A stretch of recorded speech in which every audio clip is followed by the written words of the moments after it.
is a very specific difference between fairness and justice.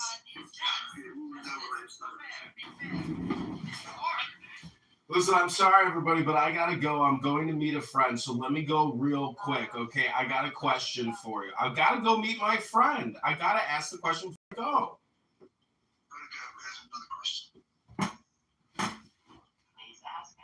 I want to cover something that Sun says about halos and the sun. Moon. What's his name? Sun. Yes, okay. That's good. Right. Have you ever seen the Egyptian sun god called Ra and the moon god that got they're called Nut, right? That's called Nut, and that was just the sky moon goddess, and that's where most of the people get grafted from moon. The women came from the moon, and they always say the men came from the Orion. So, I don't need the magic history. So, have you ever seen a statue of an Egyptian god with like a half moon on its head? Or sometimes it looks like cow's horns. I don't think most of the Egyptians use half moon. Yeah, I've never seen it. If you have a picture of it, maybe put your PTR. I can't put a picture of it. Yeah, I can't find what the thing is. I'll try and put a link in That's cool. But anyway, that's where the halo. Halos, you mean the round halos, the sun halos? Yeah, the thing on somebody's head. Kind of patterns, you could call it the zodiac or the sign, right? And that was actually has to be a goddess of the moon, which is called Nut. And most of the time it could be half moon or full moon. That's what the Greek described. But based on the Cometians, they always draw the full moon anyway, because it's the moon. But if you have a picture, that'll be great on the links. I got Megatron's PTR. Okay, so what evidence is that that's what the halo behind Jesus' head is? Halo behind Jesus' head is the sun, and you always see like they painted yellow, and most of the time it touches half as well, which is the inner sun. That was our soul. That was our sun, small sun in our heart. That's our soul. And the halo is the bigger sun, and they believe that was the sun that gave life to humans and nature. And based on some people that we actually use sun to make a lot of life, like living, cooking, dry foods, and cook food, grow food, and stuff like that. All the natural stuff that we know. Right. Have you ever seen something called Zeitgeist? Yes. LSF, look at my PTR. That's called the Isis tablet. It's one of the most famous Egyptian hieroglyphic pieces of art. It's a 5x3 copper plate that even Roman emperors used to own, and it's translatable.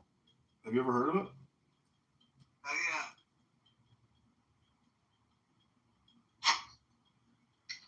But it's mystical. The Jews took the magic of the Egyptians and brought it with them to Babylon. Then they took Cyrus's magic and brought it back to the promised land.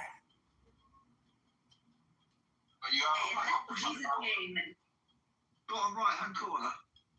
In fact, there's a few Pharaoh's books, right? Is it a scroll or picture?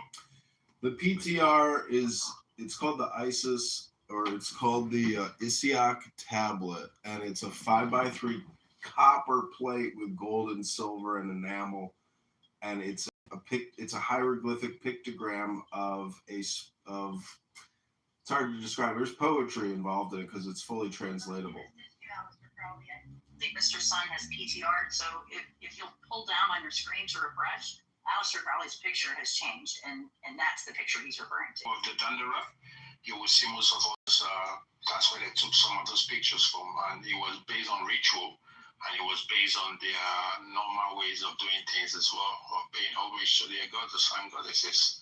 But they do worship sun, and They don't worship sun, they admire sun, right? And that was Tutankhamun was actually the one that came to one God after, because he decided to go on one God as Sun Ra, and he called himself Tutankhamun Ra as well. Came before that. They always put Ra. When they put Ra, that just say they just admire Sun as one God after. But before it was polytheistic, worshipping of other deities and stuff like that. But when he died, the priest decided to go back to the old ways and worshipping many deities after that. But suppose when the Bible came along as well and changed it to one God, and that was they took away SUN and they put to SON, because become the sons of God, or the sons of God after. But it was son before then, and that's actually true. You said of these people. It's the same thing with lawsuits. When they say I'm going to sue you, that's like saying I'm going to take the sun and put the light of the sun on you. I'm going to sue you. Like cute, Alistair Crowley. If I can segue from what Sun is saying and an interpretation from Gemini of Megatron's PTR, it says the diagram provides a visual breakdown of the historical theological shift in ancient history and Judah, specifically tracing how different regional influences and political alliances shaped the transition from polytheism to Yahweh alone monotheism. And then it explains the regional deities and cultural spheres, and that is encompassing what Sun is referring to. The diagram divides Levant into three primary cultural geographical influences. And then you have Egypt, South Egypt, which shades Yahweh, flame, and the, I can't say that, Sashi people, or nomadic tribes of the Median region, supplies the Canaanite hypothesis, which suggests Yahweh originated in the south of the world. And then it has north Canaan, Syria, highlights El, the father, the Canaanite patriarch, and north El, the primary hideout. There's the Phoenician alliance, representing Baal, the husband of the and religious practices. The theological convergence, the arrows moving towards the center, illustrate the process of religious syncretism and exclusivism, which El versus Yahweh. In early Israelite history, it attributes El, the creator or father, and Yahweh, the warrior storm god, began to merge. You can see this as an anti-Egyptian alliance triangle, where Yahweh is nestled in El. The conflict with Baal, or the Phoenician alliance triangle, showed Baal versus Yahweh, representing a biblical narrative like those in Elijah, where Yahweh's followers fought to displace Baal's worship. And then the Josiah reform. At the top of the diagram, Josiah, the king of Judah, late 7th century BCE. This represents a pivotal turning point in biblical history. Yahweh alone. Josiah's reform, following the discovery of the Book of the Law, mandates the worship of Yahweh exclusively, centralized all worship in Jerusalem. And then the absorption of El. Note the small L triangle being submerged by the large Yahweh triangle. By this stage, El's titles and functions were fully attributed to Yahweh. And then the final point is the geopolitical pressures. So the large arrow on the periphery represents the empires that squeezed these smaller kingdoms, forcing the alliance mentioned in the center, the Egyptian and the Phoenician, influencing both south and west, Assyrian and Babylon. The lost 10 tribe triangles indicates the Assyrian conquest of northern kingdom Israel in 722 BCE, which effectively ended northern El dominance that pushed refugees and their traditions south into Judah. Okay, hopefully that gives some clarification to his PTR and how that is encompassed in a time where there was a lot of pagan, I call it pagan, but sun gods and a whole bunch of other gods. Yes, and you also What we understand to be God. Yahweh was one of those. Just another one of those pagan gods.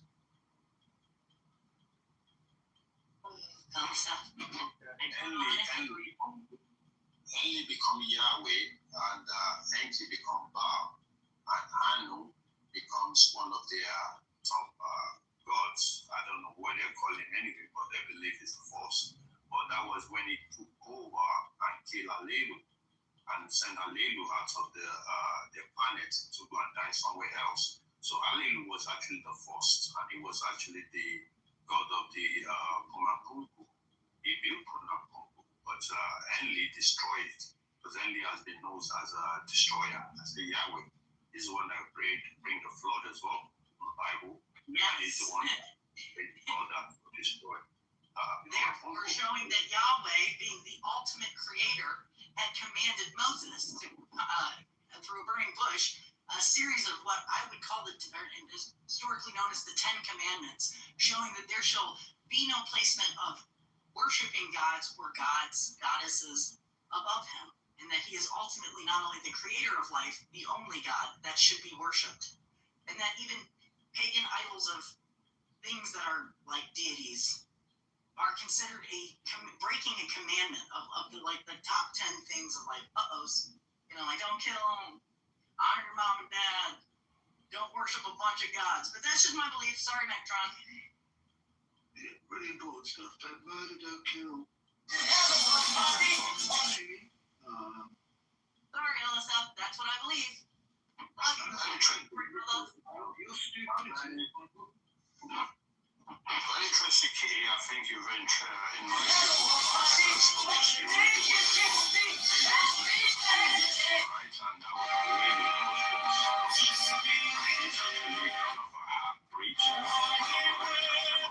Stop that shit, man.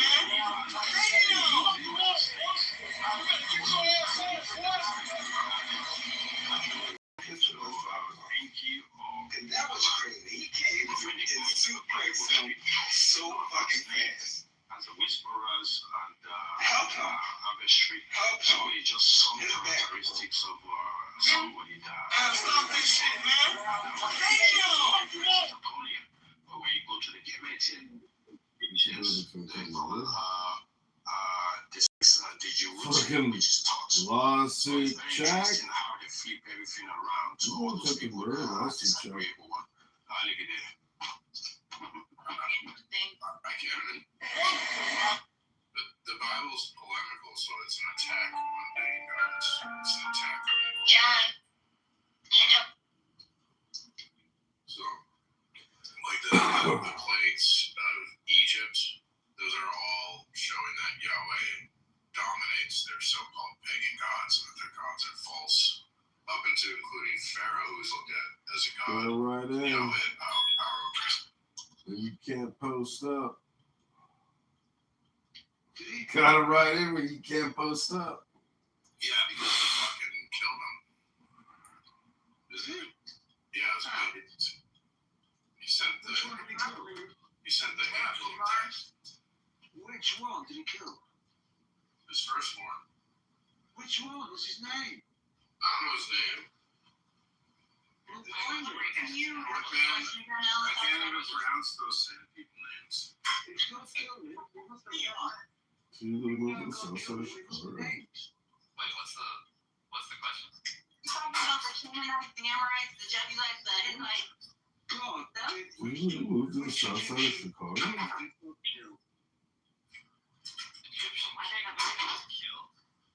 What's his name? I don't know. Let's have the viewers know it. Why did you get it? Written in the Bible.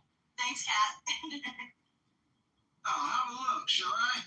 See, as none of the Christians could be fucking bothered. It's not important to them. It's the Bible. Oh, the Pharaoh. Yeah, Pharaoh. That one. There's the name of the pharaohs. He didn't even kill the pharaoh that he killed his firstborn son, but we don't have the names of those pharaohs. They never named them out. Yeah, that's how important. Have a God that just whacked them. Got it? And that, like, we have a bunch of kings that we talk about that he put in part of these 12 tribes of Judah. And we have, yeah, he didn't kill them, no. But they made mistakes too. Let's not negate that fact. And I think that was awesome. Yeah. Saying, like, he never killed the Pharaoh, never killed the Pharaoh king.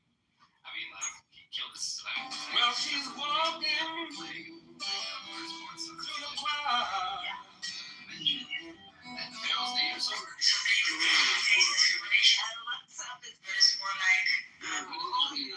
You're not going to find a name, is what I'm saying. You're not going to find a name for him. Why are you deliberately not in there? Well, I'll tell you why. Because they found it unimportant. Like, okay, it's like this, right? It's like they don't need, like, because the person that's writing this is assuming that the audience that they're writing to understands and knows this story. Like, they have some sort of precondition of it. If you just read kind of like how they're even writing it, what they're saying is that obviously the book is not written to you. It's written to people in that time who understood these events, who probably passed it down orally before it even got written. So you have to understand, like, they kind of probably already knew what Pharaoh they were talking about. He also mentions these places particularly that you can kind of get an idea of when, like, he gives some particular historical ideas like mud and brick. There's a few things mentioned in there, but, you know, Egyptologists will constantly debate this about is the Exodus story even true, yada yada. I could argue that probably you can actually make a very structured historical argument actually that if you actually structure it through a line of different pharaohs, and you keep the idea, right, in your head that this is not the same Pharaoh when Moses comes back. It even mentions that. So there's several pharaohs in this narrative. It's not just one history of what happens. And I also see, like, a lot of people, like, I've dug into this quite a bit, but I'm just saying, like, you're not going to see them writing the names because they felt no need to do so. It's not like they're trying to glorify the name of this pharaoh. What they need to do is make the pharaoh anonymous in the sense because it doesn't give them any glory. Because that's what every pharaoh did. Like, look, Joshua. history. Type it in right now. Did every pharaoh write down their accomplishments, or did they write down their defeats? Yes, they never wrote down any of their defeats, and they never wrote down any issues that they ever had. They always held themselves in high esteem. They always had to have their name on everything. Like, that's how pharaohs operated in the ancient world. So if they were defeated in our, you think they're honestly going to write that? No, absolutely not. Pharaohs were seen as deities. Like, they were seen as literal gods. Exactly, but that's logical. Yeah, but what I'm saying is, We'll write down the pharaohs that Excuse me? Can you rap? Actually. Are you an artist? Yeah, I am. What's your artist name? Shannon Blake. Can you freestyle? Yeah, I can freestyle. The last person to freestyle got 100 million views. You think I can beat it? I mean, I would rather it mean something than be something.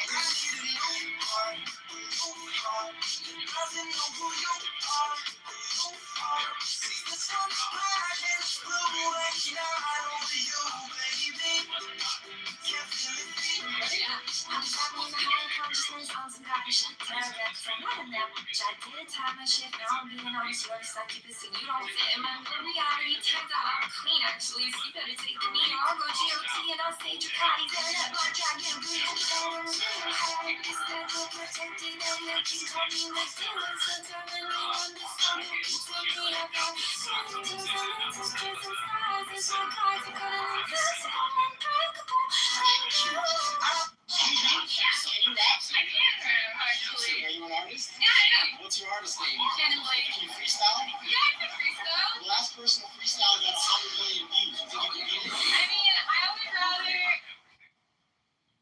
but she was seen as a living god because she even set up an altar to a particular goddess that she emphasized and made herself look like. Her name was, I think was it? Excuse me? Yeah. Can you rap? I can rap, actually. Are you an artist? Yeah, I am. What's her name? Shannon Blake. Was it Multi?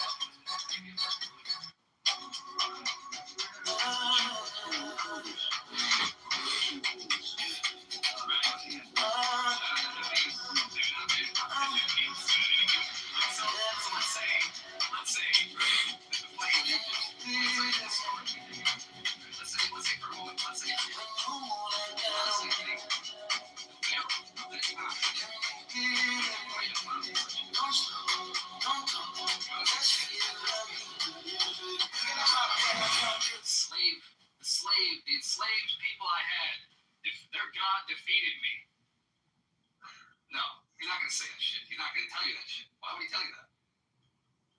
He's supposed to have a glorious legacy, greater than all the other pharaohs. Every pharaoh wanted to outdo the other one. Like, you got to just look at that and then think about it from that perspective. But then there's like, you can make the arguments like just from historical analysis that, well, yeah, we don't have any complete evidence how it went. Maybe this is how it went. Why do you think they're still debating how the pyramids are built? I mean, it's like, we don't really have any absolute certainty. So what I'm saying then is that people's biases are heavily present I think there's a lot of biases, but it's also, like, keep in mind, right? You can just go with the facts. Like, you can say, what I would say is this, right? I'm not saying you can definitively prove the Exodus.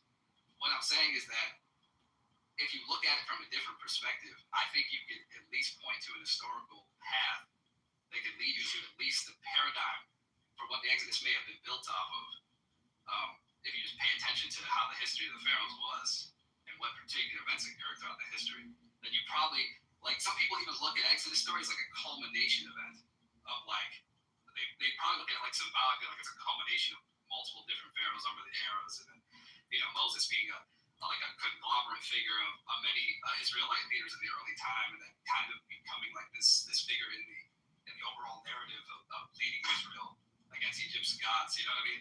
Like, so some people look at it that like a symbolic sort of story, but it's using these emphasis of characters that are just culminations of different people, one person. Does that make sense?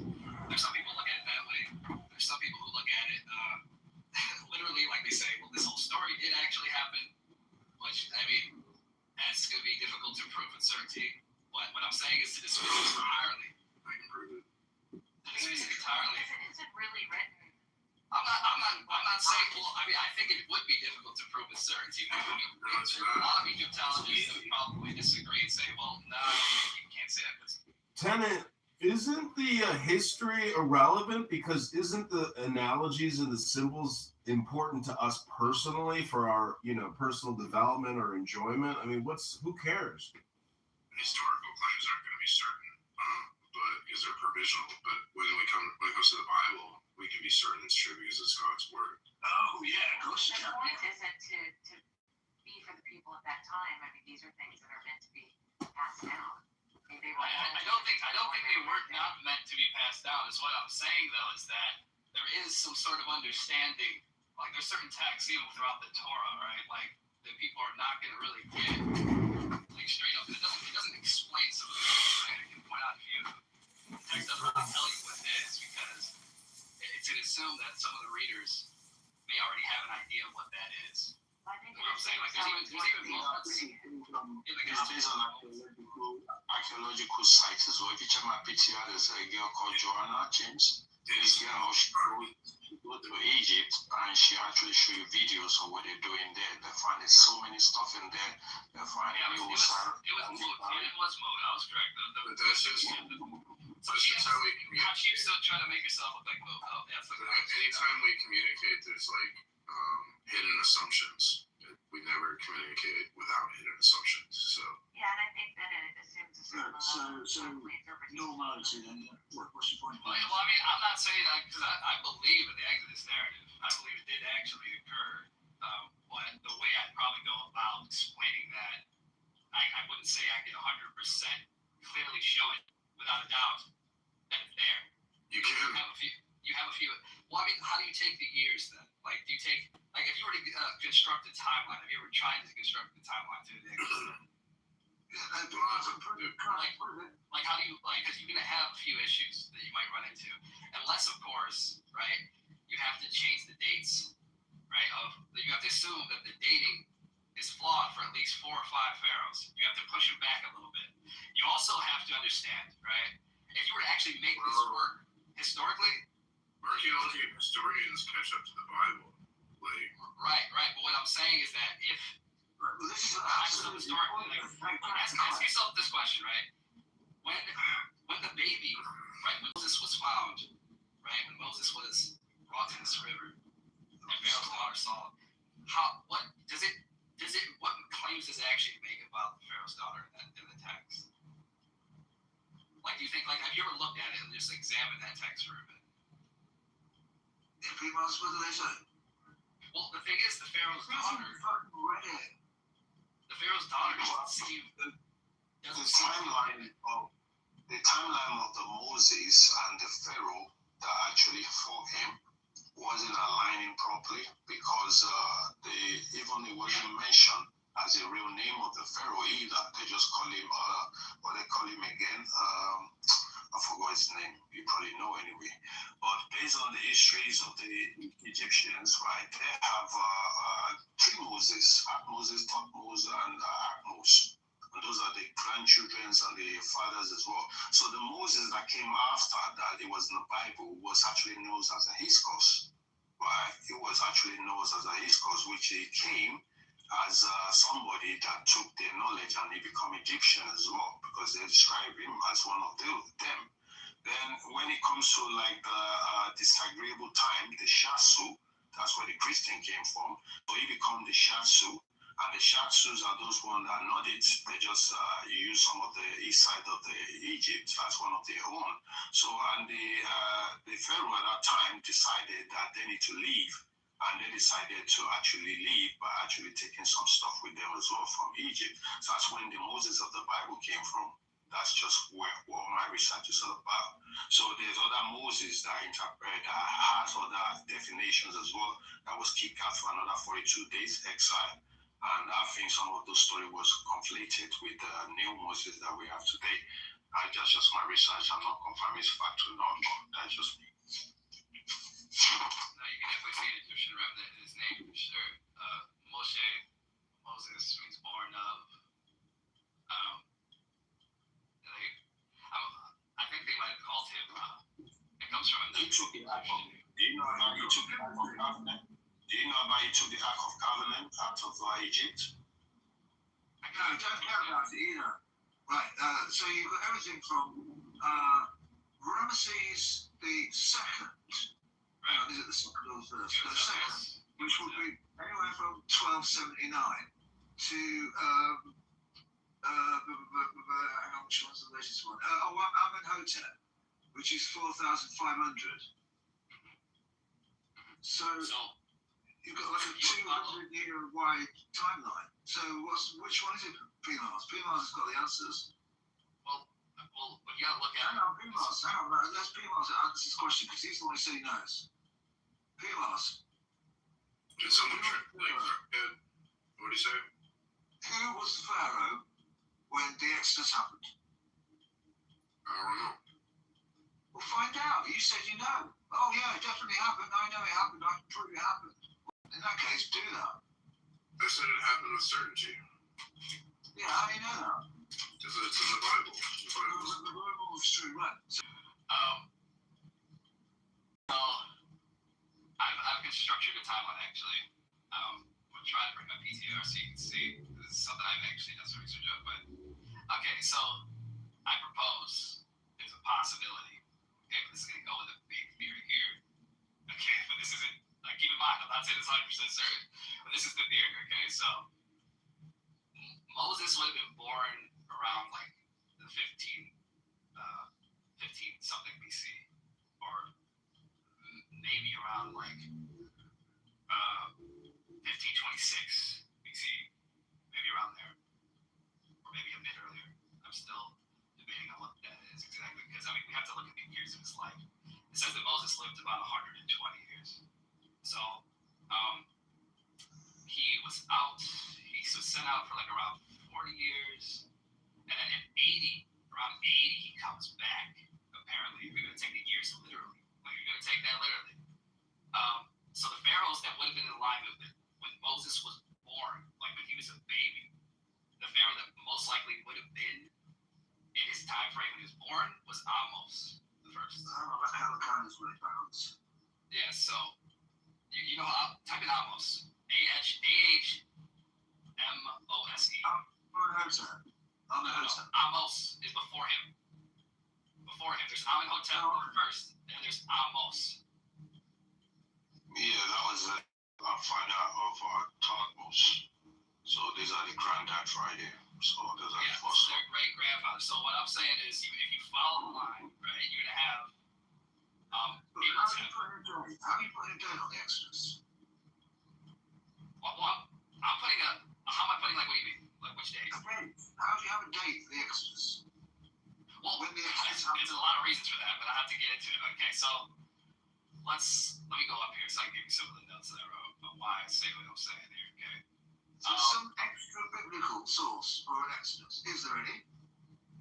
Is there any extra biblical source for an Exodus? No. Yeah. No. All right. So the only thing we've got is the Bible.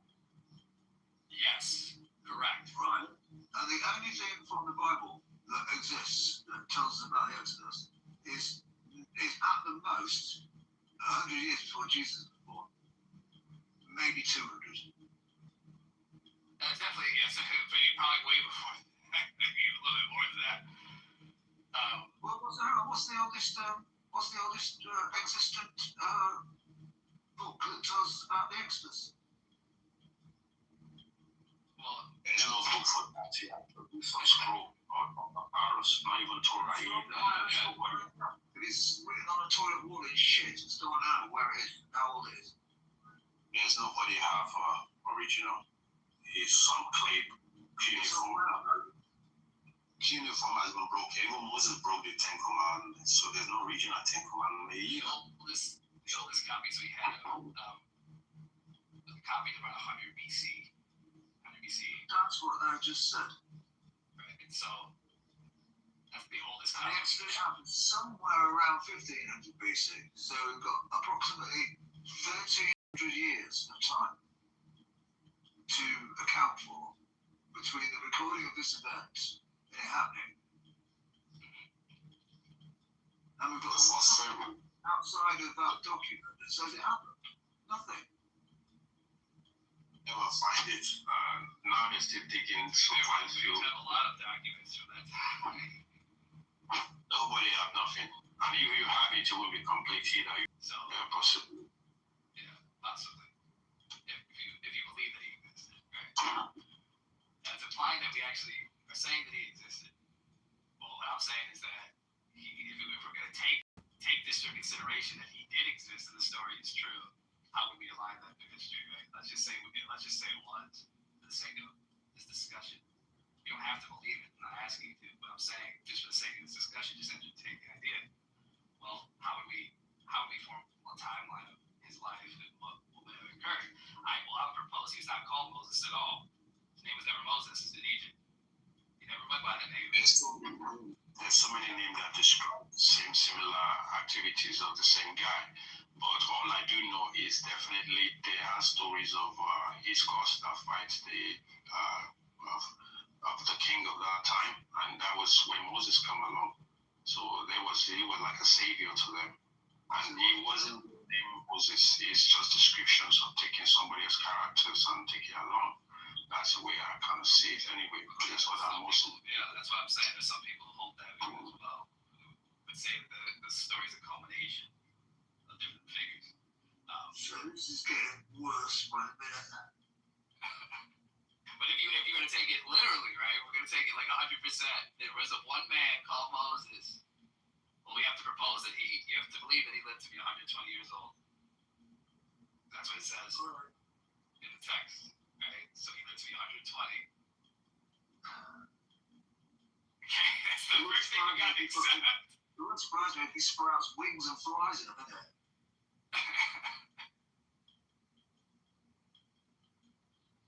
Oh man. Possibly. The river they cross, I don't think is the right, I think it's a small river. And for him spending 42 days in the desert, that's not really making sense because it is where it's going, out of Canada. Those lands. So all the stories, some of them were made up as just a storybooks, and we had that when I was in school and was younger. I think it's there's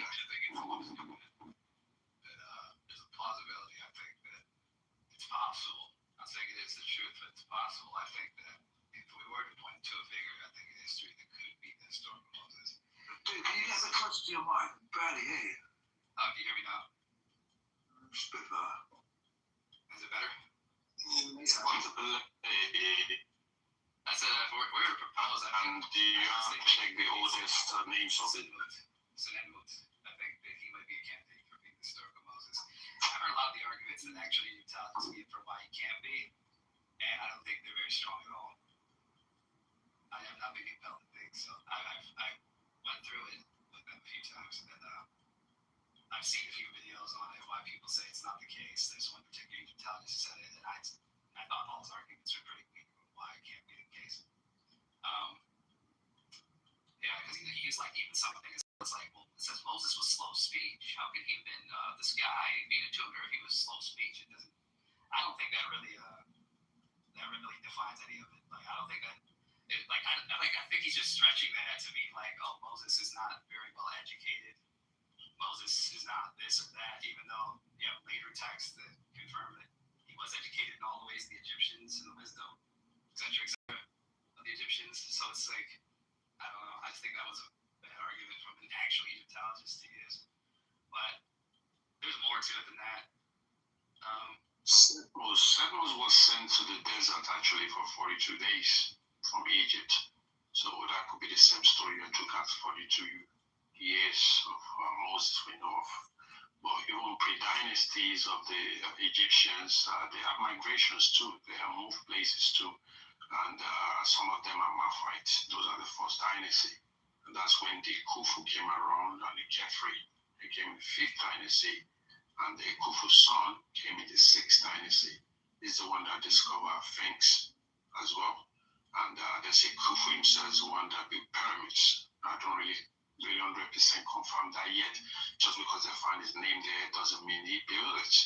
Equal pyramids is known to be nearly about 450,000 years old. Even Sphinx is known to be 450,000 years old. So pyramids could be around the timeline, but they're using the water of the Nile or the floods who say that it was around before the flood as well. So, but there's a lot of things going on based on their stories anyway. You never find 100%, but I'm glad of people who archaeology that go in there and give us information like the picture I have picture right now. The guy actually went down there and doing some digging. I know that. Like there's so much. Do you believe that Moses had access to what could only be God tech, like technology of the gods, like when these celestial beings actually? No, I'm not laughing at you at that. I mean this with all seriousness. Like I see them as celestial beings. He was a sorcerer. He was involved with sorcery. Yeah. Okay? Yeah. And he was heavily involved. You're a lie nerd. What gets you? Yes. It's the reason why he was not allowed in the promised land because he was doing magic. Unless you can prove that there's God magic, which I thought it was divine. They're saying, no, God magic. And High Cat, I heard they called me on my personal phone to tell me you were back. But I was busy. I was busy with my family at the time. But I'm so happy to hear your voice. Oh, thank you. I'm so happy to hear your voice too. That's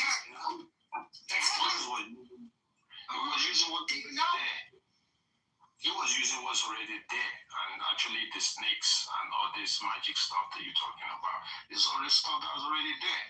It's just the pharaohs wasn't happy with him as well, and some of the council, because he was tapping into the metaphysics of healing and stuff like that. That's when it shows the Hebrew people that when they look up to the snakes and stuff and all that. So it wasn't really, what they call it, magic or evil spirit. Those are just people that get of you because you given them. And that's what they've been doing. African people ruin this app. Change my mind. Also discrimination or maybe racism if you're gonna come with that bullshit. Then we go down, always tear the roof off of people. Yeah, it's coming out dumb right now. I think you're intelligent, but you're coming out stupid.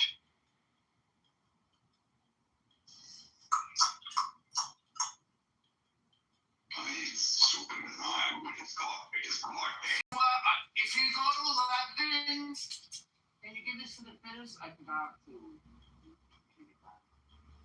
The fitters that's right on the right there. The guys who know that. Do you guys know any history about Hatshepsut or Senemu and their relationship and the types of things his name meant and all that? Do you understand any of that?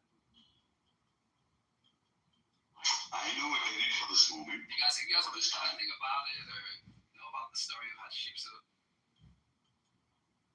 Yeah, she was actually become one of the top pharaohs after they died. You know, they say you couldn't become a pharaoh as a woman. That's actually in African culture too, that you can become a king. Or some ways in the movie for the woman king. You saw a lot of stories of these Asian people decided to take a role of the man when they died. We've seen Nefertiti take the role when Kitover died, but after then it was just the name thing with her ships. After the death of her husband, yeah. She take a role. So this is the same thing. When a woman take a role, some people will discredit them just because they think they can empower them. Mostly the priest or the priesthood always do divinations to decide who should be the next king or who should be on the next throne. But most of the time, the woman could have the power to say she wants to rule. So Hatshepsut was powerful woman. They discredited after she died. They took all her image and scratched all her figurines out. When the next I don't think that's why because she was a woman, they did it. Like, I don't think that power, she was taking a role, she's powerful, she's so brutal, and she's a fighter, she's a warrior. That's what I'm saying. Okay, we just go and read something for us about her. I've just told you why now.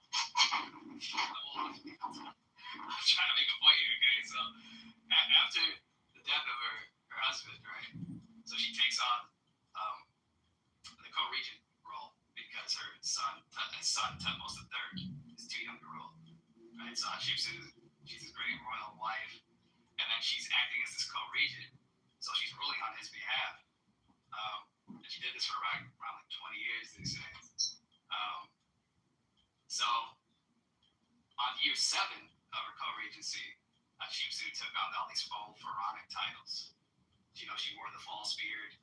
You were looking at depictions of her. She has the Nevis headdress, and she calls herself the Matkar, or aka that's like her throne name. And she often bestows herself in a fashion similar to the goddess Mut. And if you know anything about Mut and its connection to the Nile, and there's something very interesting about Mut's story is that Mut is known to be almost adoptive in her mythology. She adopted sons. She's like an adopted mother. And the interesting part is that Senenmu, her tutor, his name means like son of Mut, or like child of Mut. And so the interesting part is she has all these depictions of Mut. She has this man that's not royalty, but close to her, teaching her children, teaching her closest daughter. And then this guy is like, she's setting up this temple back to Mut as well. She builds this temple to Mut. And she's worshiping this goddess. And she's also, I think, claiming to be the incarnation of this goddess. She's taking on the form of this goddess. Like when you look at her hieroglyphics, look at her, the way she was depicted in the hieroglyphs, she's taking on the very depiction of Mut. And so I believe she had a very close sort of religious association with Mut, because she probably thought of herself as the living incarnation of Mut. And I think that Senenmu is somebody that she adopted. And that's why I think Senenmu was the name given to him by her. Okay, so when Tutankhamun do the same thing and become after Tutankhamun, Amun attack him, or did they say that he wasn't qualified? So they're discriminating against her because she's taking over the right role of taking all that information. So that's what you do when you become a king or queen. You still exploit. You could take anything. You have the right to.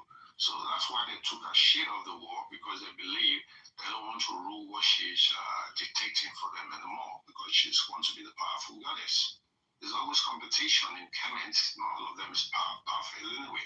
And they always take the roles of the past king or queen out because they are the new ruler and they have to make a new legislation.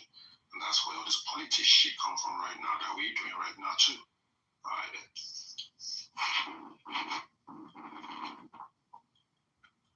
I hope you understand the significance of what I said and why that's kind of important to the whole Exodus narrative type ideology that I'm trying to basically help you understand.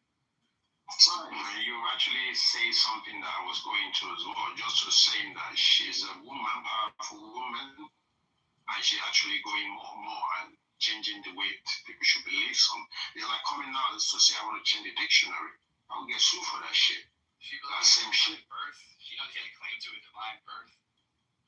Every goddess and every kings of the pharaohs or whatever, they always have divine connection to something. Yeah, but it's like, So that doesn't make her not to become a queen either. What I respect it because you read my for it wasn't right. She just was powerful and she's taking new divinations that they know you. I think there's a huge significance to it because we have an actual person, right? That she's calling son of Mo, that she's depicting herself as the goddess Truth. Like, I think that's interesting to me. Hey guys, yeah, that could be something they don't agree with just because this is blasphemy. Yeah, but is in a way the Tutankhamun guy did it.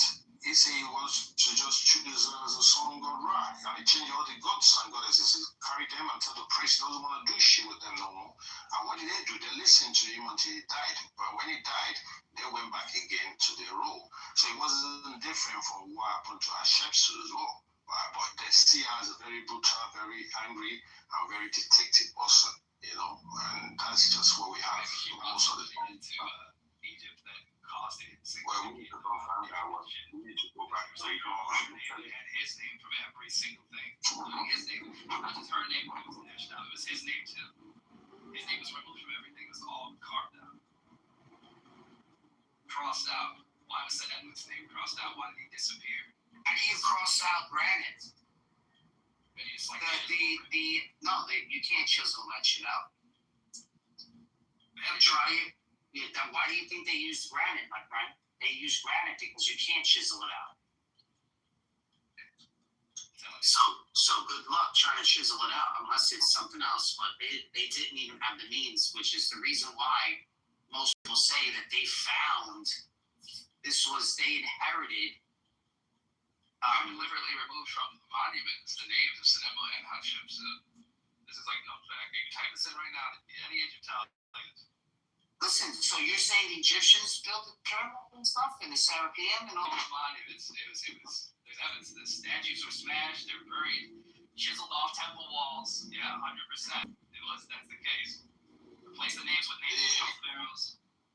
Yeah, I'm not denying that. I mean, you probably have, reason to believe that's true. But It's not just me saying this. It's like you can see this. Like there's evidence of this. It's like this is on the wall. It's like it's very common. Where did you want to go with this? I'm saying, like we have, like this is what I mean. It's like I'm trying to give you a layup here. You gotta understand the significance. You're going to get nothing else to go anymore. You try already, you explain what happened to why they took that shit off the war, and that's it. But based on pyramids, the ancient Egyptian built pyramids. you think the ancient Egyptians built the pyramids? Yes, it's called subterranean city that was actually in beneath the pyramids, right? And that city is called Tarashepta Rura. That's what it's called, which is called the city of the solar code. Yeah, one of their oldest ancestors or their granddad of the Egyptians buried underneath the pyramids. They say the pyramid is not a tomb, but when you dig down, nobody can go further. That is where some of the secret knowledge is. And they have internal flame cities called as well, right? Which they can craft shafts, vertical shafts in there. And they got something called anchor in the transmonic multi-dimensions pillars in there. So all these things is secret knowledge to the chemists and those people that build it. And that's the same thing as the Sphinx as well. Let me just give you some breakdown here, because I personally don't think you understand the magnitude of what we're talking about here. We're talking about the big one, the Kufa, originally stood 481 feet. Okay? Now we're talking about just that pyramid alone. 2.3 million stone blocks, averaging the block weight 2.5 tons. Interior blocks, granite, are 25 to 80 tons. The total mass of the pyramid is 6 million tons of stone. We're talking about 2.3 million Ufa. The Carfe is 2 million, and the smaller one is 200,000. So 3 main Giza pyramids together contain roughly 4.5 million blocks of stone. So they're saying it took 20 years to build the Great Pyramid alone. So we're talking about 2580 to 260 to 2500 BCE. Okay. So they're saying 20 years. So 2.3 million blocks in 20 years. That's 115,000 blocks per year. If we break that down, that's 350 blocks a day. They would have to work 10 hours. So it's 31 blocks per hour. That sounds insane at first. But try to remember, thousands of workers work simultaneously. Blocks were pre-quarried and staged. Many blocks were placed at the same time in different sides. So basically, a huge coordination construction site. So archaeologists discover a worker village that shows a permanent workforce of 20,000 workers, rotating seasonal workers during the flood. So they weren't slaves. This is not a Hollywood myth. Worker two show that they were paid laborers and craftsmen.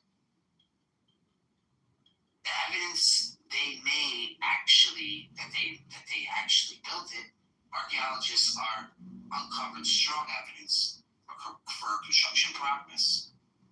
We have worker cities, we have quarries, we have transportation system that they're saying it was from the it's papyrus diary, so they haven't found actually archaeological sites for it, but I just want to let you know that you're saying they moved those large stones in that period of time. It's just going to be very difficult for me to think that that is the case. There's been a lot of people. Hold on. LSF, what'd you say? I was just thinking, Dave, you might be on the borderline personal incredulity policy there. I can't see how the Egyptians built the pyramids. Therefore, it must have been someone else. There's been a lot of Egyptologists that make all the same equation that you're doing, right? That's just what they see at this time, so they can make the equations right. That's when you're researching. But there's no factual evidence, right? Based on all the stuff they say that happened. Based on what I do research on, based on some hieroglyphics and some of the pictures that I found, I saw a tall giant. Yeah, very tall giant that actually was in these hieroglyphics that was moving the stones. And there is a tall giant that's taller than many of those normal Egyptians as well. So there are people there at that time, they're called their own helper, which are actually their deities. There has been some pictures of different deities that come and go. So they will have an extraterrestrial intervention, we could call it, to give them knowledge, the design, the blueprints and whatnot. Then you will have them staying with them as their ancestors to help them with this building of these pyramids. And these lifting stones as well, we could say they have technology. You're saying a lot there, but pay attention to what I'm saying to you. Wouldn't you rather say, instead of going the Nephilim route, why don't you just say that there was Neanderthals?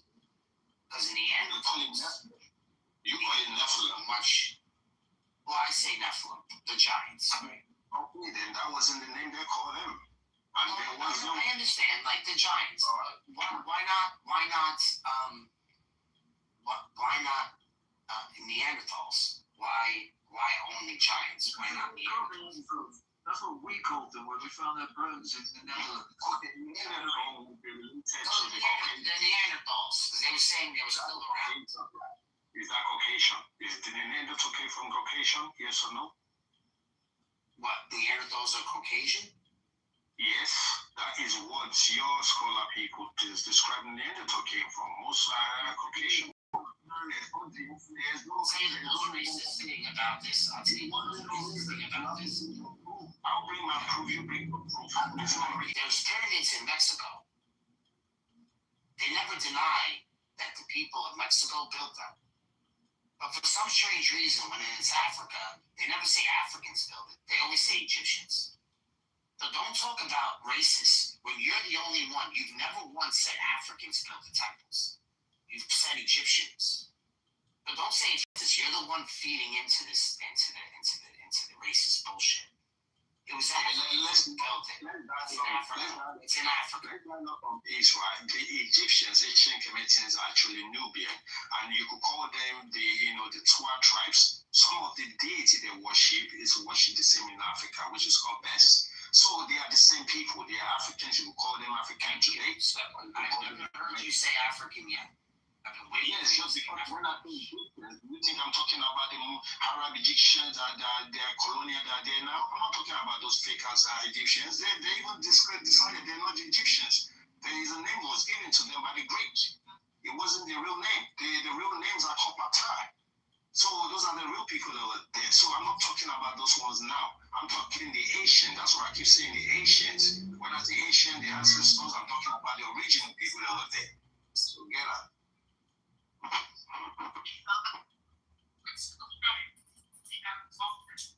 Breaking up, my network. Your network is breaking up. Try again. Oh no, I'm fine, my brother. Your phone, that's why. So what I'm trying to just get to you right now, there's no racist talk here. Even the guy that was trying to bully me, he's gone, and I do know that he just had an emotional breakdown because somebody is talking bad on him.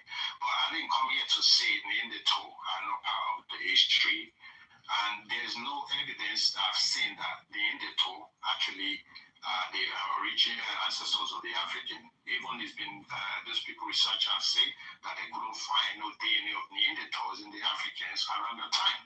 I don't know now, but what I'm saying to you based on the Egyptians, or this is called the Maphite, yeah, they are the oldest people, and some of you said that in the, if you check Google now, they call them Nemer or Mesis, but they are called the Maphite.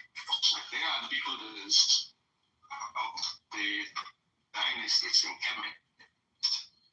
They told the nation that the ants and eat him to actually help them with it. When you go to the what they will tell planets, their own ancestors and their deity or their constellations where they arrive from.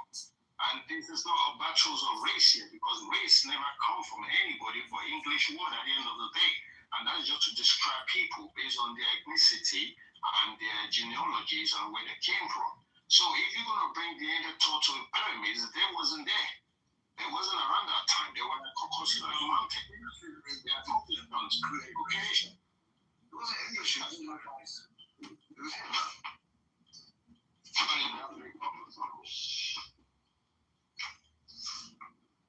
Alright, so I'm not the one making shit up here. Go back to your scholars and they will tell you where the Neanderthal came from, where Caucasian came from, where the Germans came from, when the Greek came from, and they actually was the best studying students ever. I give them that credit just because they gave us the books to write all this, the sci-fi, everything. Not everything, because the secret knowledge wasn't given to them. They invaded the old Kemetians, the old Egyptians. but they have a bit of knowledge to write few books of what they read based on the Zoom side they gave you right now. But what actually came out of Africa apart from AIDS?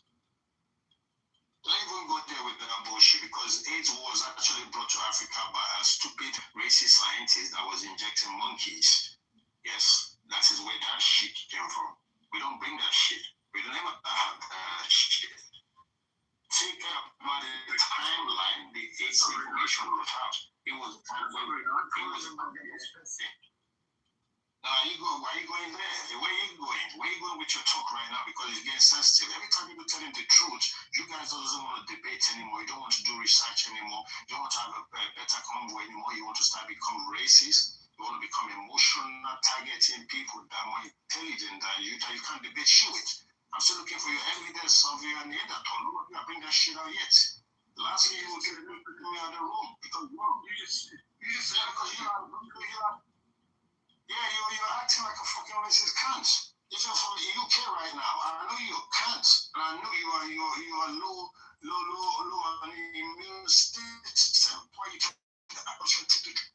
People like you that can't take the truth, you hang yourself. Nobody will kill you. You're gonna hang yourself, get drunk. That's the shit at the end of the day when you not start coming with that racial shit.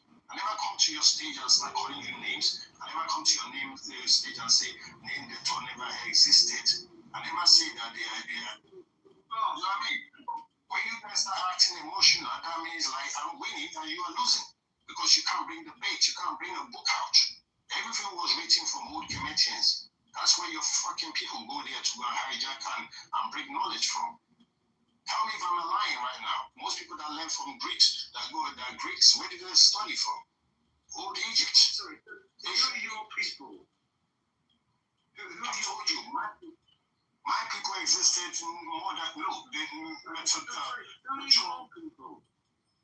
My people are Tua tribes, mitochondrial DNAs dated by 354,000 years old of the woman DNA found in Kenya. So we predict. What about my people? Your people are the Neanderthal the brother talk about. So go and research your people and tell me about your people, because I know a bit about your people too. And I tell you, you came from the planet Pleiades. That was in Job 9 verse 9 in the Bible. Oh my God. That was where most of the Pleiadians came from. They told you in the Bible. So why come you can't find out your own origin? Are you coming out with that racial shit about monkey, about AIDS? Who the fuck give you AIDS?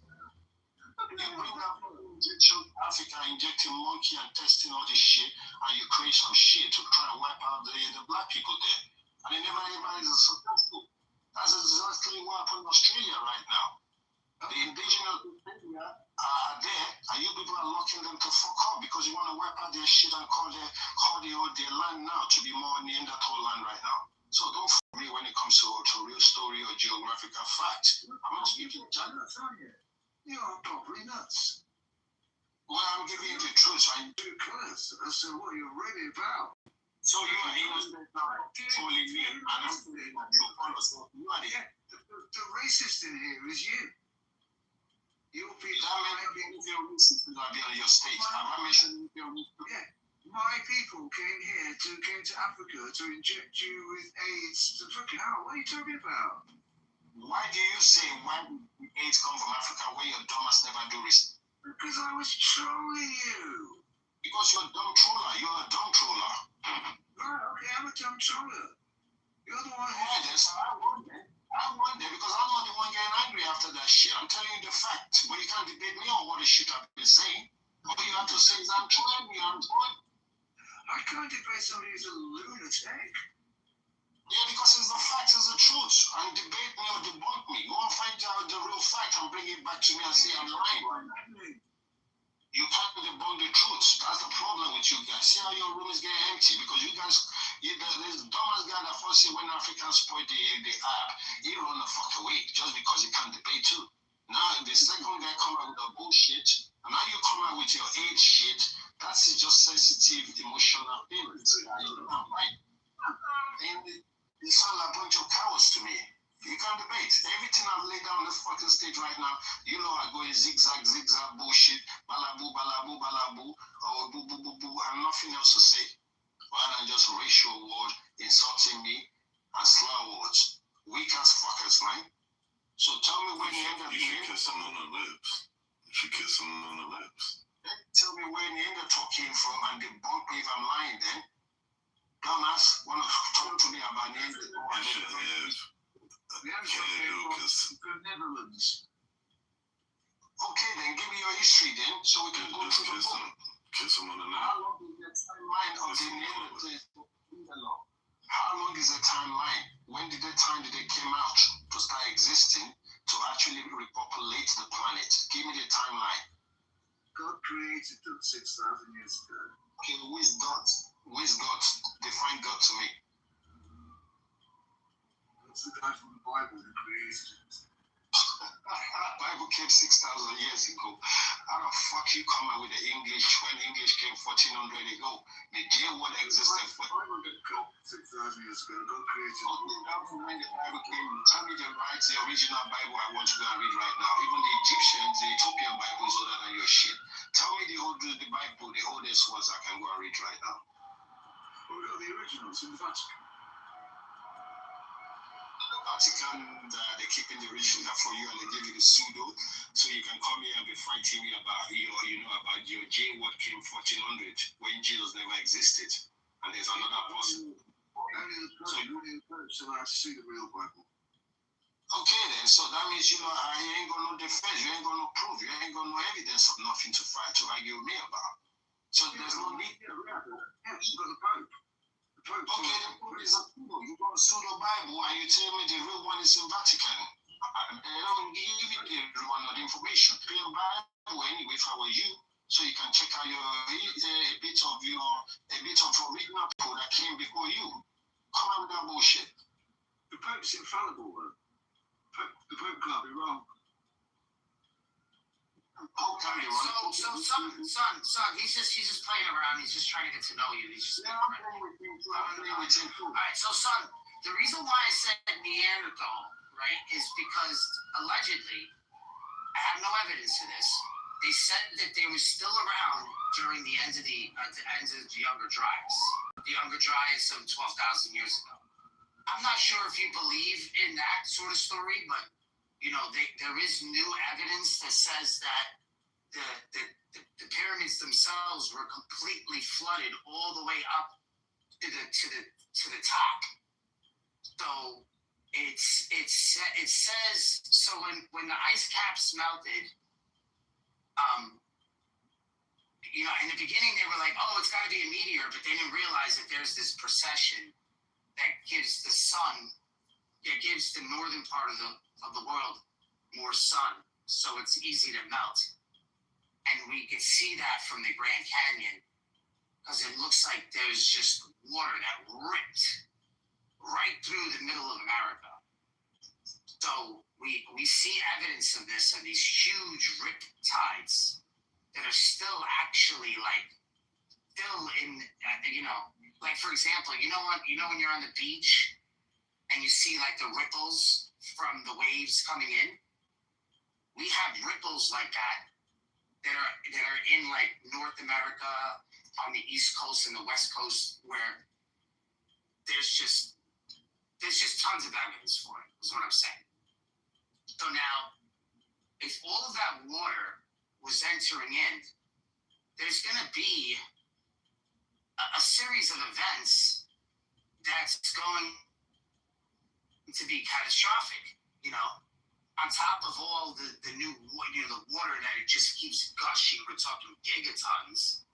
On top of that, we have the diaphragm of the northern part of the world that is going to cause some sort of deflection or some sort of bounce. So there's going to be earthquakes.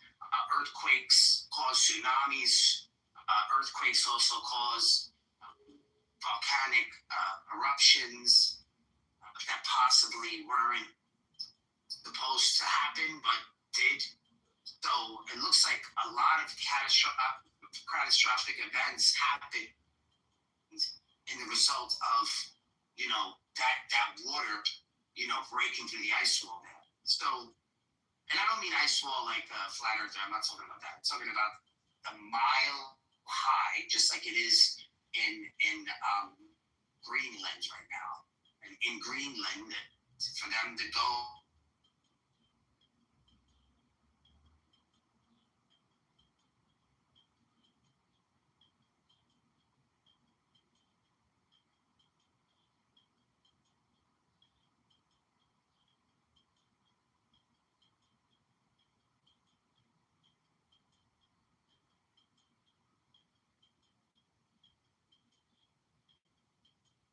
The only reason why I mention Neanderthals is because of their strength. So I don't think that the Egyptians built it because they just didn't leave back any technology to show us. Even the Serapeum with the 24 the boxes that weigh 100 tons, like the 24 different boxes that they say they put these cows in or whatever, right? When it was the time of Taurus, which would make sense, right? And then the beginning of Judaism is when we went into Aries, right? And then from Aries, that era was over, and now we're in Pisces. You can see that, Jesus with the fish. They were sacrificing the lamb, the goat, and then that era is over. So the only thing that makes sense is that the people of that time just inherited this real estate. Because there really is no evidence to say that they built it. I know what you're saying. It's not the Egyptians of today. So it could have been the Africans from the past. But in order for such a thing to happen, they would need like wood. They would need like huge lakes possibly to transport these huge pieces of granite through canals or whatever. Right now, it's hard to think that they did it in the desert. Well, what do you think about that, son? I mean, I said a lot there, but. Well, you try, you do your research. I'd rather talk to someone like you that are more intelligent and peaceful. The insult that they can get and sent for about 3 people right now, but I will leave that let it pass. I didn't bring no racial shit in it until I get called monkey, AIDS and Africa and other bullshit.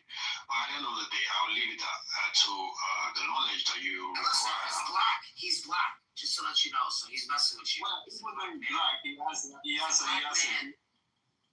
though he's a black guy, definitely he does have a bit of racial in him.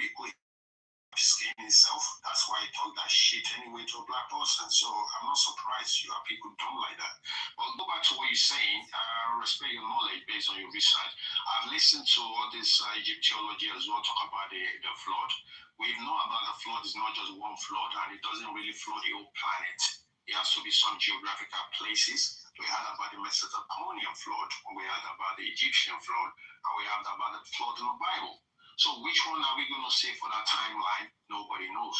But based on the Egyptians' pyramid, the Khufu pyramids itself, they do find the name called Khufu in there, but they say that it could have been found after by him, and he has to put his name in there. And that's the stuff we were talking earlier before about the dominations when they came to be a king. They want to put their names everywhere. So, but the premise itself could be actually Omai in Kemet, which is ascending point. It's called MIR. That's the name of it. And they have their real original names actually, right? It wasn't called pyramids because the Greeks gave it pyramids, which they call it a big cake. They call it a big cake after. That's what pyramids mean. So, but the name of it was Ma, and it was ascending point. So if they give you ascension point or ascending point, you have to think like, who built the ascending point, or what is the knowledge that behind it? Or if some these people told you they have deities, they have extraterrestrial intervention, which most of the Africans do say it. And that will question more to say, yes, definitely, it must be very old. And it's not only Egypt, you have pyramids. You have the biggest pyramid in Bosnia.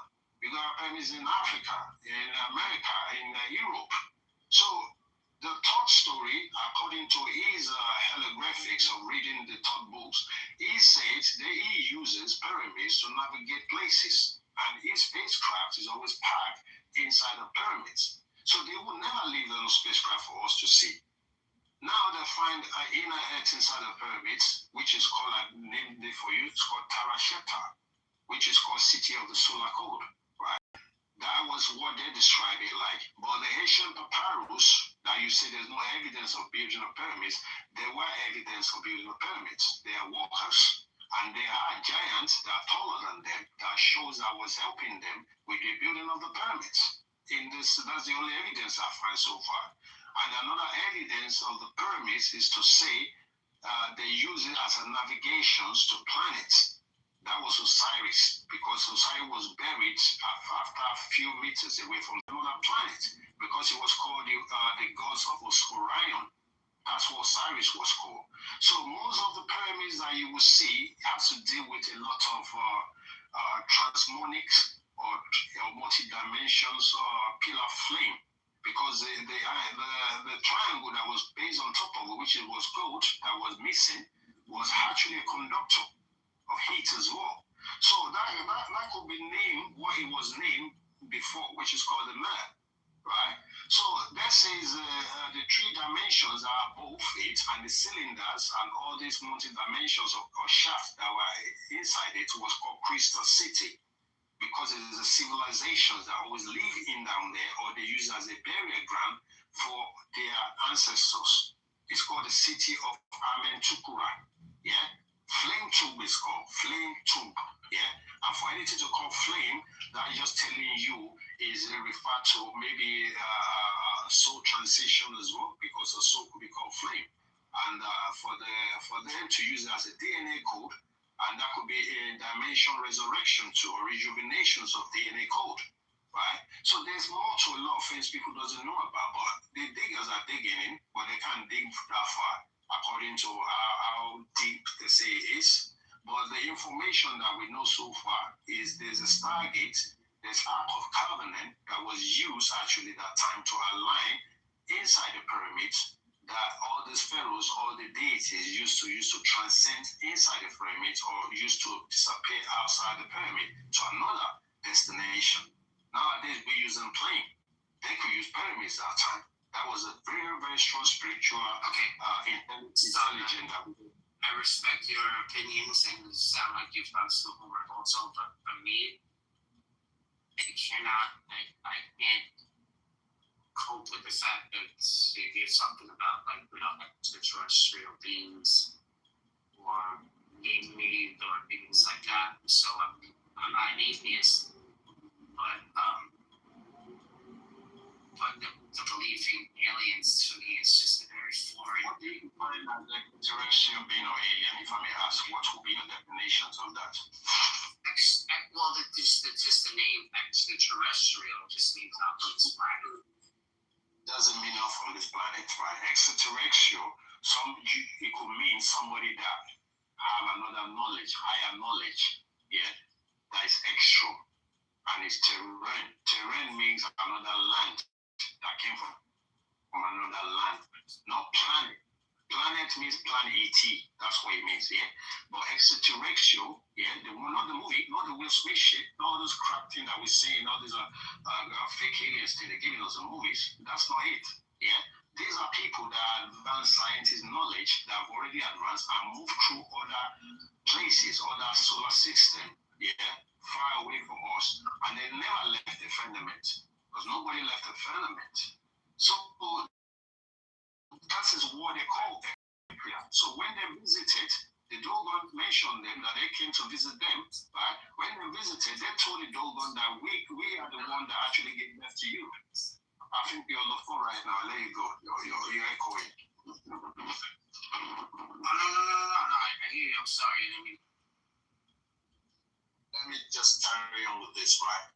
There's a history. There's been a lot of information that was called oral languages. That was before written language. That was before dictionary. That was before computer writing and all that shit. Oral means things that was given to people by recisive. Oral means people that draws as well, like Petaglo drawings on the wall, caves and stuff. Those are defined by your scientists or your archaeologists. They actually decipher it better than most of us in Africa. I will be honest with that, because I listen to them. So So when they find the evidence of all those remnants, that is when they're trying to decipher it. That's when it goes wrong, because they're going to use Greek interpretation of it. I'm not saying it's not credited, but it's not the original words. But when you go to Metuneta, you start finding the original words. You won't even argue with me that far, because you will get more understanding than what I'm talking about. So pyramids itself is not called pyramids, yeah? So the people that built it, yeah, are ancient ancestors of the Kemetians, and they're tall being. Some of them are up to 8 to 9 feet tall. And they use scientific knowledge to build it. And we know in your history that some of your scholars actually use electromagnetic field to navigate stones, or sound energy to levitate stones. Yeah, some of you, one of your scholars died from that. I never give the information to nobody, right? So this knowledge is well kept. That's why you get a high priest, and you got those people that are called the pantheons that don't give those knowledge out for anybody to write. So you will never find no technology remnants until you dig more than even 80 feet down. Then you start seeing stories. But nobody have go that deep before. Even in the Phoenix things, they say there's some carving there, but they kept that secret too. So we're just gonna leave it there that we don't know a lot yet until we find more information. Yeah? But aliens are not just alien from other planets. They are extraterrestrial, because they are older scientists that have long passed us with technology, and they built star system to navigate. And that's when the Comedian is talking about Thoth, Ra, all these deities and stuff. That's what they describe it. But you put them in your movie as superheroes. Superman, Iron Man, Incredible Man, do your thing. Look at all this. Stargate wasn't like a documentary. You want me to? Yeah, that's Stargate movie as well. Well, similar to that shit. Exactly. Thank you for that one. Stargate is actually similar. Stargate movie. And Stargate is connected to the temple.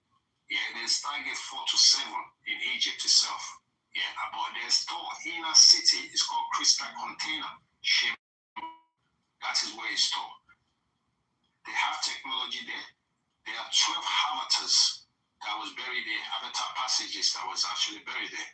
Yeah, which is called HKs. This that shit to unlock the code, and those some of these things that people are digging out as money, sooner or later you will see what is going to happen, because those body needs to get back to those body. So I think we don't know what we're doing yet until the time comes when we're about to fuck up the planet, fuck up all the remnants, and go into the secret haven to go and dig what we're not supposed to dig. Then you will see who is the owner that built the pyramids arrived. And you will see they're viewing them in the sky right now. What is you call it UFO? They call it USO. Recently, someone said he got kidnapped by what? A dolphin. What do you think dolphins are? They're mermaids.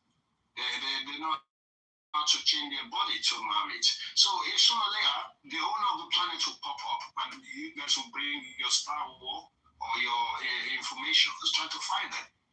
That's the time's coming to that right now. I'm just here to actually blend in with you. You don't have to believe in everything I'm saying. I'm to be professional pyramids to I don't know. It's pain, passion, all people building,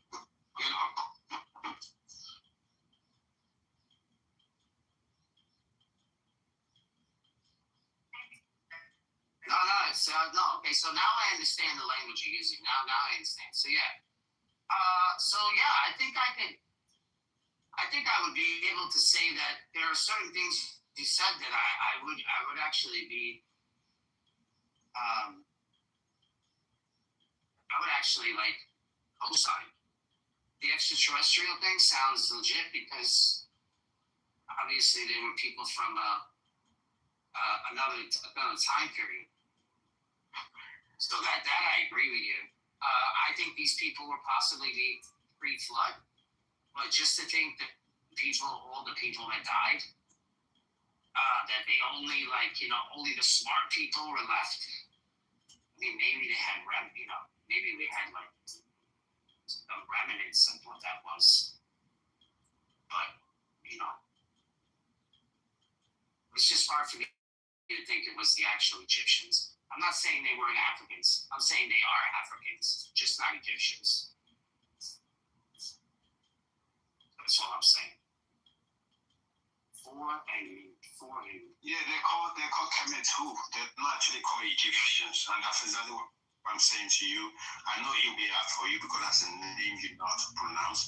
That's why I used to call them too before. Until when I started getting back to Metronet to find names meanings. They're called Kemet too, right? And Kemet too just means those people that know about chemistry. You could put that in the English word of chemistry now, right? Maybe like you're saying what they call an acclimus. Yeah, alchemists, yeah. You could call them that. But the original names of them was Pataya, yeah, or Pataya, which means the gate opener. Yeah. When I say gate opener, you already know what that is. The Stargate opener. Orion was a gate opener. Pataya was a gate opener. So this is what they are really. They are people that come from different terrains, which already built already, and come and develop other resistance places. We have that in Gilgamesh book as well. Yeah, they have their own. They have their own flood. They have their own story. So you know the big huge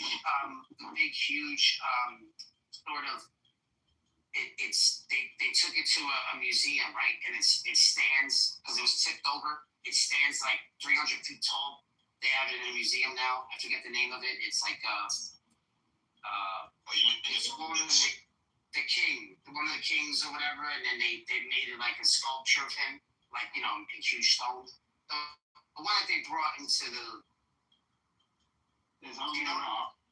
There's Amun-Ra, and it could be the really, really tall one, right? Where it's like he's missing a leg or something like that. Do you know what I'm talking about? Tutankhamun was the one that is disabled, and he had the shape of Not disabled. Not.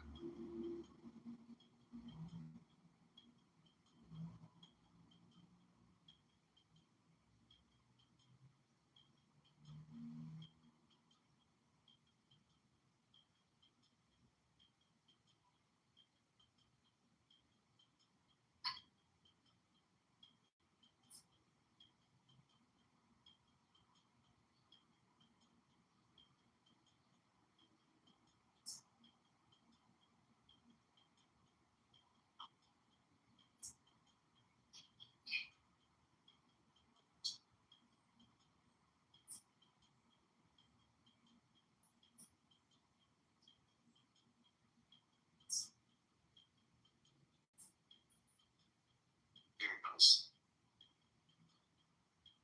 Ancient giant statue. It's so right here.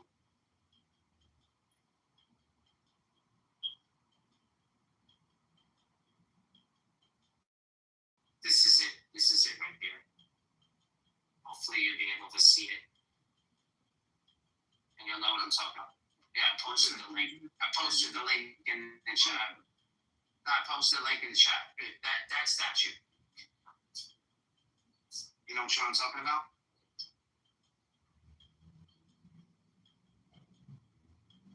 I'm gonna refresh and come back and check that. It's in the app. No, it's fine.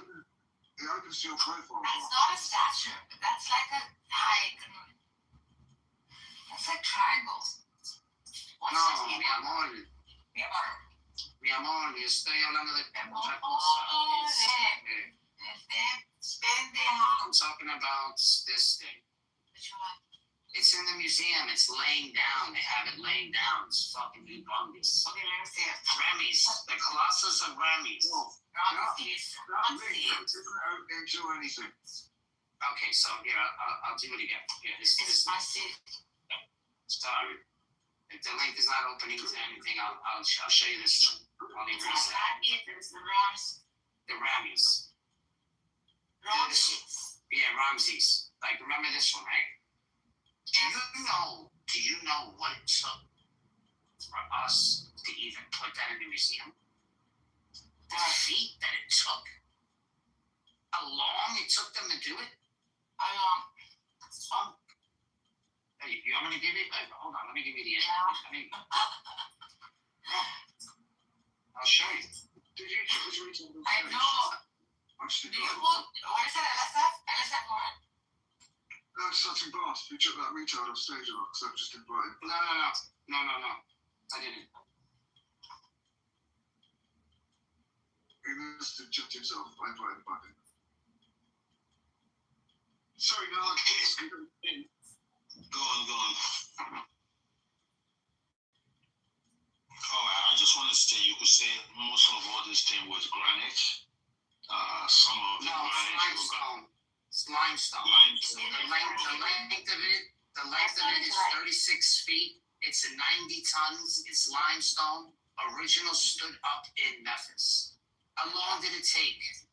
No exact record of time is specific to statute, but the estimated base known in Egypt, methods and experts. So they can only do using sledges and wet sand. They can only go 1 kilometer a day. No. This is what Egypt So it took several weeks. If in the short distances of 2 to 7 days, and more complex terrain, it took from 1 to 3 weeks. We're talking about a very, very long time. I get what you're saying, right? But it's not a fact. Let's call it a theory, right? It's just a theory to say this is how it could have happened if human build it or some kind of a size of some thousands of people move it, but we don't know. You know why we don't know? Just because they said it doesn't mean it's fact. But the only thing we can go with here is to say, these people talk about metaphysics or metaphorics when they're actually describing based on the hieroglyphics. One of their kings, that was a giant, who was seen flying a boat in the star. And there's another one seen flying in a boat in the water. Do you know what they used as propeller to actually move the kings and thousands of people in the boat with a lot of bricks, stones, all kind of stuff? Guess what they put under the boat? They put Aposis there. Aposis is a snake. It was used as a way to move that heavy object. So that is a metaphoric most people won't be able to decipher. Just because it's Aposis doesn't mean it doesn't have helping them move the heavy lifting. Because they put it there. So that's just telling you already that you might be thinking it's a human that moving this shit. They could have a deity or some spiritual knowledge to move that heavy object away from human. So that is just one thing I'll give to you. If I find a picture, I'll post it for you as well, so you won't just think I'm talking. So there's a lot of metaphoric or metaphysics of talking or languages in Kemet that we won't be able to decipher. We're just going to be guessing on theory. It's okay to do that too, because Greek does that and they give us a lot of readings, which is intelligent, but it's not facts, most of it. So they have their ways of moving stuff we don't know. And I told you some of your scholar he described how he actually levitates stone, but he doesn't give them the secret knowledge to. And he died it, he went to grave with it. So I find his name, I'll put it up for you too. Your scholars, I don't understand. I don't have scholars here. I don't have any scholars. I agree with He was an English, British, and European scholar. That's why I say your scholar is different from African scholar, isn't it? So don't get sensitive again, man, and don't come with the racial shit, because I'm already in. That's the point. You're the one who's being a racist. Your scholars, white man scholars. You mean scholars?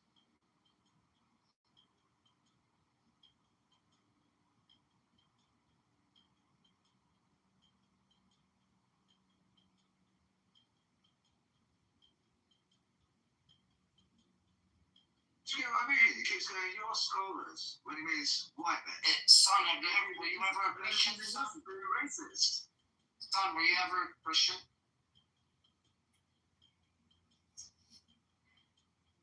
I'll take that as a yes.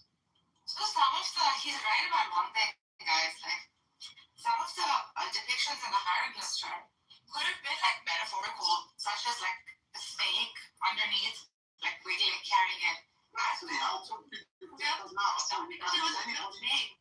One second. Not because it was a real snake.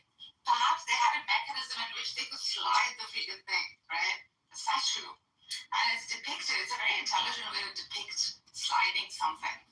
It's a poetic way to do it. I think that's possible as a theory that he's positing. Yeah, no, and you know what it is? No one's ever really wrong, right? Because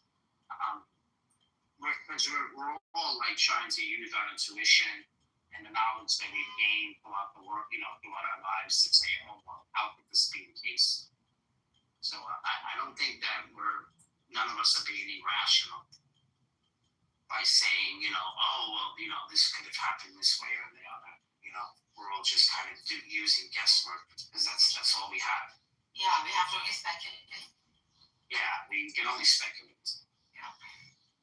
So I think all the information should be taken, all the information, and I think that's the thing, everybody likes to, and I think that's the most interesting part of conversations like this, right? Because we all have our little input on stuff. We are marvelous. These things aren't really up for debate. They're just up to share the information, But the common thing I think is that we're just so marveled by this era because of the way they did shit. Either they were like really giant people, or Eric von Daniken has a good book called The Chariots of the Gods. It got a lot of like pushback and stuff. I read it when I was like 16 or something, maybe younger. He believes the aliens came down and actually did. That's one theory he has. They could have used pulleys and levers and stuff. I don't know, there's so many ways they could have done it.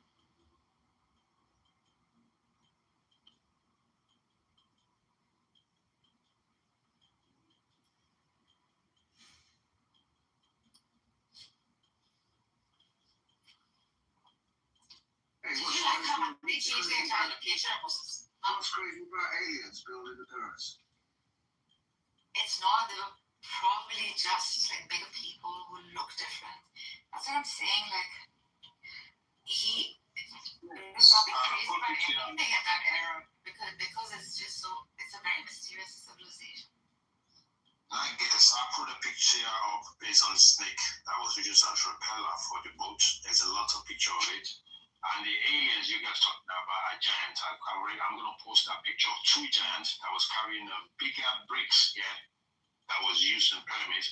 And the human was standing next to him, looked very small. That was found in one of the temples of one of their workers as well, right? They put this description for you. These people, they're not joking. They have a writing system. So it will be very difficult just to come with only theory when you neglect their real information and you can decipher it. So that's what I'm saying. It doesn't really say only thousands of people are going to be using chisels and a stone, to be chiseling granite or limestone that was harder than a liquid, even diamond, for thousands of years to come to that shape. They have their own technology, but we can't decipher it, and they're not leaving nothing behind for you. Sorry, just because they know there are people coming to invade them or coming to take some of their stuff. So they give you few education, but they're not giving you all the information. So that's why we ain't finding nothing. But we're nearly there now to find something by looking under the pyramids of Giza. They scan it, they find chambers, they find lots of cabinets. So what they're going to try and do now, we don't know. But by the time they get there, they're going to face a lot of surprises. Definitely, but they won't be able to touch a lot of things because the owner was going to turn up and they're watching everyone. So that's just my own theory, you could call it. But based on lifting stones, you people actually have deciphered that how stone can be levitated through sound energy, right? And through metaphysics. So that's possible Asians are doing it for us. We're not the only brilliant guy here. We have people that have done the best. We could talk about Neanderthal too. They actually came out with how to cut, how to hunt. They have their own carving, where they cut their stones as well. They have their intelligence. So you can't knock all these ancestors out before you start talking about, because we're reading about books today or somebody tell you something today is the fact. You have to go back and put everything together from the past and the future. Then you might come with a logical answers. I'll leave it there. They have some tools where they run them like sliding these things on like angled surfaces, right? Like what do you call those slides that kids play in freaking No, I call them slides. in playgrounds? Huh? We call them slides. Slides, yeah. So they have A slipping slide? yeah. Yeah. And these things were these very clever. I mean, the architects who had studied Egyptian civilization in architecture for like my third year in university. The King's Chamber had like. If you look at online, if you look at Wally from Texas, he'll show you how to move a megalith on his own That's not granite.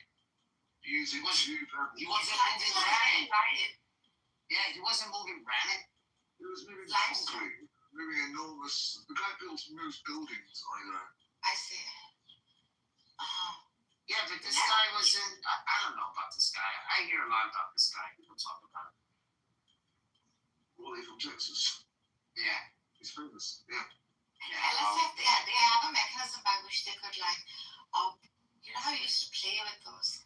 Like you could pull the stone back like a bow and arrow kind of a thing. They would pull the freaking stone back and that this thing would fly. That's another theory they have, but that's a dangerous way to do it.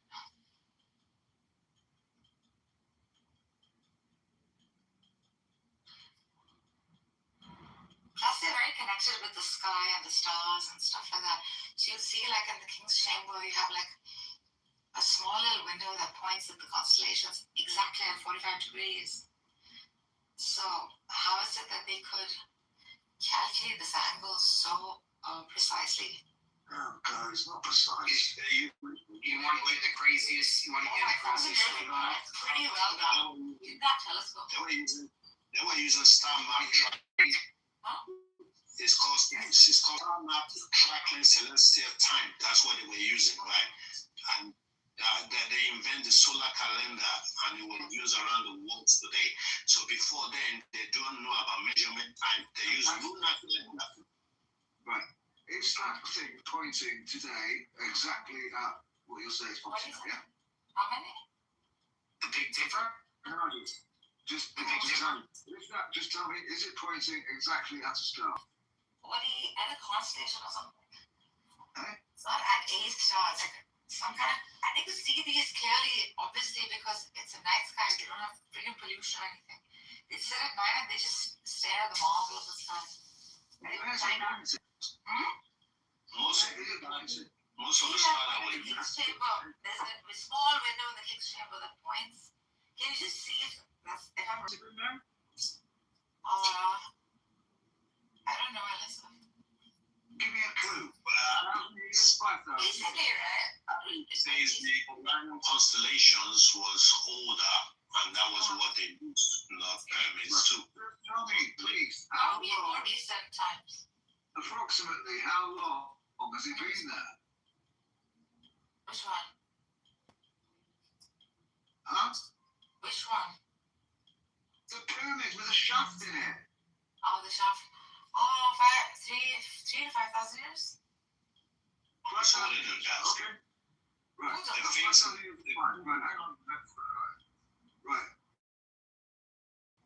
I'll give you an answer in a second. I just need to do a calculation. You don't answer either. You're gonna come up with some pseudo shit, and I know where you're reading from either. So don't come up with some shit. I'm doing a calculation. So what calculation am I doing? What do You you ain't think? gonna work. Debris or something, right? I don't know, Elizabeth. Finish it. Well, they use 365 days calendars, and that was the end of the year to match the rhythms of the natural season of their solar year. So if you're gonna calculate the solar year and the lunar year, you could come up with your answer. If you ain't got no calculation for that shit, you're gonna come up with your pseudo shit anyway. Well, it's okay. It's just Why don't you wait and see what I'm going to come out with? Amenhotep was 1390 to 1352 BC. So he met the pyramids there too. So go back to 1330 to 1352 BC and see where you're gonna come out who is the from that planet. Right, now you I love people who sit there and sprout what they're going to tell you what they're going to do, mind readers, right. Have you heard of something called precession? Yeah, I know about question. Yeah, go on. Right, precession is how the fixed stars inverted commas, fixed stars, move slowly over 25,000 years to do one full rotation. Thus, in the last 5,000 years, that shaft has moved 70 degrees to where it's pointing. So it's not even pointing in the same fucking direction.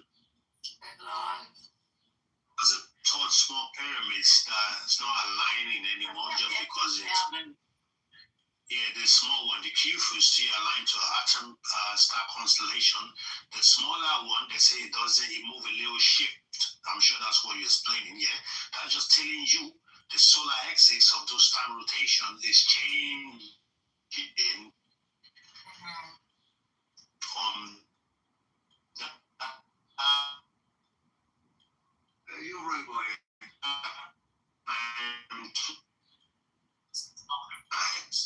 So it's that's just a way to explain it. No pyramid. Right, anyway, so anybody who says that shaft is pointing at X position, it clearly can't be because it keeps moving. So your profound lack of understanding of astronomy isn't my problem. No shafts that move because constellations rotate through the Earth axis. No shaft move. If he's talking about shaft move, no. Like you build a Shafts don't move, the sky, the stuff in the sky is moving. sky move, constellations just changes, lines and stuff like that, and you get those snaps that. So that's why. I don't understand what you're talking about. Yeah, you don't. You ask me and I give you the answer, and you want to be ignorant. I just gave you, and she I cannot understand your fucking accent, dude. She just told you, and I just told you a dumbass, and you want to argue again. You see how you go? I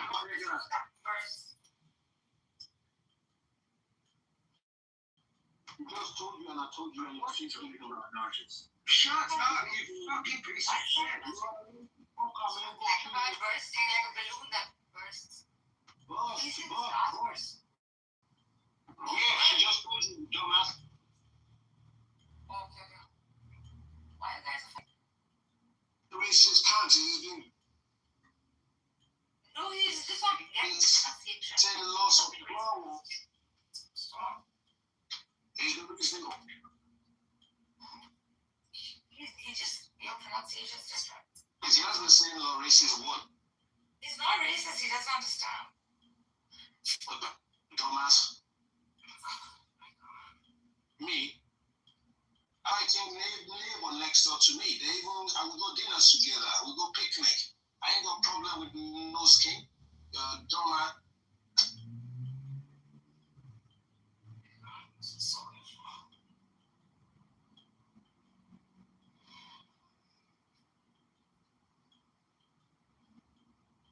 I have Viking neighbors around me, yeah? We go dinner together and picnic. We don't. Shut up about your fucking pig. A Viking neighbor will slap you because they don't like racist guy like you. Oh, shut up. It's not racist, he doesn't get the pronunciation. Yeah, my Viking neighbors are very, very, very, very intelligent people. They don't like dumb as racist people. Go away, you fucking idiots.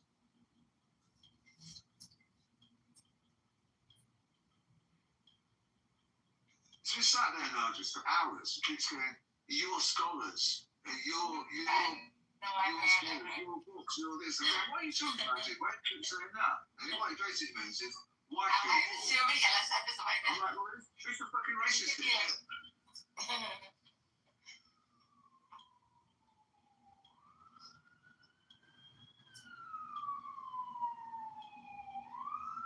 Right, so we're back on to what the next super intelligent thing he's got to tell us about. Invite me back on because there's nobody else who talks negress. You know, you're a lonely motherfucker, man. I never know why people say it. I never say that. Yeah, this is black. I don't even give a fuck what type of black he is, yeah? But he's been saying all racist shit to me. And I told him already, I go Viking cooler Buddhism bullshit. I don't want to hear it. One other question you want to ask again, go back to your scholarship and keep reading your pseudo papyrus and tell me what question you need to ask so I can give you the right answer. Well, I respect the Greek scholars. Yeah, they have a lot of information, but I don't use the zodiac sign. But that one, I know my zodiac signs that came after. Before then, we predicted their shit. But based on that, yeah, I respect them. They went and learned and give us books and shit. But I'm not going to factor everything because they renamed everything away from the original names. So if I have to have discussion with someone like this, they're going to be talking to me about what Greeks say, and I'll be telling stations, transmissions, or conductors or stuff like that. They don't mention all that, but the Asian people mention that. So you have to know through the meanings of. So two ancient people look at a pyramid, and one in one language goes, oh, that's a wiggly woo, and the other one goes, oh no, that's a boo boo. And now the person who called it a wiggly woo is wrong. It's really called a boo boo. I mean, for fuck's sake, does he not understand how different languages work? You're like, we can't hear what you're saying. You're mumbling. Yeah, the ancestor is capturing your voice right now. You can't hear shit.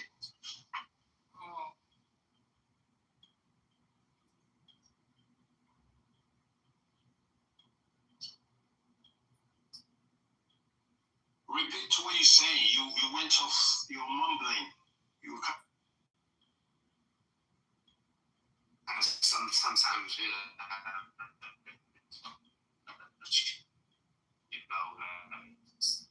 it's better that we just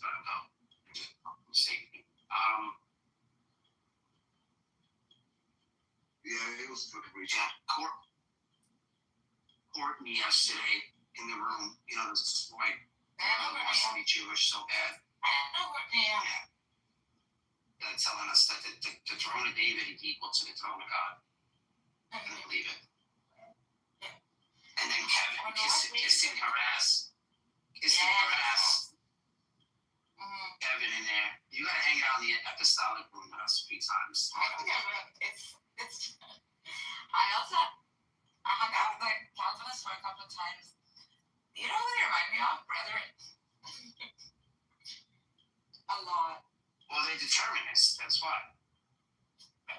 That's not. It's the attitude. But they also are like, I don't know. They make rational arguments, I think, I guess. And they've been They use precept. They use precept. They use precept, yeah. They use precept. I personally, I don't like the precept that they use, but I understand it.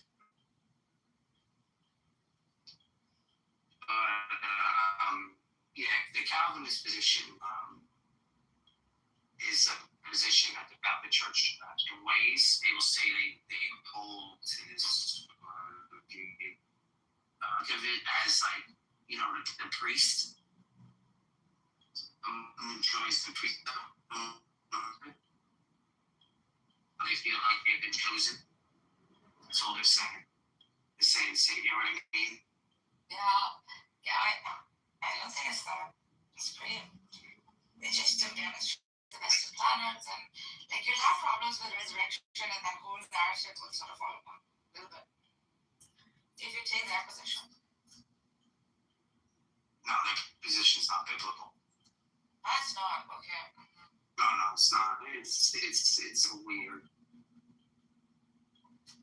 When did they come up with it? Like, why did I'll get it. Augustine Hippo. You know the I think take 4 a.m. He was the first person. No. So he paladins the deck arts the demon. I don't know that. Yes. All right, so Hippo, Augustine, Catholic,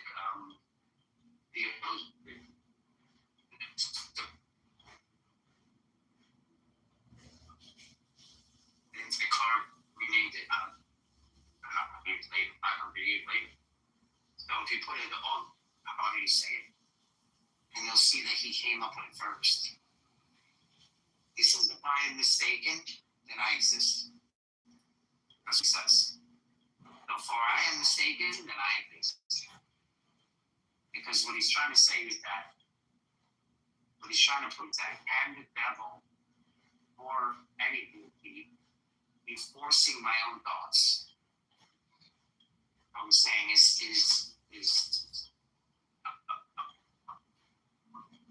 so predetermined. I mean, is someone telling us that I react? And the moment I'm wrong about that, means you're the only one knowing your thoughts. So, because of that, it exists. That's pretty funny. He came up with it first, which is really interesting. Think about it.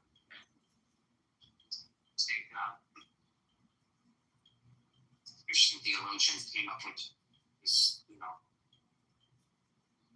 it's pretty interesting how you put it. Don't like there, I think that Brian Carlos uses it all the time. He thinks this is a good way to know you exist. But focusing a lot by saying I think that for anything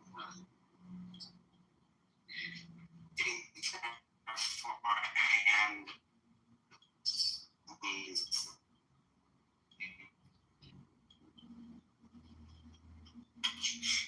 they want this because they want The point is, if you're having an experience, then you have to exist. It doesn't say anything about the nature of your existence, just that you must Well, you exist in order to have experience, which is what the other view was saying. yeah, that's a hard way. I think it exists. It's his name. It's Augustine of Hippo. If you look for that one, well, maybe it's me. Maybe it's something. I figured out which it's in, but it's really interesting. At least the first I have it.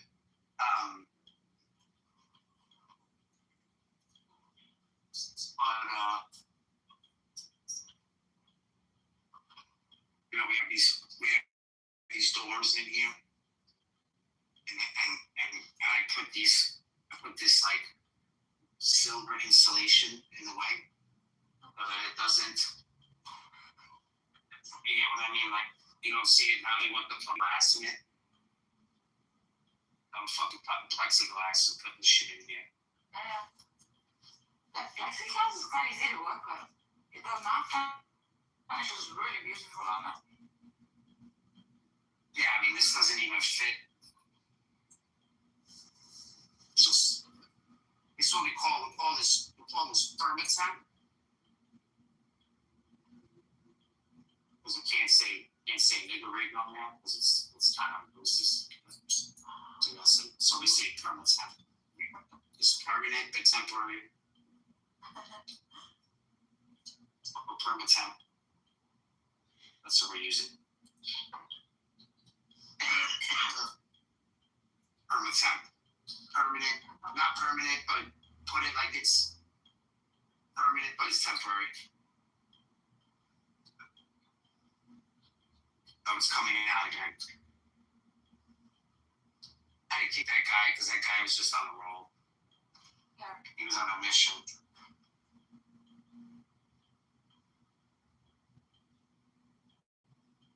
Everybody's going to lunch. It was nice to work in the office, huh? Fucking nice to work in the office. Go out to lunch. Yeah. So lunch. Up in the car.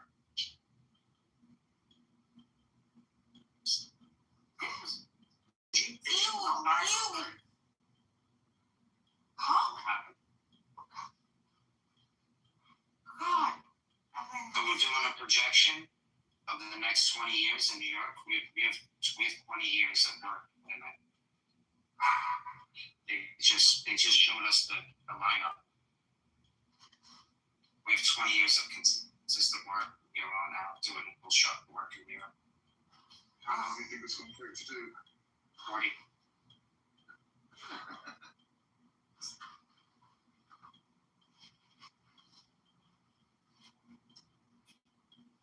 That's 20 years if everything goes to like one project leads to the next.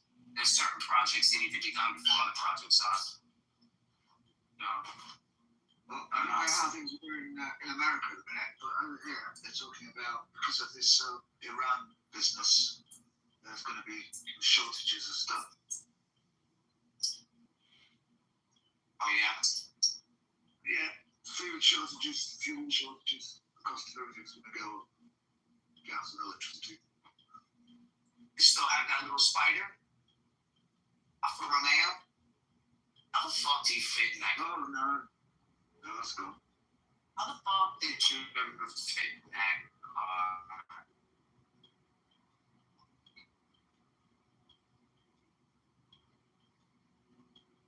You're at 6'4". Oh, you were waiting.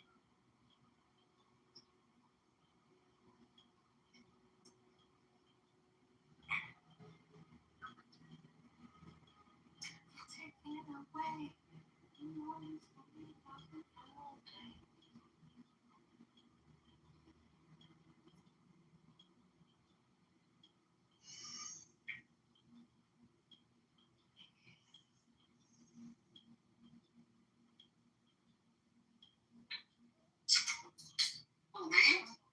What was? I didn't hear what you guys talking about. Oh, yeah.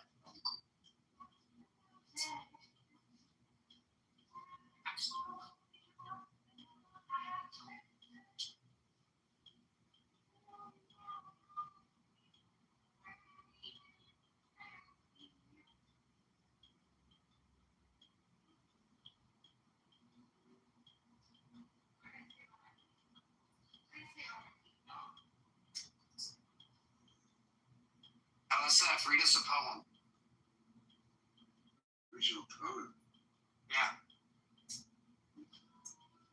A good one.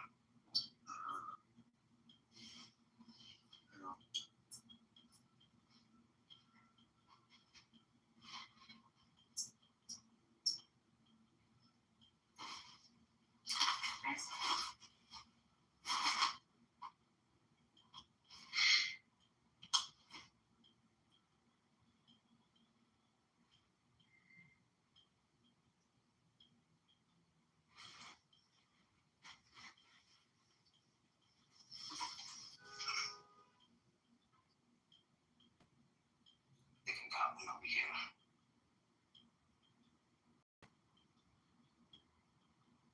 Let's see if I can find. Love looks not with the eyes but with the mind. Therefore is winged Cupid painted blind. The course of true love never did run smooth. And yet, to say truth, reason and love keep little company together nowadays. Here, my tale is true. The course of true love never did run smooth.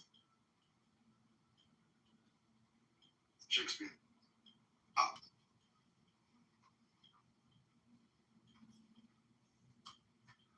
What's your favourite Shakespeare play? Julius Caesar. Merchant of Venice, second. Midsummer Night's Dream, third. Romeo and Juliet, perhaps fourth. And As You Like It. Shall I compare thee to a summer's day? Shall I compare thee to a summer's day?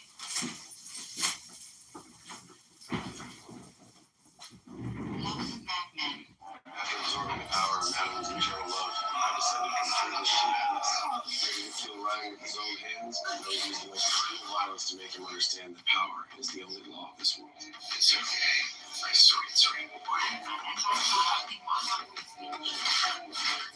Since his last escape from prison, Ryan's abilities had improved dramatically.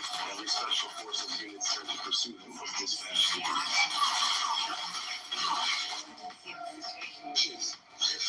I'm sorry, you were looking over here. Butcher then tracked Ryan down and persuaded him to lure me out so he could inject me with the virus because Ryan was the only person in the world who could get close enough to me to deliver it. When Ryan asked what would happen if he released the virus, Butcher told him the truth. I feel this virus will happen to me. He'll die. We're close by, we'll go together. You wouldn't be the first lad to throw his life away in a war, but you would be the first to save the world. Do it. He quietly slipped a tracker into Ryan's pocket. By this point, Butcher had already steeled himself to kill every superhuman, himself included. In his mind, it was the only way to stop superhumans from taking over the world. Without us, we're soups. The world is a better, safer place. I'll do it. When they arrived at the base, they found that the remaining supply of the virus had been completely destroyed, and scientists who created it had vanished without a trace. The plan would have to be postponed once again, but Ryan insisted on pressing forward. He wanted to prove himself before the Butcher. No, we have the virus. He said I was the only one who could stop it. He said it was my destiny. Without the Jew, he'd just be another stupid kid on a fucking suicide run. Disabled, lying, pathetic asshole. Ryan, following the plan, Ryan lured me out. Death.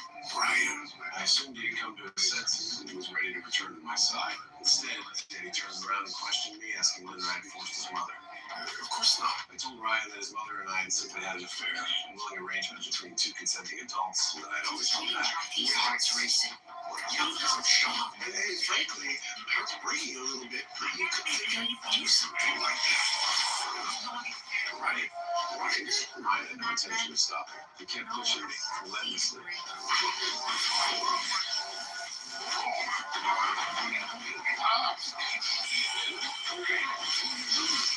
Ryan drew blood from my nose. I could no longer hold back. It was his turn to face my fury. I pinned his hands down and put my fists into his face, blow after blow.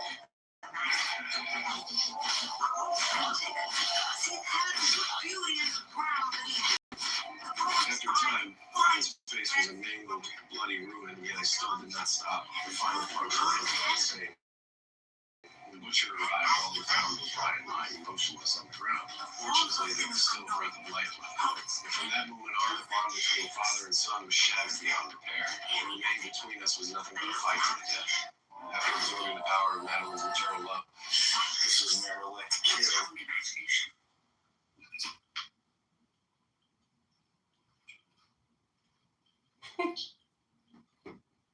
Those is all. Precious. I did Shylock speech 2 once in school. Start from the beginning. The gospel is a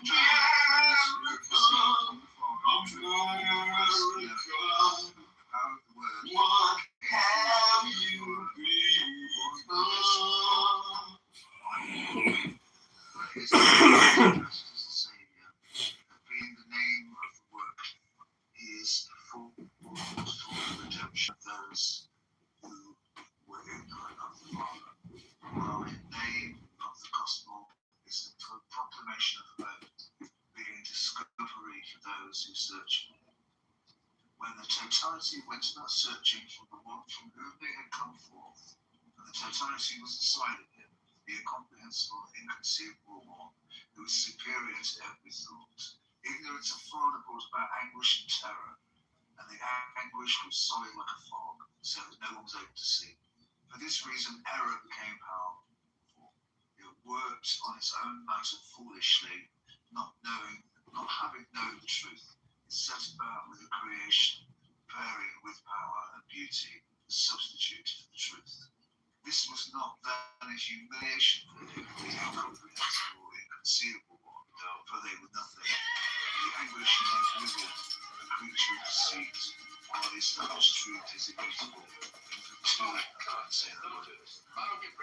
Perfect in beauty, for this reason despised us. Because it had no fell into a fog without the Father, while it was involved in the works and oblivions and terrors, in order that by means of these it might entice those of the middle. Put it down. Now. The oblivion of error was not revealed. It is not from the Father. Oblivion did not come into existence from the Father, although it did indeed come into existence. It comes into existence in his acts, which appeared in order that oblivion might vanish, the Father might into existence because of the Father is not known. So since oblivion came into existence because of the Father was not known.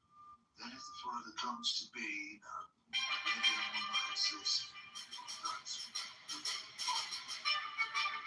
Through this, the gospel belongs to the search, which was revealed to those who are perfect through the mercies of the Father, the hidden mystery of Jesus the Christ, enlightened those who were in darkness through oblivion.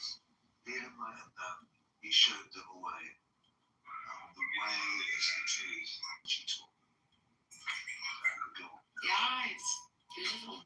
Is it Gnosis? Gospel of truth. Huh? That's the gospel of truth. It's really beautiful. That's the poetry.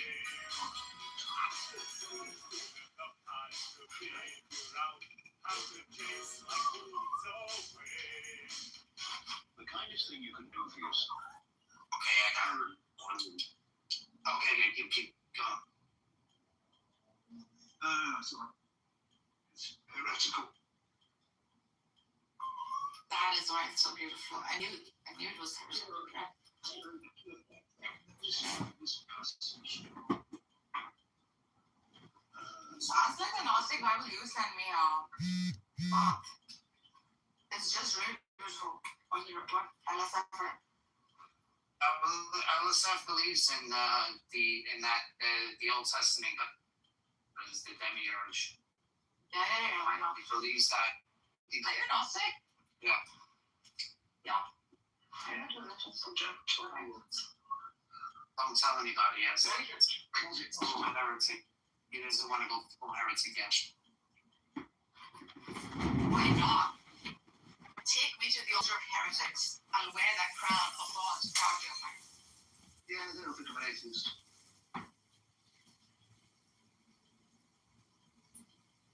Well, he doesn't believe that the God of the Old Testament is the one true God.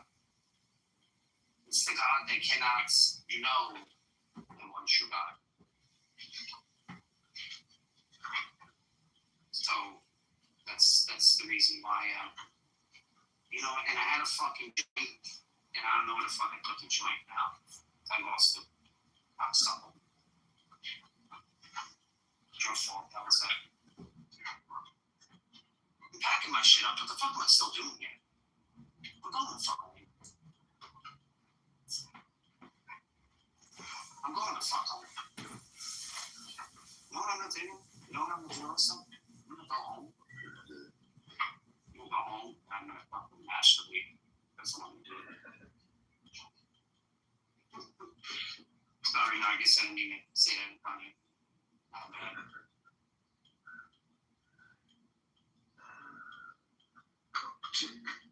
Where is it? Coptic Apocalypse of Peter, that's the one. Oh, you would love. I read her the one.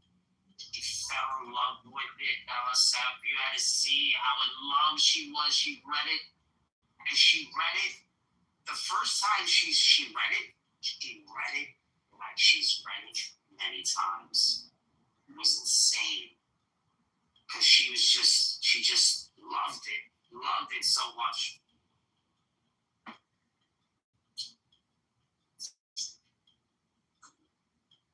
The uncorruptible one. The one. The one. I think I'm gonna read it and send it to his voice. I think you should read what's it called? Trimorphic Protanoia.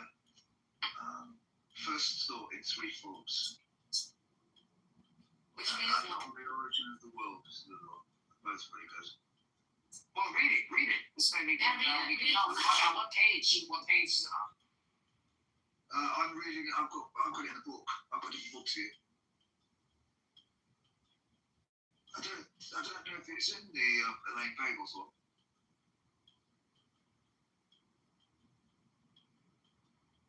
Yeah, this I am protanoia. So protanoia is Greek. It means first thought. So noia basically means thought. So you've got like epinoia, which is afterthought. Metanoia, which basically means to change thought. So there's a bit of a thing actually in the New Testament. They use the word metanoia to mean repent. It actually literally means to change thought. So yeah, I am protanoia, thought that dwells in the light. I am the movement that dwells in the all. She in whom the all takes its stand. Firstborn among those who came to be, she who exists before the all. She, the protanoia, is called by three names, although she dwells alone, since she is perfect and invisible within the thoughts of the invisible one. I am revealed in the immeasurable, ineffable things. I am incomprehensible, dwelling in the incomprehensible, and moving every creature. I am the life of my epinoia, seventh thought, that dwells within every power and every eternal movement and invisible light, and within the archons and the angels and the demons and every sound dwelling in and every material soul. I dwell in those who came to be, I move in everyone, and I delve into them all. I walk uprightly, and those who sleep, I awaken. I am the sight of those who dwell in sleep. I am the invisible one within the all. It is I who counsel those who are hidden, since I know the all that exists in it. I am numberless, beyond everyone. I am measurable, ineffable. Yet whenever I wish, I shall reveal myself of my own accord. I am the head of the all. I exist before the all, and I am the all, since I exist in everyone. I am a voice speaking softly. I exist from the first. I dwell within the silence that surrounds everyone. And it is the hidden voice that dwells within me, within the incomprehensible, immeasurable thought, within the immeasurable silence. I descended to the midst of the underworld, and I shone down upon the darkness. It is I who pointed forth the water. It is I who am hidden within radiant waters. I am the one who grudgingly put forth the all by my thought. It is I whom am laden with the voice. It is through me that notice comes forth. I dwell in the ineffable and unknowable ones. I am perception and knowledge, uttering the voice by means of thought. I am the real voice. I cry out and they recognize me, the voice. Since a seed indwells them, I am the thought of the Father, and through me proceeded the voice. That is the knowledge of the everlasting things. I exist as thought to the all, being joined to the unknowable and incomprehensible. I reveal myself, yes, I am among those who recognize me, for it is I who am joined with everyone by virtue of the hidden thought and an exalted voice, even a voice from the invisible thought. And it is immeasurable, since it dwells in the immeasurable one. It is a mystery. It is unrestrainable, and it is immeasurable by the incomprehensible one. It is invisible to those who are visible in the all. It is a light dwelling in light. It goes on.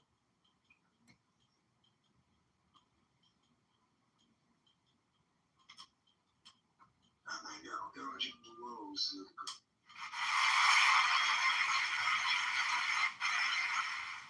Why, thank you.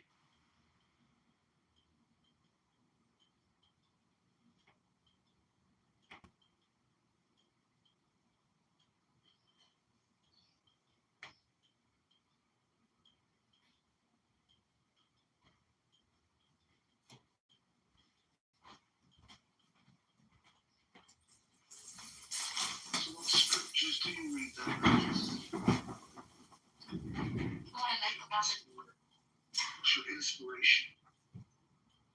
Read everything. Everything I can get my hand on.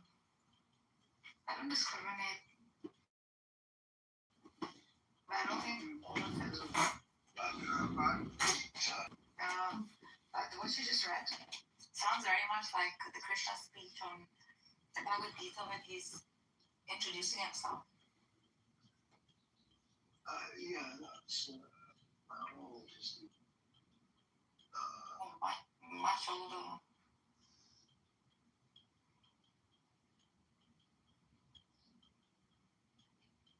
They've always known these things. It's not that one plagiarized from another. These were just known truths, I think, that mystics held onto whilst they experienced like deep states of perhaps like awareness, you know.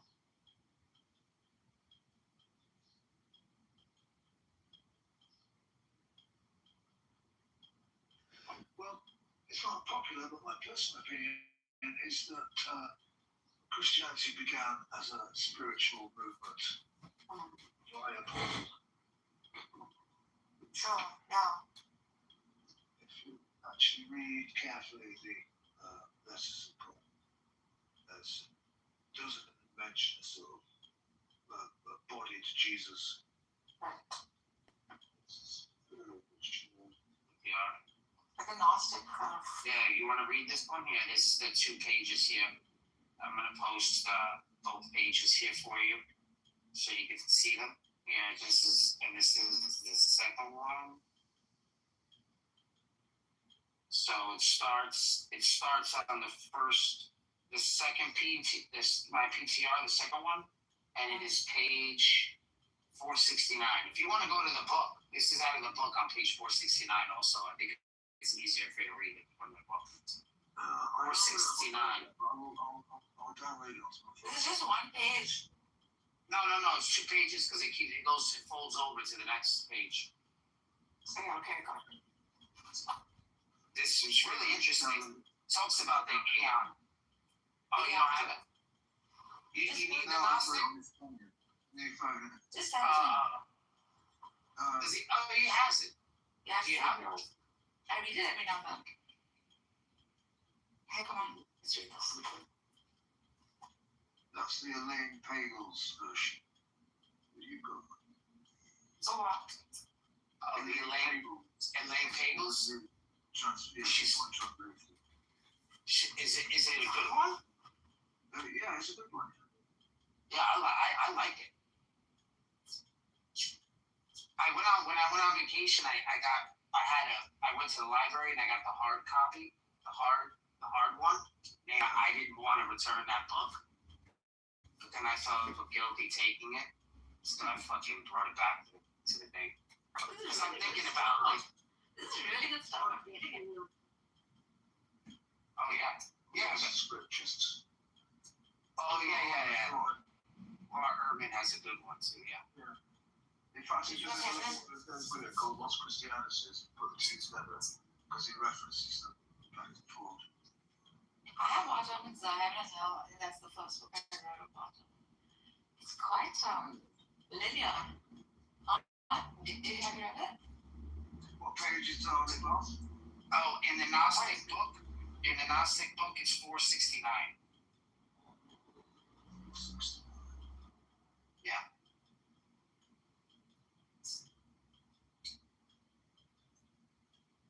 Not in the scroll, the actual.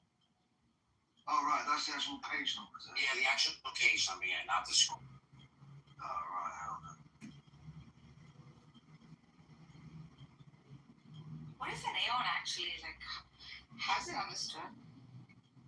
Aeon is who Jesus is in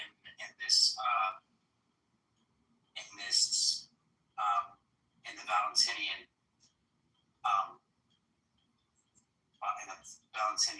thing. It's quite nice. Yeah, the reason for your shots. Oh, okay. 469 and it's 469, 470. A little bit of 470 on the top. This is reading from your PCR. the son, right? Jesus descends Yeah. income. Yeah. Yeah, okay. No. Starts at 469. The one that says the world ruler tries to kill me. Right. Not that one. Just saying, you know what? I don't need that. I don't need anything. I don't need anyone. And I'm just going to move away from it. Does that sound reasonable? Does that make me a lunatic or what?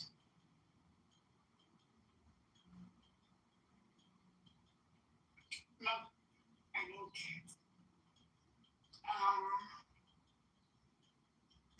that might be part of the problem. Why you're having We a have hard time. We have introduced a streamer to the room. We have to be careful. Viviani, you woke him up. Alistair, he's here. Oh, yes, we did. So you're giving up on. I think if you're not doing the one, it's really hard for the other to be successful. Are we talking about love this afternoon? Yes, it's funny.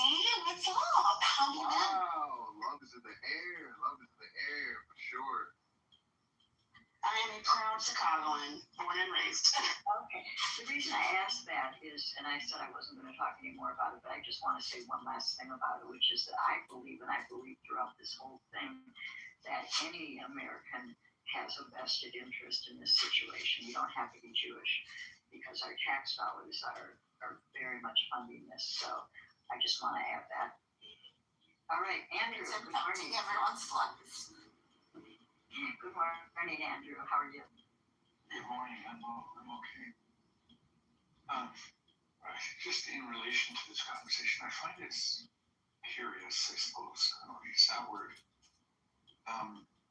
That people that have suffered a trauma in their history, such as the Israelis/Jews coming out of World War II, and I'll compare that with the Irish that moved to Newfoundland. And when the Irish arrived in Newfoundland, it was already inhabited, of course, by the Beothuk peoples, and they wiped them out. And these are people that are coming from 900 years of subjugation by the British, and yet turn around and do the same thing to the peoples that they. And it's just very curious that don't have that empathy for the people that they encounter. There's some kind of disconnect there, so it's strange. Anyway, that's what was coming to my mind when you were talking about this. There's actually an answer for that, but it's way too long for me to explain here. But just if you're wondering, I'm happy to share my thoughts on that and the difference. Sure, anytime. Yeah, because it's a strange phenomenon. People have a selective memory, I suppose, or But I just came across an article a couple articles. One this morning was about an economic conference that's slated for mid-September in Toronto. Mark Carney's government has been on the world stage trying to attract investment into the country. So this is being sponsored by two of the larger pension plan here in Canada, as well as maybe some of the financial institutions. And they're hoping to, because of the situation within the world, the uncertainty, the changing dynamics, the geopolitics, to offer Canada as a safe haven for investment. And it's one thing to present it like that, and the Carney government has been working, and as he mentioned in that clip that I heard part of, earlier, that the going has been slower than he'd like, or they'd have liked. And so they have a lot of MOAs in terms of some of the larger projects. But Canada has had an issue with this for a very long time, and especially under the previous Liberal government. And that has to do with just the whole regulatory process that you have to go to get these things approved. It takes forever. And of course, people aren't willing to, they want a faster return on their money. And that's really what it all comes down to. So we'll see just how interested people will be to invest in Canada.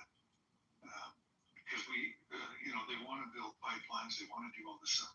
And then on that note, on pipelines, out of just northwest of Edmonton, Cold Lake, Alberta, they had a large 600,000 liters oil spill of a pipeline.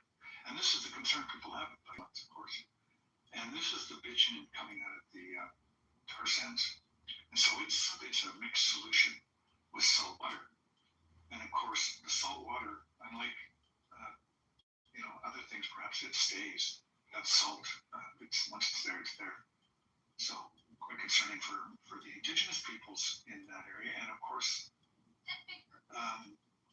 there's little transparency. I won't say there's no transparency. There's little transparency on what was affected, what mitigations they've done to clean it up, the involvement of the Indigenous communities, and them being informed, et cetera, et cetera.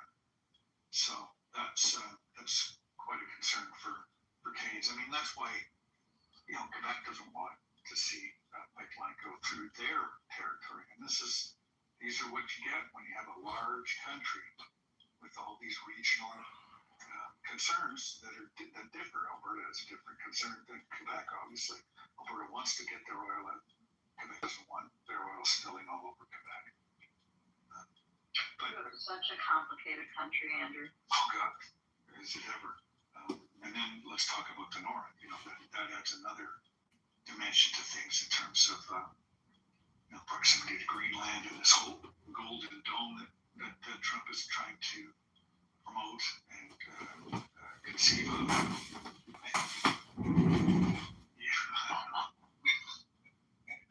Yeah. So, and I guess the other one that really hit me this morning was that Doug Ford, who's the Premier of Ontario, has just they purchased a used private jet for him at $28 million. So I don't know where he can jet anything in Ontario that he needs a private jet, but apparently he does. I need a private jet. Why don't we move over to Susie, since we're having kind of a shortened room today? So I would love to hear from you, Susie. Thank you, Andrew. Yeah, hi, and I just exited the tram that I was driving in while listening to you, Bright Spice.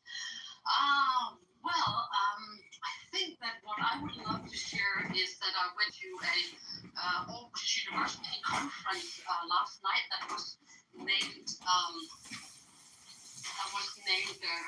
Resilience, and we had from 4 different departments, from history, from technology, from social sciences, and also the head artistic director of the Royal Opera of Denmark as speakers.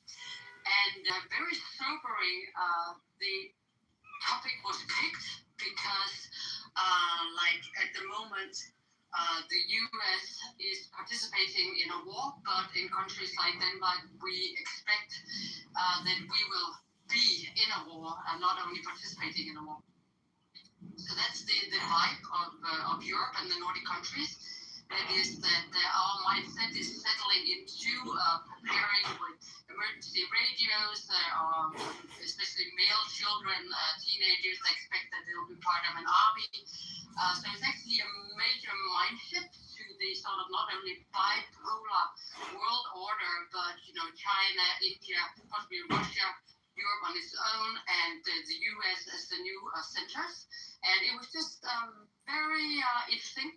And I'm very happy to say that conversations like the one we have in this room and other places in Clubhouse made none of the points that were made new to me.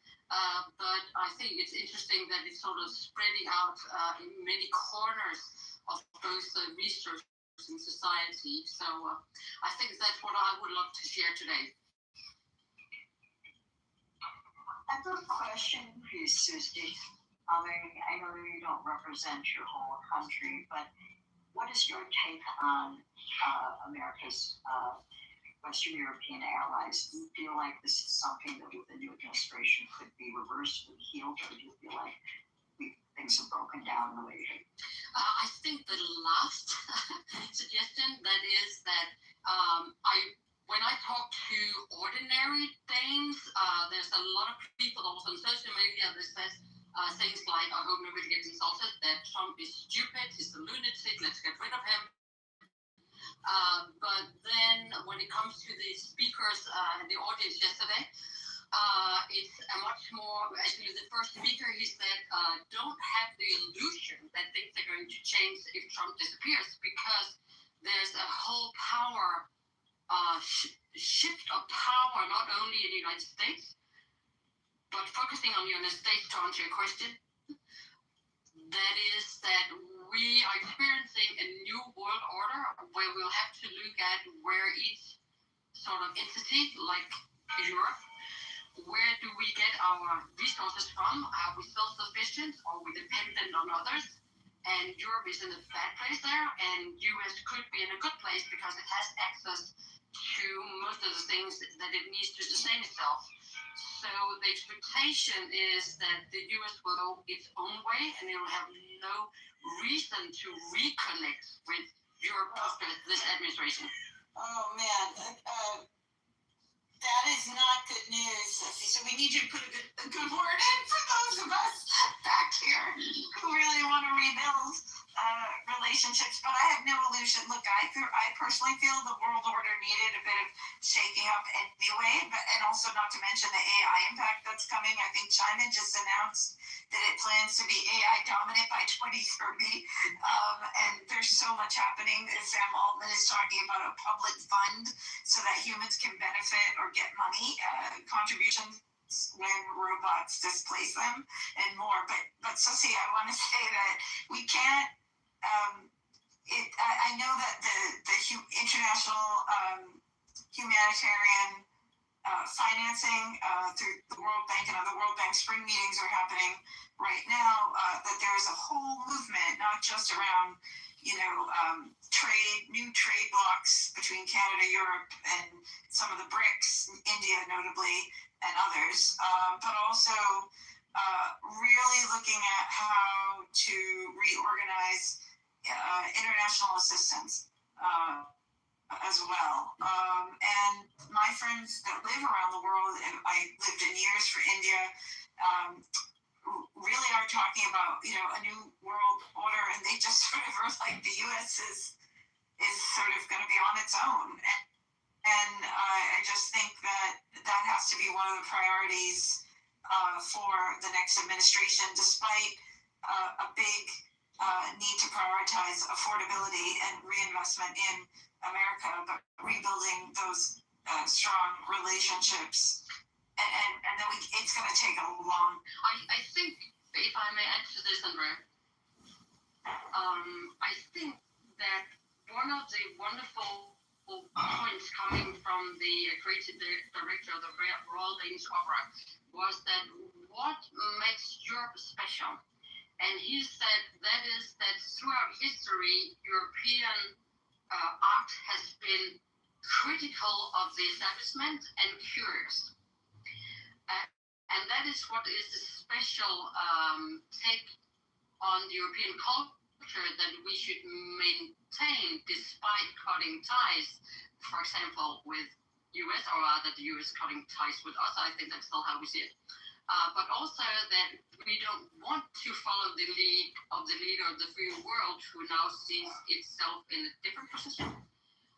But the question is if the culture in the United States will in the future be a mirror of what he says is characteristics of the European culture, because of course the US being created by Europeans traveling out, we have shared that, but the question is, will we experience a split in the values and culture behind movements, companies, and culture where the U.S. also export values and culture. And I think that is actually maybe the biggest underlying question, because if we share the same values and visions, we can always find a path. But if we don't, and momentarily we don't seem to, so that's that. How do you think that's going to play out with the U.S. as a society looking away from them?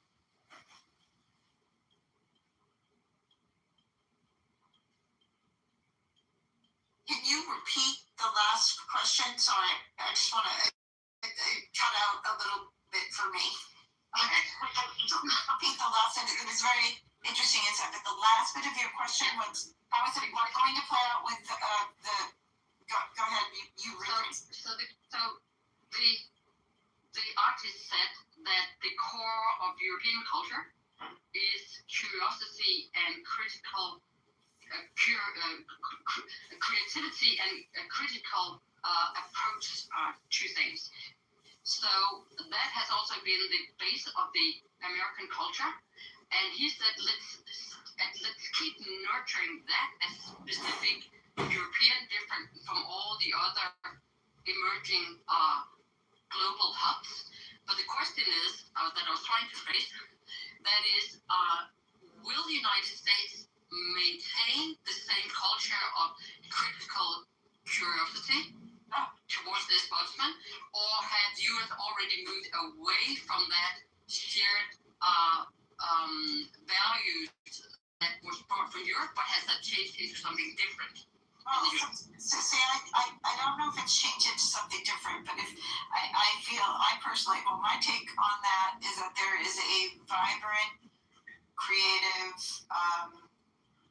even more so than some of the big businesses, pushback going on right now in the United States that's exercising its free speech and critiquing this particular regime, and with it also kind of the state of affairs for average, American people. So, and you see it in the satire, which is, with comedians, and particularly our late night show hosts who have been attacked by the regime.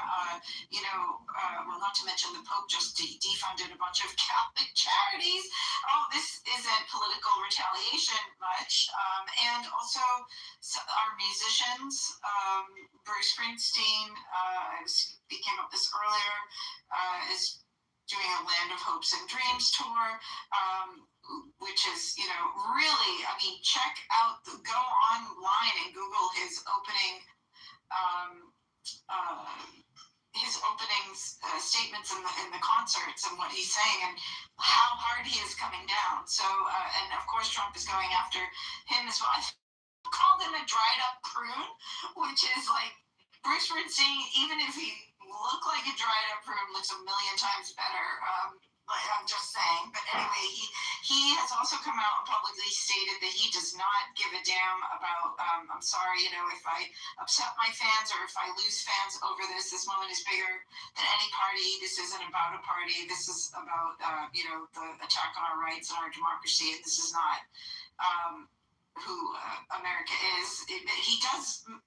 notably, he does call out that no one that I hear speaking out about this in the creative sense is actually saying that America is perfect and that it wasn't a failed, that there aren't some things that there are many things that aren't working, but we were, for a while, we at least had some rule of law and, a general respect for the rule of law and protection of citizens' rights, which we see really vastly under attack, and increased data surveillance. So, and also increasing the highest inequality gaps in a long time. So, something's not working in the system. It's something that ushered in the likes of Donald Trump. That's all being acknowledged. I'd say I shouted out Eminem earlier, who is, one of the most sold rappers around the world, highly respected within the rap community, I guess, and the entertainment industry. And he is a tricky character, and he is very outspoken, and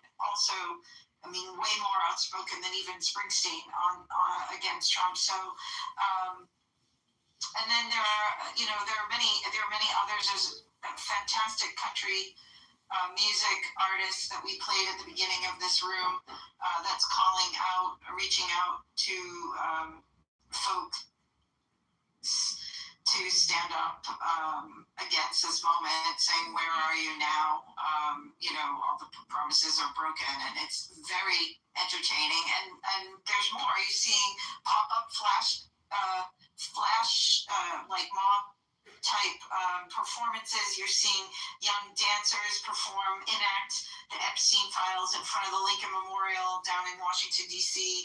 We're seeing bronze statues. I mean, honestly, if you follow the artistic movement behind this, you'll get a really good laugh. And also, there's some very good health effects that come from laughing and taking a breath, and a moment of comic relief about the insanity of it all. And not to mention all the artists and with the people of Minnesota and the signs and the protests and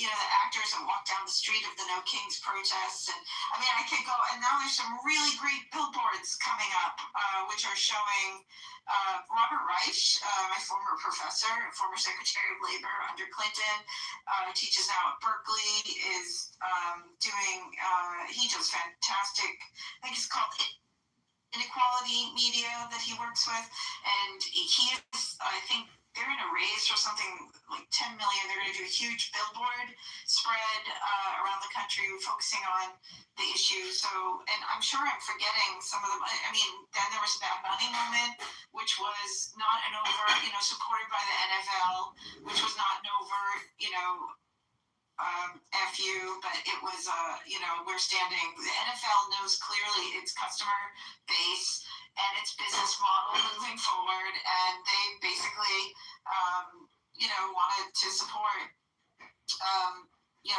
Bad Bunny and its fans and make a bigger statement. And I actually got an inside take on this from someone weirdly in my neighborhood from the NFL who said, and they were actually a little worried, like they weren't sure what Bad Bunny was going to do when he actually got out on the stage. This was one of the most interesting conversations I've had in a while, which was that they were all imagine like you're at the Super Bowl and you're waiting for halftime and you have this huge production coming and you're sitting there going, not knowing if he was going to stick to what they agreed to, because they were trying not to be completely overtly political at the same time. They were very much wanting to send not be told what to do with their halftime show and not succumb to that pressure. And also, sports unite. So they really wanted to support the positive and loving community type environment that Bunny show brought together. So sorry, I don't know how long was that, 10 minutes? You did. Interesting note on that Bad Bunny performance was that he did a little video afterwards where he talked about the experience, and he said that the football, you recall, he was clutching a football to his chest the whole time, and that was it had armor around it. It was what do you call it when people wear, it was a bulletproof football that was up against his heart that he carried the whole time through the whole performance. And the other thing was that he talked about how Lady Gaga had a brooch on her shirt or dress or whatever she was wearing, and that was the signal, was that if there was any danger or anything that was about to become explosive, she was to take this brooch off, and that was a signal for the whole stage to evacuate. So, how would you know? Well, they've got people. In the ear. Yeah. No, my only point being was they were anticipating the possibility of some violence, but going to a meta place on this, what I heard you say, Susie, or ask, was whether the values of Americans were going to continue to be in sync with the values of Western Europeans. I think that was a question you were asking. And the answer to that question, which always leaves me with kind of a stomachache, is that I just feel like there's such a disconnect between people and government. It's kind of like, I think people love each other. People are fully capable of having having empathy and love and support for other people, including people who are different from themselves. But somehow the governments are running this crazy circus of destruction. And I don't know how you reconcile that, although I would say that right now I think all eyes on Hungary, because that was a really positive moment for me anyway. Last week was when we got rid of Orban. I mean, that was a little bit of a glimpse of hope. So with that glimpse of hope, anybody else? I just want to say one thing there.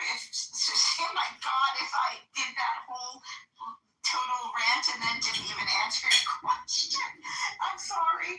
That was probably my misunderstanding. But I think right now. Ellen, you answered the question, but Andrea, you answered the question in a different way.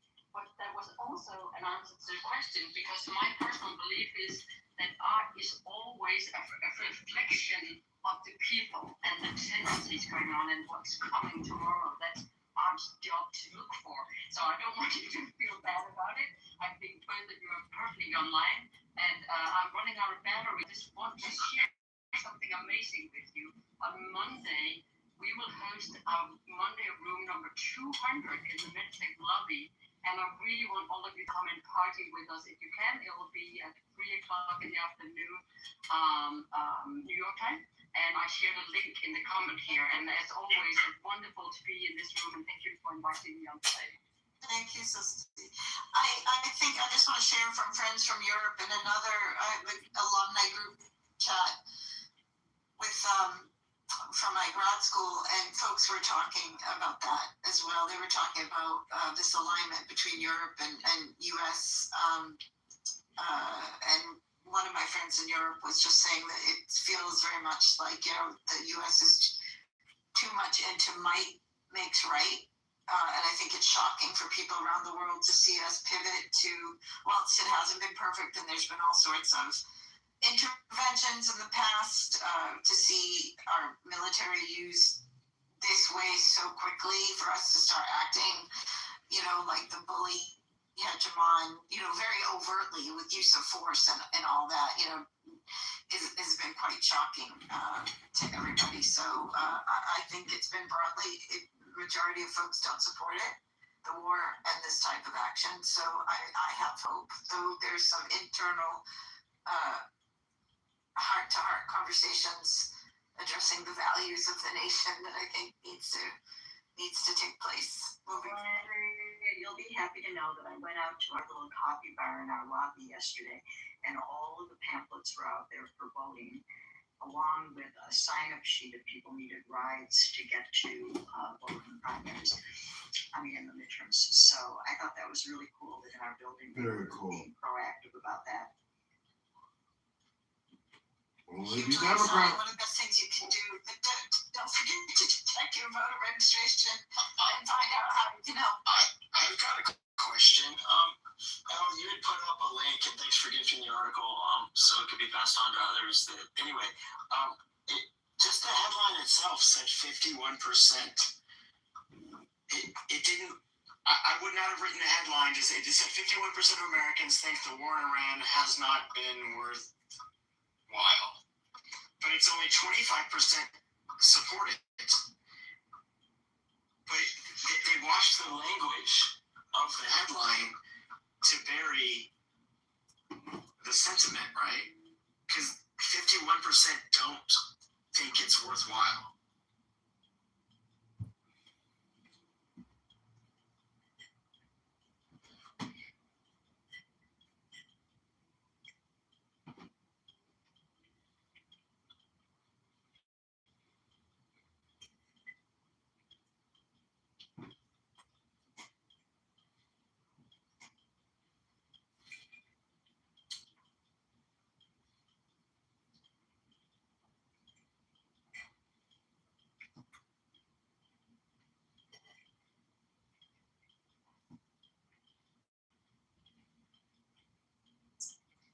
It wasn't that the map didn't add up. It's just that they're burying the real thing is only a quarter of people, not even a quarter of Americans support this war. It's the most unpopular war.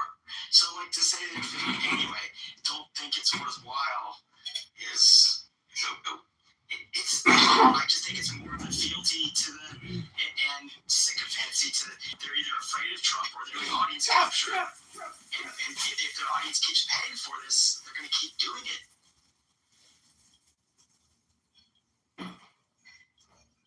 Okay. Yeah, our additional Friday song. It's good to see everybody here. Thank you, Elle, and thank you, Andrea. There's lots of stuff happening. You know, we'll be back on Monday. So everybody have a good weekend. Here we go. Happy Friday. So bad.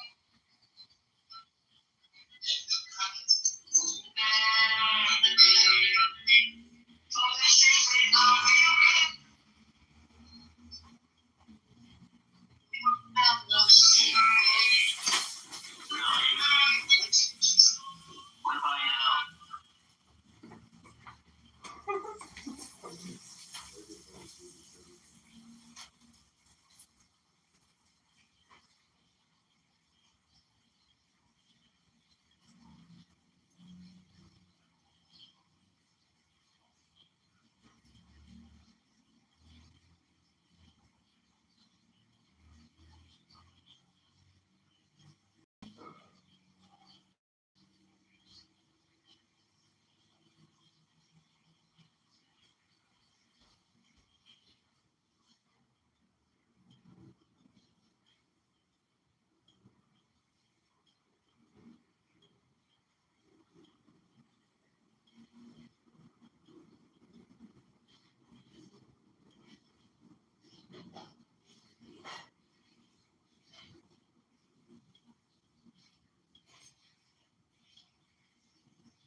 Mm.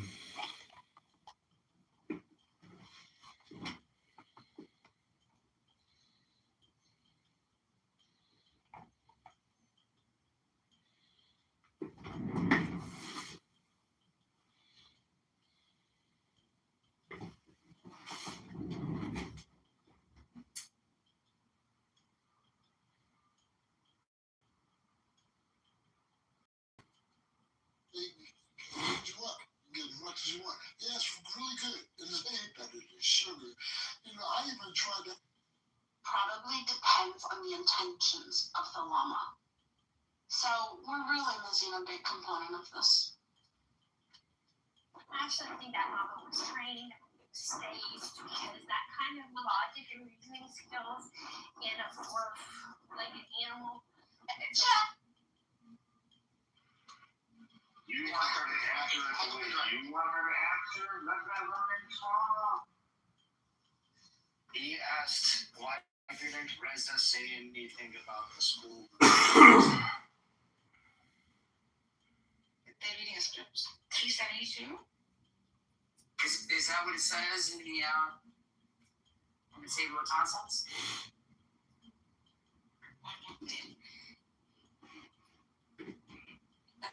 Paraphrase of Shem. No, it says Apocalypse of Peter.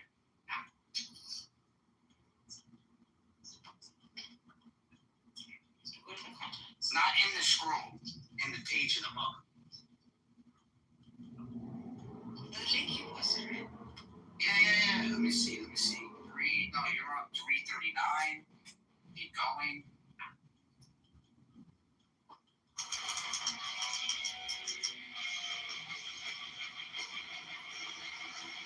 Pecking trees and great sound. The Apocalypse of Peter. The letter. Which one? Where is it? Right, here we go. That's what it is. It's the Apocalypse of Peter. It's page 373. 376. Maybe, hold on. Holy hold yourself, get the job. Get the job, Bob. Okay, right here.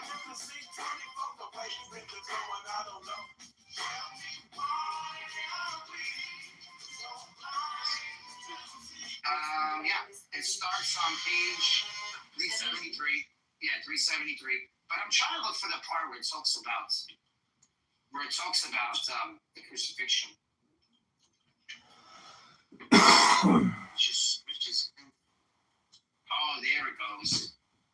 It's on page 377.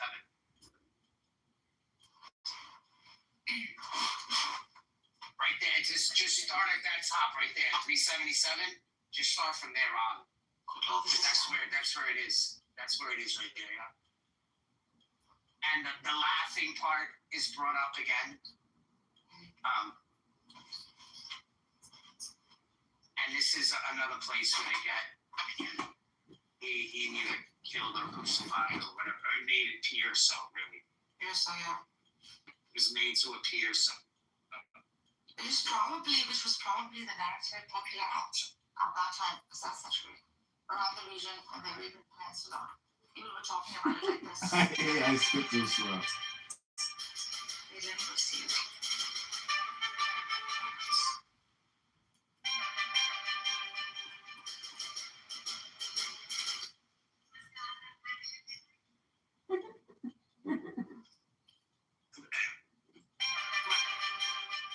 You do have to realize this doesn't demote thing.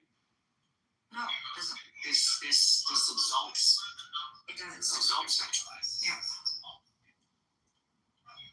It doesn't demote his, if he had any special powers or anything like that. It doesn't demote him at all. In fact, This doesn't. Can you read it? Yeah. 377. Yeah. That gravity bomb is sick as fuck, bro. Just saying.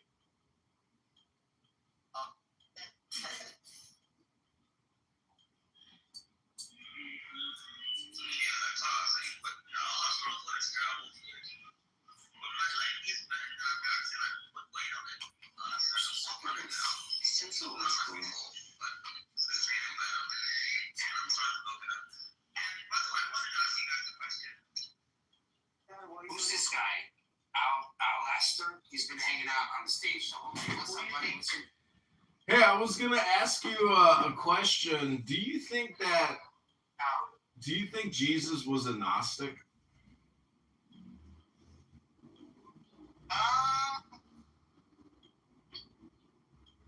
Who knows?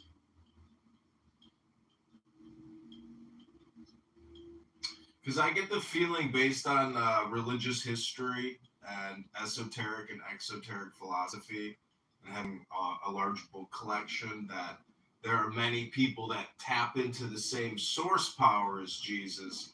But to say that Jesus is the one and only God, or the God, like, the all or nothing statements about Jesus, to me, just don't add up. To me, he's a powerful magician, just like Muhammad, just like Buddha, and they all have a philosophy which is essentially Gnostic, or above and below, that type of a connection. Correct. But what I'm trying to say is that if that is true for Jesus, it's also true for you. That's the good news. That's what everybody's missing out on. It's the fun of the secret. Missing out on. Yeah, idiots think that it's all distinct, separate from each other. Idiots.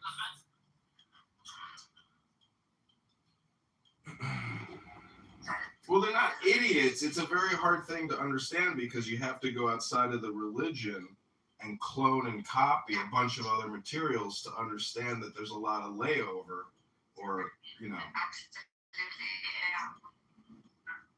But at the end of the day, I dabble in these things, but when I'm doing forensics, I don't dabble in that area.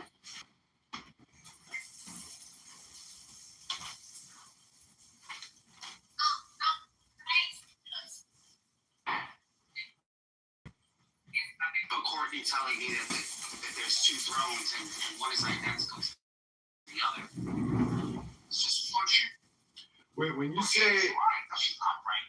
when you say you do apologetics, does that just mean when you do apologetics, you're not doing Gnosticism? So what are you doing, apologizing for not doing Gnosticism? No. When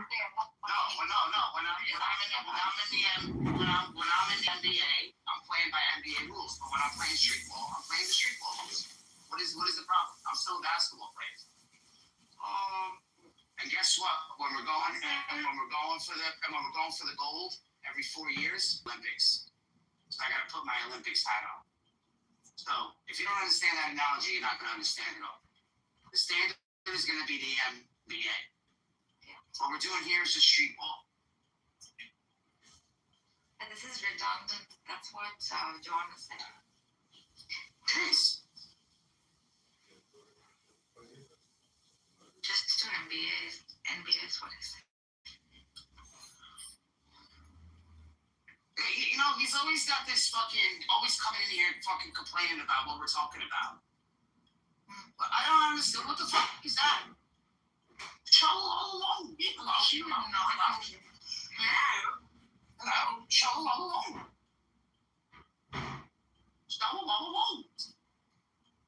all along. My father couldn't marry a Jew. Picture that.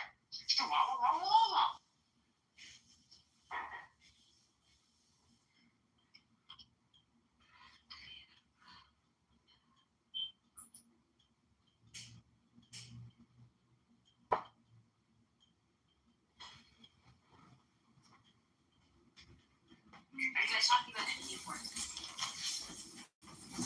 Never. You should just stop. You should stop playing basketball. You should just become a swimmer. I should become a what? A stripper? You can say that, but I said swimmer. Oh, swimmer. I can't be Michael Phelps. Yeah, please ask questions. Ask away. It's going to be Sure. it's already. Is that okay? Okay. Yeah, I'm nervous for you. I'd be curious to know your thoughts too. So I grew up with the concept that the Day of Atonement is every day, and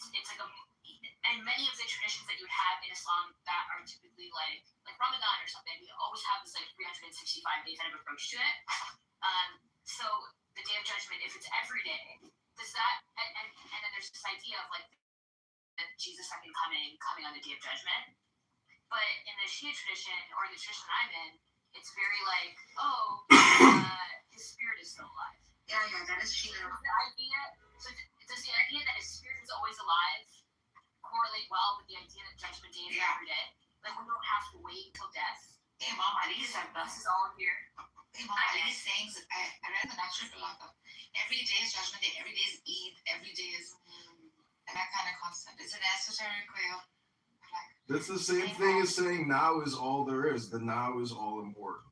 Now is all there is, Every day is Groundhog Day. Every day is stripper day. Every day is burning coffee. Every day is Valentine's Day. No, every day is Little Boy Cried Wolf Day here on Clubhouse. And the thing about the little boy that cried wolf, every time the little boy that cried wolf, every time he does it, it's a reframe and it works every time. That's the secret. Is this also Universe? The actor guy?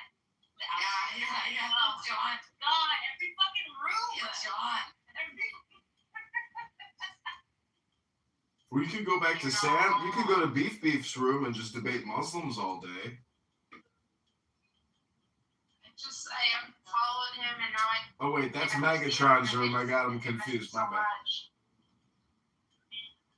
But yeah, so Darkness, you read that? Is that epic book? Yeah. Is that it? Yeah, so a new version, a new translation came out. Yeah. It's like epically long. I'm gonna try to get myself a copy sometime because I've never read it. Yeah, it's really long. It's a very good book. Is it a tafsir? A commentary on? I think it includes both, but it's some academic scholar that did the translation. I think it's In conversation with saying it's not an explanation, I can sit here and just feel full of love. Nurturing a relationship versus nurturing thoughts on that. There's someone who loves you more than you love them, and then there's someone you love more than they love you. So a lot of people in situations where they have to choose between the one who loves them. I'm choosing this is you. This is not about being superhuman. Wouldn't it be fun to go to all these different places for archives? Like the Institute of Smiley Studies, and then going to the Vatican and just seeing all these texts in real life. I would love to do that. Just a textual tour of the world, you know? Well, I heard that Lucifer lives in the Vatican, and then Okay, I get that you're gonna bring this to but oh my god, I just want to. I'm sincerely having a real So let me conversation. remind you, you've made it through things you thought would break you. You've stood alone in rooms where no one noticed your So pain. yeah, I wonder. I guess I just wanted to share the idea. I Just to make others thoughts of Jesus is here every day, and therefore the Day of Judgment is every day. Yeah, that's exactly. It is what God can understand. It's with us principles. So why would waiting for Jesus to come back? It's the same thing as saying the Constitution is written today, right now. The Declaration of Independence is written right now. And that's the essence of the now. That it's a compression of the past and a compression of the future. No, it's written now. That is the mystical. Hello? Hello? Anyways, enjoy your day. Hello? What is that theory? John, what is it called? The time theory, the block. What is it? The B time? It's called, if I had a wife that had Clubhouse, I'd probably divorce her. That's just me. Everyone's trying to say that I'm married, and that's not cool, because I'm not.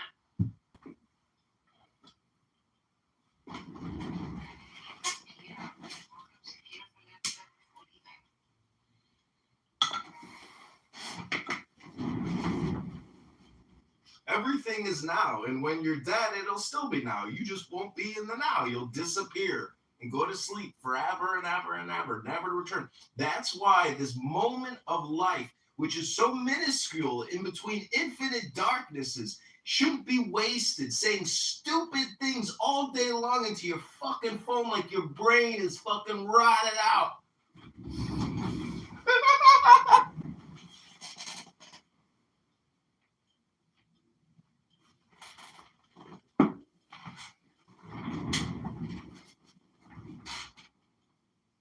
Always pleading for awareness and awakening.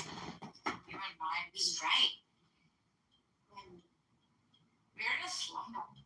I am that I am that I am that I am that I am. I am the is. If he got something wrong, because I'm not gonna die. Danny, you're She is the fucking victim. annoying. Like, I don't say that to very many people. I usually have a really high tolerance, but you're really fucking annoying. Do you not like Jewish people? I love Jews. I don't like you. No, I think you just don't like my face because it's very Jewish. I don't care about you. And I'm gonna say this all in the name of anti-Semitism, okay? And I'm just gonna call it as I see it. Yeah. And for clear, it's a big ass for me to assume that you're Jewish. That was anti-Semitic. It was, because you put me in that position. That was wrong. I think you were trying to be nice. Maybe. That is not funny, but Sabu, like you know her? She grew on you. I love that. He's what? She grew on you, just jumped on me. She's what? She grew on you. Oh, so Danny. Danny grow on me? Like a back. Yeah, Danny's damn funny. Oh, Yeah. Just sometimes I don't want to be patient. Sometimes I just want the stage. Sometimes I just want to win. Well, you'll win me in every race that we run. Okay, Is you that can because win. you're handicapped and you can't run? Like, that's not fair. Well, I mean, yeah, I can kind of run. Oh, yeah. Anyways, I was proud of that thought that I had today. I was like, oh, I get it. Do you share these with your students sometimes? Sometimes. Like, do they ask? Yeah, okay. Sometimes when I just have random observations, but it's not the area I'm teaching, right? Yeah. So it would just be too random. I mean, you can sort of like connect it with like academia, I guess. Like, I do when I'm like listing examples of like these boundaries we've created and like showing examples of like how these boundaries break depending on like which tradition you're talking about, you know? But not really. Like I don't make truth claims like this. yeah. Because these are not true claims. These are like insights or even personal opinions, for instance. Yeah. There's substantive claims.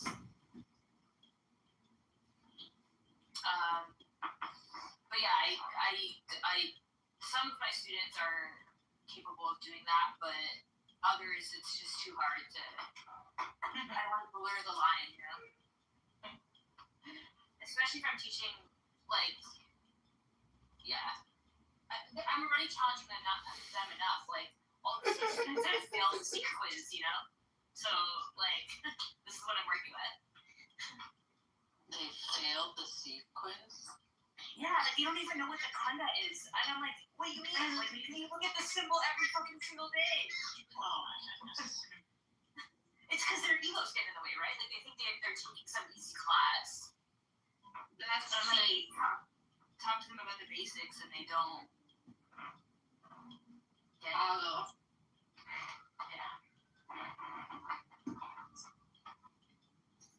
Yeah, but it's really funny to tell them on their list. The other implications of the eternal now is that politically speaking, like black tax reparations, that if you look at the now as a compression of the past and the future, everyone who's living now did not suffer that injustice. Now, if you claim it's an inherited suffering which needs to be reparated, Okay, fine. But you still have to make the case against the eternal now, which is impossible to do. So politically, it's a very powerful concept, which is that the now is all important and all there is and all there ever will be. You can't relive somebody's experience from 1675. You can't. You could imagine it, you can hypothesize about it, but that's not your reality. The real is always the now, and thus all communication is hypnosis. And thus, the more you think, the more you speak, the further from the truth you're going to get. Everybody living right now is, because I'm trying to tell you what philosophy is saying. If you don't like what I'm saying, that's a you problem. And you probably go through life with that type of attitude in every experience you have. That must be fucking miserable. Hello? Just saying that now is over because it's now. And by what you've already said, it's already done. The future can change the past. Have you ever heard of a retrocausality? You just said whoever I get it, Zabu. I get it. But the thing is, I'm still talking, right? Right now. Well, you were all talking before. I know. But you know what you weren't doing? What was I doing? You weren't breathing. No, you weren't breathing. Oh, I'm sorry. Exactly what you were doing, John. Just stop. Okay, let me neutralize that for you. Who's recording me? Is it John? Listen, if you want to be happier, if you want more joy in your life, I would really encourage you.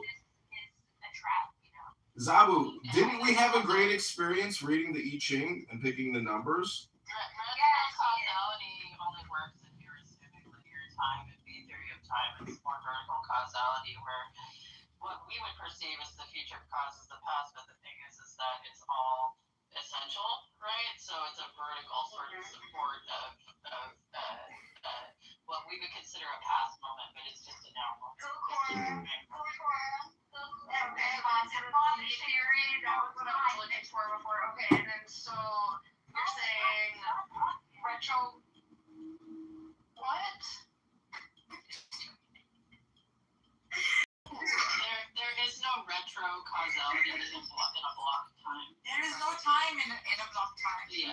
We don't exist. Okay. Everything is not real. No, Well, that's not different. experience. That's like, yeah. Oh. I gotta get off Clubhouse. I gotta call my psychiatrist and my attorney real quick. You guys just made me realize something. Thanks, everybody. Think of it as, if you think about it dimensionally, right? We can perceive certain number of dimensions, right? We could look at two dimensions. We can perceive, a point in a line in one dimension, right? Those are like your tits. They went from 3D to 2D. No, they didn't.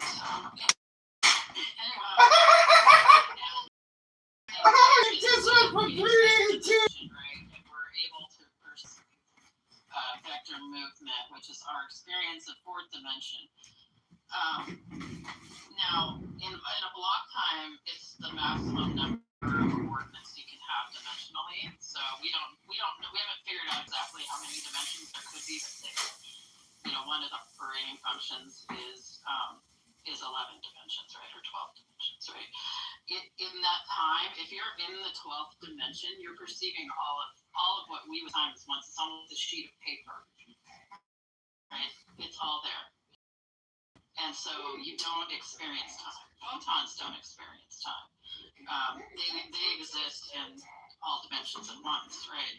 So their experience of their existence is the full path of travel we perceive in a third and fourth dimensional experience. What about tachyons? Crazy about you. Tachyons, it's similar. Anything that travels at the speed of light is going to not experience time. That's theoretical.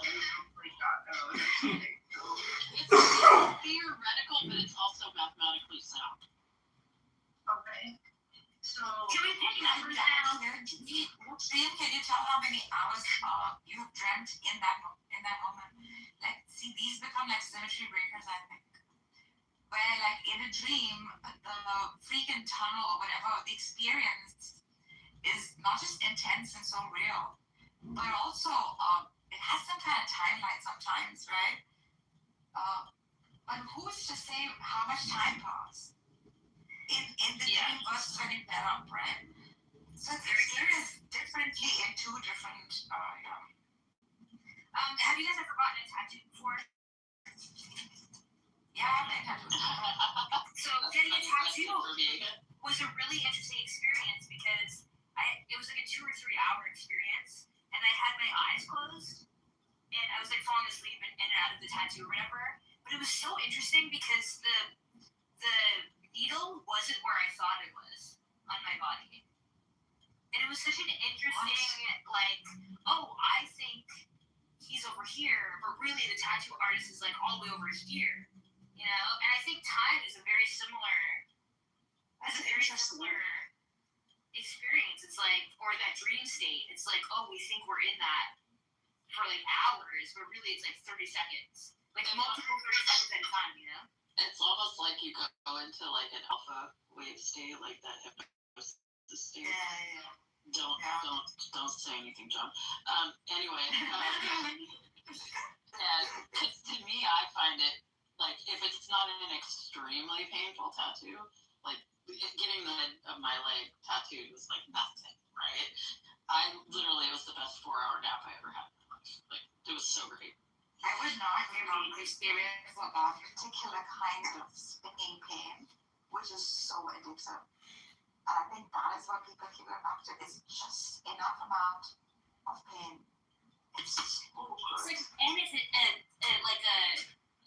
like it forces you to be present in the now, and also it's such a form of attention. I love the attention I get when I get a tattoo. Like 3 hours just on me, and I get to tell you anything, all this bullshit about what this tattoo means to me, and you just have to fucking deal with it.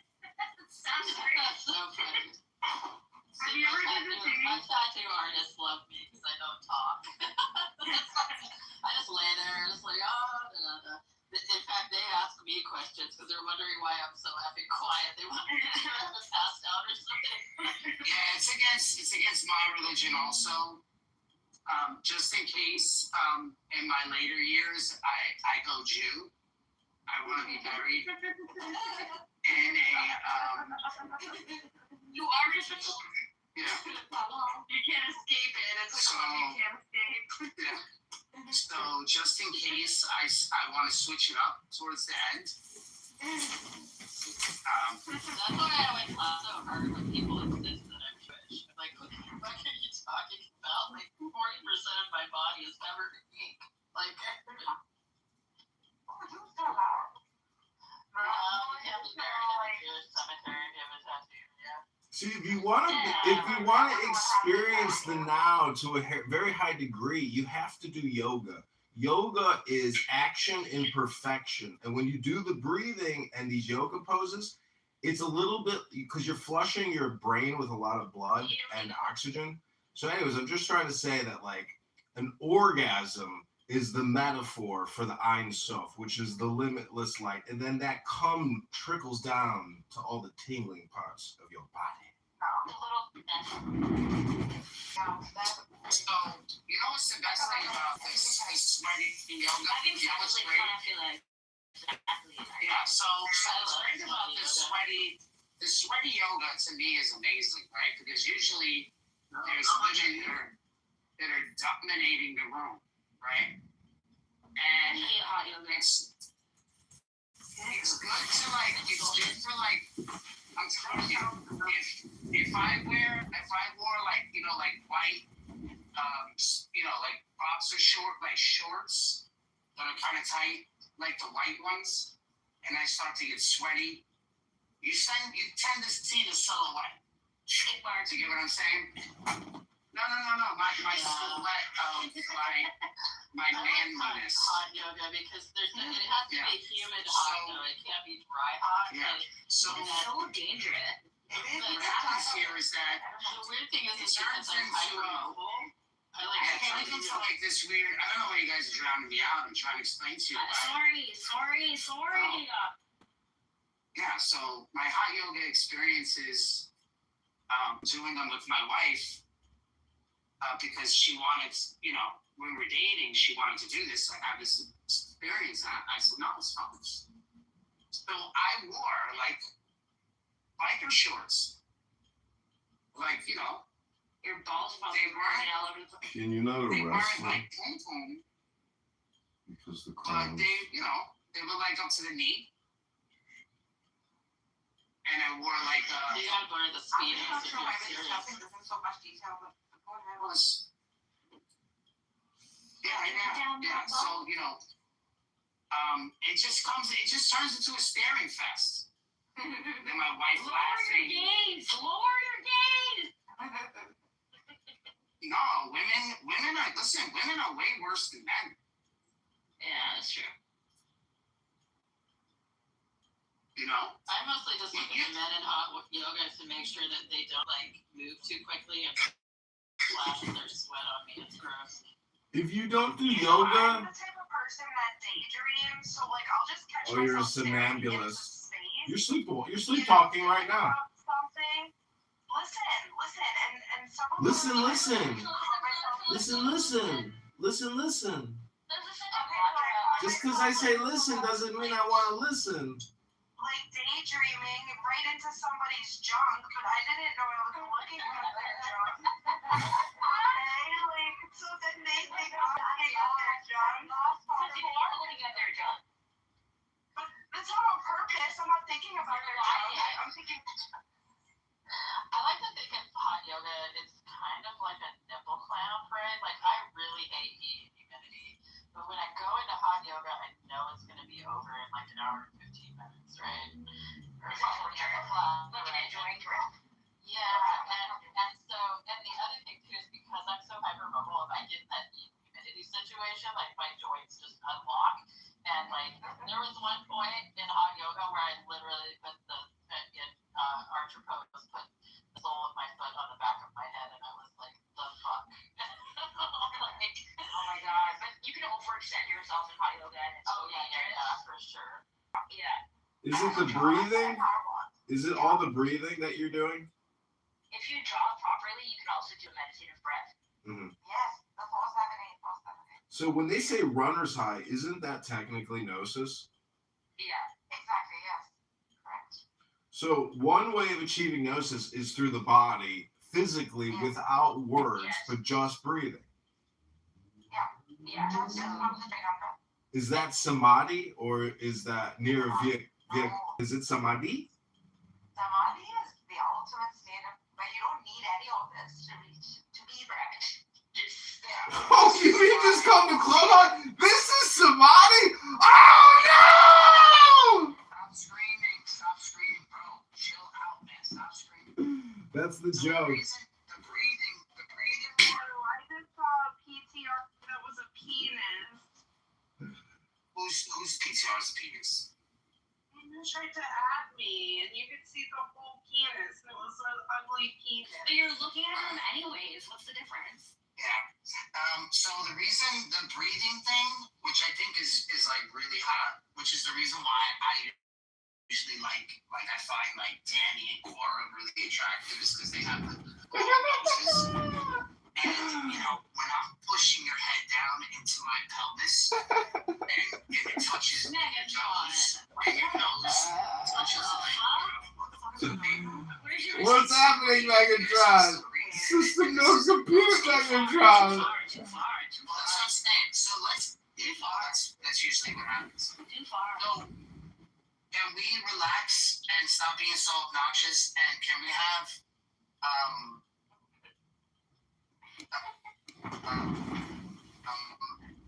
well, the joke.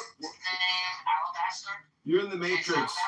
You're in the Matrix. What we're trying to say is this: if this is the highest reality, and this is the true enlightenment, I mean, I'm like actually not impressed, and I don't know if I'll ever be impressed. Is that a me problem or is that an enlightenment problem? Hello? That's why there's no such thing as samadhi, really. Because it's the only word, like in Sanskrit, where you cannot explain it. There's just no descriptors to it. See, the only way you can rationalize it is through laughter, because if you look at all the tragedy and all the R-word behavior in society, if that's like what the earth is producing, you've got, it's absurdity. But the thing is, the diversity makes the game that much more complicated and difficult and entertaining. But the thing is, it's about survival and winning. Like, have you ever played a video game and got to the end and you actually won and got the trophy? It's about Lila. You're just dancing and Just let it go. the moment you start competing, Yeah. after you've lost the dance, like I know, but if like some woke trans activist murders me at like a political rally or something, I'll be pretty upset in heaven. I'll be like, God, that wasn't fair. You know? No, I'll be up in heaven with God looking down. I will, and I'll say, God, was that fair? And God will be like, you knew the rules, you knew the game, you just didn't practice proper security, and that's what happened to Charlie Kirk at the end of the day. Hello? He didn't convert to Catholicism. The evangelicals didn't protect him because he just mouths off without knowing the repercussions of his action. Wasn't he like anti-war in so many statements? He was. He was anti-Iran, anti-Palestine, like all these things. Anti-Israel. Black sometimes, like Yeah, he was controversial. They caught him. And this is the reason why the Catholic Church doesn't put out these public, statements about the gays. Because then the saints will be hurt, and it's unnecessary. It's unnecessary, yeah. But there's also a lot of freedom, popularity, and status and all of that come in with it. There's a pressure. People don't criticize people that are aligned with their values. And if you cover up for pederasty and you are a pederast yourself, you align with other pederasts. And that's why the Catholic Church doesn't criticize homosexuality. Hello? Well, many of them. Well, I will tell you this. I mean, when I was in Catholic school, I felt like, some of the brothers and the priests were a little flamboyant. A little bit. Yeah, I went to Catholic school in Chicago. I know all about it. I know all about gay priests in Chicago. I know you know all about it. They know about you.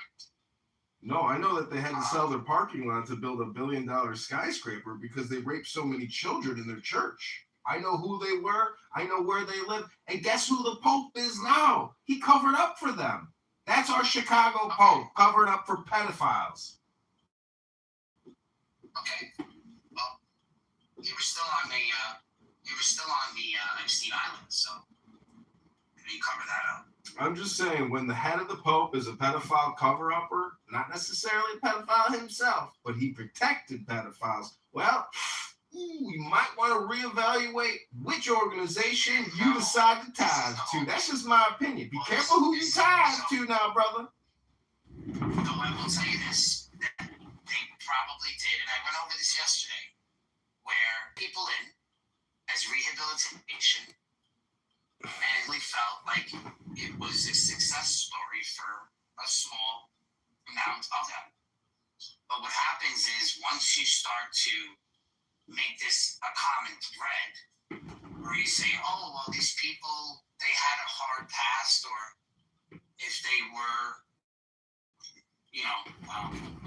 punched themselves, whatever story they give, to get themselves closer to children, they ate it up. Then it becomes a network of these guys. Look, they're moving each other around, not the Pope who moves them around. We're saying the people. No, I'm saying when he was in Chicago, for the last 30 years. When he was in Chicago, he was responsible for helping cover up and move around gay priests who were abusing children. That's what I'm saying. Not now as the Pope. Now he's got too many important and regal things to do. Anyways, I've seen. Listen, have you ever seen Have you ever seen 3 priests walk out of a priest clothing store holding hands and kissing each other? And then they looked at me and I was like, what the fuck? And they were like, oh! I did not make that up. I really don't. It doesn't really bother me. It's got nothing to do with me. It's got nothing to do with me. I was just shocked to see 3 gay priests holding hands and kissing after they just bought a bunch of priestly robes. I was like, that's really queer. Well, you can wear a priest, not actually be a priest. No, it's an actual Catholic clothing store where they do the actual like manufacturing. They have one in center. Brooklyn. Yeah, they have one in Brooklyn. You can go in there and I bought stuff for.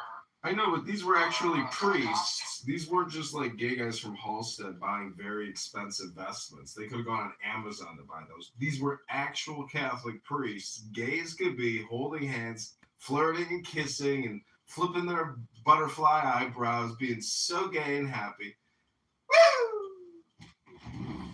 Let them be in that glory. Yeah, I'm just saying, if I had a family, though, and my children, and my wife was Catholic, and she was like, they've got to go to Father, Peter, and I'd be like, but I think my gaydar goes off, honey. She said, doesn't matter, baby. You got to be open to it. Open, baby. I don't want my kids receiving an education from a gay man. That's just my opinion. First of all, you're gonna have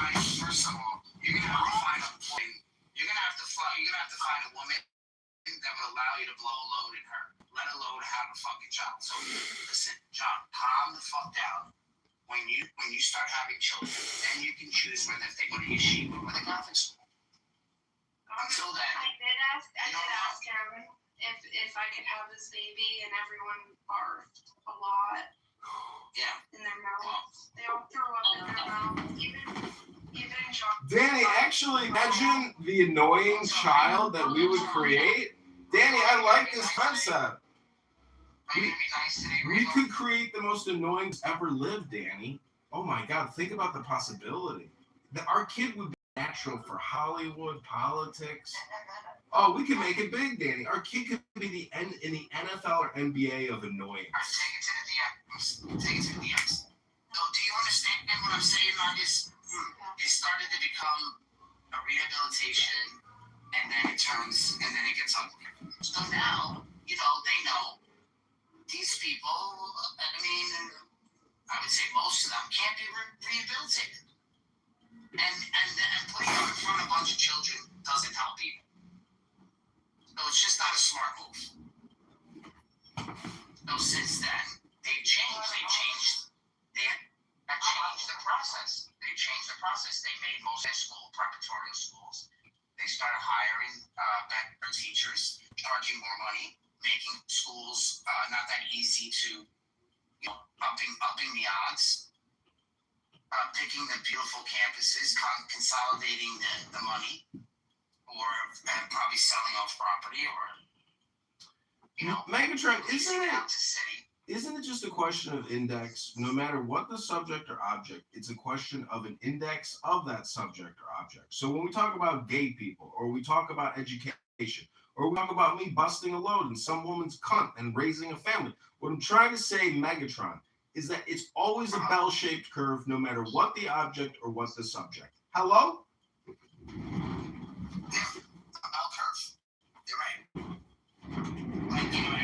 Every high school class you had, that you were in the stupid class, they always needed that bell curve.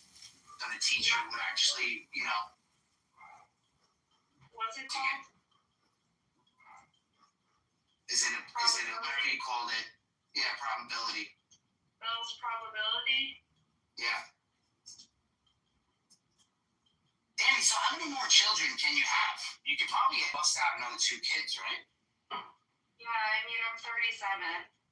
Yeah, so at the end of the road, there's like if you meet a guy next year, right? Mm-hmm. And he just wants you. He just wants to be around you and your son, and you could possibly have 2 more kids. I could. That's what I'm saying. So don't give up. Be fruitful and multiply. Create more annoying humans. The world's most annoying humans who have ever existed. Just think about this though, because then your son's not going to be the only child anymore. He's going to have brothers and sisters, right? I mean, it made me really sad to think about my son being an only child earlier. I was really sad about it. I was thinking about it. Yeah, but you can do something about it. Like, who cares if you marry the boring Jewish guy? Who gives a fuck? Jewish guy. Yeah, like, just marry the boring Jewish guy. Yeah, I mean, it's gonna be. You never know, you might. Danny, the problem is if your son has a brother, if your son or brother has a sister, the problem is they will hate each other because they will think that the other person is the most annoying person that has ever existed. Oh my God. All right. Yeah, I want to have a conversation. Can we? Okay, so like my sister's husband like really didn't these want two. to have. I really can't with the both And we like talked them into it, and it was like the best thing they ever did because they're like best friends, you know. And I think it's up to the parents how the siblings react with each other. Like I'm gonna do a room reset. I'm just gonna do a room reset here. I'm gonna put the both of you in the audience. And I need, because you guys are giving me a headache. I swear to God. I'm sorry, Dan. But it's when one shuts up, the other one goes. And I can't just chill for like 5 minutes. Okay. God. Nargis, out of the books I gave you today, did you like the Syriac one? Did you like that? I thought that one was a good one. Right? Put this one back up. Put this one back up. I didn't share this book with you. This one here. Patricia Crone? Yes, I have read Patricia Crone before. But I'm gonna. Have you read this book though? Have you read this one? Give me a minute, let me check.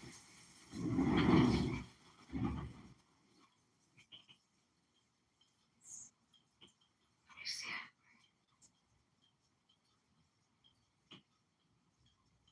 Yeah, I read excerpts from it. What it also shared. I'm gonna read this.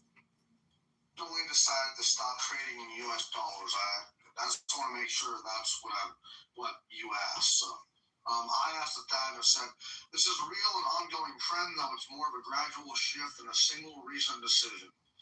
Here's the bigger picture. China and Russia, bilateral trade specifically. China and Russia have more than 90% de-dollarized their bilateral trade. This milestone was announced by Russia's prime minister back in late 2023.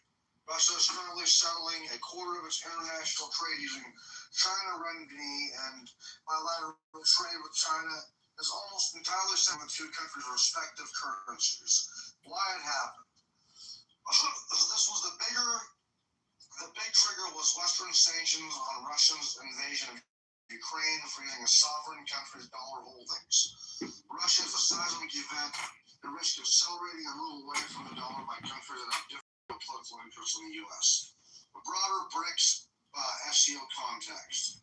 In 2024, 90% of Russia's trade within BRICS was in local currencies, and by 2025, 97% of trade among Shanghai Cooperation Organizations, including India, Russia, China, Iran, Pakistan, and others, was conducted in local currencies rather than USDO. But it says, but the dollar isn't going away globally. The transactional dominance of the dollar is still evident in FX volumes, trading, invoicing, cross-border liabilities, and foreign currency debt issuance, with the greenback dominating still 88% of traded FX volumes. So the shorter answer is yes, China and Russia have effectively stopped using the dollar in their bilateral trade with each other, but this was part of a years-long process rather than a single recent decision. And the dollar remains overwhelmingly dominant in trade overall, regardless. So this is mainly just between Russia and China and any of their whatever their trade. Okay, so China is so reliant on America to buy their cheap fucking shit that we're just, we've had a lot of people hand them the keys and get them to this place. But when it becomes basically undeniable, that's like AI. We're not just going to let AI take 90% of people's jobs. We're not going to do it. And the same thing with China. Sure about that? No, we're not going to.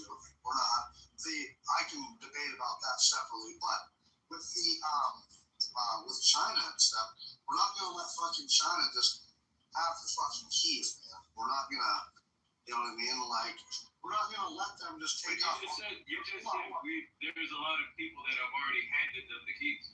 We have a lot of the globalists in our country have. Like, think about it, man.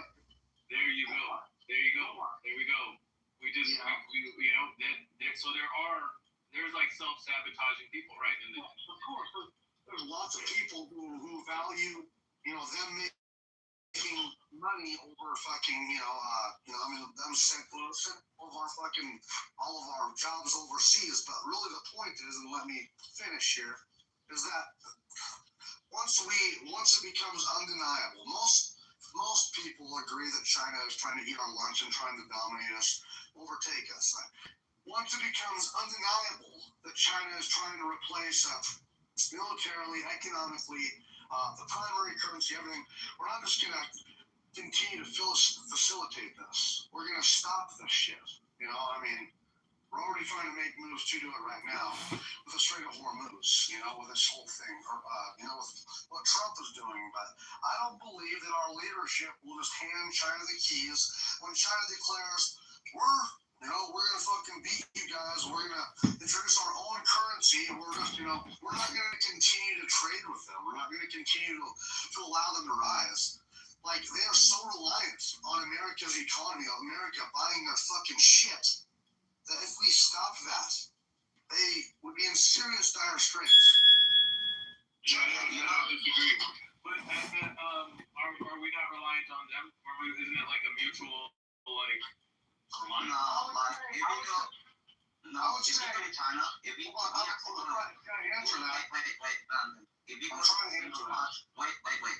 Wait. Yes, of course we are relying on them. It's the Dow. It's mutual. Hello? Wait. Yes, of course it's mutual. Yes. Wait. Yes. Wait.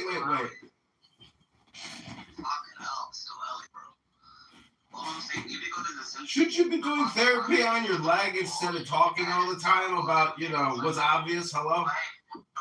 The central parts of China is extremely poor, and the only reason Taiwan is independent because President Harry S. Truman told Mao Zedong that if he invades Taiwan to take over the Xi Jinping at the time, that the U.S. would actually nuke China. That's the reason Taiwan if we nuke is China today. If we nuke China, they'll nuke us. No. But back in the day, China didn't have nuclear weapons. Okay. The U.S. had nuclear weapons, and that's why Taiwan is independent, because Truman told Mao at the time, you invade Taiwan, I'll destroy you and just destroy you.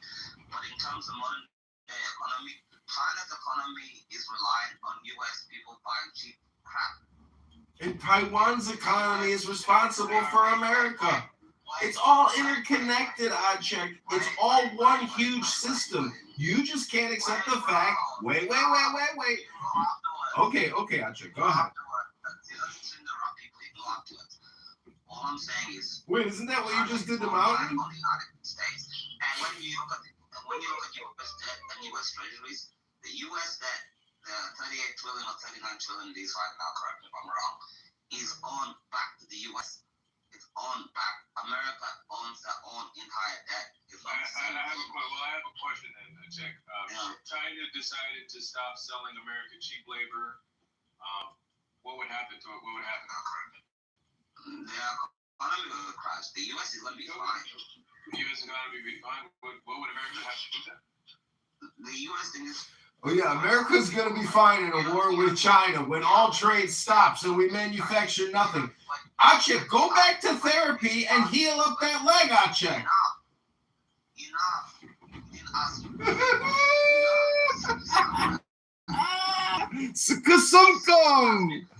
Kasumkum! What did the U.S. do before the 1992 World Trade Agreement with China? They tried with other countries. They tried with Japan. They tried with Singapore. They tried with Mexico, USMCA, other things. You don't need China per se. You can always move on and carry on. It's not like a doomsday. So that's it. You definitely don't. How you doing, Lodge? Did you have something you want to say? No, something I like. I'm just okay. Welcome to the room, by the way. Austin, I don't know what your politics are, but make sure to cash in your week and take it regardless if you like the discussion. I'll cash it in. Appreciate it. All I can say though, before I got interrupted by fucking Achiak, man, Achiak, I was just saying something. Because Achiak was talking about China, and China actually plays a very important role in global dominance today, as with China as enemy number one. So it's quite interesting what we've seen from China up until today, and I think there's a lot more to come. Because don't just wait. Do we want China to be this powerful? Does the average person around the world, would they want that? Would that be good for the mountain, whoever just said that? I think China is already powerful. I think China already has the power, but it's a but if they invade Taiwan and if they still provide Taiwan,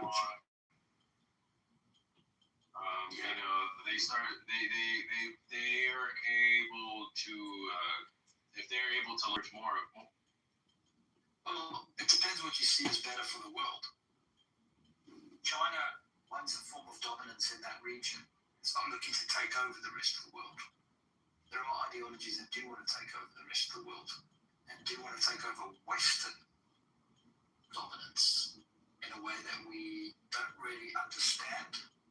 And that's the reason why, unfortunately, Americans jump in and jump out of these wars because they don't quite understand what they're dealing with in the Middle East. I don't disagree with that, but do you feel like it's our politicians don't understand, or do you think it's the people that don't understand? I think there's an incredible amount of politics.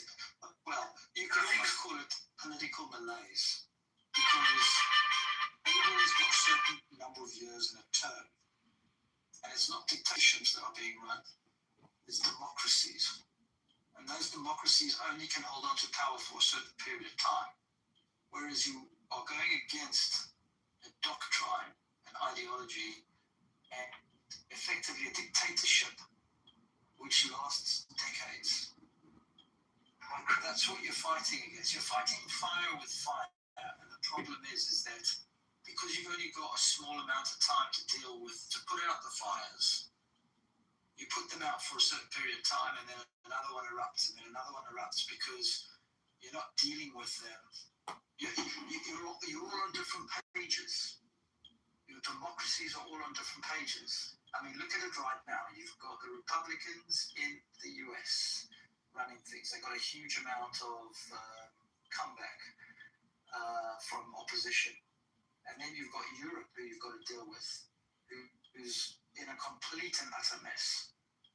And you all want the same things, but the problem is you just don't know how to get the same things because you're all on different pages. Are you sure we all want the same things? Somebody said it earlier, right? There's self-interested globalists in our political system right now in the U.S. I won't speak for Europe. But there's these self-interested globalists that don't have America in mind, or anybody else in the world, right? They don't really have it. They don't believe they have a country. So like, I see that that's the real problem. Not necessarily these different ideological beliefs that are I think essentially being controlled by these, maybe for a lack of better words, like these like hegemonic powers in America, and they're controlling narratives that the American people believe, and they all work together to essentially, I think to try to destroy America. That's what within America. So I think the problem is that they're all on different pages. They're not exactly aligned. Yeah, well, there might be a line for the greater good of the people of the United States, but for international affairs, they're on completely different pages. I mean, and I'm on one side where, I think these people are not, globalists are not necessarily, they don't believe that there should be borders. They don't, hey, Anthony, they don't believe there should be borders. They don't believe there should be, different countries. Like globalists, they are not, they're not beholden to one country. They're not patriots. So they're like, they think it's for the global thing. But I think a lot of these people really do care about this money. They're also like making lots of money and the country and everybody else.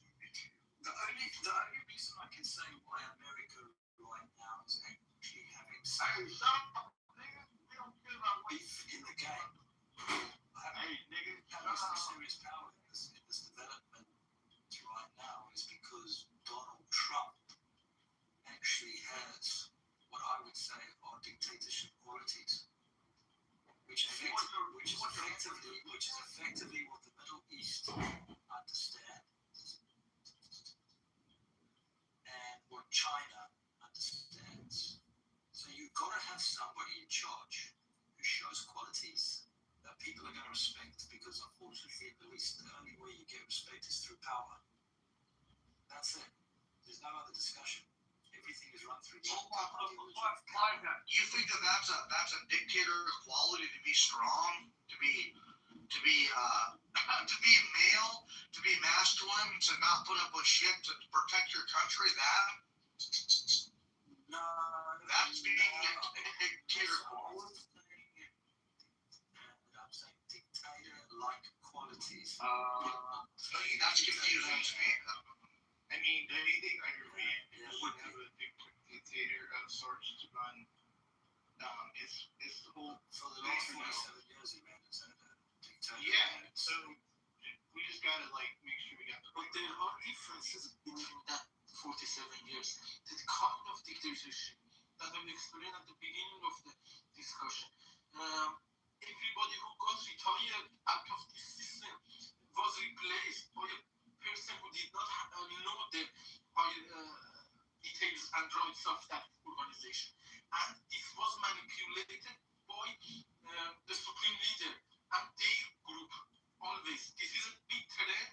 You can see if you have enough information from the side. Most of the educated people who were educated in the time of before 47 years gradually retired, and they were gradually replaced by disasters.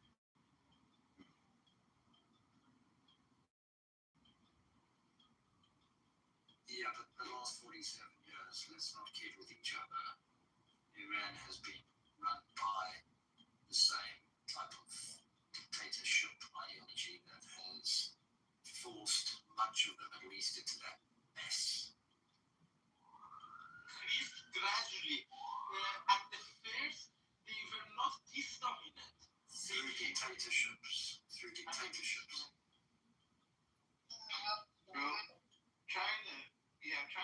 This is probably what you're gonna ask. I'm trying to figure out where your point is, Locke. Like, what is your meeting point? About Trump being dictator quality. Do you mind elaborating? Because I'm confused about. Yeah, they're not. You don't see presidents and American presidents. Locke, check this out. So there's no equivalence between, Trump and the supreme leader. I'm not saying there is. Okay, let's clear that up real quick. Hold on a second, man. Wrap that up in a bow. There's no equivalence. So we're going next is you won't see any other president of the United States who will tweet out, tonight you're about to see a whole civilization be taken out. No other president has ever done that. That's because Trump is not every. That's because Trump is not every president. I don't know what part of that you don't understand.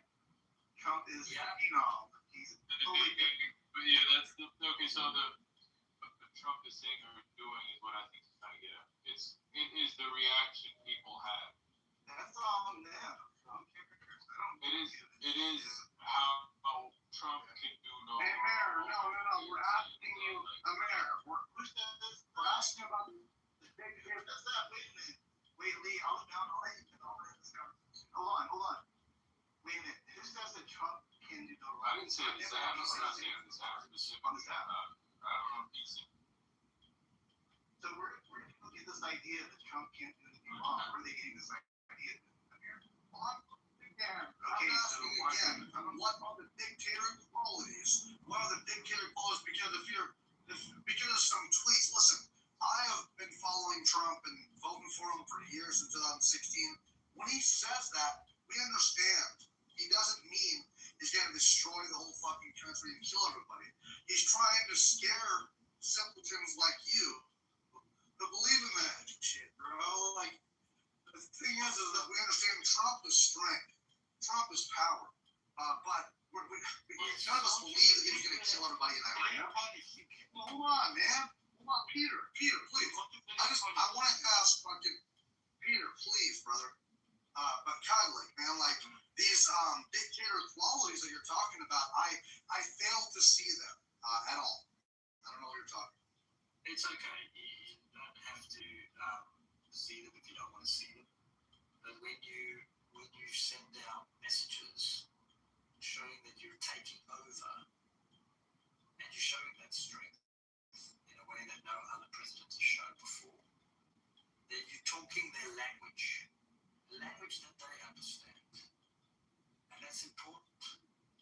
And in order to talk their language, you have to talk in a way that they're going to take that on board, understand, compute, and fall in line.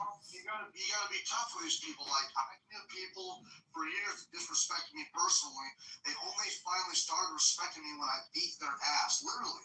And their Iran's like that. They only understand strength. They only understand power. And that's the trouble. Dude, the idea of dictatorship is an idea that you can take control of a situation without the assistance, help, and guidance of anybody else. That's what a dictator is. So when Trump says, I'm going to do this, and I'm going to do that, and you're going to listen to me whether you like it or not, shows dictator-like qualities. Wait a minute. Iran has no choice. They're not U.S. citizens. This isn't. I'm not saying they have a choice. Well, they do have a choice actually. They could have find if they had the capacity, they could find themselves back. They chose not to. That's not my point, though. You're equating somehow that they're U.S. citizens, that somehow that Trump is dictating stuff like a dictator to them. No, that's not what's going on. That's not how that works. Like, he's telling them what he's going to do, of course, yeah. But they're not U.S. citizens. You know that. I mean, come on. What's going on here?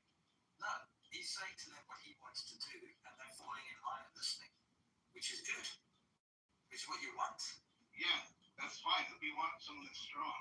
Yeah. But Matt is right, though. When he says those are Iranian, like if he was saying that to the American people, maybe I would get what you're saying. But he was talking to the Iranians, not America. How was he a dictator? And we're quote unquote at war. We're not really at war, but that's another story. Okay, you're understanding what I'm saying. What I'm saying to you, they speak in a certain type of language. He's speaking to them in the language that they speak, and making them understand and making them fall in line. Okay. Did I get it right? I'm trying to figure you out. You're an interesting cat because you're kind of like jabbing him, but then you're not. I don't know what's going on.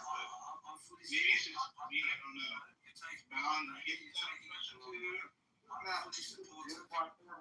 just, I feel like this. Like, if we're going badly, if things were going like, if Iran still had the the Strait of Hormuz blocked and fuel prices were up at $7 a gallon, like the left said, then I would get this a little bit, but I feel like you're taking kind of a softer stance. You're kind of supporting him, and you're kind of attacking him because you guys are running out of options. Like, Okay, you don't hold on, let me finish.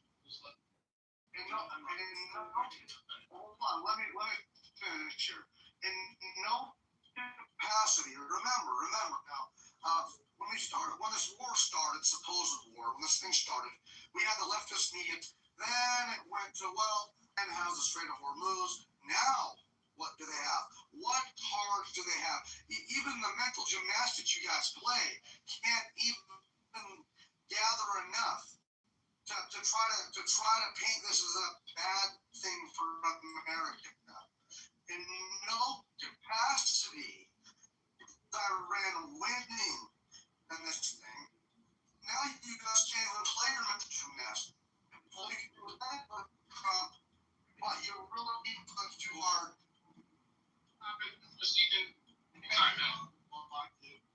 Yeah, I think Locke, I'm just trying to gather, you're saying it's a good, okay, I'll get buddy, bro. I'm just trying to figure out, like, are you saying that what Trump is doing is a good thing? Let's just try to clear this up a little bit. It's getting really messy, I don't know what's going on, but, because you're saying that he's a strong person, he has, I guess, quote unquote dictatorship, like, qualities that makes him a good person. That's not like a phrase, I understand. arrogance. On the contrary, I think. Okay. Yeah, I'm not saying that at all. I'm saying that let's take out the word dictator. All right, maybe I used the wrong word there. Let's just say that he's speaking to. They are dictators. People in these regions are effectively dictators. That's how they see themselves, and that's how they control their power. All right. He's talking to them in a language that they understand. He's basically saying to them, if you don't do what I want you to do, there ain't going to be any compromise. You got to do what I'm going to do, that's it. If you don't like it, you can fuck right off. We got you. It's great. We got you. It's excellent. All I'm asking is that good or bad? Because, okay, I don't know why you're okay. Now we're good. Thank you. If you want, Anthony, I don't know if you want to go. I'll wait for Anthony, he might be away. By the way, just to clear it up too, also dictators don't do negotiations. If anybody in the audience is wondering how that works, a dictator wouldn't do negotiations. But carry on. Well, it's like that, and I'll be fast so other people can talk. But I think, and the reason why I'm sensitive to that dictator word is because of the No Kings protests that were literally just happened, and no king would allow, if Trump was a king, no king would allow them to go out and protest if he was a dictator or a king. So, we got to stop regurgitating this bullshit from the leftist media that is hell-bent on destroying not only Trump, but the country. Their hate for Trump is so strong, they would rather see the whole fucking thing fail. It's crazy. I think, Ingo, welcome to the stage. Looks like you are. Yeah, thank you. Thank you, man. Yeah, what's on your mind? I'm just listening. What he was saying, that it's like so many thoughts going through my. All right, that's good to have a lot of thoughts. I guess we could have a dictator, quote unquote dictator, for want to use a different term, that is using his dictatorship in a good way, I guess. Trump is doing what he needs to do to get shit done, in my opinion. But, I'm going to also look at some more news. So again, oil is dropping. It's a one-day drop, biggest drop, one-day drop in a very long time. I think it's like around $81 to $83 a barrel. Just kind of give everybody a run up on the news. Iran has agreed to no enrichment uranium. Of course, this all has to be confirmed on the other side. Talked to Amir about that earlier. And ceasefire or truce is still in the works. So we're not completely. We're not out of the clear on a complete truce on things. Anything could pop off at any moment.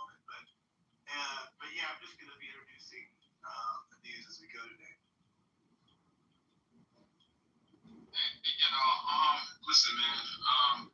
I'm glad you guys cleared it up. I was on the phone, so I don't know what the resolution was, but I just think there was a misunderstanding going on stage. What you do about nothing.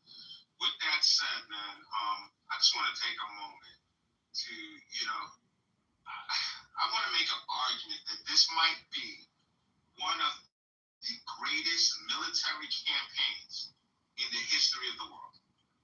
Like this, and it's sad because Trump will never get his flowers. He'll never get the recognition he deserves. Against all odds. Everyone, so many people, the narrative they painted, this is hopeless. Oh, he's going to lose. Iran is winning. Iran has us against the ropes. This is going to be another forever war. Against all odds, man. The man came in with a difficult hand. There's people, they're going to quote polls. They're going to say, Trump shouldn't do what he's doing because of polls. How's that leadership? How is that leadership? I want any thinking person to explain to me that by quoting polls, you are saying that this is good leadership. So, why don't we do away with the presidency and everybody vote on every major decision of this country? Let's make that the way we move forward. It don't make no sense, bro. It makes sense. I don't understand.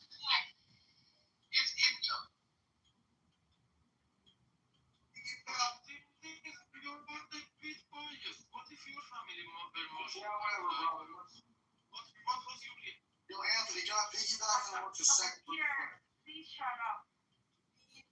Yo, the USA is always gonna win. You know why? Because we are the United States of America. That's why. That's it. We always gonna win. We always gonna win. Yo, the United States. This is not about Trump. This is about the United States of America. Trump's not gonna be. Listen. Trump not gonna be president for long. Yeah, why are you coming after Peter? Peter is also Iranian and he doesn't understand English well, and he was interrupting Anthony because he thought he was saying something bad. Let me finish. Yo, and they wanted to Peter keeps this interrupting. Yo, Sam, I'm not Iranian, but they don't want to speak. Where did you study? Where did you study? I studied at Technical University of Berlin. Where do you study? Then why are you? Where do you study? No more discussion. Okay, where do you study? To question my knowledge. First, you need to clarify your position. Where you come from? Also, the university of Business. Peter, meet everybody up again. What's exactly no more? People don't study no more. I'm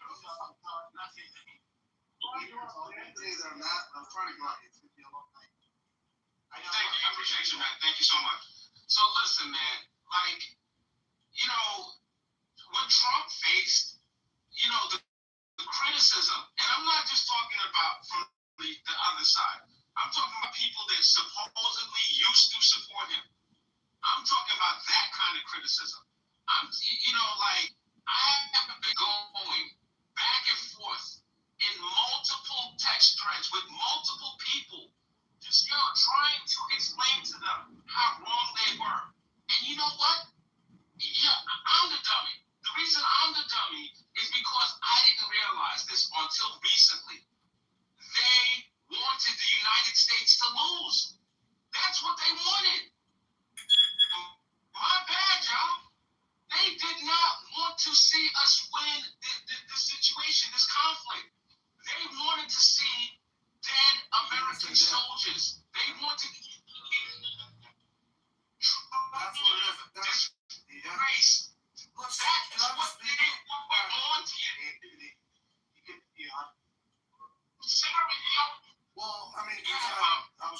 in there to piggyback on what you said because it was just so true, man. Like, fuck, I lost what I was trying to piggyback on what you said, but I pretty much lost it. But fuck. Yeah. Anyway, Just the fact that they want U.S. Troops dead, like that would make Trump look bad. I mean, it's pathetic because he's 100% right on that. Well,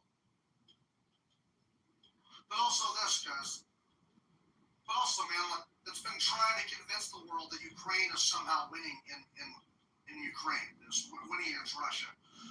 As sad as it is, Russia is still winning. Okay, regardless of what they fucking say, the leftist media, same leftist media, is now trying to convince the world that America is losing against Iran. And I'm sitting here thinking, in what capacity is Iran possibly winning? Like, you can't be this fucking stupid. Okay, they're blockading the Strait of Hormuz. That shit's about over with here, though. But man, it's really sad that we got people on our side too. People on the right. People who their hate for Israel is so strong that they would rather see us fucking lose. Their hate for Trump is so strong that they'd rather see us lose. Or, what I hate about it, is the right, because we claim to have values, we have to hold on to certain values and die on dumb fucking hills and destroy the whole movement. And that's what we're seeing in my PTR. All those fucking assholes and their traitors of America, all those people were toeing the line, pretty much on the right, but because of little things that they had, little problems that they had, a couple of things went against their values. They had to throw the whole fucking thing out. Now they've lost a lot of their subscribers, their brand, their political future. All for what? Because you hate Trump? Because you hate Israel? What the fuck is going on here? And now everything's working out pretty well in the Middle East with this Iran thing, the Strait of Hormuz. People are understanding it's not just about Iran, it's about China. And China's blinking. China has blinked. So, I don't know, man, we're in a greater position. But I even got a couple of people at work that I talked to about it. They hated Trump so fucking bad.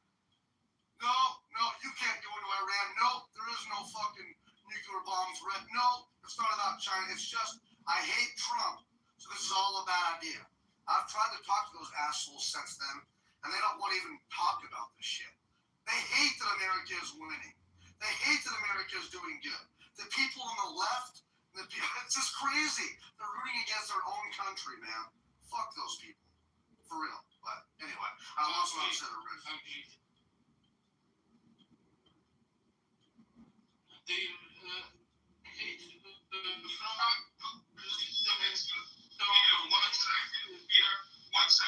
One second, sir. Malcolm, what you probably were thinking about was when I mentioned ruling by polls, leadership by polls. This is one of the craziest things that I see. You were a smart man, Anthony. That's it. That's it. It's mind-numbing. I don't understand. This idea that, X amount of the percentage of the population is against this. This is why we call for this man to make difficult decisions. This is why we entrusted this man with our future, with our children, with our children's future, with our armed forces. This is why. And I thank God I'm not in his position. I thank God I don't have to make those hard choices. And I understand that they don't like him. And I understand they have a right to say what they want to because of our First Amendment. I get all of that. But listen, man, at least let's be honest. Let's tell the truth. Let's not pretend. You want to see Americans dead. You want to see us losing because you hate this man more than you love America. Let's just be honest. That's it, man. Hold on. Real quickly, I was going to respond to that. Thank you, Anthony. You're such a smart dude. That's what it was about. I hear all these liberals and people on the right citing gas prices. Oh, gas prices. Gas prices went up a whole fucking dollar. Gas prices are going to be at $6.30 a gallon here by next month. That's what I was hearing people say. By next month, they were supposed to be at this time. Fuel prices were supposed to be $6.36 a gallon on average. That's what they were saying. But where's the accountability, right? I know. Well, what drives me nuts about that is that you guys are citing financial. Oh, we can't do this. It's going to cost too much financially to stop the mullahs from having a nuclear weapon. It's going to cost too much to stop China from taking us over. But when they want their green new initiatives, they're fine with gas prices going up.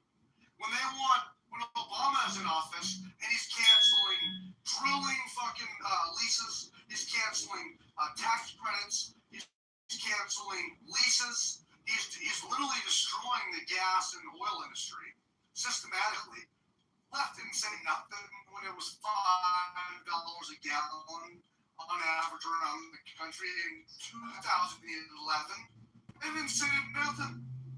They didn't say nothing when Biden was fucking up the gas industry, canceling the Keystone XL pipeline, you name it. Nothing. Not a peep from these fucking assholes with their selective outrage. And it's just like the Epstein files where they're outraged. Now that Trump might be in it or something. Yeah, they had 8 years with Obama, 4 years with Biden, not a fucking Epstein file. You know, they're fucking so literally we have to have, unfortunately, fuel price going up $1 or so. So we can literally save the world from a dominant China and mullahs holding the world hostage. Okay, well said. That was great. Everybody go around and get some new people in, and then whenever there's some outside people, just jump in. There always something to this. So, Sam, if you want to speak on what we said, you came in. Oh my gosh, I'm so happy that I'm finally in a group that is not retarded and is actually seeing what's going on in the world right now. The threat, we were warning you for so many years and nobody was listening to us. And now finally someone's taking charge and listening to us. And then you've got a bunch of, I don't know, I think they're lefties or extreme left, just basically going against their own country, not only their own country's safety in the future, but also just completely ignoring what's going on there with people that want freedom. And if this happens to your own country and it's too late, you're gonna be looking back at now and saying, oh shit, we should have done something better. Sorry, man. I didn't mean to mute you. I didn't hear off you there doing a clicking sound. It was kind of annoying. Yes, but I needed to be motivated this morning. Yeah, exactly, dude. Emmanuel, I'm going to go to you next because you're going to be opposition, and then Co. I don't know if I said your name right. But, we'll go to you. Ooh. Hold on. We're not going to do any litmus tests tonight. I don't care who's people think that they're not from. The funny fact that we have here is whoever wants to talk about Trump in English, they say Trump. Easy, Trump. But once you go to the other rooms, specifically from the Persian groups that they're supporting IRGC, they say Mr. Trump. In fact, that he's the murderer of the supreme loser. But now I'm a fan of the what I did do. And they wrote me tell us the Lord.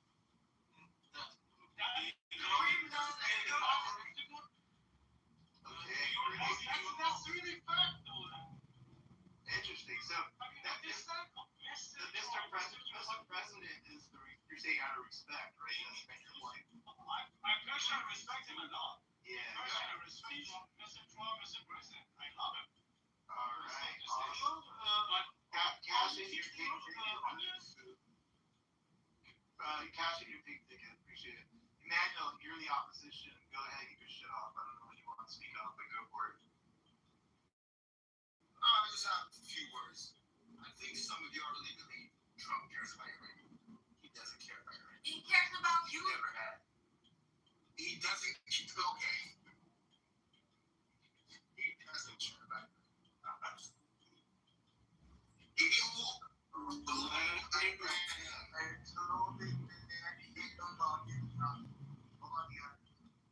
Hold on.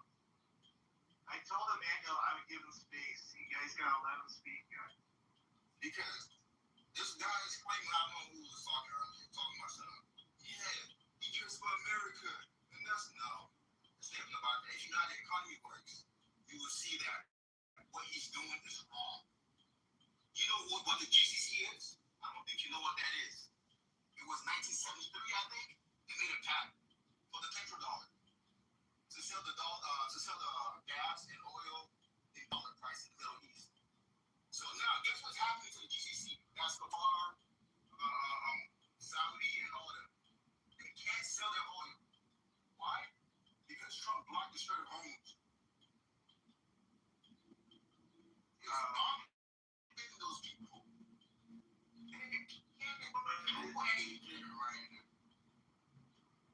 What is that, GCC? Look it up. Look it up. Don't Google. Look it up. It's a coalition What is it? that Reagan made in 1973 with Qatar. It's a petrodollar system. Yeah.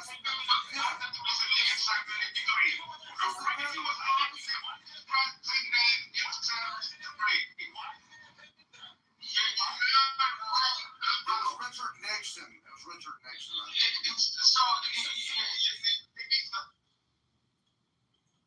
Yes. Yeah. Yes. But you don't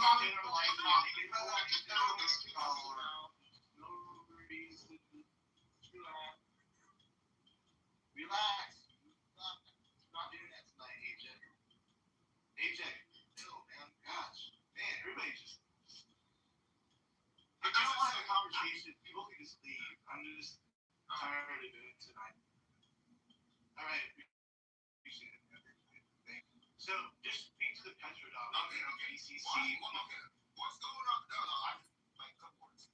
Well, I'm saying that this is a bad idea to start this war because right now, if you see you're trading with Iran and China, they're trying to make they've already been doing it, but now you're encouraging it more because what Trump did is giving the idea of okay, America is going to mess with us. We can't keep letting this happen to us because they're not trustworthy. So now, if you really believe what Trump is doing right now is winning, no, in the long game, America is going to lose because of this dumb stuff.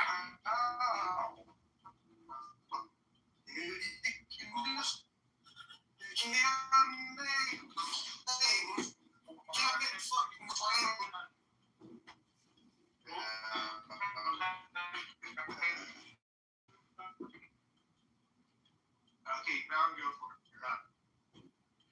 All right, man. Well, I'm glad you at least understand the petrodollar a little bit. We're not gonna fucking lose. What are you talking about? This war is really so we can continue to have the petrodollar. One of the reasons, because China wants to destroy that with their BRICS currency system, with their BRICS alliance. I mean, we were just Being taken away ever since. Yeah. So how the fuck is it that we first really started the war? 47 years these people have been trying to kill us, but I'm thinking, how is that fucking us up by trying to maintain the petrodollar? You don't understand, dude. China was getting subsidized, really sanctioned oil off the petrodollar in Venezuela. We stopped that. In Iran, same thing. They were getting sanctioned oil, sanctioned, not on the petrodollar. We have stopped that. Yes, we are making sure, Emmanuel, that they are buying, they're still going to be able to buy the oil from Iran and Venezuela. It's going to be American dollars. And in a hypothetical war with China, which we're likely going to have, we could blockade the Panama Canal, the Strait of Hormuz, the Arctic shipping lane up in Greenland, literally every shipping lane we can control. We have the capacity to. So I'm asking you, say that there's not. So all you said is that America shouldn't have started this war for what? What? Because it's going to ruin the economy in the long run, right? Now you're chilling. Oh, yeah. Okay, Dad. I'm not saying America. You're American. I'm talking about concrete. Yeah, go ahead. Okay, Mountain, you're done. As I said, back when Trump was trying to become president, I never liked that Biden administration. Trump is doing, and what I've seen so far, and what he's doing in the future run of the economy is bad. I think it's wrong because what he did, they're gonna make more money. The common man and woman gonna suffer more. America, they're gonna suffer more because they're gonna increase the price of the oil. You're doing this war, and he's trying to start this war with Iran. Encourage them more. All they see is green, green, green, and you and the common man and woman is gonna suffer more for this. That's what I'm trying to get to.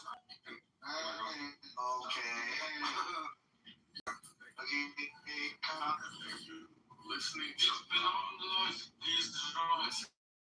Mountain's petrodollar submission makes me want to kick a puppy off of a tall building, right?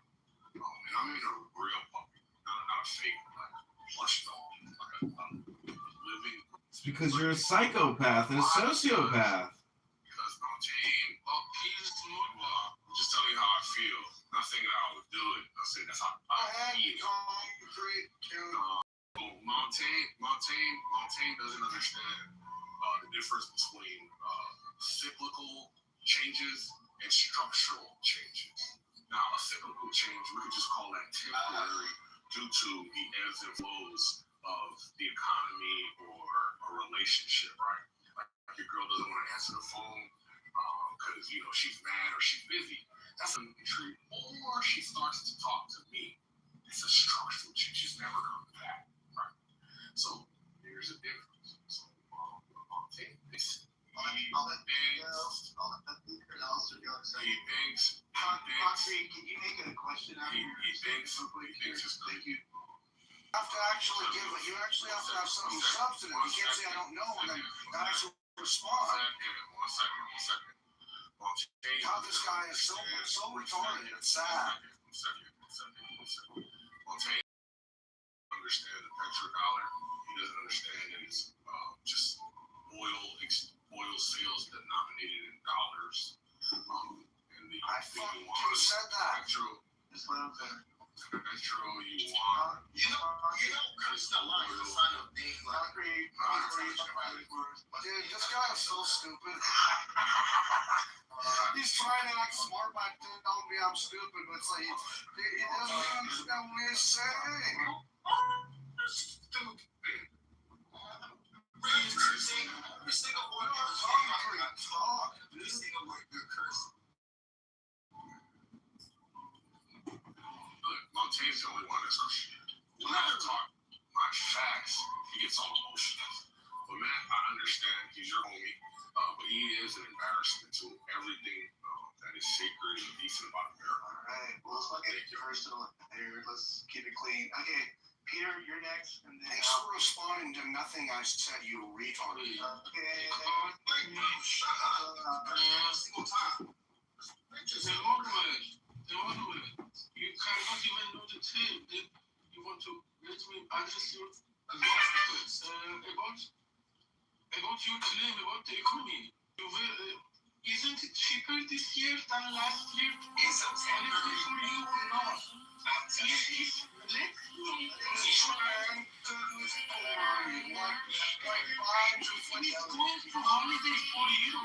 He's going to holiday for you. Cheaper this year than last year. That's the one thing about it. Not to say. Yes or no? No, you said Trump. You don't have any other economy. No, that's what I'm You don't have his Treasury Department of economy. You don't have voice in the Treasury Department of economy. Pero you don't need that. It's the same man. He's right. He says the war. He said he comes in every week and said, "Oh, the war is over.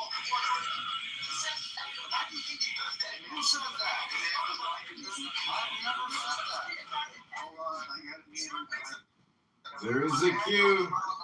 There is a queue. Okay, I don't know why people are taking over other people's slots. Peter gets a chance to go. Otherwise, he's just gonna talk. Like we don't want him to talk. So let Peter go. Let him finish up, and then we're gonna go to Alistair, and then Alistair. Yeah, and then Manuel go after Alan. Go ahead, Peter. Make it quick. I was thinking that this hate from President Trump could cause real and logical issues. People are wiser than this, but they intentionally try to fall in the back because he knows better than the German is probably cheaper than last year. But I think that the collective power makes the decisions for them. And then even the mom asked the mindset of the living vote in the corrupt Democratic Party. They cannot answer you, but the collective power of the executive things that they would act somehow differently when it comes to, for example, in comparison to their core ideals. The core ideals is expected in the Democratic Party. When it comes to the non-core ideals, this is not attitude. It's not making police of the position. Thank you, Peter. Gonna get a submission out. Hate that from PDFs. I got it. Okay, now he's taking Iran. Yeah. I for one actually really. Oh, are you gonna go, Alan? Okay, go ahead, Alan. Yeah. So my name's concretely. The first thing I'm gonna do is say that the previous speaker made me feel like insert an insult, made me feel like I wanted to put a blender up my nose. He was a complete idiot, and now I'm going to insult him, and then I'm going to make a point, and then I'm going to make that speaker get upset, and then I'm going to leave the room. Thank you, Matt. If you want disruption in your room, then do it. Otherwise, don't bring him up on the stage. That's what he does every time. And thank you for letting him go before me, because if he had gone after me, then he would have said whatever he said about you, Mountain, he would have said about me, whatever it was. So remember, just ignore concrete. As far as the topic of the room, as far as the topic of the room, I understand everybody's. We are winning. We won. Deals are being made. And now I can't predict the future, but for now it looks good. He even told Israel because he reminded Israel that where Israel's weak, and they have to do what he said. So, in spite of Netanyahu always saying, well, I can control everything, etc., etc. So, we will see where this goes. As far as what you said, Emmanuel, well, I think it looks pretty good. Again, we can't predict the future, but a IRGC that is either gone or controlled, and an IRGC that does not have the nuclear materials it has now is very good. And I think that's important. So let's just see what happens.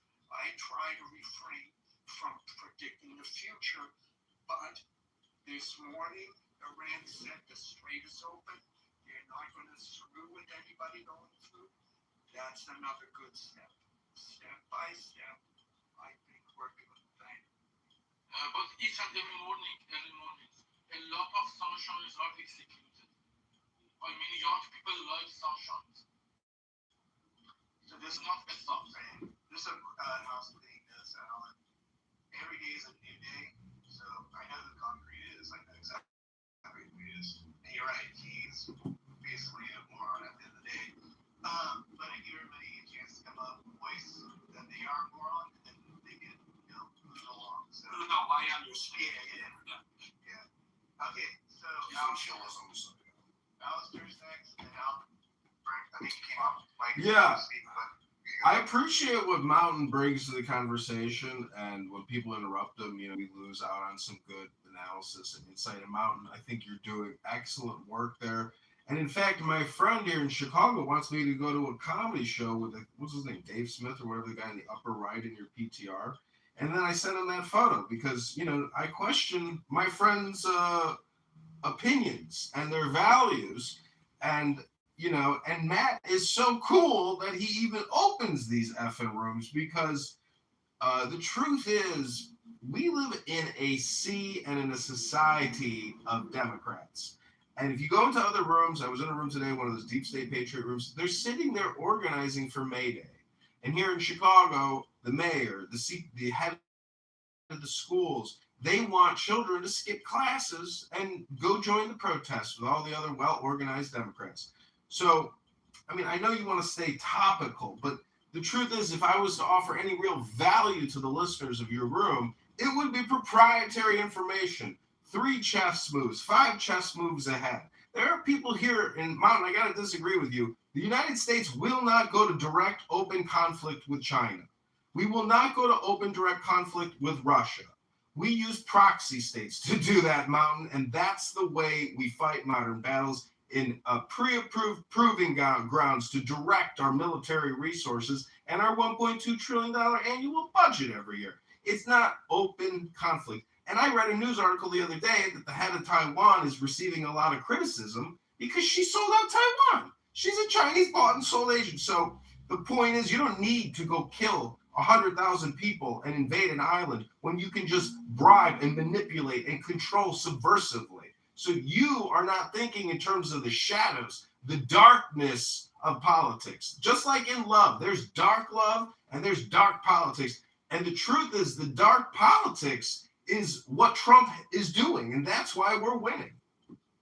I appreciate Alistair. Alistair's a smart dude, man. Yeah, right. I think we will because of that Taiwan issue. If they invade Taiwan, America's Navy will be fighting the Chinese. Interesting. Okay, that's an interesting take. Emmanuel, your pink ticket.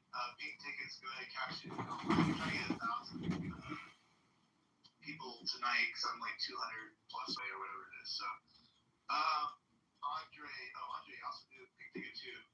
Cash that in. Andre, if you want to speak, you've been on stage a little longer than Albert. Can you go through the next person? Yeah, no problem. Ryder Ralph, I don't know if you want to speak. I see your house member. You're welcome to speak too. But Albert, you want to go? Because he came off mic a second ago. Yeah, I only had one quick comment about Iran. It's been over talks them as a potential threat, so it doesn't make sense. I'll throw in a pass as well. Talk to the members. I love that you're writing a good vibe here, Matt. Appreciate you. I appreciate you. Sam, did you want to jump back in at all? I know we've kind of been listening now. I didn't know we had a conversation earlier. Do you want to say anything about what you heard so far? No? Yeah, sure. So I think it is quite important to understand that this war did not start out of nothing. So I don't know if people really believe that America just suddenly woke up one day and was like, yeah, we're just gonna attack Iran or the Islamic Republic. Just because we feel like it. Like, is that seriously like the thing people think? Have they ever looked into why they even started this war? Do you know how many American troops died in the past years before the war even started? So, give us your opinion. I'm sorry. I got to say the obvious. It's not an opinion. You can just look it up. They have literally been funding proxy warfare all over the world. And this is just basic information that is out there. And people act like it's just out of nowhere.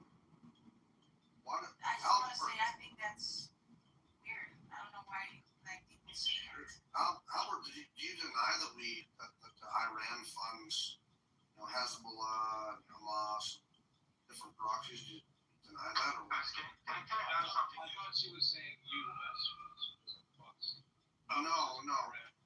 She was referring to Iran, and It's Iran funding its proxies. That's well I known. think Albert was disagreeing. Not Iranian. Can I make a comment? Yeah, hold on. Okay, Sam, are you done? Sam? I want a reaction on that, please. Okay, actually, is there a rebuttal from the opposition? Daniel, did you want to answer that? Why do you think that the U.S. started this? I think that's essentially what she's asking. So, I'm not 100% sure because you might think you know why he started it. You don't know why. Because if he started it, why he can't say it without narrative, you don't know the real reason why. You're just guessing. So, Can I add something? And can I also ask you something? Daniel and Abby and Dr. Absolutely. Yes. Go ahead, Daniel, finish up. So, there's people that come off as hate. I never said I hate Trump. Like this time, I don't like what he does. As I said, I put one for him the first time he wanted to be president. I wanted him to win because I thought he was for America. But what he's doing right now is hurting America. In my opinion. And why I said he's not doing this because he doesn't care about Americans. I'm just gonna put it the way he doesn't. Because why did Obama Biden play nice? You mean that they wanted to do the same Trump did, pulling down bombs at them? Don't get me wrong, I know Iran did. Iran killed 20,000 people in the protest because the Iran people needed liberation. Don't get me wrong, Iran's a bad place. The only to the whole regime needs to go down. But what Trump is doing right now, he's hurting American people to the United States. I don't care about any other country. Keep it that way. We don't care. I personally I will always look for myself, myself first. I'm sorry to you. Okay. I will always come my America first. And what you're doing. Hold up, Peter, hold up. From the Iranian position of team like this, what did you have? I have a vote record. What do you have? You have a vote record. Decide for yourself. I'm American citizen. What are you talking about? You see, I have something more than being an American citizen. I have a vote record. The first in the vote. What is happening right now? Peter, shut up. Peter, you okay? Peter, you alright? I don't even understand what he's saying. I gotta get back in here. Okay, Daniel, You tell me I don't like this speech. I gotta meet the stage. I don't like meeting stages, but you guys just want to talk over me, that's not gonna work. Okay, so, Manuel, you obviously set the room off a little bit there, as I expected. I don't know if you really answered the question, but we'll move on from that, and we will go to, we got, Abby, and then Doctor. No, go. Go, I can see your face. Go ahead. Just referring to Sam's point that this war started in a certain one night. First of all, when you guys are referring to Iran, just emphasizes this. All these things that war is not between Iran and the USA. It's between USA and IRGC. And IRGC has all these missiles. During the 47 years that they are on the government, they have the power. They spend all the money from their own citizens to build the missiles inside the mountain. And all the labs for the nuclear things is inside the mountain. Just think about it. If it's for peaceful things, so why you have to go in hiding places? Why you have to build things inside the mountains without everybody's knowing that where are those things? And then just go to the Google Earth. Just check S1 cities. Just check wherever they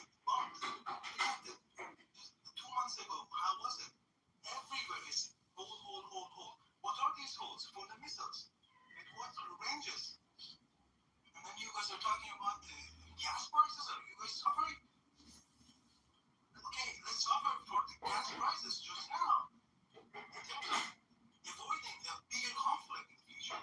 Because leaders, one of the duties for the leaders have just predicting and seeing the future. Not like us, you're living paycheck by paycheck. That's all I wanted to say. IRGC versus Iran. Appreciate it. Abby, go ahead and Dr. Sam is right, and this is not just something that just popped up. This is an ongoing threat, and it's been an ongoing imminent threat to the United States for several years. I think there were lots of factors that led up to it, including the failed assassination attempt against our president, which someone just got convicted in federal court for. But I think you have to look at the regime that's there and the fanatical regime that is a Shiite regime that, by the way, won't surrender. They're suicidal. So you're not going to see an actual surrender, but you will see us choking them. And we'll see what we can consider the elements of regime change as they start surrendering their uranium. I mean, I think you have to sort of look at it that way, but this is not something, to get to 60% of capacity and threshold capacity is extremely significant. For that same country to then threaten with long-range ballistic missiles, which would then reach our shores, is obviously a direct threat. For them to have already attacked our assets in the region, our military vessels, our military facilities, our shipping vessels. I mean, they were direct threats. However, you're correct. This is us with the IRGC, not with the people there. Israel's war, what they were looking at is they were assisting us. They were partners with us. For them, it was getting rid of the nuclear capability that was threatening their nation, and also getting rid of the delivery systems that they were developing to deliver these nuclear warheads once they got to full capacity, as well as their short-term missiles. Sorry. Maybe my dog sensed the IRGC, but there are other issues that were the issues of Israel, and they're different.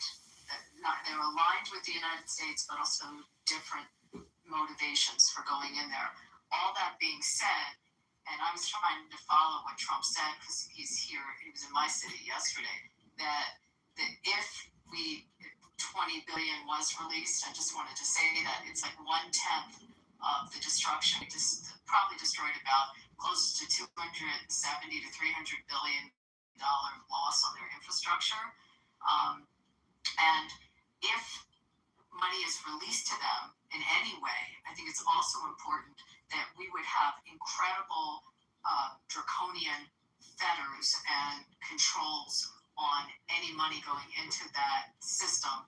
And in some ways, they probably won't want it because it might expose all their money laundering, and we might actually be able to see how their funds get distributed, because we would have so many windows and controls to have an eyeball on the flow of funds in their country. I mean, I have a lot to say about this, but I just think we'll be here all night. Don't worry about it. You have no it's definitely not in a vacuum. There's so many factors that lead up to it.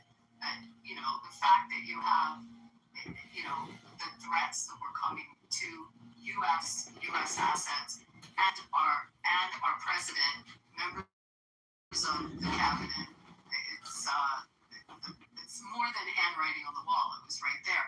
And to answer, one last thing I'll say, to answer why was Obama doing what Obama did, he didn't have the balls, nor did other presidents, other than Reagan, to really go after them. And Obama folded. He totally folded. And this is a completely different way to approach them. Obama enabled them. He gave them funds. He lifted sanctions. He enabled the proxies to be what was good for the world with that deal. And the best thing that happened was Trump ripping up, or at least ripping up our involvement. The deal didn't go away, it just took our involvement out of it because they were cheating and continued to cheat. Really? So, Wait, and that deal never went away, Abby, but who was left over? It was the UK and who else? it was in the JCP, seven nations. I have to double check. It would be the UK, France. Let's look that up. Obama. I love Obama. I know, we love Obama, right? I guess not. Okay, I'll double check that. Yeah, because that's always brought up at me, so I'd be curious. I didn't look that up, but that was a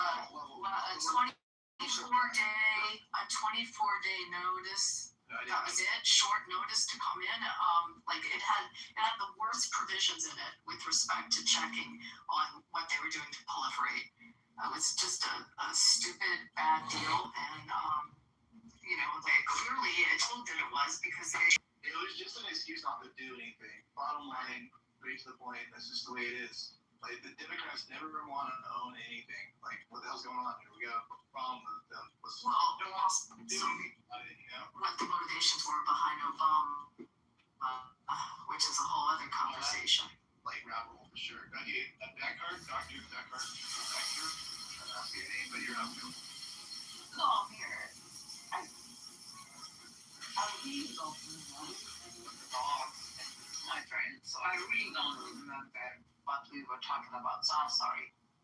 Well, do you see anything in the title you want to talk about? This companies are run for Trump keeps on winning. Oh my God.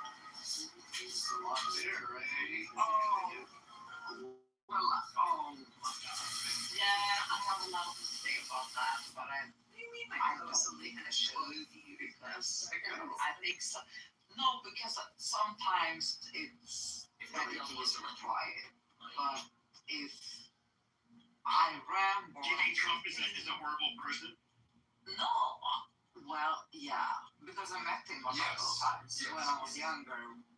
No, when I was a child with my mother and father. He actually had, and he wasn't a nice person. I wouldn't say he's a terrible person. I don't know what he's done for the rest of his life. Like I can't tell if this guy is a good guy or a bad guy or like. And that doesn't know, but because like we have bad guys in our many times. So.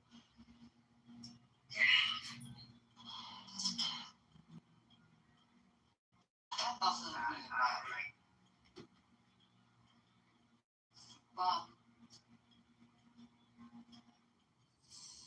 wait, I have to ask my mother if I can. Then about having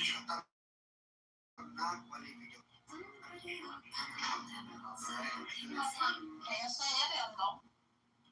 Det som var på typ såhär 96 eller 96, kan jag säga det? Okay. Sorry. I just asked my mother. I'm sorry. No, I have nothing to say. Okay, she didn't give me information. Okay, I think we're out. I know all the fucking information. She did me the improvement. Yeah. Okay, Joby, did you want to speak? I did. Yeah. We're at the end of the queue, so that Well, you know, you're sad to hear that America's winning. Hey, I'm in the queue. Oh, sorry. What are American women? I know, we'll get to there in a second, Doctor. That would be funny. I know. No, because I'm not from Iran, so like, but that would be funny. But let's talk about your girlfriend. Okay, is there any idea on this issue? Can Joby, go ahead. So, I'm guessing not many of you have been to Turkey. They are ours. They were ours. They will continue to be ours. And I don't get the worry. I am not worried one sticking bit. But I come from a military background, as most of you know, and I don't regret that. And I don't regret where we're headed right now. We're winning. We have been on vacation since because Israel's winning. It's not just about Israel, it turns out. He's mad about that. Absolutely not. But Damn it. Turkey, that is one of the most after Atatürk. Does anyone know who Atatürk is? Yeah, You get the I don't care. I don't care. Learn. No, you don't know what you're talking about. I don't know. I don't know what I'm talking about. My father. It's sad that Israel and America are winning. Houses in Turkey and What's up? and if you had ever We're winning America. God is winning. God is absolutely. So we talking about Turkey. Oh my God, you are like all over the fucking place. There is no lawyer. This is literally we're talking about like Israel, America, Iran. We're talking about Turkey. No people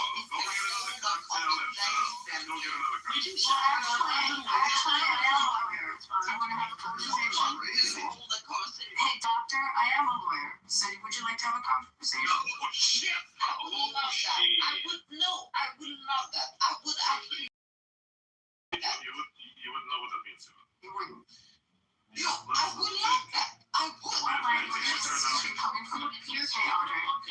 Okay. So can we start by talking about? She said she was visiting Antalya, which is a Turk. Hold on. We have to let Pepe get lawyer soon because he needs to do mental Hey, are your streets crazy there? It was so nuts here yesterday. A lawyer, but It was so crazy here. I mean, they blocked off, with the dump trucks. I honestly thought I could speak. I don't know where Where's he staying? Is he flying right out? I have no idea. He stayed. I mean, he has a hotel here, so he stayed there. And it was, incredible security. You just stay away from that man. You stay away from him.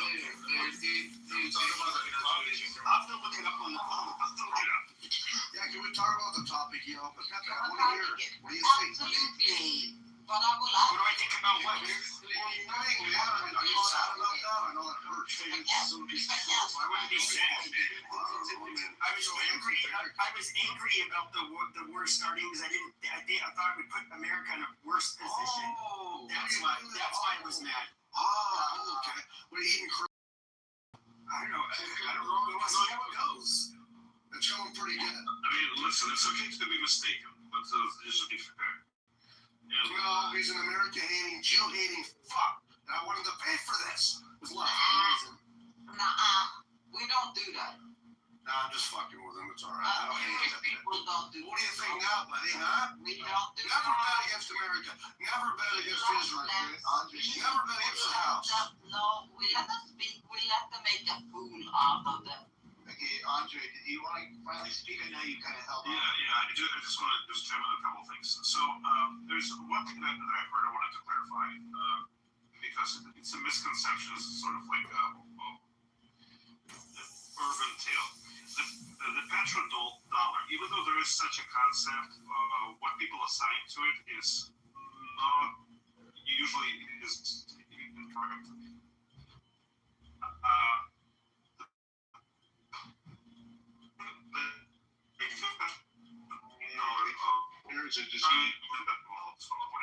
Let's see. We can't hear him. You're in the mic. You're cutting out, buddy. Oh, it's. I'm coming back. Come back around. I wanted to hear what you wanted to say about the petroleum. $100. Can you hear? No, you're still bad, dude. Just keep working on that. But yeah, the petrodollar came up earlier, and someone was making the claim that there's somehow we're going to transition, or China and Russia are going to make that transition off it, and U.S. dollar, he was saying. That was just what he was talking about. The petrodollar. Yeah, but the petrodollar was kind of, in a way, I guess that it's just, you're just buying oil through U.S. dollars, right? And that's what we're guaranteeing that Venezuela, if you can buy your oil through, you You can buy oil still from Venezuela. Just make sure that it's through U.S. dollars, petrodollars, sending them to Iran. You know? Yeah. Absolutely. Okay. Then how does it work? Oh, you have to go with Then tell me if I'm wrong. I just made a claim. You made a claim. I'm wrong. You have to tell me how I'm wrong. You can't just say. Here with Middle East, the people that provide oil for Taiwan, Japan, and Europe, they made a deal with them. You know that. So this check out for a recent profile for Years ago, like in the 70s, man. Like yes, you know. And so this current blunder Trump just did. How was it a blunder? How was it a blunder? Because let me tell you why it's a blunder. Because you keep thinking, oh, you're bitching about oil prices. Oh, you're crying about you gotta pay a little bit more, buddy. When you put stocks in markets, you don't think you're gonna get your money back tomorrow. You think you're gonna be a millionaire tomorrow? That's not how it works. You look at the future. Oh, in 5 years, this price will go up. I'll make more money. So now if You're talking out your ass, so continue. I'm talking on my ass. Let me finish. So now, if Trump does this little thing he just did with Iran and put us behind, how do I know he's putting us behind? Because a man who knows what he's doing and who knows who's winning doesn't come on the news every other week and say, oh, we're winning. We're going to take Iran over. Or we're winning. They have no choice. Why do you think he does that every week? Because of stock prices. To prevent the markets from tanking, that's why he does it. That's why the market. What's the market? He's not lying though. So Trump's not. No, dude, we're doing well. Everything's going great. Hey, look, Emmanuel, you know nothing about the petrodollar, and you know nothing about the Middle East. The GCC countries rely on the petrodollar, they rely on the U.S. armed forces. After we took Venezuela and now we fucked up Iran, we just limited China's growth militarily by 30% annually. So now everyone in the East everyone who is in this evil axis of BRICS. Everything in this evil axis of BRICS has gone to shits because without Venezuela, you're going to do nothing with BRICS. So the U.S. petrodollar will soar, the economies will thrive, the GCC will live on, and it will have even more military strength of U.S. armed forces in the Arabian Gulf. So at the end of the day, we just secured our petrodollar for like the next 3 generations. Next 3 generations for sure. So what I said that. You just think I'm wrong, Emmanuel. It's crazy. I've been trying to tell you that. I think you talk out of your ass and you talk without. What's that word? What's the word? Max, can you hear me now? Every single word you heard. Yeah, I'll piggyback in, Andre. You saw a little bit or no? When you put things up, you sound like you don't know what you're saying. That's what I'm What's crazy about that is that I was telling you, man, that exact thing earlier. I've told people that. They don't believe me. It's just crazy, man. But they can't rebuttal me. All they say is, I'm wrong, yet there's no rebuttal. Yeah, man. I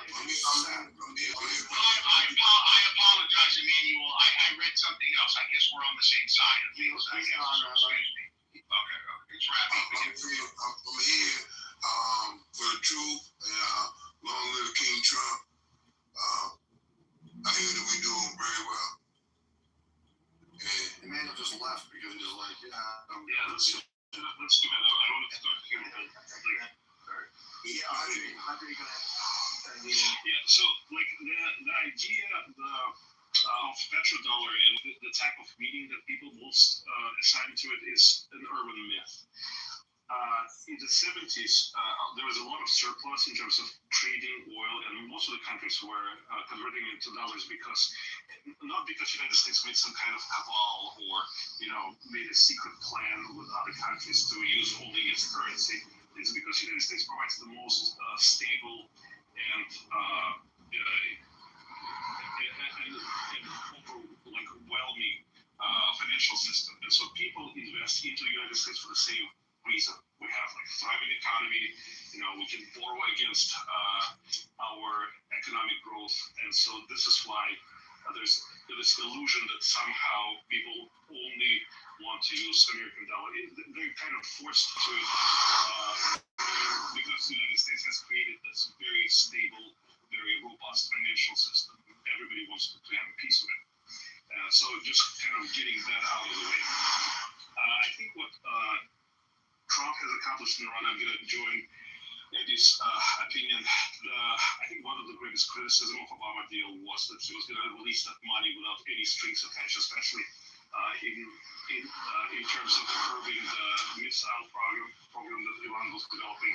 There's nothing about that in the agreement. So what the criticism was that Iran is just going to sit out the time of the deal, and then as soon as it's over, they're going to start developing nuclear weapons, which is exactly what they can't do that.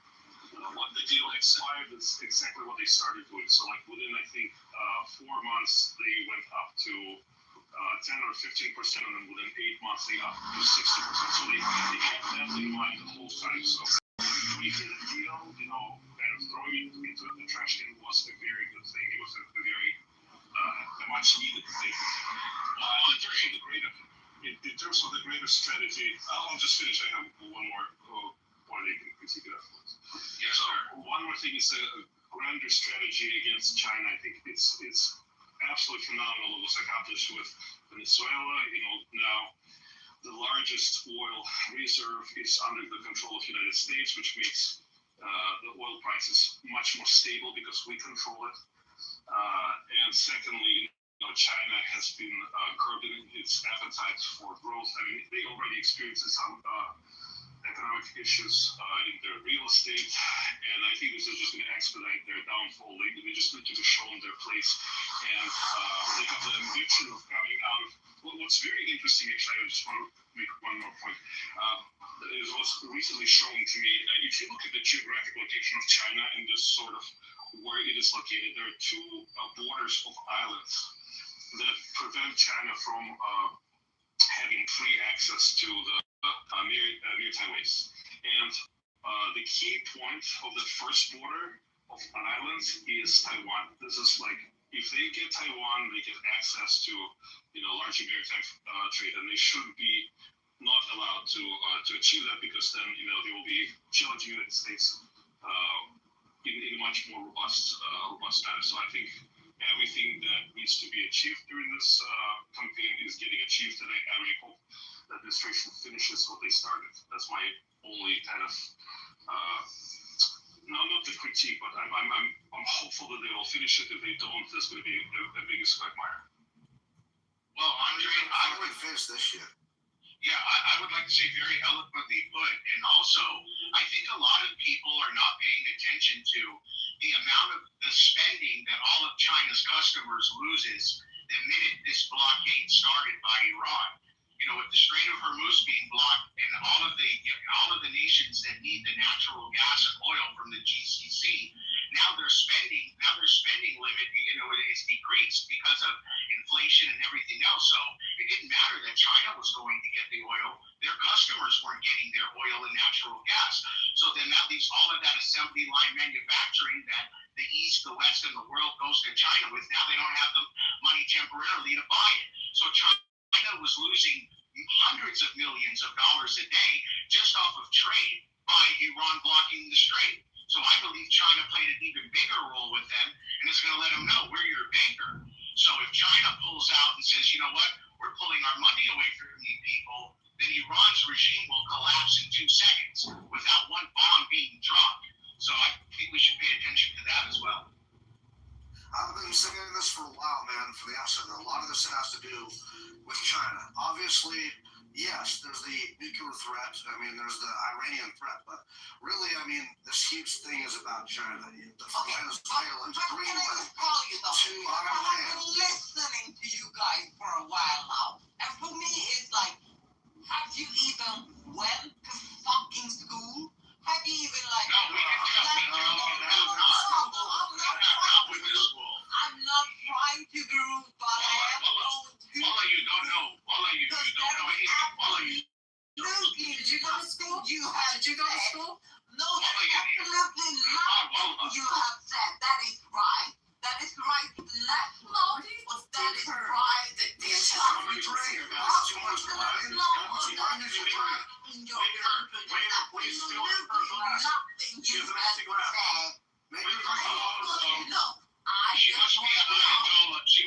Ayatollah worshiper. There you go. Wave your please. Allah ignores Stefan Gandhi. Allah ignores Stefan. Wallah. Remember that. Don't put the name of your capital onto your mouth. Fuck your capital. Fuck your capital. Fuck that. That's why we bomb this shit out of you. Bomb Iran. Wallah, Mecca is in Sudia, not in Iraq. Peter, you're Wallah, I wasn't the reaction. It was supposed to be a laugh. Long It was live supposed to be a laugh, Sunni man. Empire. Long live the GCC. Fuck Iran. Fuck Iran. Wallah, fuck Iran. Fuck your mom, asshole. Fuck Iran, wallah. Fuck People Iran. are trying to set your countries like free, asshole. Don't tell us that, Peter. sit down now. Fuck them. Even if they don't be free, let them die. They're not going to. They're not going to. Let them die in debt. Let them die in debt. These 7 years they've dealt with this shit, bro. They're not going to even stand up for their own country. And us Americans would never put up with this. But we have guns, and that's why it's so important to have them. Hey, brother, we got rid of Xerxes. We got rid of Xerxes, and then we had the Golden Age guys. Dr. what? Dr. Muhammad. All right. Sounds like we are in open. You need to season change now. the dosage of your Peter, delivery. Peter, yeah, Randy, are you going after Peter? What happened here? I'm just going after anyone that wants to be pro-Ayatollah. I hate them. I'm Arab background, so I hate the bastards. I don't like anything to do. The worst offenders, though, are Americans who are literally rooting for their enemies to win, like Iran. Like, dude, it's pervasive. It's very pervasive in this country. Yeah, they're the low IQ lefties, man. How about the people? How about the people? Mountain, how about the people that stood in front of City Hall in Philly and cheered about having American soldiers come back in body bags? That was great. Oh, those are pieces of That's shit. what I'm talking about. We even have people on the right that hate Israel so much, that they would rather see America and Israel lose in this alliance, in this fight, because they hate America so much and Israel so much. It's fucked. Well, I'm telling you. they're not going to stop. They're not going to stop the It's not just people on the idea. left. It's people on the right, too. It's sick. They're not going to stop it. Since God forbid they get like a kidney problem and need dialysis, which is all coming out of Israel. I mean, go through all the medications and all of the technology. They kind of forget that part.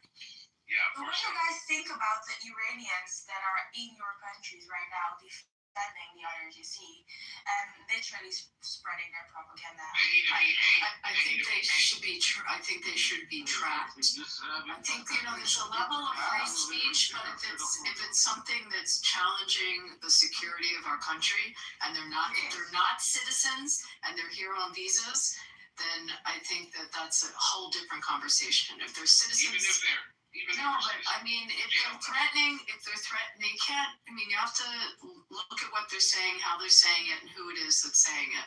But if it's threatening the security of the country and they're not citizens, then you do what Rubio is doing with a lot of people. And you're watching it, you're tracking it. They claim they want the death of America for the fight of the Palestinian and Lebanese cause.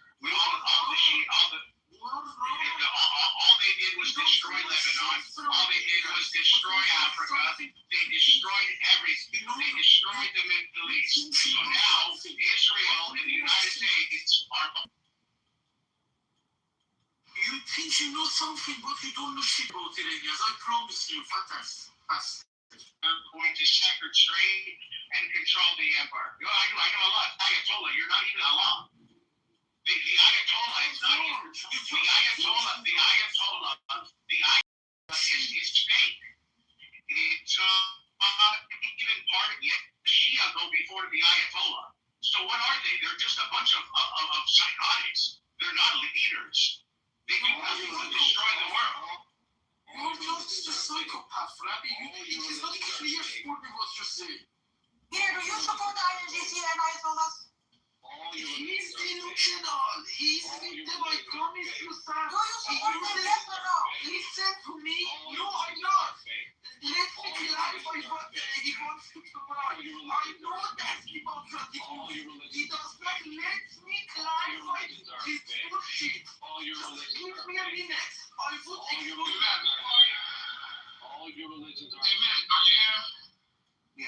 He's a savage. All concepts. Okay, what's going on, Anthony? No, I want to say something to Peter. Peter, stop. I want to ask Peter a simple question. AJ, go on. Peter won't answer a simple question, man. Anthony beat you. Just hold on a second. Go ahead, Anthony. Yeah, no, I was just gonna. I see we got the deal. I was gonna just say we need a little more moderation. It's a lot on you, brother. If you want to pass around some beans, this, we need to. They're out of control right now, bro. Well, let's open up. Somebody got to open the stage. Don't pass any beans. I'm too sensitive. AJ, hold on. Everybody has to kind of get their shit off. Let everybody do that. Kind of open stage, and then I'll reel back in for Q if we need to. So if everybody's on their best behavior, we don't have to do a Q. We'll see how it goes. But I'm being great right now. I'm not even being terrible. I want to ask Peter. Yeah, you're behaving. That's because it's 4 a.m. there or 3 a.m. I don't even know. It's almost 6 a.m. I got insomnia. I can't sleep. So yeah, you're kind of mellow. You're like, I like this paycheck. I like this one right here. I'm tired. I can't sleep. It's so wrong. I really got to see a doctor, get some melatonin. I don't know what the hell it is. I can't sleep. You're gonna ask Peter a question, and then let Peter answer. I want to ask Peter a question. Very, very simple. The same one that Sam asked him. Are you pro IRGC? Do you hate IRGC. You what? See them as terrorist organization. Okay. Do you want the Shah to come back? I want him to play a bigger role as the Shah. You're against Javid Shah, really? As an Iranian? No, I am not against them. I am for them, but I don't want a king. Because Iran belongs to not belong to a person. Iran is a country, like others. Peter, listening to people like you is the reason why Iran has been occupied for 47 years. Because you're a goddamn fucking pussy. When you do your first chance that you happen to get liberation, you don't even want the man that wants to free your people to be in charge of your country. What are you talking about? The Shah is the people that when Khomeini got killed by the United States and Israel, people in Iran, I have some friends in Tehran, you know what they were singing? They were singing Javid Shah in their fucking music, in Tehran and everything else. And you come here, wait, and you come here, and you live in Berlin, you're not even in Iran. And to be like, oh, I'm against the Shah and everything else. If you don't, wait, Peter. If you don't want to wait, Peter, you're not even in the country. Don't come to tell people like this. Peter, enough. 1 second, buddy, you're gonna fly after me. Enough. 1 second. Let me speak. You're boiling my blood, and it's too early in the morning. Peter, enough. Wait a second. You come here and you tell people, oh, well, the IRGC is terrible, a horrible organization, 100%. And America and Israel are trying to liberate their own goddamn people. And you son of a bitch come here and say, oh, you know what? We don't need a king and everything else like that. What if the Iranian people want that? You're one person, and you're not even in Iran, and you can't even vote there. So I said, and everything else like that. No, come here. No, wait. Let me finish. Wait, Peter. Enough. You're in Berlin. Enough. Wait, let me finish. It's not yours. I think you yelled at him. Finish, bro. He'll never shut up. You don't want to just give you FYI on that. We're going to have true, man. You're correct. Yeah, thank you very much. You're correct about that. But Peter, it's the first time in 47 years you have a chance of freedom, liberation, and everything else like that. And your main focus is like, oh, you spend most of your time. And everything else like that. Just gonna thank you, America. Thank you, the state of Israel. We're gonna be allies and friends forever. And then just get rid of the fucking mullahs. It's been 47 years. You didn't tweet fuck all about it. You fled to Germany. And you didn't even do it. We gotta mull it over. Mull it over and remove the mullahs. I just clarified for audience, not for you. I am 54 years old. I was in Iran from 34 going on 75, Peter. I lived at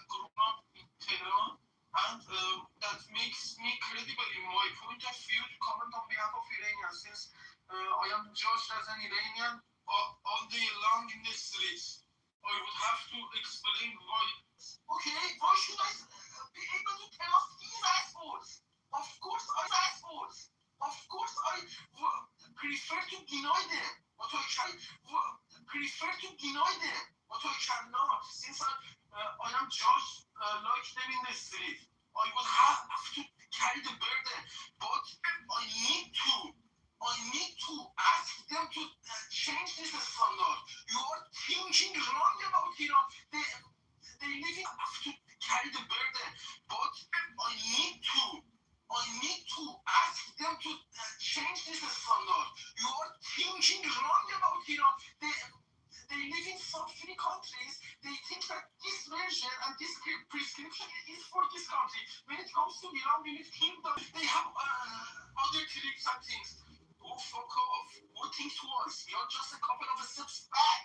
Nothing is different in the national stage. We need to pass those steps that these modern countries pass to reach these steps. The prescription for Iran is not different. Okay? Just we are a couple of steps back.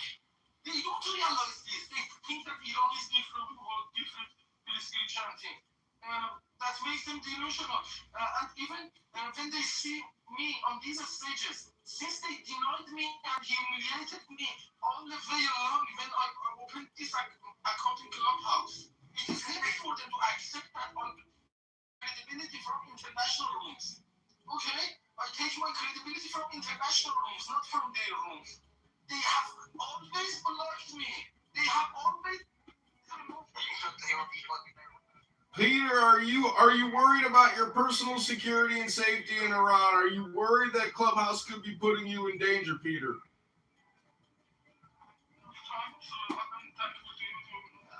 Have this time on this stage. And I think they don't need to. Peter, are you worried about your personal safety and security because of Clubhouse? They are not. They won't be able to stop my talent to be used for Iran because I got. Peter, we know you're very talented, but do you have ears attached to your head, Peter? Are you worried about your personal security and safety because you're using Clubhouse, Peter?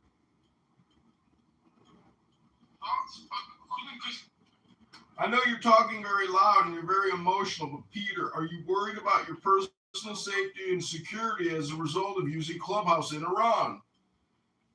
Clubhouse in Iran is. He's not in fucking Iran. He's in Berlin. I am for 4.5 years in Berlin. So I'm not. If I. I'm You're from not. stage. I am from IRTC. If I am online from Iran, inside Iran right now on this stage, I am But you're not in Iran, though, Peter. You're not in Iran. Hey, man. Not hello, man. Oh, man. I'm getting crazy. It's too much noise. We liberated the Middle East, and we are now liberating the stage. Exactly. Yeah,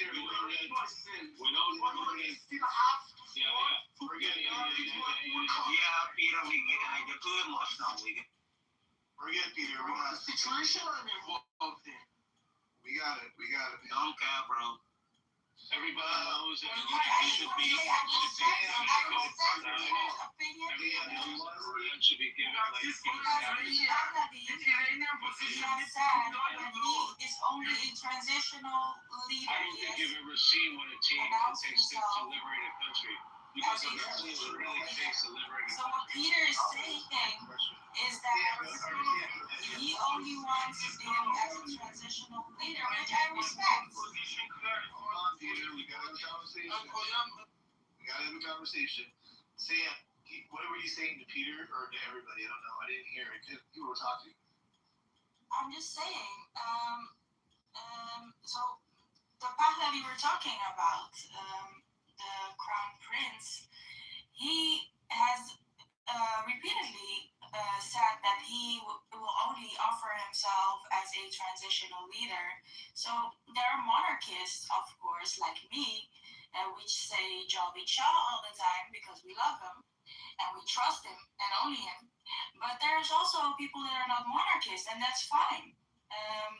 They want him as a transitional leader. There's going to be elections, and then they can vote for whatever they want, a republic, or I don't know what they want, or they're communists, I don't know. But anyway, they can just vote for what they like. That's fine, and we respect that. You don't just vote for what you like, sweetheart. You vote in a government which is organized and arranged in an efficient and productive way to support the people. It's not just what people feel and like. Do you know about open and fair elections? Hello? Exactly. That's what we're heading to, Alistair. Yeah, but in open and fair elections, sweetheart, you don't vote for communism. You don't vote for socialism. You vote for efficiency and growth and productivity and the things that are good for your society, not these evil, backward, liberal, socialist ways that you seem to want to sneak in there.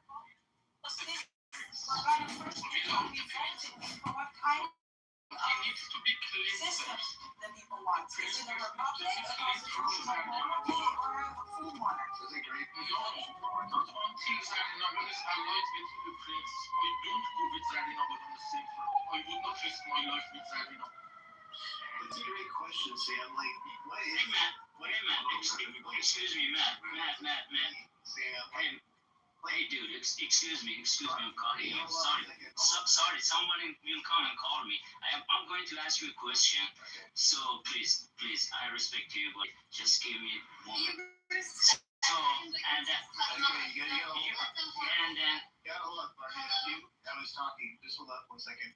Sam, what were you talking about? What other systems do you envision that Iran will have? What are your thoughts? Like, go through that a little bit. I mean, what do you think? Is it going to be a theocracy still? What do you got? Well, let me go after that. Definitely. Well, if we look at the pollings, yeah. If we look at the polls in recently, I think it was 2024 and the end of 2024, done by Gaman, we can see that 80% does not want the regime, and 200 a pound wholesale at Costco. Theocracy. So they want a secular. Most Iranians, majority, 80%, wants a secular. What do you call it? English is my fourth language. Secular. Let me go. Yeah. Marty's going to be next after this. Go ahead, Sam. Finish up. Oh wait, that was the answer to your question. Perfect. Okay, Marty, what do you make of that? What she said, or did you want to speak on something else? Sorry, I'm at work, man. So I have to go anytime they call me. I just wanna, if I just stop talking, just please forgive me. So, you know what? I cannot talk against all Iranian. Iran is, lots of people, different. It's like big, different nations are mixing together, different opinion. But you guys maybe are interested to know something about Iran. You're asking me, you're asking someone else, but we are just saying our own opinion. If you want to know, you have to go to honest media, honest news and figure out, filter it yourself. So by your education, by whatever your knowledge, you figure out what's going on over there. So I'm just asking you some questions. Please think about that. If you want to answer now. I try to listen if I be wrong. If not, people can think about this. So who made Taliban in Afghanistan? And why was that? Obama did. No. Tom was there. Taliban was the legitimate government. We'll have Barty and Kaz have this. Hold up, put a little ISO here. Barty and Kaz, go ahead. Who made Taliban in Afghanistan? They fucking existed for decades. They were fighting the fucking Russia, the Soviets. Bingo. So USSR was getting over Afghanistan. So US CIA made Taliban. Taliban was already there as a small group. They weren't armed, but we armed them to keep on. Hold on. Hold on. So you can talk about this later. Let me finish what I'm saying. So CIA armed them to kick USSR out of Afghanistan. They did. They did. So who brought Ayatollahs to Iran? And why they brought it? What was the reason? You think? I'm talking about my opinion. Maybe I'm wrong. Please don't attack each other. Go think about this. Who brought Ayatollahs to Iran? We'll think about it.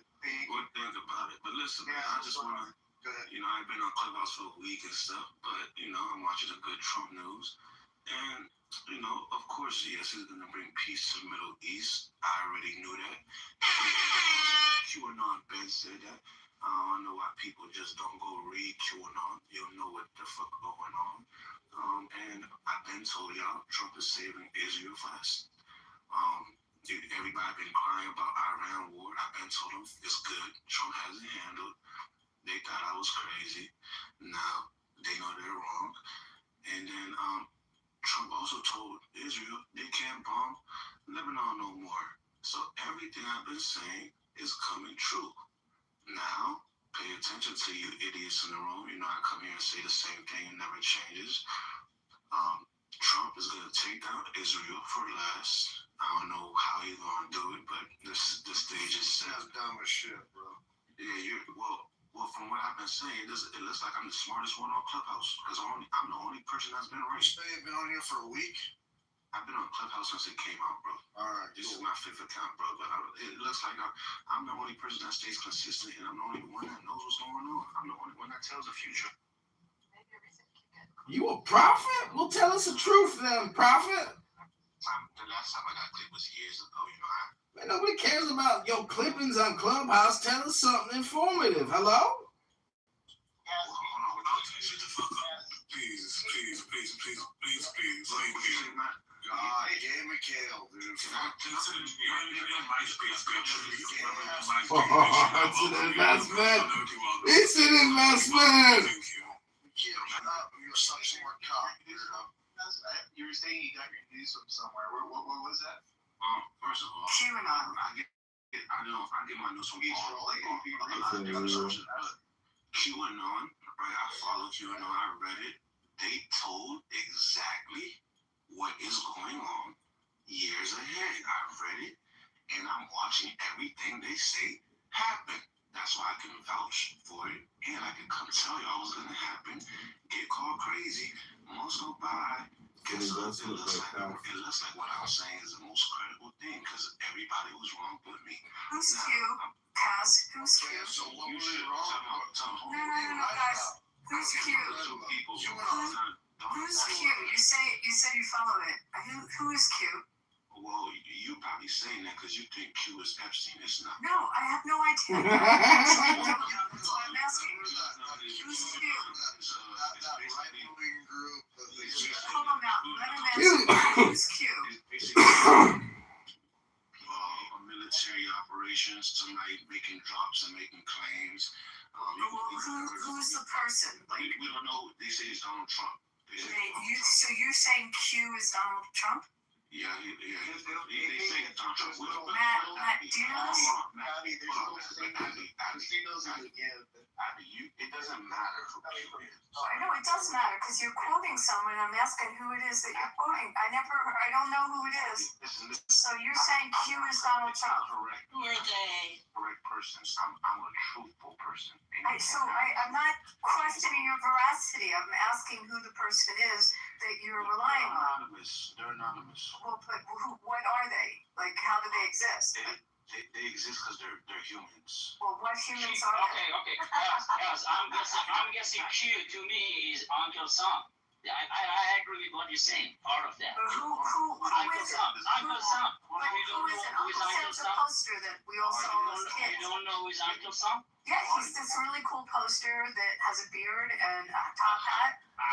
So can someone tell me he's doing what? Because I was not asking what you believe in, asking who it is. Because I don't know. It's like what Let him answer. Just let him answer. He's a group of people that have information. That's all I'm gonna tell you. Now, how do I know they're credible? Because I pay attention. So when they say this is gonna happen, and I watch it happen, I can tell I already read this because of them. And it's multiple things. I don't believe in too many coincidences. So that's what it is to me. You don't have to believe me. You can stay on your surface level shit. You know, That's Kaz. That's what I was trying to ask people. I was asking you who did it. That's your cue. You know, it's my cue too. Yeah. Go ahead. Yeah, but I appreciate it, buddy. But yeah, listen, I'm learning not to talk to people that don't believe me and ask for sources. People that ask for sources are idiots and they can't think for themselves. The people that ask for sources are idiots. Why do you believe that? Why do you believe you can't prove anything, right? What's an idiot to you? Somebody that can't think for themselves. Somebody that questions other people because of their source and not the So you think questioning and trying to understand the foundation of what someone's saying makes someone an idiot? The construct of thinking is I can't believe this unless I have a source because you have no discernment and no enlightenment. I didn't question your veracity of believing in it. I just asked who it was. Where are you going with this? Because I'm trying to understand who it is you're quoting. I just told you who it was. So you said so you're quoting Donald Trump. Basically, is what you said. I'm just trying to understand who you're quoting. I didn't question your belief or your truth. It's your truth. I just want to know who it is you're quoting. Because you're saying this is what's happening, and this person says this is happening. So I'm asking who the person is. That's a fair question. Look, Abby, and I'm giving you a fair answer. To me, it could have been your grandmother. If your grandmother was posting stuff on the internet, and I saw it to come true, and I know she posted it first, and it happened a couple times, it doesn't matter if it's your grandmother. This is fucking retarded. My grandmother makes chicken soup. Why are you with our conversation? That's trash. So what were you asking about? Because you asked me something earlier. What were you saying? I like some chicken soup. Well, I mean, like, okay, so when you Why are you guys entertaining this? This is I don't even know why we are. Can you explain to me who Q is? I don't think anybody knows exactly who he is. There was this young guy that was talking to me. Shut your fucking mouth for a minute. No, I'm talking. No, you can shut your fucking mouth. You've been talking for a long time, Gav. Hold on. I was answering people's questions and I never got to land my plane, so y'all should get off my dick and wait y'all turn. You feel me? Y'all dick suckers. Shout out to Matt, though, you feel me? Even though he disagreed with me. You know, you're a good moderator. But like I said, he voted the war. Look at his last position. The people who are claiming that Jesus Christ, Peter. They are not the king. You see what's going on? The problem is other people. People like Pepe and people like Mountain. When people tell y'all stuff, stop attacking people that give you information just because you don't fucking know. You guys are idiots, bro. And you guys are the problem to why other people can't see the truth in things.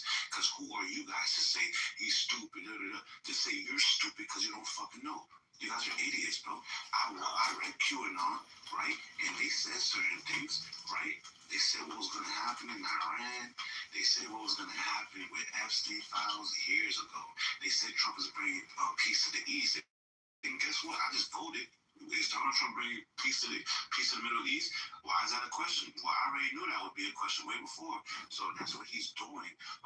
Saudi Arabia's on board. Everybody's on board. And I told you he's saving Israel for last. He has to clean up the mess on the outside. Then he's going to come clean up the mess on the inside. Then you will see people like Obama on trial and shit like that. And I'm telling y'all this shit. And Mountain had a question for me. Mountain. And I was trying to No, I mean, you already told us the truth and things, so I mean, I appreciate it. Because I think, certain people on Earth are NPCs, and, Pepe is one of them. Hold on. Cass, just 1 second. The problem is Pepe and all these guys, if he doesn't win, it's just going to keep going. So we gotta Cass, you're kind of wrapped up. If you don't I was just trying to get Mountain's question. I'm wrapped up. I'm not. Mountain's question. Because, you're pretty on the trigger, and Pepe's going to answer that question about QAnon. and then if Mountain wants to do But something. man, can you tell Pepe why is he yelling? I'm very calmer when I'm yelling. Pepe yelling like, bro, you want like, you off a coke or something, bro? Chill. That's all good, guys. Matt, can you just ask him where do you read what I'm now Googling trying to understand. Where do you read what Q is saying? Like where do you find it? Go on Twitter. Go on Twitter. Go on Twitter. They had a website like God, was it the fuck, I forget the name of it. Forchan. Well, no, there was Forchan, but then there was another one that it was a like a pro-Trump. Oh, you're talking about Trump. I know you're talking about. Yeah. Trump, whatever. Win. Yeah. And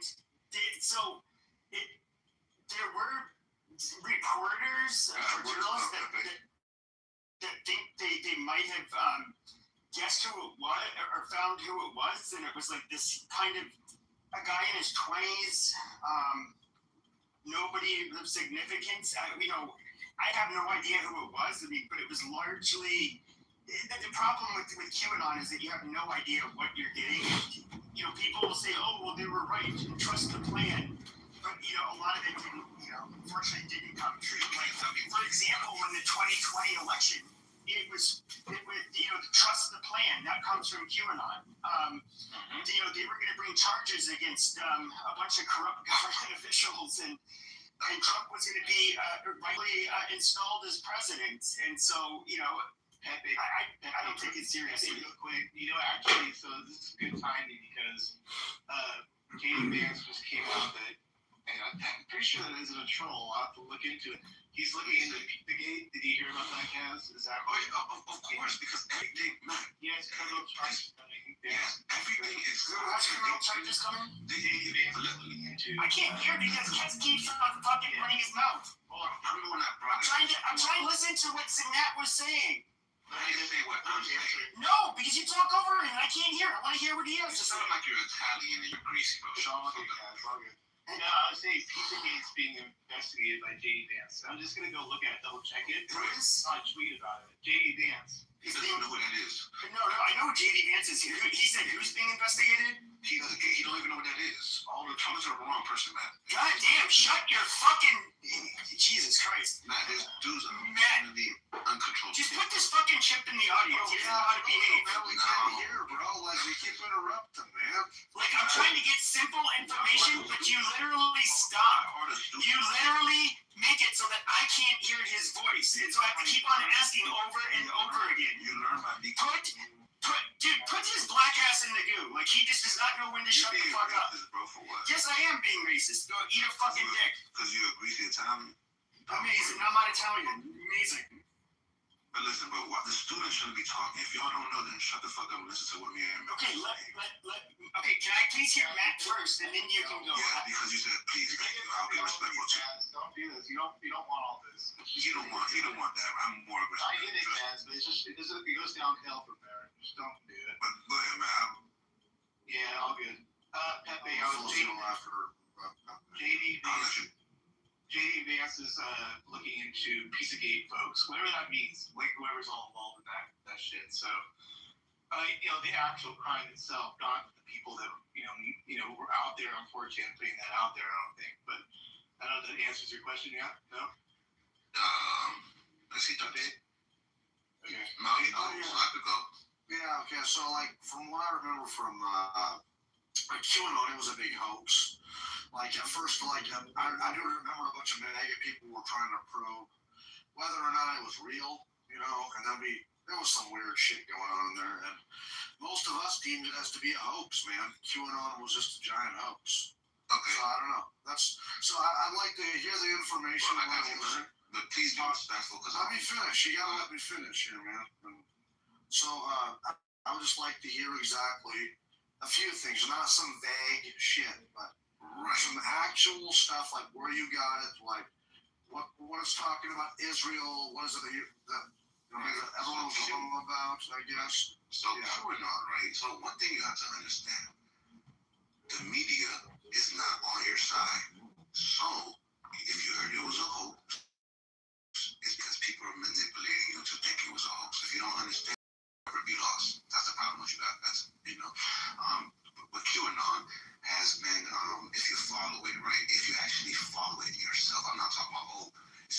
say it's a hoax. Oh, they said it was a hoax. Go look at it yourself and with integrity, right? So they made a lot of claims. One, about the whole island before these files even came out. I already knew about the Epstein files because I believe in, I don't call it, y'all call them conspiracies. I just call them smart people know how to connect the dots to know what actually is going on, and dumb people call it conspiracies because it's smart people that don't want to know. That was the dumbest way to explain it. I mean, you're stupid, so I mean, you're not talking to me because trust me, you don't want to. You need to calm your ass down. I'm not talking to you. You better. It's very gay, man, McHugh. Don't stop. And listen, Mountain, please don't get off your mic because now you just want to take stuff off a cat now. So don't do it. Mountain's not even on my side if you were paying attention. We're not even cool. I don't even follow the boy.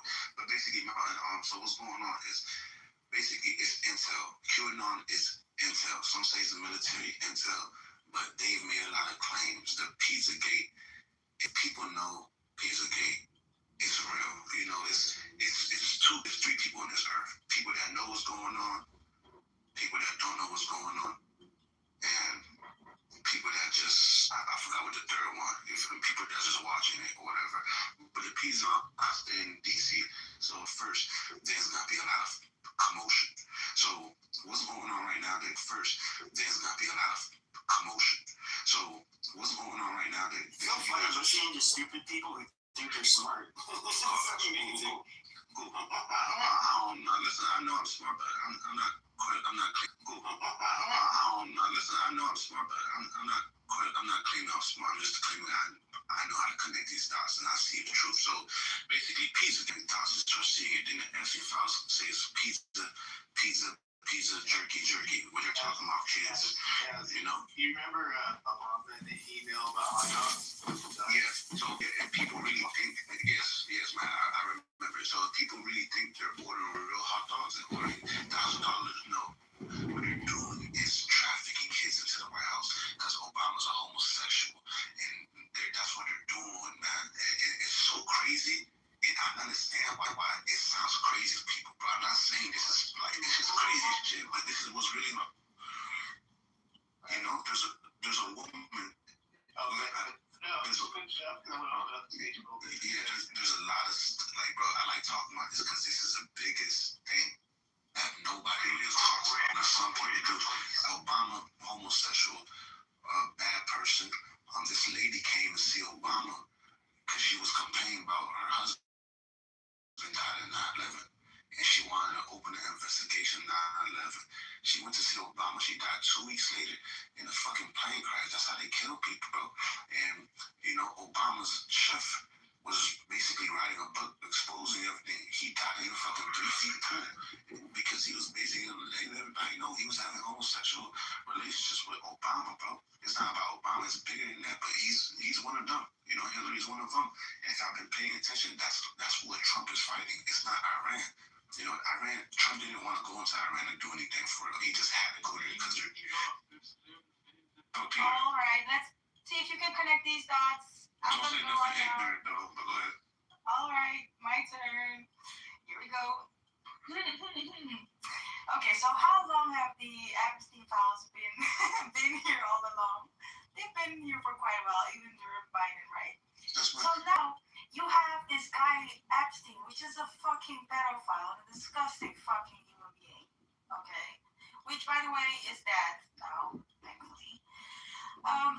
But you have this guy, and people keep like using this as a diversion from the fact that Trump is literally has killed a guy, that his regime legalized child marriage from 9 years old, and he's literally trying, if you guys let him, to take down a regime where they rape women in the jail, and where I just don't get it. You guys don't see it's a diversion. Everything they do, they accuse of it. They try to divert with some fucking guy named Epstein. Do you connect the dots or no? It's their propaganda. You're spooking. So literally their propaganda. Listen, it's easy. I get why you think that, and I don't blame you for thinking that. But, you know, when you know how to have discernment, when you actually pay attention and you're not just being biased, because I'm not biased, bro. You know, but when you're unbiased, when you don't really have a horse in this race and you're just looking, it's not about trying to prove the rules. I'm not a Republican or Democrat. I'm a supporter of Trump because I know what he's doing. You know, that's what it is. It's easy to think that Trump is a part of it and it's their propaganda, but no, this is not their propaganda because nobody is talking about this. When they spread propaganda, people talk about it, right? Most people don't care. They say QAnon is a hoax. If it was their propaganda, the word around town wouldn't be QAnon is a hoax. It would be like, it's real, we need to get on it. Propaganda that is spread by elite, powerful people works. This propaganda, if it was them, is terrible because nobody believes this shit. So your point fails flat because you're not thinking deep enough. They're good at it because they're good at it. There's a small percentage of people like yourself that actually like parrots their propaganda, and I'm here in the West, and I'm like, holy shit! So this shit on state media, they're repeating here, and this guy's an American, and he's spewing anti-American propaganda, and I'm like, is this world going crazy? Let me tell you something. You say state media, right? Everything's on the internet. Not everything is talked about and put on a spotlight. So basically, state media, that's not the main media branches. We know who the main media branches. That's where the propaganda is spread, right? But people like you'll find out later. But the thing is, one thing you're not realizing, for the past 45 days in Iran, there hasn't been any internet. So when you're talking about state media, it's trying to educate you on something that you don't even understand. From American point of view, yeah, correct. But in Iran, for the last 45 days, there's not been any internet. You cannot connect to people. My point is, you're trying to educate your new listening.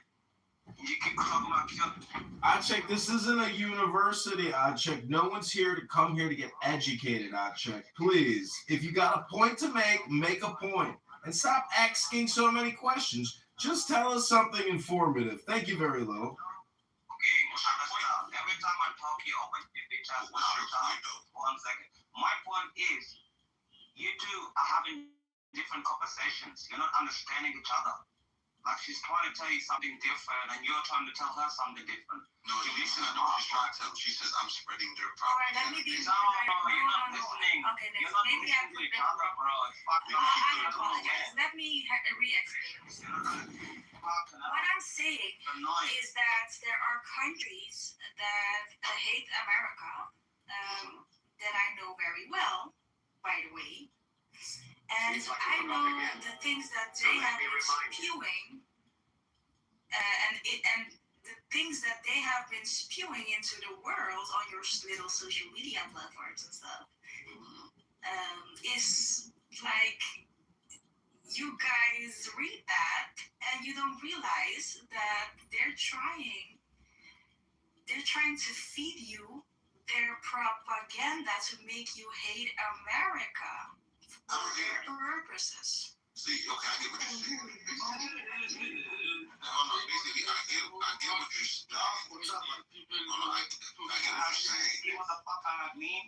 what you're saying. Bro, let me, Peter Parker, you're not Spider-Man, bro. Shut the fuck up. Listen, I get what you're saying. But the cool thing is, no, I know when it's their propaganda versus my own understanding of things. I don't fall for propaganda. You know, most people, you guys say it's propaganda. And I ask you, what do you believe? Who do you believe? And whatever answer you give me, I can tell you not why your it's enemy, propaganda. honey. Not your enemy. Don't believe I don't hate you. Who said I hate him? I don't hate America. I'm just telling you what's going on in our own household. Simple as that. I'm telling you, somebody man, and I'm telling you, Donald Trump is here cleaning that shit up. I love America, and Trump love America. Other people love America, and they're doing right by America.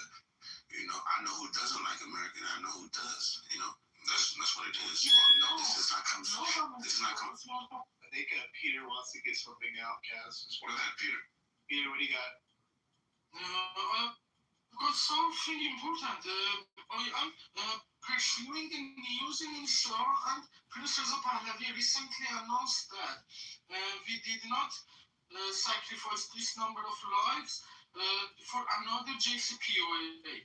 And I am wondering why the people who are asking me to say Javed Shah chose the peace option in this pool. Nobody's asking you that. I just told you. Your opinion. Nobody asked you to say fucking Javed Shah. It's not just billionaires, it's the corporations funding $1 billion a year in tax cuts. That's a bailout for Wall Street and tax away the people. Fucking hell, you know, everybody. It's because your opinion is respected.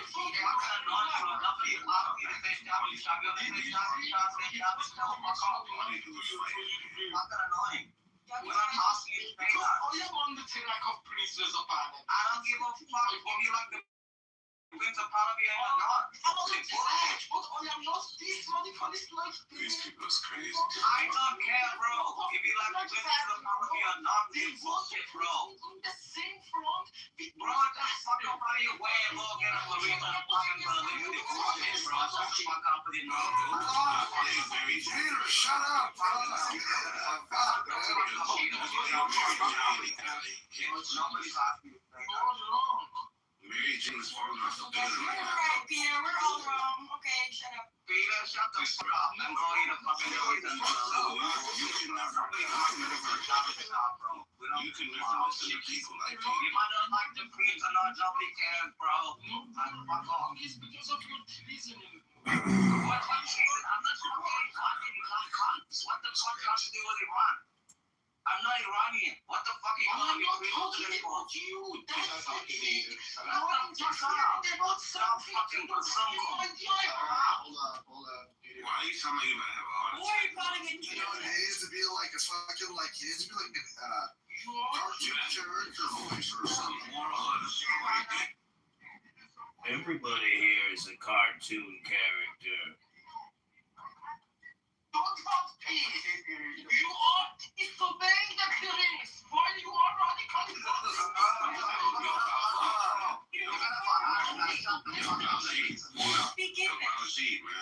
Chill out, Where are you from, by the way? This is all Peter. You are Peter, shut the fuck up, man. Peter, shut the fuck up. The money's finally speak. Well, why are people that are from where you always like this, man? to say Javed Shah. We're all like that. We don't give a fuck if you say that or not. No, oh my god. Like, We what's don't up give with a this fuck if dude, you say man? Javed. I'm trying one more time. Peter, it's all good, bro. Everybody's coming for you. I get you. If you're going for your neck, I got you. Sam, where are you from the U.S. or I don't even know where you're from? What do you believe in, Sam? You don't have to say it, but I'm just I don't want to wondering. share where I'm from. Okay, you're gonna do it. No What worries. do you believe, Sam? Who do you believe? I believe in That's a God. big general question. No, in terms of, okay, basically, Pat, what I'm asking you is, Excuse me, you were just asking Kaz who is cute, give you the name, and you don't want to say anyone, where are you from, and no, very basic, you know? No, Kaz, I'm just saying that she was asking you the name, give me the name, to me, it sounds like she wants to send. Yeah, I know, buddy. Black Just tax. pushing you, give Let's me the run name, on who's tax. that? Tax. Be honest. You don't want me to go. No, I'm not Government talking about career you. I'm parasite. talking about Sam. Low Was asking you, comparison. pushing you, Race killing hustle. our time. Low You IQ said that, and scam some of of us fraud. got it. Some of us were thinking about that. That's why I roll She's my asking me a question that's basically Yeah, and now Matt is asking. who it is. We don't know. Exactly. Matt is asking, where are you from? Nobody's gonna go after you. You're from Iran. I'm Iranian American. Guys were shooting at Iran. I just listen. But You Sam, know, I mean, Barty, I was gonna ask you nobody what can you go believe. after me. What Because it's like people like this, right? When I tell people what I tell them, the word sounds stupid. I want to know, okay, who do you listen to then? Where do you get your information from? How do you know it's true? So, people always got something to say, but I can tell you why I don't believe it, why I believe it, and why I believe it, why I believe it. But when I ask people, okay, what do you believe in? They either want to know how they beliefs, or they say the stupidest thing. Like, what do you believe in? Okay, that's basically what I'm asking. Where do you get your information?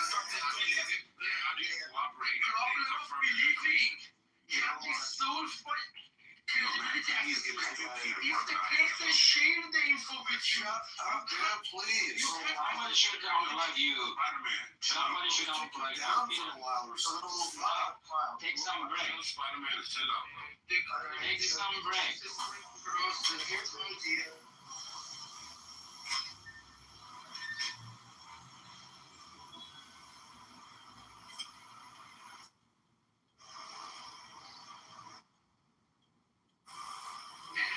How did you know it's valid? Yeah, I like this question because I'm gonna ask this question everywhere I I go. get my information. Do you mean like in general information? Okay, you see how I have a belief system, right? How do you know when it's okay to believe something?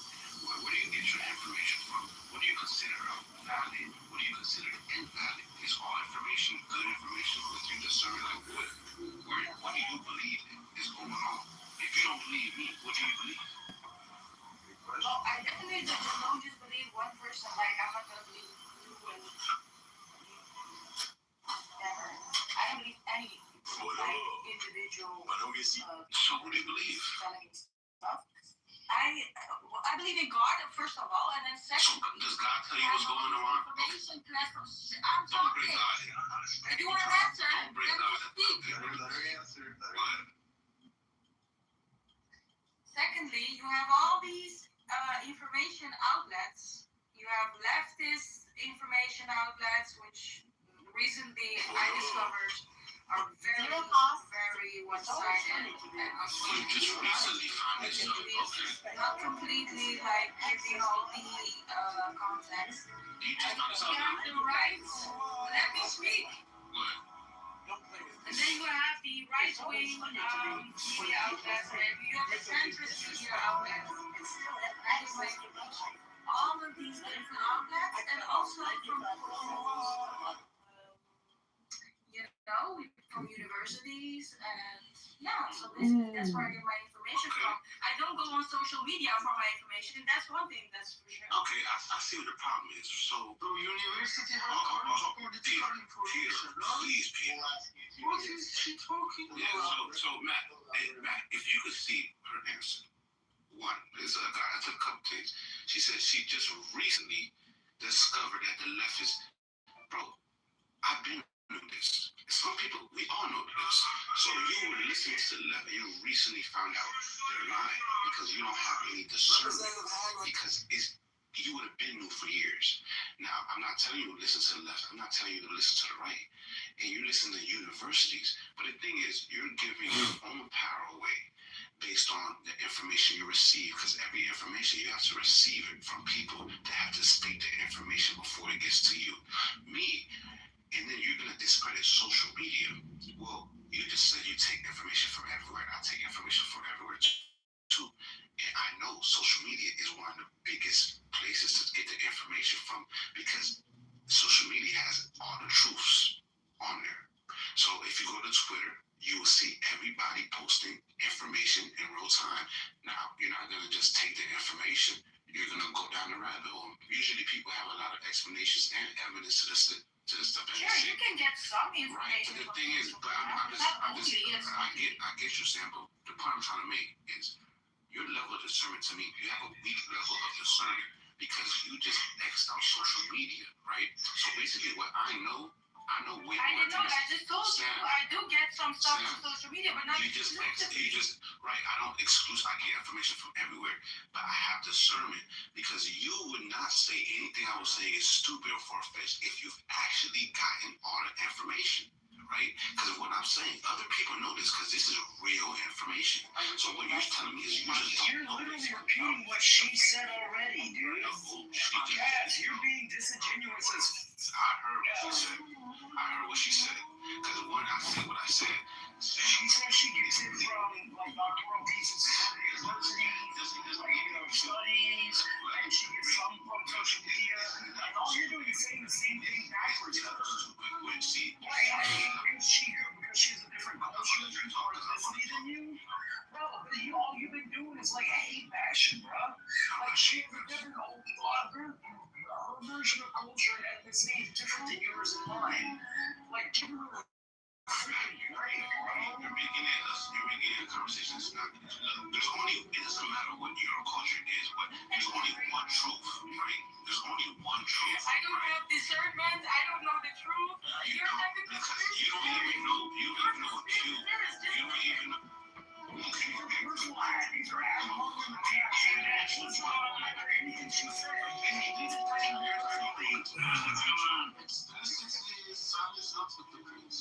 Okay, Cass, we got it. Let me just get more people in here. I do like this. I like the subject because it does really matter where people get their information. I do think Sam does do more than just, she does get her stuff. He doesn't know what QAnon is, bro. Well, she didn't know what it is. Everybody knows, but it doesn't mean that they don't know what's going on. It means you don't think people I feel like, what do you know about MIRC and download servers and serving files? Hold on. Okay. Oh, you don't know that? Oh, you're so How is that really? Yeah, because you're trying to tell her that what she doesn't know that you know makes her irrelevant to your point of view. You gotta know what's important, right? This room right here, we're talking about Trump and Iran, right? Back in. All right. Cam, welcome to the stage. No one knows if they want to because it's spam. Everybody can't take this sensitive information. Jesus.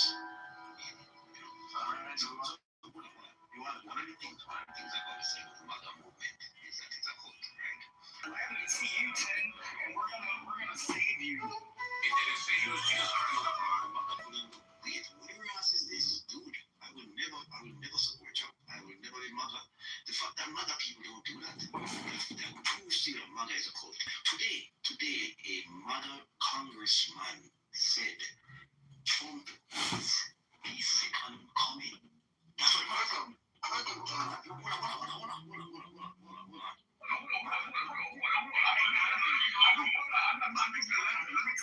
Let me tell you, I'm the man. Mother people, you are a cult. If you call it, why are you whispering? Are you in the basement? Number one, are you in the basement? You are a flipping. So funny, dude. Hey, Ted, are you sad that we're waiting? Are you sad that we're waiting? Are you in the basement? Oh, you are. Are you in the basement? Disgusting cult. You always were. It's okay, you're not getting in trouble. No, Ted, you're making me rethink my choices about supporting Trump. I'm a cult. It's a cult. No way. Speak your mind. Speak your mind, one. Speak louder. Speak louder. The person's there with the gun. Don't worry. I'm rethinking my choices about Trump now. It's a cult. I've just learned. Oh, no. Don't tell me that. Can you whisper any louder? Can you go louder? Trump has presented himself as a Trump has presented himself as a deity, and you still support him. Tell us how the earth is flattening all over again. I support Osama memes showing you as holy. Cool, I'm part of a cult now. I like this. Cool. I'm a cult now. Whoa. Messiah. Tim, wait. We got another conversation. What do you make of Obama being the Messiah? Talking about him. Wait, Obama? Did Obama? Did a meme saying that he's the Messiah? No, but people did, and nobody outraged. His White House referenced it in one of the first press briefings. You see what the problem with Ted is saying? Let me ask you a question. Answer it with a yes or no. Did Donald Trump say, he's gone, I am Jesus Christ? Yeah. Or this is me as Jesus? Did he say? No, he left. He's gone, dude. I feel like we're being a little bit maybe disingenuous. I mean, he doesn't need to say. Play food? I don't know. Well, he doesn't need to say. Real quick. He doesn't need to say like he is the Messiah for the second time. I mean, him posting that image. Whether or not he actually. I'm so sorry. I didn't know that the middle of my sentence began during your sentence. So whether or not he's saying that he's Messiah, that was without a doubt disrespectful, and a lot of Christians compared it to blasphemy. So I mean, here's the thing though. He posted a picture. Now tell me, what was evil about that picture? And one, yes, he does need to say, "This is me as Jesus Christ." You can't just go by the picture of of him touching somebody, right? And hating somebody wearing something that not only Jesus has worn, and say he's saying he's Jesus Christ, he's blasphemy. Bro, you guys are reaching, because if you really just look at the picture and listen to what I'm saying, you'll see, this isn't blasphemy. He isn't doing it. Are you saying he's a doctor, or are you saying that you're making the claim that he looks like a doctor? I'm saying what he did say was he's a doctor. I say you guys say he's Jesus Christ. He's Jesus Christ. Let me tell you. You're so stupid. What was disrespectful about that picture? Because didn't Jesus say to be just like Jesus? Didn't Jesus say to be like him? Are you prescribing to me what I'm supposed to do as a believer of Jesus Christ? Are you prescribing to me what I'm supposed to believe as what Jesus Christ has me believe? Are you prescribing to me? You're not answering the question. Are you prescribing to me what I'm supposed to think as a follower of Jesus Christ? Yes or no? I'm prescribing to you. No, I'm prescribing to you. Did Jesus tell us to be like him? That's not what I asked. So your answer is no. You're not telling me, but then you continue to tell me, which is a prescription for you to continue to tell me how I'm incorrect with my own belief system. So please continue to tell me how I'm wrong, Kaz. Yes, this is why you're wrong. All you have is ad hominem attacks. You can't actually attack the points of view. You attack the people in the view. 3 reasons why you're wrong. You could attack these points. I want to hear you attack these 3 points with logic, right? Beat my point. I'm making a point for you to beat my point and prove me wrong and make me look stupid. What them are you? You and your movie Southside wasn't part of Halloween in the election. You would actually have to do it. Do.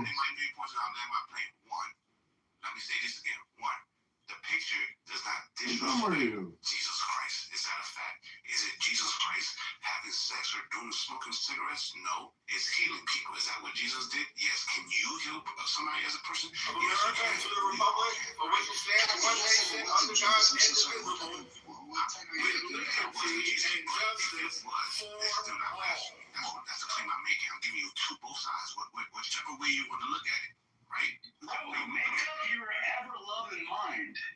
Bro, shut up and listen, you old ass man. You always have I'm old. You might want to learn from the wisdom of your elders instead of being a little smart. So this is a new age. Clubhouse is a new thing, not an old thing, okay? So you're in the wrong place. Who do you think made it? Made it for who? Not old. What? You kids didn't make this shit. It was the old heads that made this thing. But y'all taking over like you we invented it. We invented peanut butter. Didn't you know black men invented peanut butter? Is the picture disrespecting Jesus in any way, have him doing something he wouldn't do? No. 2, did Jesus Christ tell us not to follow in his footsteps? And 3, did Trump say that was him, Jesus, and is Jesus the whole number 2? In Romans 2 about claiming divinity or even a form of divinity and providing that's a divine power. So, yes, that would be considered blasphemy in the New Testament. So you're saying the people that followed in Jesus' footsteps in the Bible were blasphemous to Jesus because they're doing his work, right? Wait, didn't Jesus say render unto Caesar what is Caesar's? Wouldn't it be like in the modern days with people that are alive now? Render unto Trump which one is Trump's? I really just gave it. All you gotta do is interrupt because I made a point. Well, how the page go? Explain it first. I said, did Jesus not say render unto Caesar what is Caesar's? What does that mean? Yes, he did. But those people are dead. What does that mean? That's 2,000 years old. You shut the fuck up for fucking 5 seconds. What you're saying, bro? I would if you would shut the front door. That's what you should have done next. Shut the front door. Go on mute. Explain it. Go on mute. Money well spent when you can only fund 4% of health insurance corp's revenue. Why not have a pay-as-you-go system of efficiency for healthcare? Stop the annual budgets and start. To keep going or what, bro? I'm waiting for him to talk. We're gonna beat it up, so like you said. There's no noise coming through my phone. That's right. All right, we're gonna wrap up this discussion, I think. I don't know.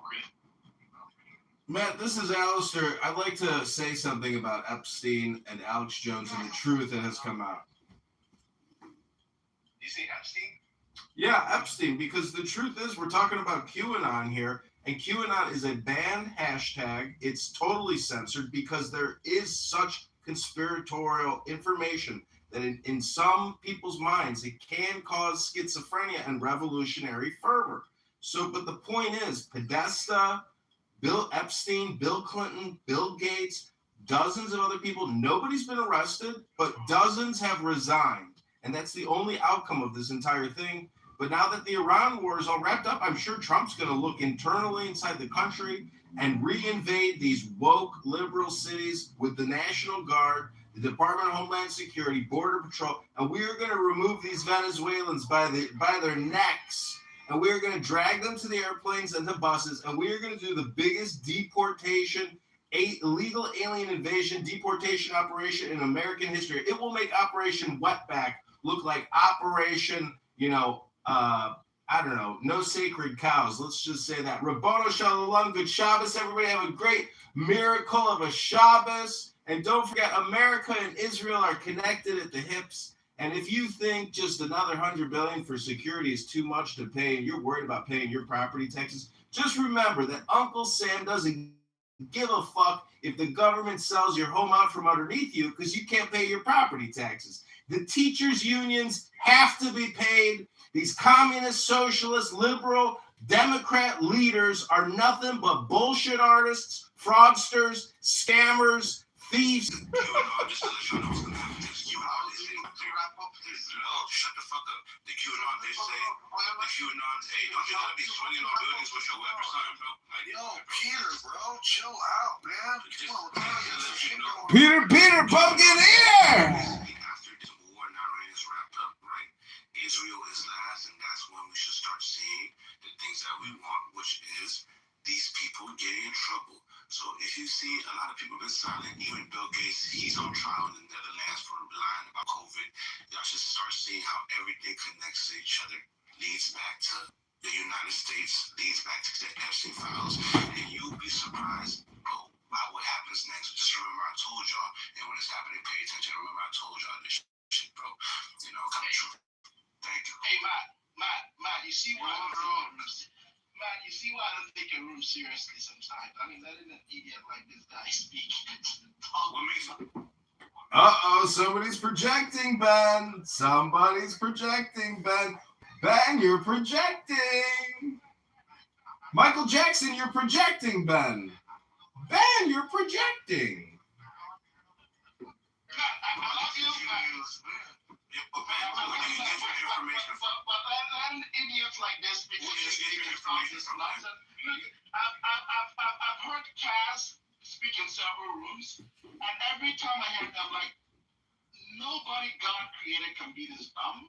Got it, Ben. So what was on Weiner's laptop, Ben? What was on Anthony Weiner's laptop that a dozen New York Police Department officers died after they saw? What was on Weiner's laptop, Ben? And who is Huma Abedin married to now? Alex Soros. Yo, man, people like they don't know about Anthony Weiner laptop. That's the problem, man. It was an accusation. We have podcast. You can still respond to it. Right. So Ben,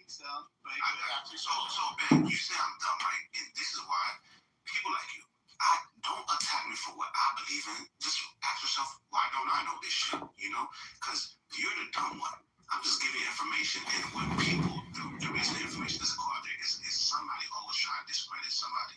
Stop trying to discredit what you don't know and go learn and go prove me wrong. Don't call me dumb. Don't hold up the conversation. Don't manipulate people. You don't even know about the Anthony Weiner laptop. It's just projection, Kaz. He has no point. He just comes in here to project. That's it. I'm telling you, there's a lot of real confirmed things that confirm the conspiracy things, right? So that's what I'm saying. You take real facts, you have to use real facts to even confirm the shit you don't know. And that's what I've done. The Anthony Weiner laptop is real, bro. The fragile How did he confirm it? How did he confirm it? For example, let me tell you one thing to confirm. Bro, shut up. Bro, let me answer your question, bro. Guys, chill. Let me ask you one question, right? So And the Hillary Clinton, let me ask you this. Let me tell you, I already know you. I was in a room, so I already know you're going to someone said very rightfully. You want me to walk you through it? You want me to walk you through it? Okay, just be quiet. He never taken receipts. So let me tell you, did you watch the Hillary Clinton deposition? Yes or no? The one with Epstein? About Epstein recently? Yes or no? Not really. I mean, I heard snippets. Okay, so this is the problem, right? You didn't watch this interview. So I watched everything. If you watch that interview, you would hear them ask her, do you know anything about the Anthony Weiner laptop in the video Frazzle Trip? You would hear them ask her that question. And you will see her respond and her lawyer get mad and then they go off the record. But they officially asked her about the Anthony Weiner laptop and Frazzle Trip. Now, if you don't know what the Frazzle Trip conspiracy is, it's a video of Hillary Clinton killing a little girl, ripping her face off. So, listen, bro, and this all connects to Pizzagate and Epstein files. You're lost because you have no surely you have nothing. I can't help you, bro. I can't help you, bro. Answer. Even you that is MAGA, I'm sure your chocolate. Man, you asked him about what I said. You asked him what they asked him. How do you spell that? Dude, can you put a link in the chat? It's so funny. I've been in several rooms where I've actually told. Can I finish? I've been in several rooms, and not just myself. People have always said, Cass comes on stage and just says the dumbest and most BS thing without any. You know, if you're in a room with stupid people, you're going to be stupid. I know that you are the Socratic method of like spinning everything into like spinning confusion into the conversation, because there was Sam making a very good point, and then you took it personally and you took the high ground of being a victim, and then you started slamming her. Dude, all you started doing was ad hominem attacks. You never attacked any one of your points. You guys are doing ad hominem. Bro, all you are is a distraction of a complete digression. That is literally your whole shtick. Why did they ask Hillary? This is literally your whole thing, bro. Anthony Weiner laptop. Why did they ask her? Because they were stupid. Yeah, fizzle drizzle.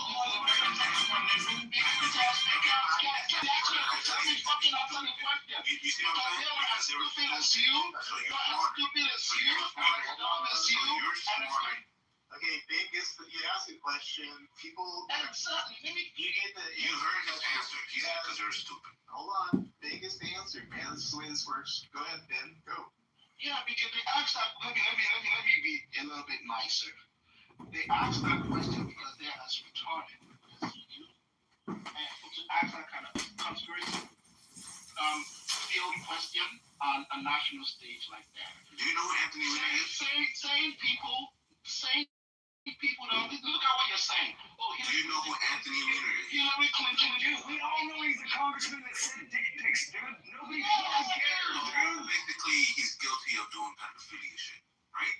He sent it to an adult woman. That's not pedophilia, you dumb fuck. I know what I have to do. Let's connect the dots slowly, right? Let's see how stupid he is. Let's hear how dumb your conspiracies can be. You know why? You're gonna prove how stupid you are. So basically, he does the same thing on every stage. So you're not gonna be surprised. So let me get this straight. Anthony Weiner. Let me get this straight. Hold on, Ben. Let me get this straight. Anthony Weiner. Catherine, your girlfriend.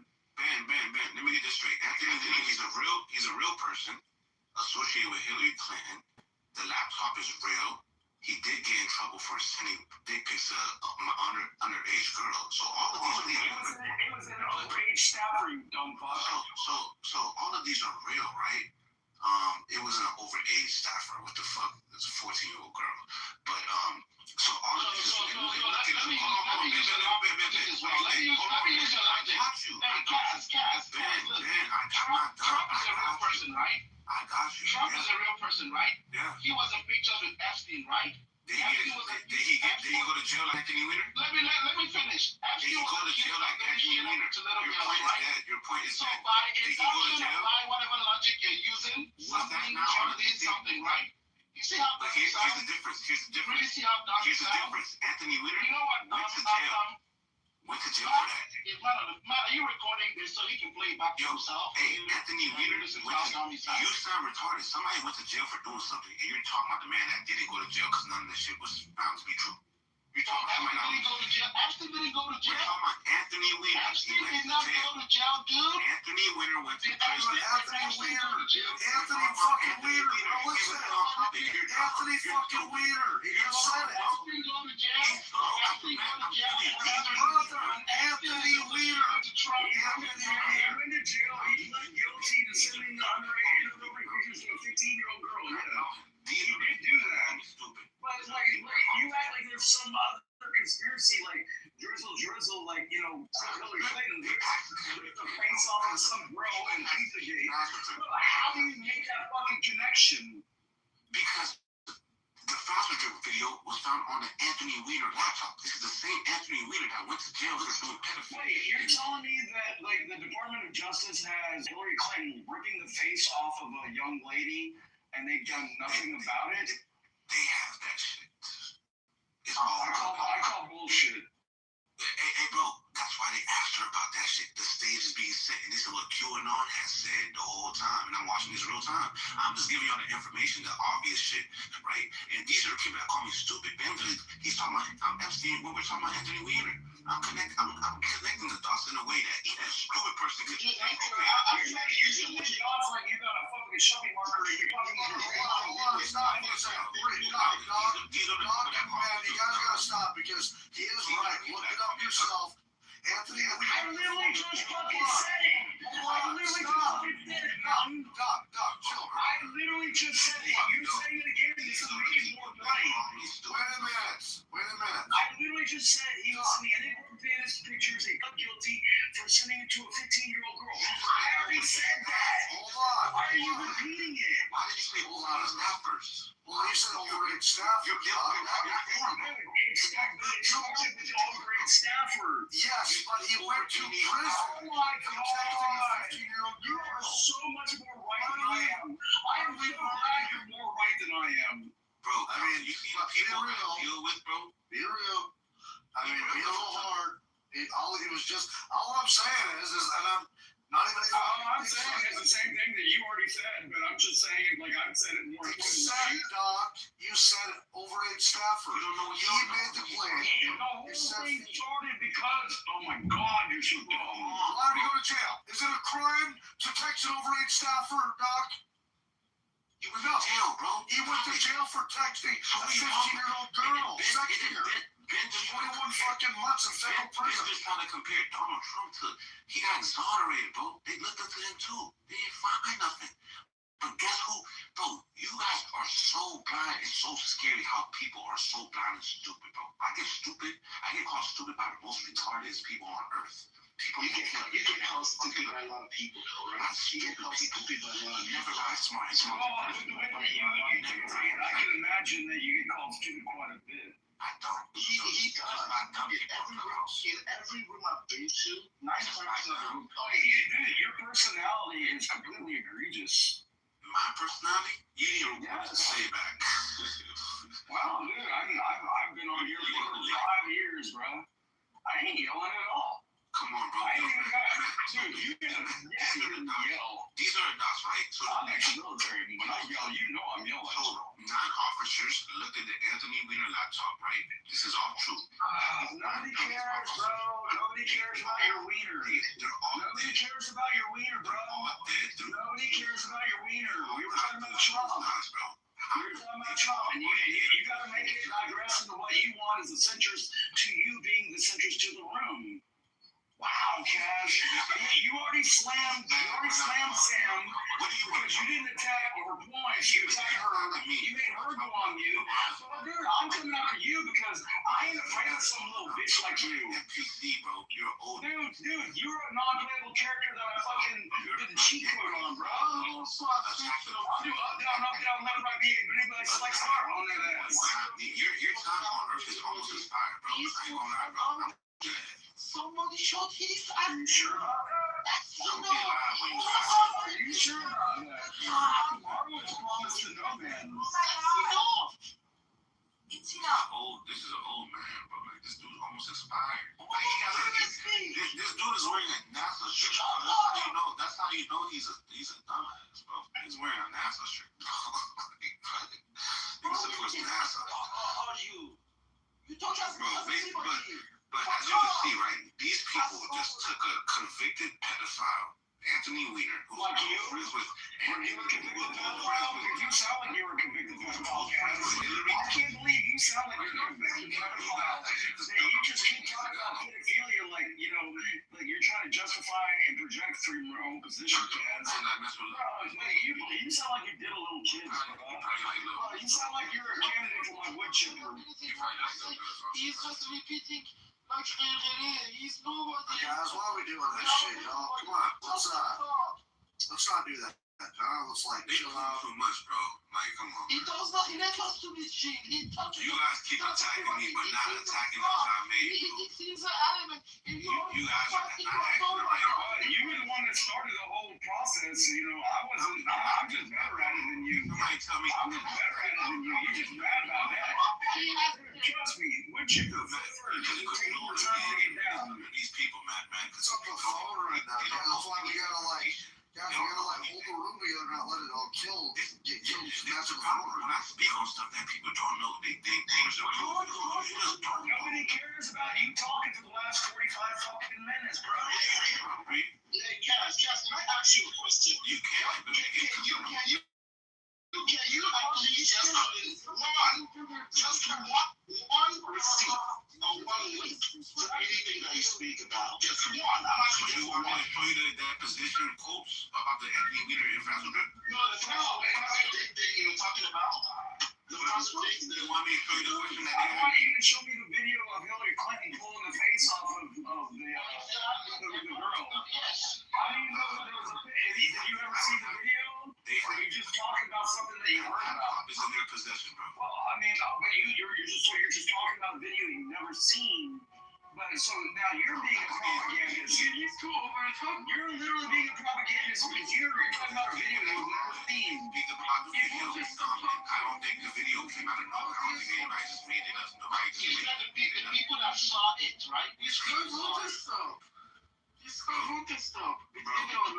You guys. We need to sit him down or we need to talk over here. Yo, the last person I'm going to talk here is Peter, bro. Your accent is horrible. Exactly, you are.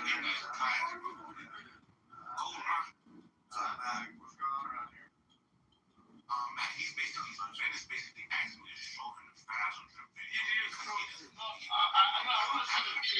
want to see the video of the lake where Hillary Clinton killed a baby and ripped the baby's face off. It's a kid, a little girl. This girl is okay.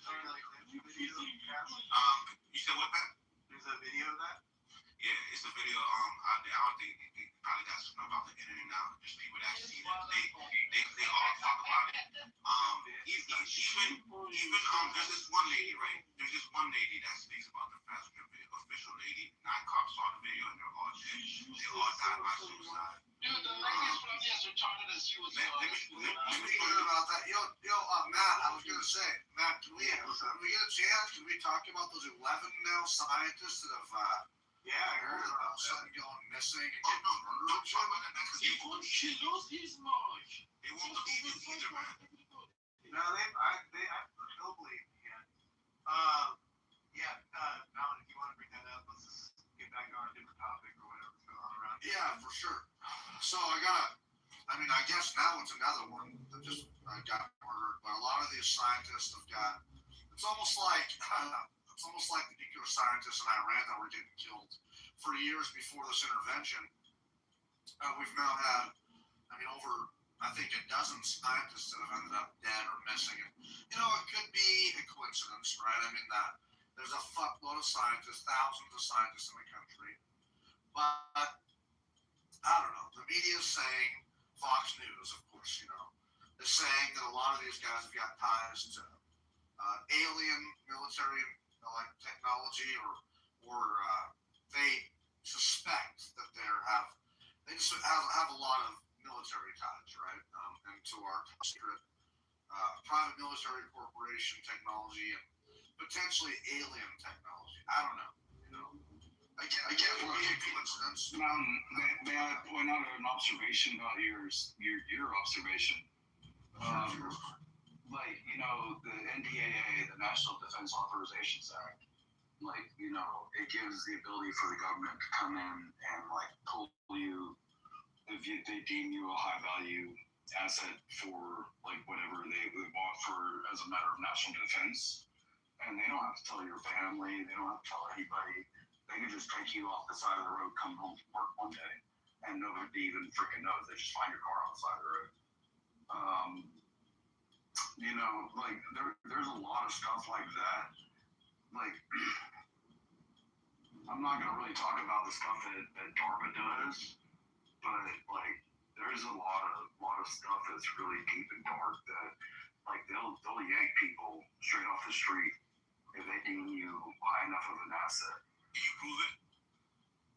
Yeah, it's called the NDAA. It happens. The NDAA gets reauthorized every 14 years.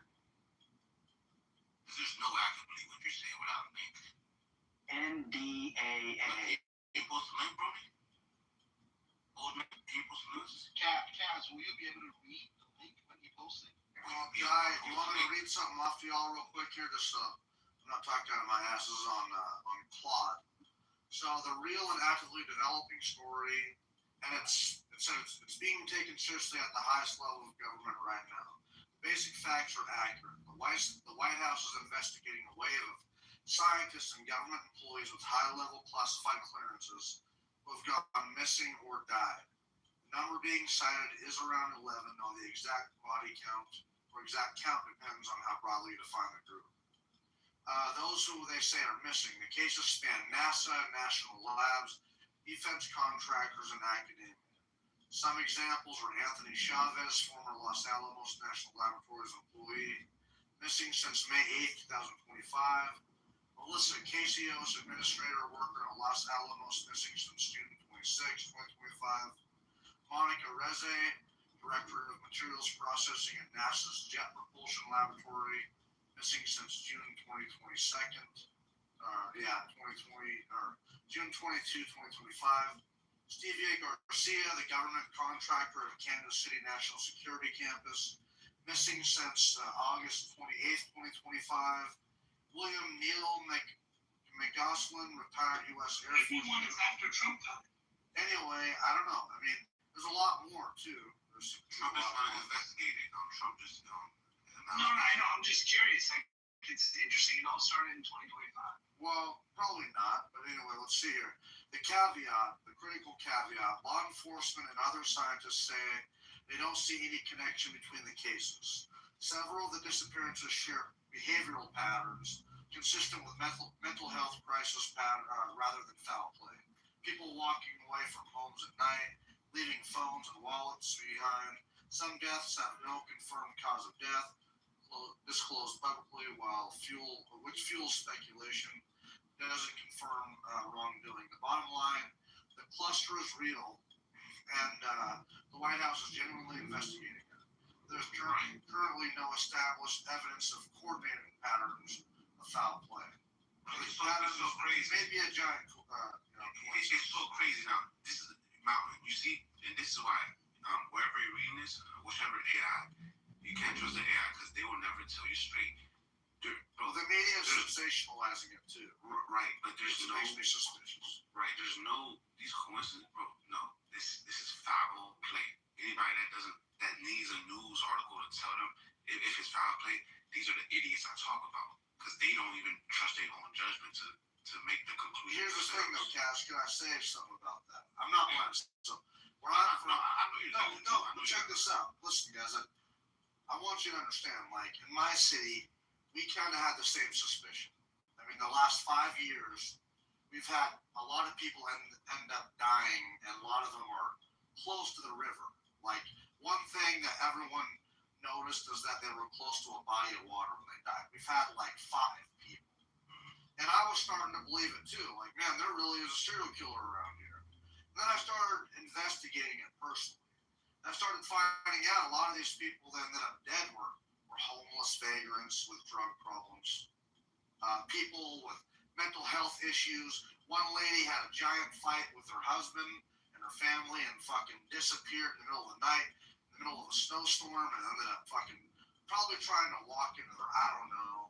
But I mean, a lot of this shit is kind of explainable, like, right, you know, but some of it is weird.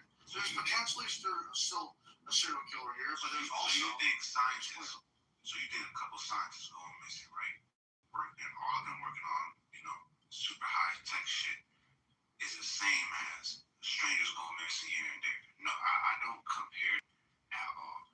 One is, look, coincidences, y'all gotta really study the probability of certain things happening. What's your ask? What's the probability? Have you studied it? The probability of something. So Ben, he's trying to attack me other than what I'm saying. He's still making it personal. I feel like I'm not being personal. It's always a bad man trying to attack me. I'm not even talking about him. I'm talking about him, bro. You could get your chance to love, but I'm talking about him. I'm basically saying, right? Because even Ben, he hasn't studied the probability of him being a I haven't. Yeah, I'll tell you, I haven't. He hasn't studied that. I've studied the probability of you being a dumbass. Tell me what you learned. It's very high. Always back to the ad hominem attacks, man. All you do is have ad hominems, bro. If you don't want to get bitten by a dog, you don't go there. You don't go there. A dog will know what it is. You got nothing substance. You attack the people. You're on move. At least. You guys sound like I hurt y'all feelings, bro. Relax. Just let it go. I'm talking about. It's not my fault you don't comprehend the words that are coming out of my mouth. It's not my fault you're old and about to die. You got all them teeth and no toothbrush. That's why you're so ornery. That's what mama said. I guess, man. Did you write your will yet? Dude, I've had irrevocable trust since I was like 35. Did you write your will yet? Man, I don't know what's going on today, y'all. We're just talking, Anthony. Yeah, I was just telling man. I just got a question for y'all, man. Where are the terrorist cells that were going to destroy America because we went to, we attacked Iran and we knocked off the head of the snake? I thought that we were supposed to have all of these terrorist cells that was going to destroy our infrastructure and that we were supposed to be terrified. I don't know what happened to those terrorist cells. Those are the idiots that don't follow QAnon. You know what? I'm confused, y'all. I need somebody to explain to me. Maybe the terrorist cells are taking out the scientists. Maybe that's what's going on. I got it, y'all. The terrorist cells are taking out the scientists that are investigating the extraterrestrials. Right. That's what we got going on. The whole thing is when they talk about the terrorist cells, I watched Donald Trump say, yeah, there's sleeper cells around, and we know where all of them were. As soon as he said that, I knew, okay, bet that's not going to be a problem. But these idiots was like, oh, Trump is going to a war for no reason. They were all over the app. They were saying that America was going to be under attack. They were all hanging out in the same room, Anthony. They're all in the same room. There's two different types of people. There's the people that are wrong and the people that are right. I ain't the person that's wrong. These people, I have been wrong. And you're right, Anthony, because like I said, why would we be worried about people don't understand Trump has this under control? I told people that. I ain't worried about that. You go into certain spaces, around the web. I'm not calling out any names. And, the first thing they're going to tell you, they're going to read to you the poll numbers. That's what they're going to say. Oh, my goodness, look at the poll numbers. The American people don't support this. That's the people.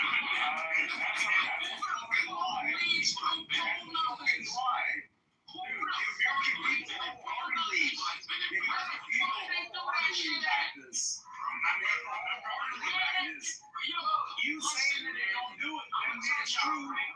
Bro, you saying it ain't true, ain't true. One second, Bro, I'm telling you, it's not my fault that you ain't American, bro. You're like, oh, we ain't fucking involved in this shit. Bitch, we all deep in this. I don't even know what you're saying at this point. Just give me a second. Hold up for a second. Doc, man, you're on the wrong side of that, man. Like, Anthony's on the right Listen, side. listen, y'all. They want to speak. Whatever.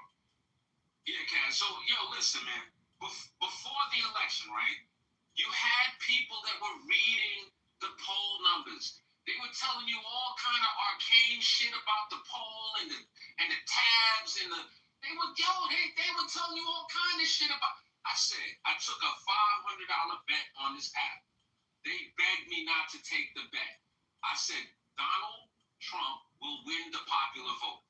They said, do you know how many people live in New York and California? That's impossible. There's no way in the world that can happen. That's impossible is what I was told. That's, right now, they're talking about the blue tsunami. Do you want to make that banana game? I'll take $500. You see the stupid people talking against you? I'm telling you. The smart people and the dumb people. Anthony, you hear saying smart stuff. I was waiting to see what I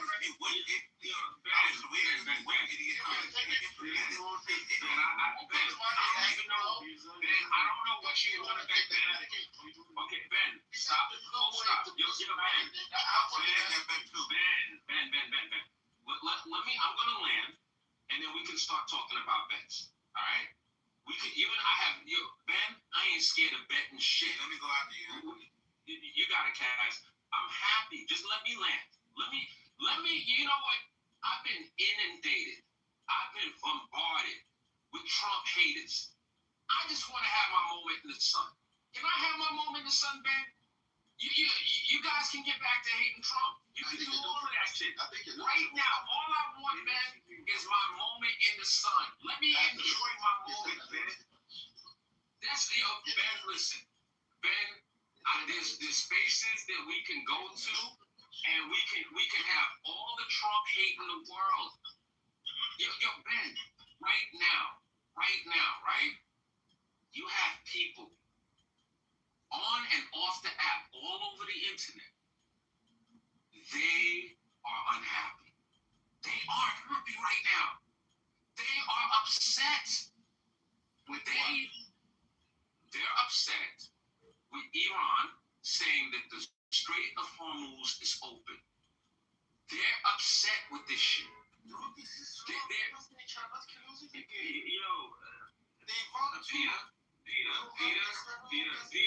Peter, I can't do it, Peter. Damn it. Peter, I can't do it. I really can't. Peter, I just want to hang out for 1 second with some friends, some loved ones on this app, and commemorate what the fuck is going on outside. Just give me that. Leave me the fuck alone for a second. Listen, I want you guys to see the brilliance.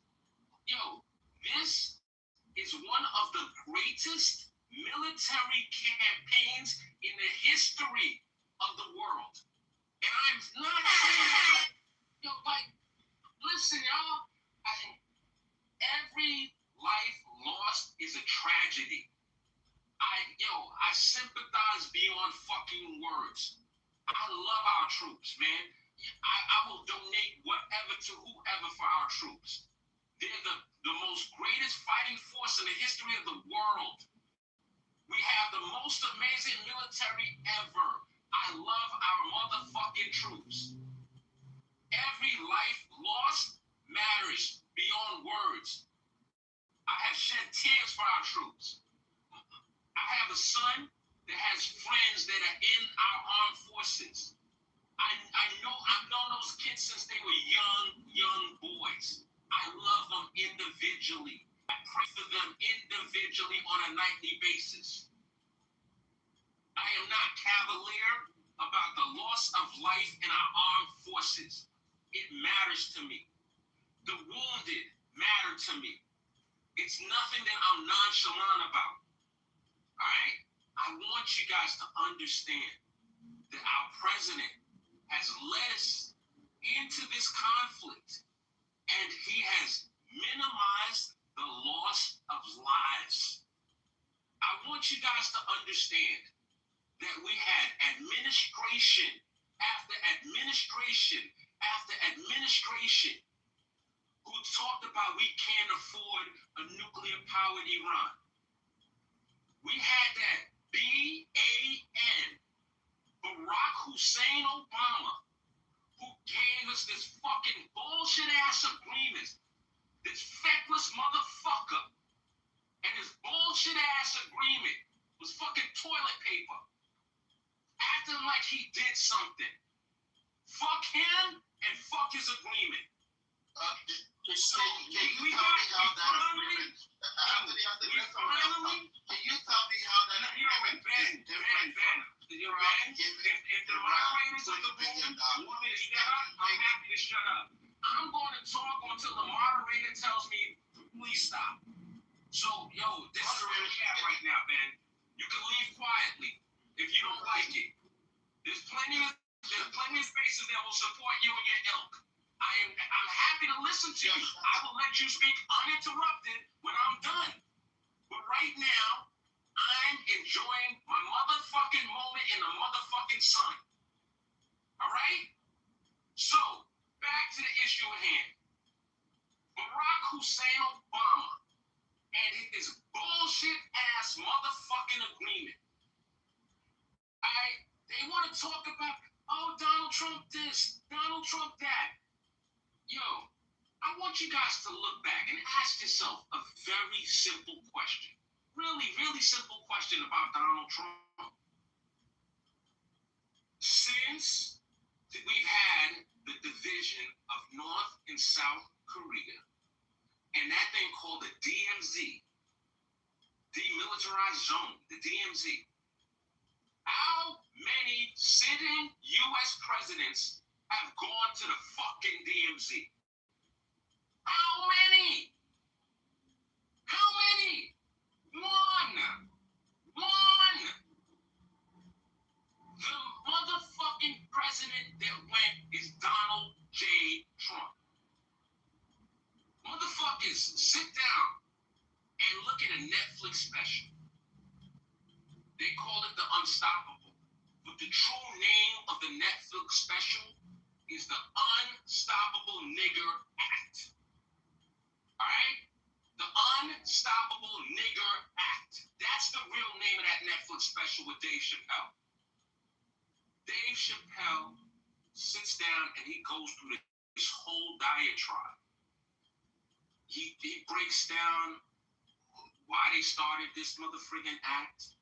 Mind you, this is what the only two charges that Sean Puffy Combs got convicted of, another unstoppable nigga got convicted of, was the Unstoppable Nigga Act, the Mann Act.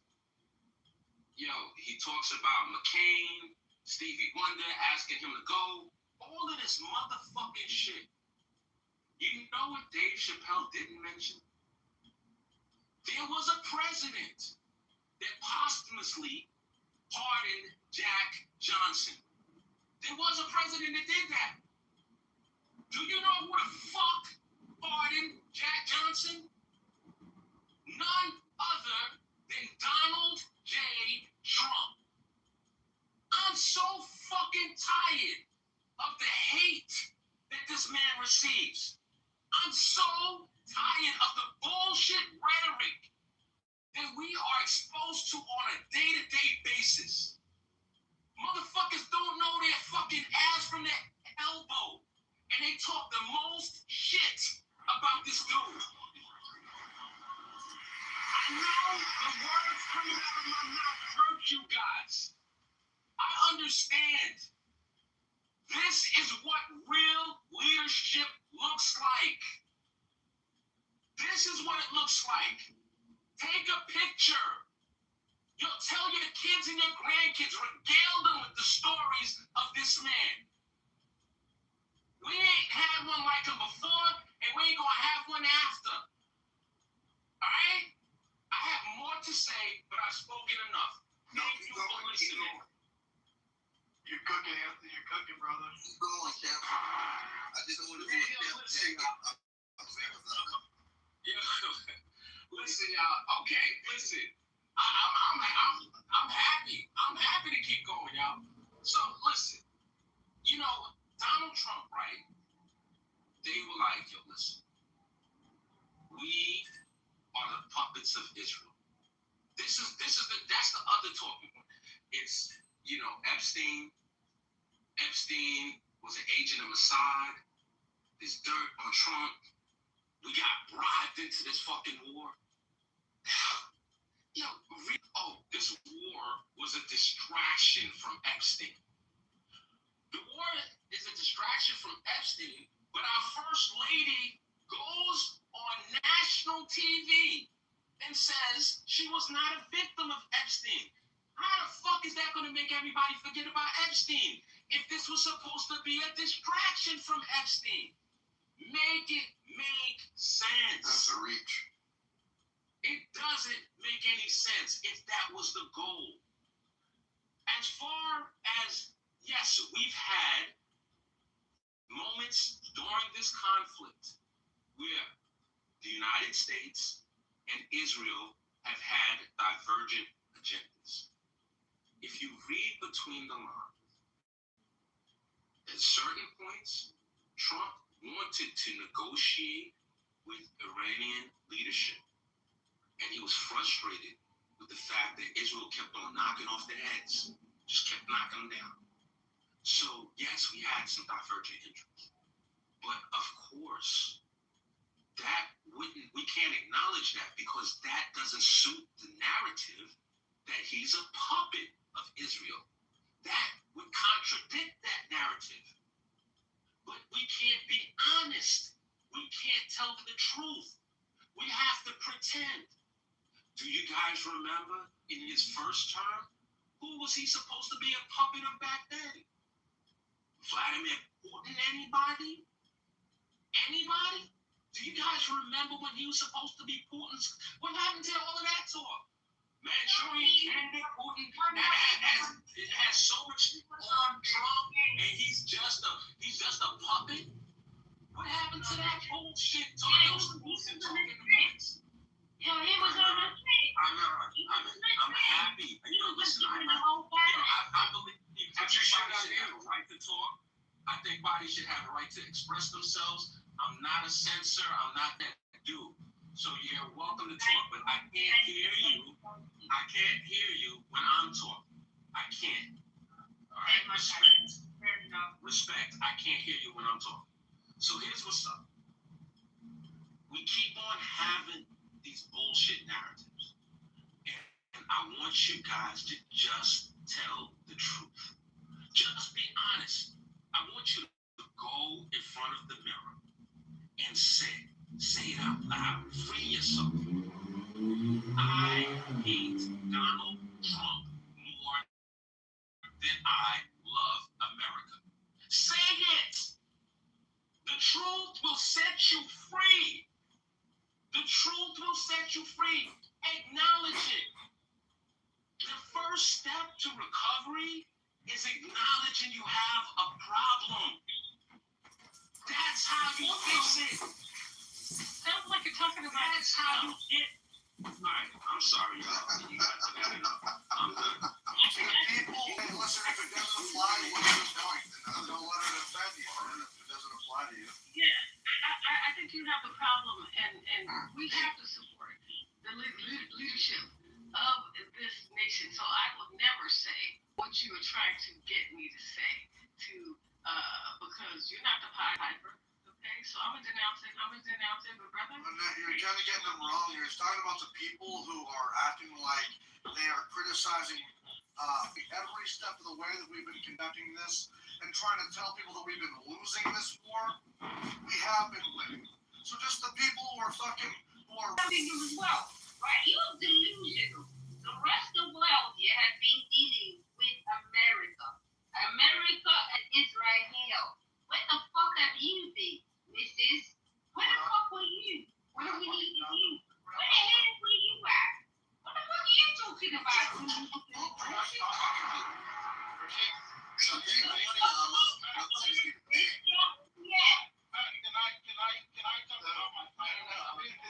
Somebody's getting paid.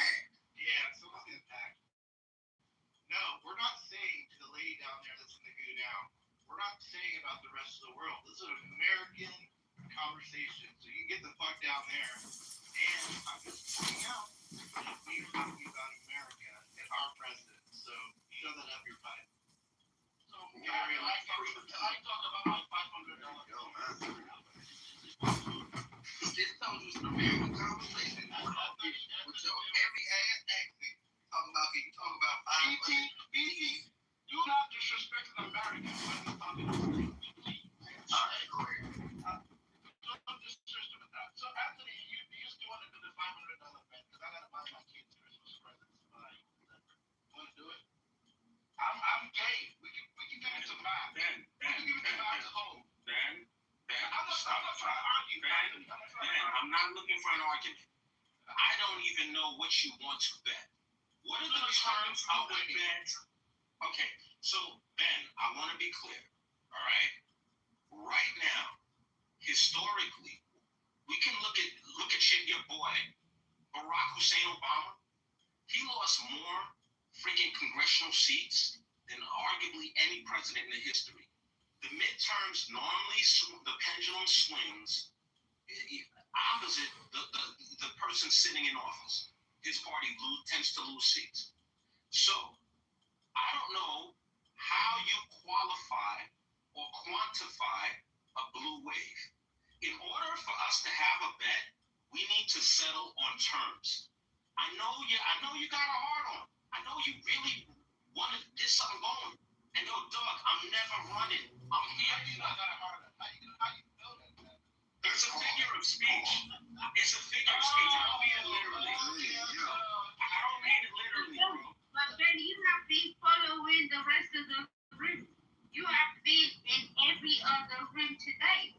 That you cannot say you have not had tingle. No tingle. You don't feel like you Cinderella today. No Cinderella in you. No Cinderella. I think Peter is a famous Peter. Oh, brilliant chair. Don't worry, Anthony. Let's just sit down and get together some terms that we can agree to. I'm happy enough to sit down and get some terms that we can agree to. And if we can agree to terms, alright? I have no problem back to holding the money on trust banks. I got no problem. I got no problem with that. I can't wait to eat that $500. I can't wait. Eat. You want to eat. You want to eat. You want to eat. You're claiming something. You want to eat like you some form of you are representative, right? You are just doing that thinking thing, right? Another one of those Trump versions. No, I just want to know. I just want to know what the mistake is. If this The drunk person who drank too much wine. Where did the chef make fun of it? it's okay. Go on, babe. Yo, Amon, we're going to pass the mic around a little bit. NY, BT, Mo, I noticed you guys came up on stage. Man, it's so good to see you guys, you know what I'm saying? Nothing but love. Hope you guys are, just winning in life. I hope Most High continues to bless you guys. You guys have anything you'd like to add, please? Yeah, thank you, man. Thank you for what you say, Anthony. I just want to say that for me, you can see, June lost us all.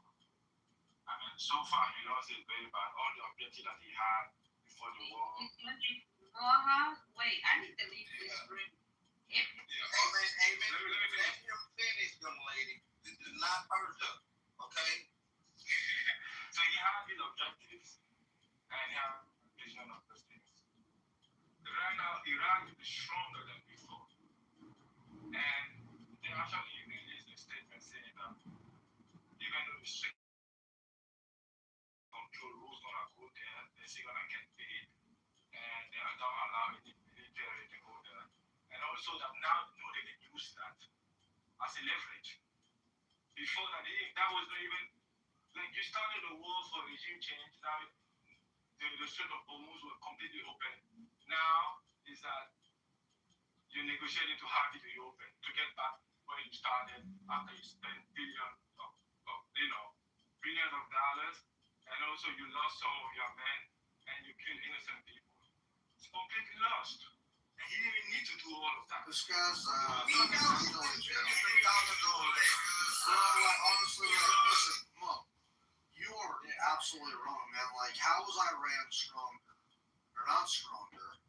They're weaker. And all of our objectives are honestly doing pretty well, man. I mean, we've decapitated the Navy, the Air Force, their ballistic missiles. The city's debt has been growing faster than the teenager's money. That's why we need to talk about property taxes. Take a look at this chart. So, like, I'm just curious, like, now we can, but also that. Hold on, stop. Wait. Also, this is the biggest thing.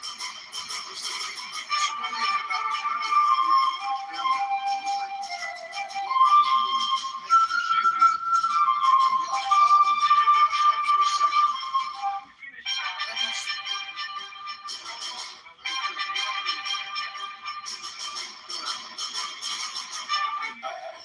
I think there's still some interpretation around what HUD released, and that's how I'm going to try to be declared.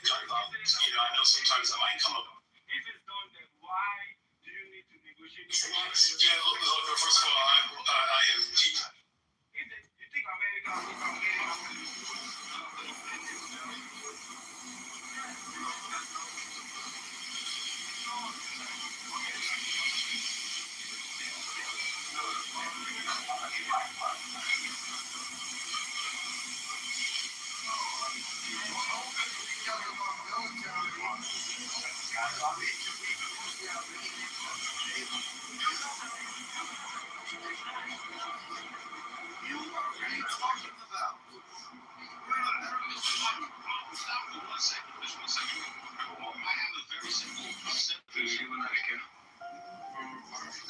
We failed. First of all, I am deeply heartbroken.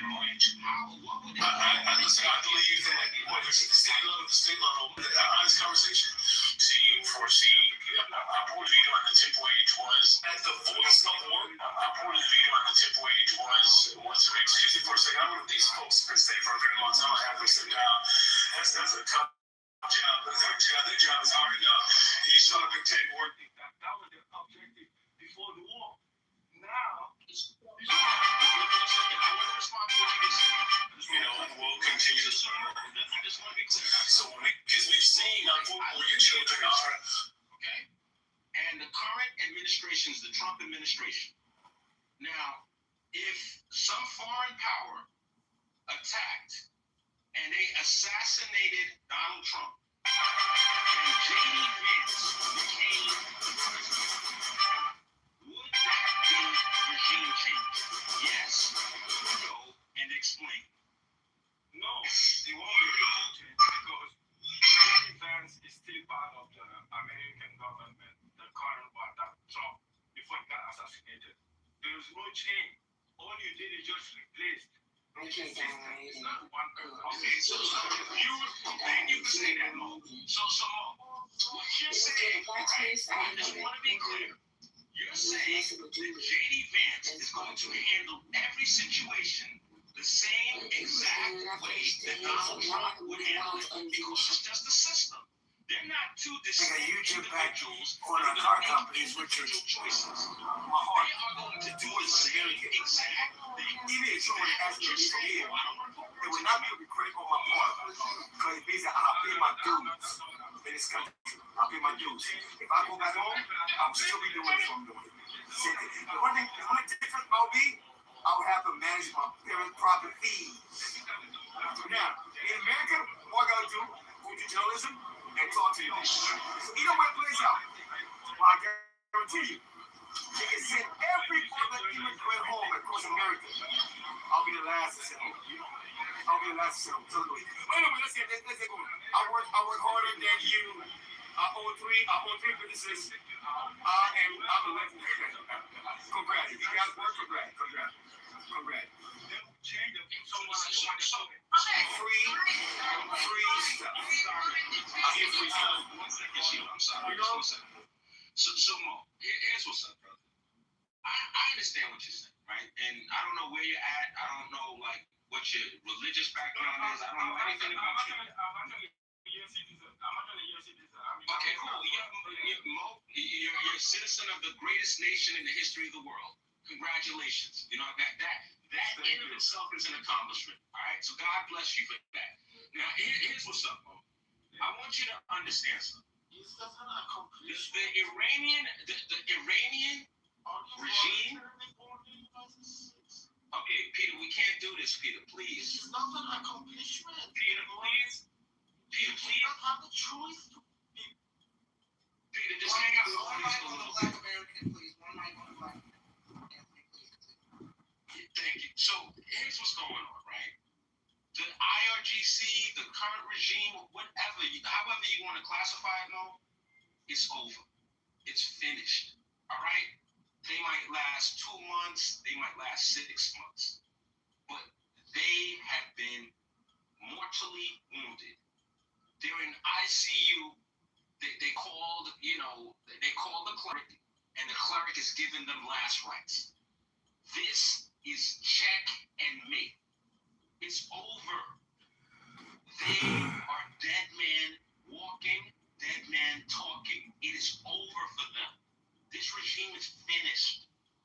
So if that's your requirement, give it a few months, and you'll see what happens. What comes next. They're still in power. Yeah, I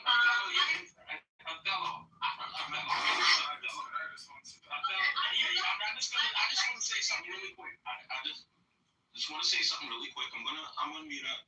So listen, I understand, right, that for some people they're literalists, and I just want, and I'm gonna preface all my comments by saying this: I am one man with one opinion. I could be 100% wrong. God didn't whisper in my ear. I'm not the Pope. God didn't whisper in my ear and tell me what's going to happen. I'm just one man with one opinion, and I could be completely wrong. You're entitled to your opinion. It doesn't make me right and you wrong. Let's see how things develop. You got it, Mo. And then Shiva next. I really appreciate that. Like you gave me this opportunity to give my opinion. I think that though. Here's the thing. Regarding what you just said, the problem is America, the Iranian, they could not have what the way you take, like they would come, take out America, they didn't do it. That was not the objective. The objective was to inflict a lot of economic pain to America so they can get in a position where they can have leverage. And they say what they were gonna do. If you attack us, we're gonna attack our line and we close the strait. And they did it and they accomplished the whole objective. So the United States, if you remember, we have to go back at the objective of the war. They said Iran could not have the nuclear weapon, which is what was strange because they did say that before back in June that they completely destroyed. And they also said they wanted a regime change. Glad check. And they went to take out the head and they thought that the people Baseball check, baby Jack Kitover. did not. You have to understand, this is not a nation that was created. I'm growing faster than a teenager's mullet. That's why we need to talk about property taxes. Take a look at this chart. Business expenses. Anyway, give me friends. The city's tax will grow faster than a teenager's mullet.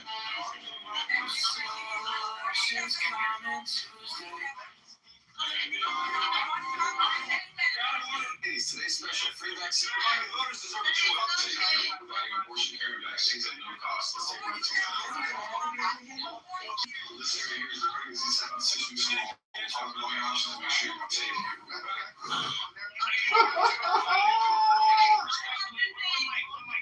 Just give me 1 second, guys. So Shiva has next. Shiva has next, guys. Shiva has next. Fuck you too, my brother. Fuck you too. Actually, it's not the regime change in Iran. I agree that now there's Why do you love talking about this?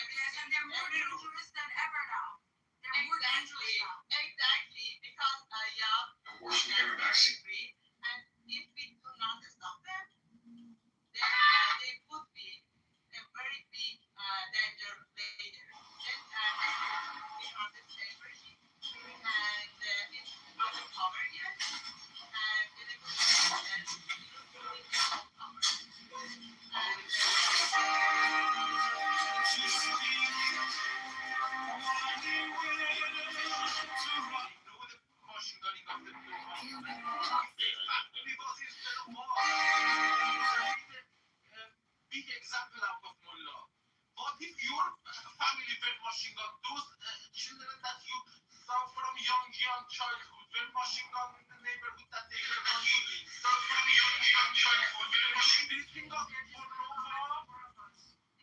Are you going?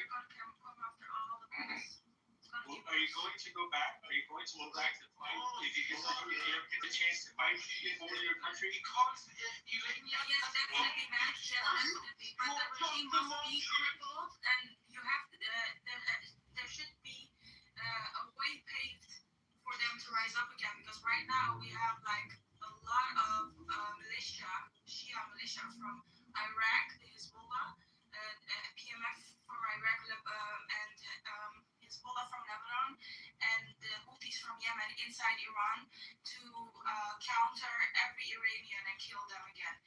Just like on the 8th and 9th of January. So they're more dangerous even now than before because now Polybuff is in control and he's the head of the military in this regime right now is more dangerous than before.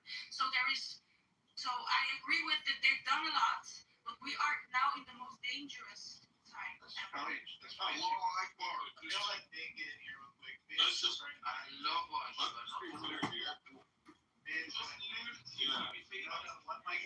You're just gonna overtalk this room, dude. This is crazy. This dude just. Go ahead, man. Yeah. So just be clear here. The United States, President Trump and his cabinet have never said that regime change was a goal. So we keep having this conversation the past half hour, at least since I've been in the room, where we keep talking about the goal or the objective of the Trump administration is regime change. WhiteHouse.gov has pulled up Donald Trump's initial statements on the war and corroborating statements after the fact from Pete Hegseth, as well as Marco Rubio, as well as J.D. Vance. Regime change has never been the goal here. So we're looking at regime change. Regime change. Peter, I don't know why you keep coming off the mic, dude. Like, I'm not done talking. When I'm done talking, you'll know when I'm done talking because I'll stop talking. So, anyways, regime change has never been the goal of this administration, and it has stated it from the beginning. There has always been 4 objectives, and the United States has, in many ways, shapes, and forms, upheld those 4 objectives, right? So, number 1 is obliterate Iran's ballistic missile arsenal and production capability. Annihilate its navy. That's number 2. Sever its support for terrorist proxies, and ensure the world's leading state sponsor of terrorism never acquires a nuclear weapon. Let's be clear, Donald Trump, not only has he been clear the past couple of months about this, you can trace his comments all the way back to 1989. This guy has been talking about this stuff much, much longer than he's been in political life. Certainly did back when he was in private life. He says that Iran should never have a nuclear weapon. So this idea that we're going to somehow go, well, if the war is not a success, look, my heart goes out to the Iranian people. Obviously, any good-hearted American person wants to regime change in Iran. These terrorists are fucking down a minimum of 30 to 40,000 of their own civilians. Obviously, a regime change, a top-down regime change would be a deal. But like, I don't care. That may not be the United States' military objectives are not that. That's a lie. You've been rude against us because of your hate for Israel, so you should show that. That's not true. I just say I don't care about them going down to people. All right, go ahead, Abdullah. The whole point was to get rid of the IRGC. Trump's whole MO for this war were a few of the things that you said, but he also said the Iranian people will be free soon. Are they free? Again, I'm looking at his statement from March 2nd. Our objectives, and I'm quoting, our objectives are clear. Are the Iranian people free? No, they're not currently free. Okay. Are we negotiating? Do we have to pull up to the table to negotiate with the same IRGC? I don't know who we're negotiating. I don't know that we're negotiating with the IRGC or the other factions in play. We're negotiating with the IRGC. Pakistan is the, I guess the. Because I do have the links. Donald Trump came out and stood on stage in front of every news channel out there, and he said, I quote, "To the brave Iranian people, come out to the streets. We will have your back and take over your institutions," which they did. They took over police stations, but then they came in with like more militias and they mowed them down. And they said that they would be freed. He said that they would be freed and that they should keep steady and stay at home now because there will be a lot of bombs dropping at the moment and it's not safe out there. And wait for the final call. That is what Trump has said. So the objective is not there. What he said did not happen yet.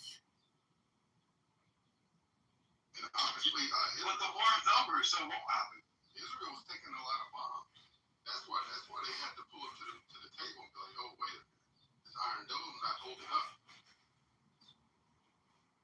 You have to give it to the Iranian though. They play very smart.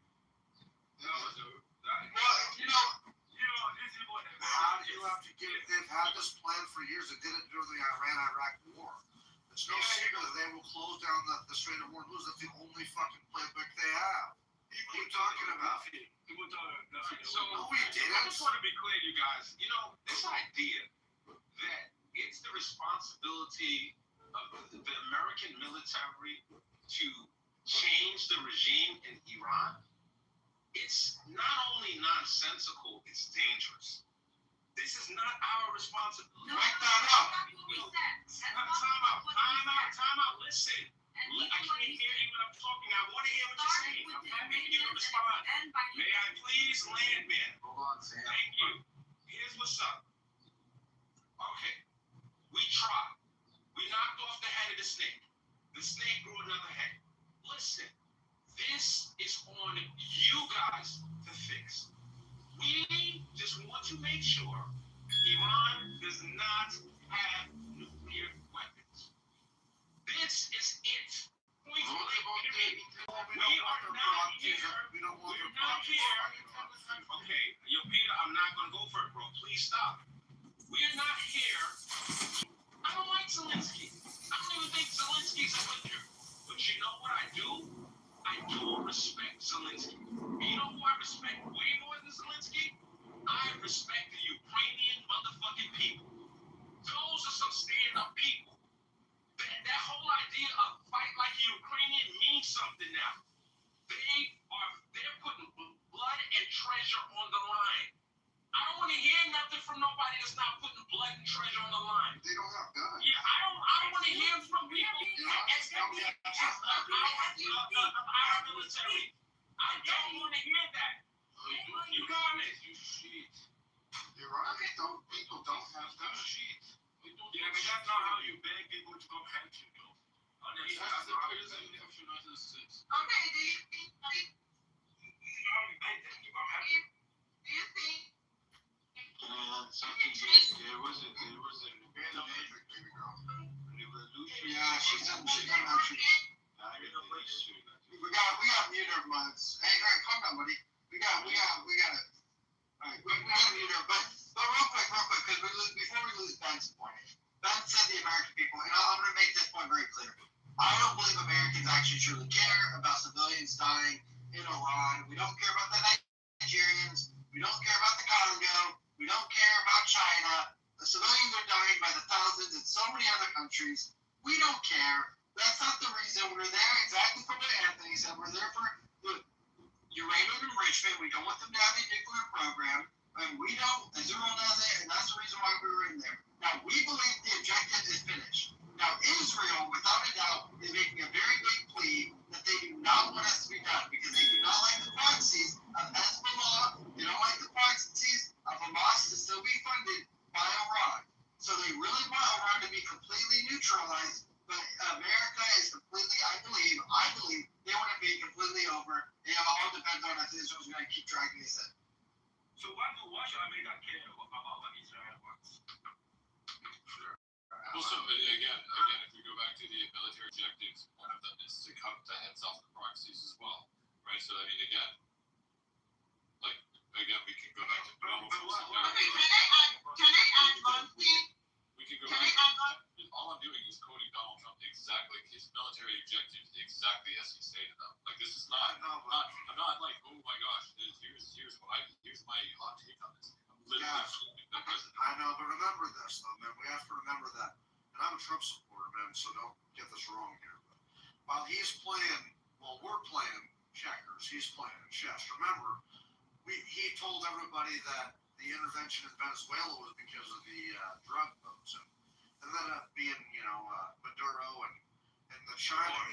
So hold on.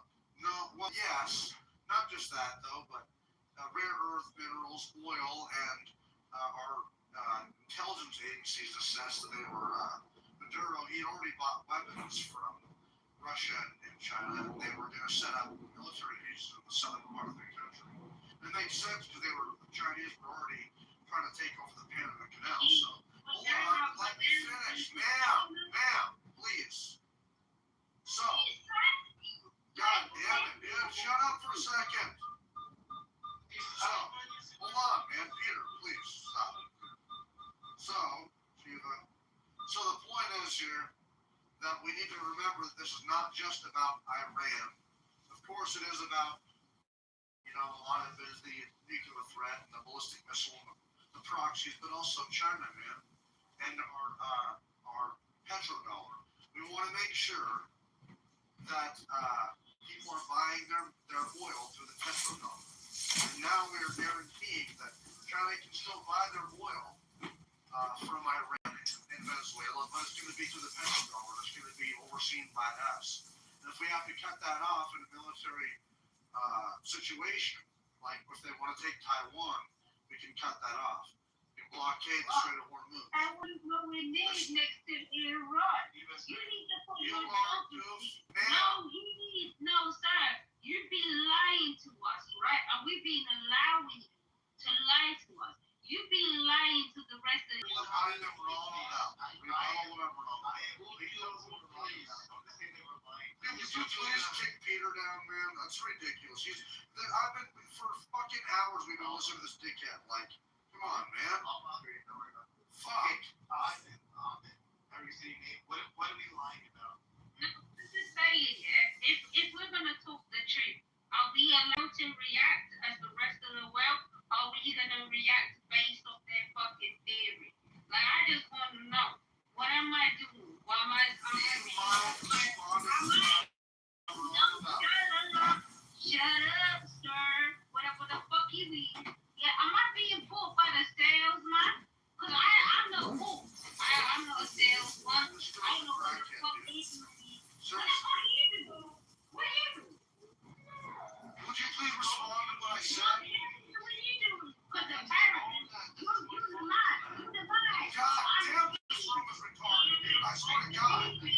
My name's Stupid. Man, I'm gonna leave, man. Like, if we just got a bunch of retards running the room, this is fucking stupid. God damn it. We're trying to have a legitimate conversation here, man.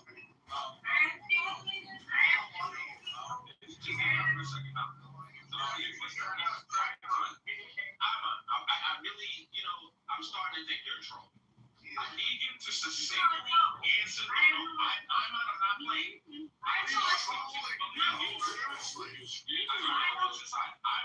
I need you to stop and succinctly answer the question. You made a provocative statement. You called Mountain a liar. Explain succinctly why he's lying, or something else is going to happen. Explain it. What do you mean? Wait, what do you mean something else is going to happen? Are you threatening me? We'll see what happens if you don't explain it. No. Wait a minute. Are you doing a threat because you got the green? That is not a fuel business, the issue between US and Iran. So, on to the next, man. All right, let's get back to regular schedule. That was a troll. That was definitely a troll. Shiva, are you on the phone or not? I can't tell. She's on the phone. Yes. I'm responsible person that's working in Iran, operation change in Iran, and we also wanted to make sure this operation doesn't have a nuclear in it. To respond to this, and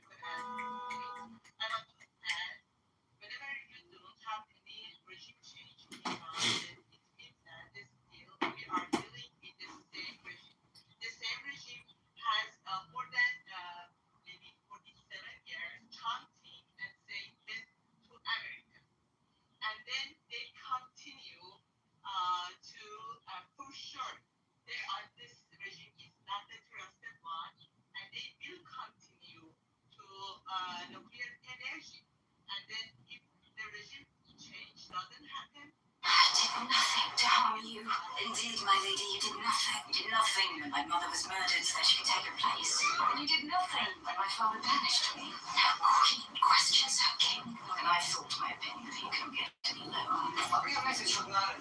He asked you to attend with his son at the agent castle of Camelot. He has a son. I have the true claim to the throne. My father had no legitimate son. To honor our father. You didn't know my father. You tried this. I never spoke of this. This is some other man's bastard, not my father's. I would have known. Is this the boy I took from you when he was born? Yes. This is Uther's son, my son. You know, you're trying to put a battery in somebody's back. You're trying to put a battery in our back. To do okay, but do you think Shiva, I didn't interrupt you. I promise you I wanted to interrupt you, but I didn't interrupt you. I listened. So what I'm saying to you is that you're trying to put a battery in our back. You're trying to make us responsible for some shit. You're trying to, another hood term, you're trying to gas us up. All right? You're trying to make us, oh, yo, they've been screaming death to America. Yo, they're still going to do the same thing. Listen, y'all sort of that shit out. Y'all sort of that shit out. But listen, you guys sort it out. You guys take care of it. I'm sorry. I know it's hurt you, Sam. I know the words coming out of my mouth. But listen, it's like sunlight to the vampire. I understand, I get it. I get the sun shining down on a vampire right now. Okay, but I'm worried about myself. So, here's what's up. Here's what's going on. The United States is not responsible for regime change. We're not responsible for the safety of the Iranian people. I empathize with you guys. I pray for you guys, but it's not our responsibility. It's some shit that you guys are going to have to figure out. Yo, look at the Ukrainian model. Look at what they're doing. There's 90-something million of you guys. Handle your fucking business. Okay. I'll give you a reason. Handle your business. Okay, I'll tell you. I understand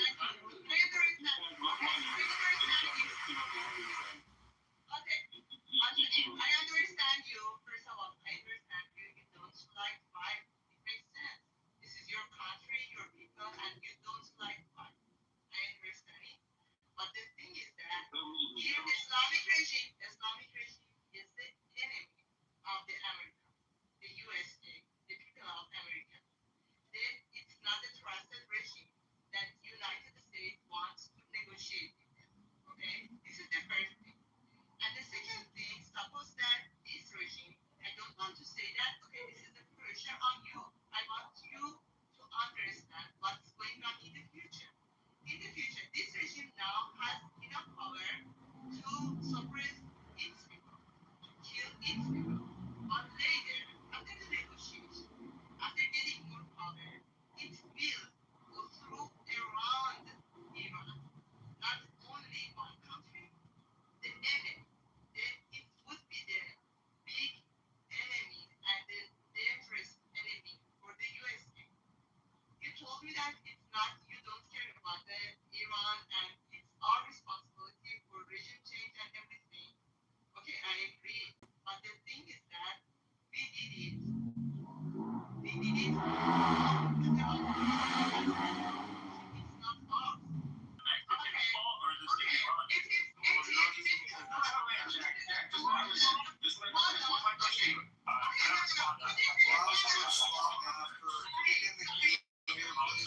not ours.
had mullah since 1,000 years ago.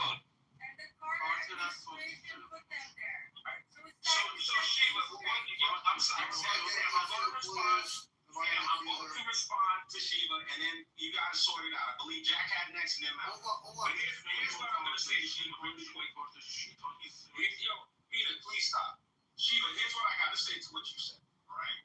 Shiva, prior to the escalation of conflict, prior to the 12-day war, prior to all of this stuff, that same Iranian regime that had been in power for however many years, we were murdering Iranian nuclear scientists.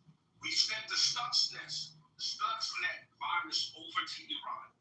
We went on Iranian soil and we murdered their top general. Just took them out. We bombed your embassy. We did. You know what Iran did? Absolutely nothing. The United States is not scared of Iran or this regime.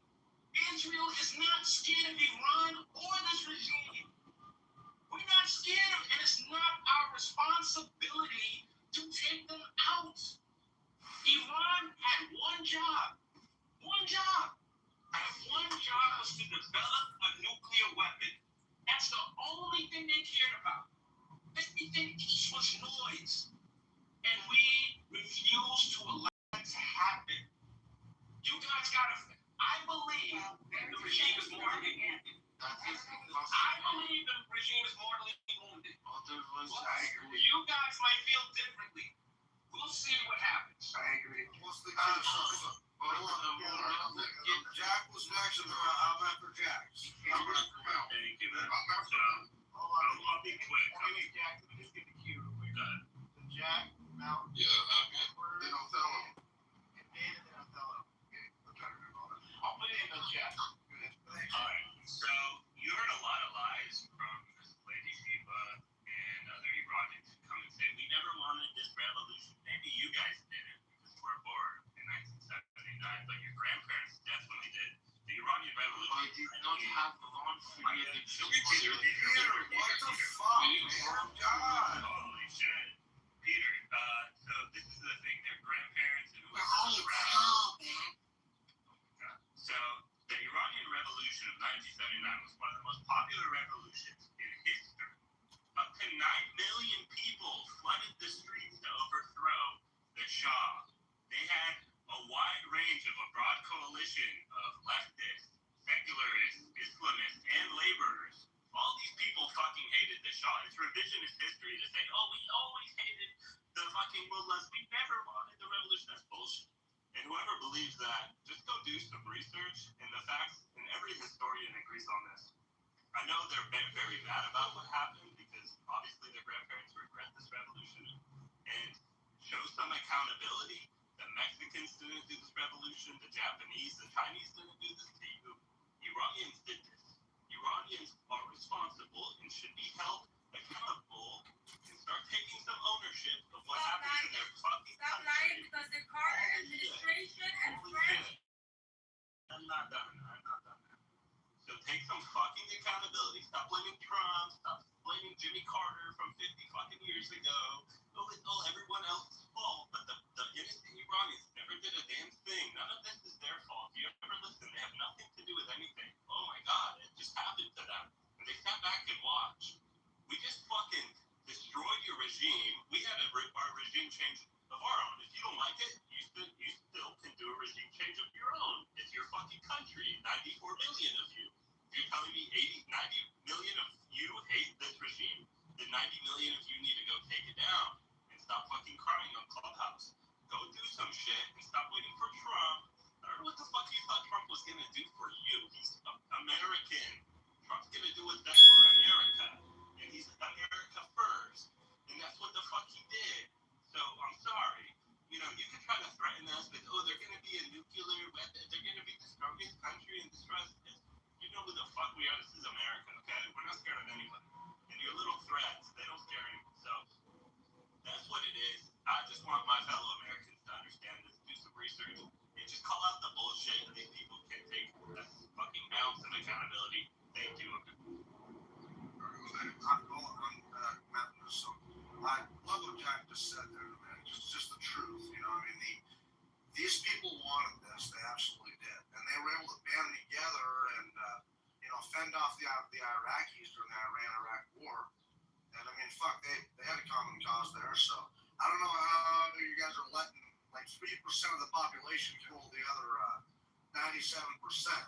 It's fucking ridiculous. But also, guys, we got to look at the track record here, man. I think Trump understands that all the regimes that have fallen, Iraq, Libya, fucking goddamn Syria, none of those places are better off. Okay, I mean, and so we weren't willing to get in a forever war. Trump knew that. He was over that officially, if you count that we left actually all combat operations last year, but it was always going to take the people to do this. And, it wasn't just alone can't do that. But we wanted to decapitate the regime, and we're doing that. But we want the nuclear weapons. Let me finish here. But that's just something we have to really consider there. But you guys definitely wanted the holes there originally. So I don't know, man. But it's going to take you guys to get your country back. But the track record is not good. All these countries are in the worst. Sorry, I didn't know that was you, man. Sorry. But anyway, all these countries are in the worst positions. When we overthrew them anyway, or helped, like I say. So we don't want some lawless place to be worse off necessarily. We're not willing to commit, to a forever war. So we will blow the fuck out of these people though, and keep them at bay, and we will do that. I mean, they're always going to probably be a pain in the ass, but now we have demonstrated they are pieces of. I mean, they're not able to even contend with us, and we're going to just keep on hammering them periodically. But the whole nuclear weapon thing, I think we really gotta. That's something we have to deal with. The enriched uranium, we have to find it all. Well said, man. Appreciate it, buddy. Good job. Edward, you are up. I don't know if you're at your mic. Mr. Edward, are you there? I'm here. Can you hear me? I do. Great. So good afternoon, everyone. TV, Fever, and also Anthony. I am an American. Just want you guys to know that. I love my country. I also love our president. And I just want everybody to know, America first, not America only. Every country is sovereign, and they should take care of their own government. They should take care of their own people. For anyone to expect America to take care of their country, or to even, I don't even think that we could even think this way, because it's kind of interesting. And I know that a lot of countries would like the United States to come in, help them. At the same time, we got to ask ourselves this question. The largest population of Iranians outside of Iran is the United States. That's a pretty huge gift to Iran. Between 600,000 to 1.5 million people from Iran live in the United States. Total population outside of Iran, 4 million people. 4 million Iranians live outside of Iran. The last we all checked, over 90 million people still live there. The regime that they had and currently have has been under 47 years of reign. I just want you guys to understand. We did not, at any time, want to change. I know what Ben said earlier. You guys got to listen. We know the objectives of America. We do not want, I'll land on this, guys. We do not want the regime or the Iranian people get a nuclear weapon. Okay? That's the only thing. And I want you all just realize that was the objective. Why? Because they have been a tyrant for the Middle East and all those countries around them, and like this from an American viewpoint. Our president is supposed to protect the American people. To me, that's what he's doing, number one. Number two, I think that we should want to protect our allies. That's why Israel has an Iron Dome. And I land on that. Thank you, Edward. Good submission. Ben, you're up. Ben Parks. Yeah, again, I've said it from the beginning of this room, or since I've been in this room, I'll continue to say it. The United States have 4 objectives going laid out here. As Mr. Edwards so eloquently said a lot of what I was going to say anyways, the United States has overlapping objectives with her allies, and that's fine. Sometimes the United States and Israel agree on things, sometimes they don't. But the United States laid out 4 military objectives, and again, that does not mean that other things, the United States doesn't have other things that it would like to see happen. Obviously, the United States would love to see a brand new regime led by a government that's friendly to the Americans. Obviously, who wouldn't want that? But that was not one of the military objectives laid out by the Trump administration. Why I keep laying this out, I think this is important, why I keep laying out the military objectives of Donald Trump as stated on March 2nd, why I keep stating that is because this is what the American people are signing on to. This is what the people who supported Donald Trump sign on to, in the sense of this is what Donald Trump is saying, look, I'm not going above and beyond this. Once these are accomplished, this is when we get to say that this war is done. And obviously, nobody outside of a few quote-unquote neocons wants a massive overhaul and 100,000 troops on the ground and a giant military incursion like we did in Iraq and Afghanistan.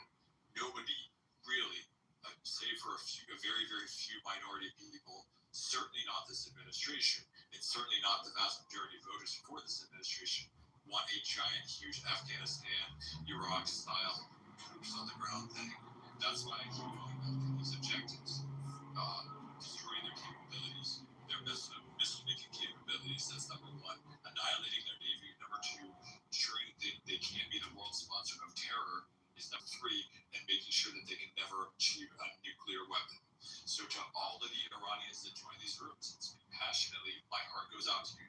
It genuinely does. It really, really, really does. But those are the 4 objectives of this administration. Anything else is a bonus. Yes, again, of course the United States has an interest in that. And Shiva made another point earlier about them getting a civilian nuclear program. The United States has been offering Iran a civilian nuclear program for many, many years at this point, and basically said, you guys don't need to enrich any uranium. We'll give you the uranium so that you guys can have your own civilian nuclear program. But that's not what they want. They don't want civilian. Countries that want civilian nuclear programs don't bury their nuclear material hundreds and hundreds of feet underground. Countries that want civilian nuclear programs don't continue to escalate their enrichment of uranium far past civilian levels. And this is what this regime has continued to do over and over and over again.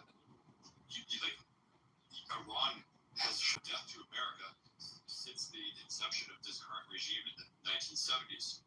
Like, anybody who thinks that if they had a nuclear bomb, that they would either use it or threaten to use it is out of their minds. Of course they would. So, again, the United States has had 4 very, very basic, very, very, so here on these rooms all the time. Oh, well, if the regime doesn't fall, is this really a mission accomplished? Again, the Trump administration, not only Donald Trump, but also J.D. Vance on March 2nd, Marco Rubio on March 2nd, United States Commander Admiral Brad Cooper said this on March 3rd, Marco Rubio on March 3rd, Pete Hegseth, March 4th, Dan Kane, March 4th. Like, again, I can keep going down the list of this keeps getting restated and restated and restated. Okay. Thank you, Ben. You done, Ben? No, that's literally, I thought it was funny that it was Zealous. So you get it, because that was literally, that was me done. Okay, Bella, we got it. We got it. He was restating the objectives. I got it. Okay, we get it. To the Iranian people, you've been had. Once again, just like the Venezuelan people, You know, they made you guys get out there on CNN and turn your back on your country. Well, not your country, but the IRGC. You guys, just like those Cubans who were saying, vote for Trump, vote for Trump, I love Donald Trump. And then they booted their ass out the country once he got in office. You've been had. Oh, they tugged at our heartstrings. The Iranian people, they're being murdered by the thousands. We must get over there for a regime change. We have to do this war. Now they're scaling back. Now it was never their objective. Let me tell you something. Donald Trump don't run shit. America don't run shit. Israel running this motherfucking shit. And it's all about prophecy. It's not like you lukewarm Christians. They believe that shit in the Talmud verbatim. Everything is holy. Everything is about God. They're not lukewarm like you. Going to church on Sunday, they going to movies. It's sinning all week. They really believe this shit. This is the holy war. And with the Balfour Declaration in Great Britain, they knew they had to put their Caucasian ancestors, the Ashkenazis, on the throne. That's why Balfour sent the letter to Lord Rothschild. And they've done it. Now you have the most egotistical man in the history of the United States. What does he want? He wants to be a friend of the Jews. Why? That sets you up for life. He doesn't want to just be in the U.S. history books. He wants to be a part of religious prophecy. Okay? So they tugged at your heartstrings. They said, yeah, we coming to free you. No, they're not. They come to get that land. They come to get that oil. And they're going to try to do their best to make sure they're not a threat to Israel. That's the whole game here. I finish. All right. That was the end of the queue, so the floor is open. Okay. Good. Yes. To respond to this person that's just nice talking, we don't need the people to cry for Iranian people. This is the first thing. And we don't know in the future what happens for the other countries. This is humanity. Then please don't separate yourself from Iranian people. You can only understand. First of all. The second thing is that we are in this situation not because of the people. This is because of the other countries. And first of all, because of the Democrats in the United States, because of the supporting that they got it from Biden and other Obama, and all are responsible for this situation for Iranian people in this country. Then if you said that you are not responsible for the Iranian people, then the other country shouldn't be responsible for their Islamic regime to support them. Whenever they start supporting them, they gain enough power. And for 47 years, they gain enough power because of the supporting outside Iran. And then now it's the responsibility of all people around the world to finish and end this terrorism. And this is not the there are some terrorists that are living in one part of the world, and this is the other country's responsibility to end them. And as an example for you guys that's only talking about your country, that's respectful. For 47 years, none of those countries accept to introduce the IRGC as terrorists. And after Trump's attempting and trying and showing is forced to say that the IRGC is terrorist. And then I want to add this. We don't have any other country support. Until now, they are supporting Islamic regime. They are negotiating with Islamic regime because the Islamic regime don't care about the people. And they have, the other country have a lot of benefits to regime. I had a chance in the one part of the history, finally, the benefit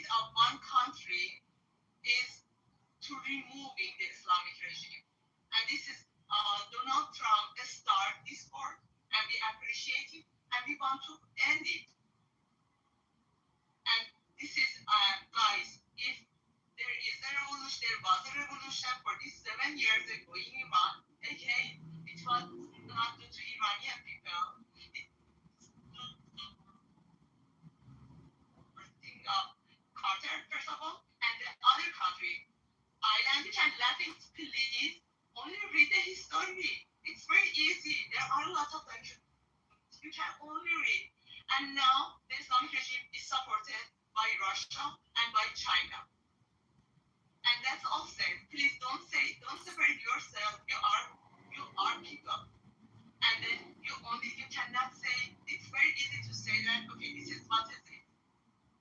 Later, if the Islamic is not enough power, you cannot say this is what is it. This is not only our responsibility to be against all countries or other governments that supporting Islamic regime. She said she supported Trump's war. I don't think you and Mahmoud support. Yes, I am supporting. Excuse me. Shiva, hold on. I was speaking. Sorry. Let me talk whenever it's my turn. When I'm done, you can go. There's no candidates. Okay. All right. But I just wanted to say, like, again, no accountability. Blame Obama, blame Trump, blame Jimmy Carter, blame everyone except Iranians who led the most popular revolution we've seen in modern times in 1979. I mean, I don't know who's telling you history about what happened. Like, you're going to like the revolution now, but at the time, in 79, it was very popular. And today, you're saying, yeah, they're friends with Iran, they're Russia, they're friends with China. Okay, and go fix your country, go overthrow your regime. Trump weakened the fuck out of the regime. He bombed the shit out of them. He fucked them up. Left, right, and center. Now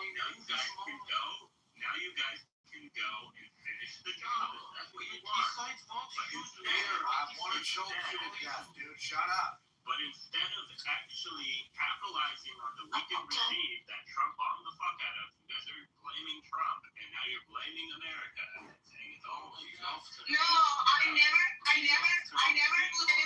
Okay, I never blame Trump because he is not favorite person in our history.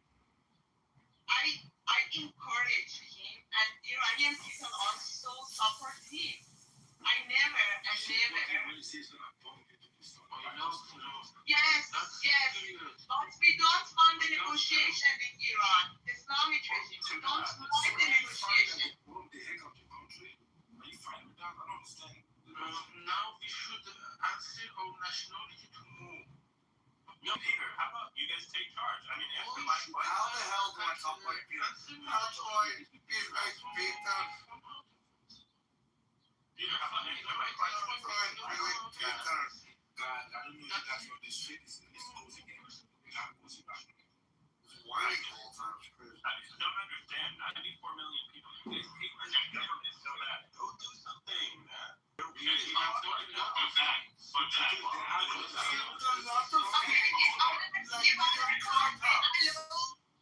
If other country didn't support Islamic regime, oh my God, here we go. Okay, whenever you don't know, you couldn't say like this. You're crazy. Okay, hold on. Okay, hold on. Shiva, when we're all talking, I'm missing a lot of things here, so I just want to make sure that I'm understanding. Shiva, are you aware? Wow. So Shiva, could you, or are you aware of the objective of the conflict that the U.S. and Israel have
was destroy their navy, which we did. Also, we did not do that. No, not yet. It's not complete yet. Okay, Hold on. How many ships was in the Iranian Navy, and how many of them right now in the bottom of the ocean? It's a very direct question. Okay, I'm not about the amount. Okay, I agree that now in the south of Iran, now the USA, fortunately, USA could surrender Iran and could open them. No. Shiva, hold on. I'm sorry. Shiva, hold on. Shiva, I want to have a back and forth, but I want to make sure we're answering the same thing. Okay, I'm going to say again. Do you know, before the conflict started, on March 2nd, before the conflict started, how many ships were in the Iranian Navy? No. Okay, so this is what I want you to do. Because you said you know the regime better than all of us, you know this. I need to be aware that you're speaking from a place of understanding, not just a place of emotion. I got it. Because you listen, if it was America, I'd be just like you, but I'm going to come with some information. Also, you need to know which site did the United States hit in Iran? Which site? Okay? What military post? All this stuff is documented. Okay, how many planes is no longer in their Air Force? These were things. What were the three countries? Hold on. What were the three countries, which is our objective, that Iran would no longer support in reference to their policies? These are terrorist policies. Do you know the three countries? Okay, I know that. Now, okay, I know that. Now, the three countries. Sorry. Can I respond? I know that the Islamic regime now is in the weakest point. Okay, I know it. Could you please now take a look at the reference that I sent to you now? But you need to know what's going on during the ceasefire now in Iran. And what's going on in Iran just now. Take a look at it and take a look at other documents. The Islamic for 47 years, the Islamic regime shows that it's not prosperous. Okay, you can say that, okay, we try to stop the nuclear energy, but it's not. It's not happening at all. And I promise that, I swear to God, never it happened. You can say in a word, but in the reality, it's not happening at all. It happened only whenever the Islamic regime is ended. That's all said. You can believe me or not, but I know the Islamic regime better than you. Okay, you are trying to say that, convince me that now you hit a lot of equipment in Iran. I agree. I don't deny it. But the thing is that the truth is that now, in the reality, the Islamic regime will get enough power to continue nuclear energy. That's all said. This is my point. They are liar and they are killer. And if you consider these 2 points, later, whenever they got enough power again, they will continue this again. And they will be the big danger for the United States as well. And also you said that it's done.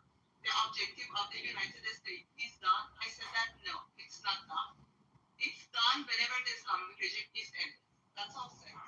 Edward, hey dude, excuse me, no, you have the answer. I'm sure you're the only one who have an answer. No, I don't have any answer. Stop it. No, you have the answer. Believe me, you do have the answer. I want to ask you this. Why United States? This my question answer will go to Iranian new generation. They will understand why America doesn't wanna regime change in Iran in his way. So why US drop nuclear bomb in Japan? Why don't you allow someone else to speak? You've been on the mic a lot. My bad. Okay, no problem. So, first of all,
listen, I really, really, really want to be clear. Right? The United States had multiple objectives, right? But if we're being honest, we had one real objective, and that was to prevent a nuclear powered Iran. That was it. I want to be super duper clear.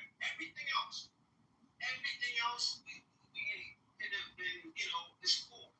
But our primary objective. At least China was a huge one too, I think. So now, here's what's up.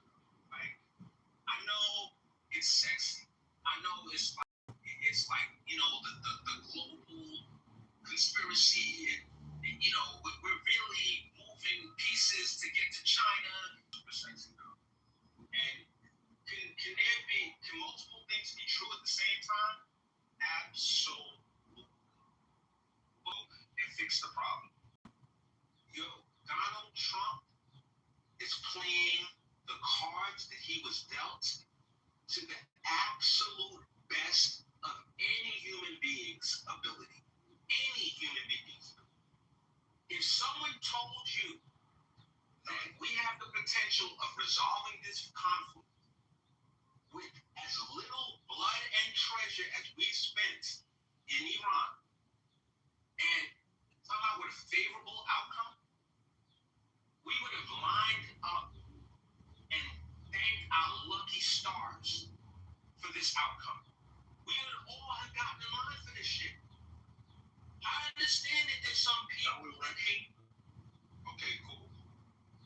Anthony, I'm speaking because I don't want to interrupt the moderator, but I have not yet spoken. And Anthony, don't please. Evelyn, whoever your name is, you have been on the mic a lot. No. Hold on. I have been on the mic. You're correct, but not a lot. But thank you, because he did stop me because he's a mod, and I know how he feels to the mod. Okay. So as mod, who do you want to speak now, Anthony? Until I interrupted Edward, how about Edward goes and you go right after?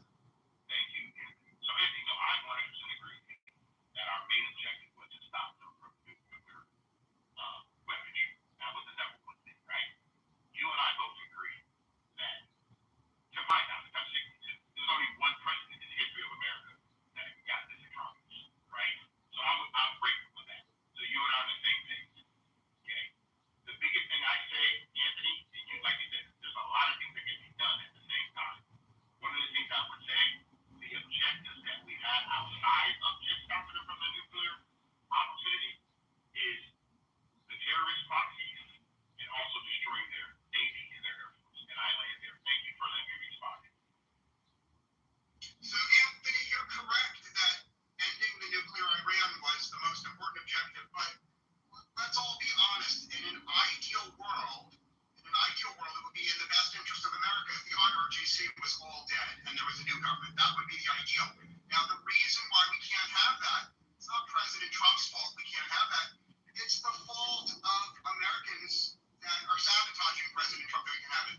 You have the entire, if you want to go to any Kitover room, any Nick Fuentes room, any Tucker Carlson room, they are denouncing Trump for the war. At the same time, the leftists, the progressives, the people that hate America, they're also denouncing Trump. Trump is getting attacked by losers of shit on his left and his right. And the truth of the matter is, if this goes before Congress and the Senate, and there's whether to continue the war, teamed up to fuck Trump up the ass, and they have allowed Trump to only get limited objectives. It's 80%, but it's not 100%. And I think you're man enough to admit that, and I'm fucking done. You saw what I did, those fucking Groyper assholes. Go ahead, sorry. I was going to say that Wenzel is spot on in everything he said. But Wenzel, I'm cool with what we've accomplished. I'm cool with it. But are you right in everything you said? Absolutely. I would say this. I think the same thing we saw happen to Cuba, where you took out their life supply and just let them choke out. It wouldn't surprise me if we saw the same thing with these guys. You just rerouted their number one revenue resource away from flagship that they thought they had, they no longer have. So I'm pretty sure they finna they. Yeah. There's no question that Iranians knew that they were going to be squeezed to the table to negotiate or figure something else out. Whatever they had going on was not going to work in the long term. There's just no way. They thought China was going to rescue them, Matt. Well, possibly too. A bunch of other players probably thought none of those folks, by the way, came to their aid. When this thing started, I heard a bunch of people, even on the right, that was saying China's got a submarine tracking our carrier fleet. China's gonna attack. We're gonna have World War III if America attacks Iran. They won't do it because China will attack. Yeah, well, fuck them. Those assholes. You know, we found out is that both sides found out who has their back. You notice that? Yeah. The American, UK didn't show up. None of these other folks showed up. Trump, they calling them out. Now we know their true colors, and we're gonna circle back around and take care of that too. By the way. Oh yeah. This whole time they show up. Why wouldn't they? They're our allies. It's their lane too. It's their shipping lane too. Like you go and pick a fight without consulting them. What are you talking about? Why the fuck do I need to tell you I'm finna fight, nigga? I said, come on, you better bring your ass.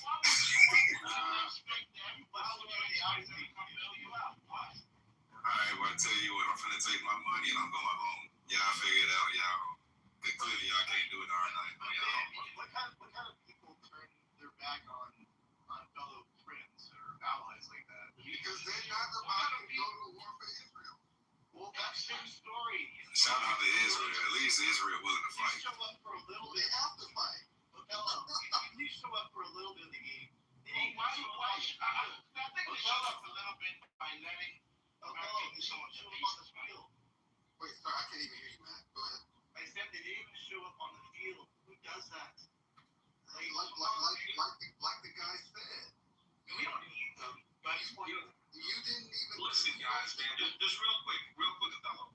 Man, I want to be clear about something. I go into a bar with Totem Pole. All right.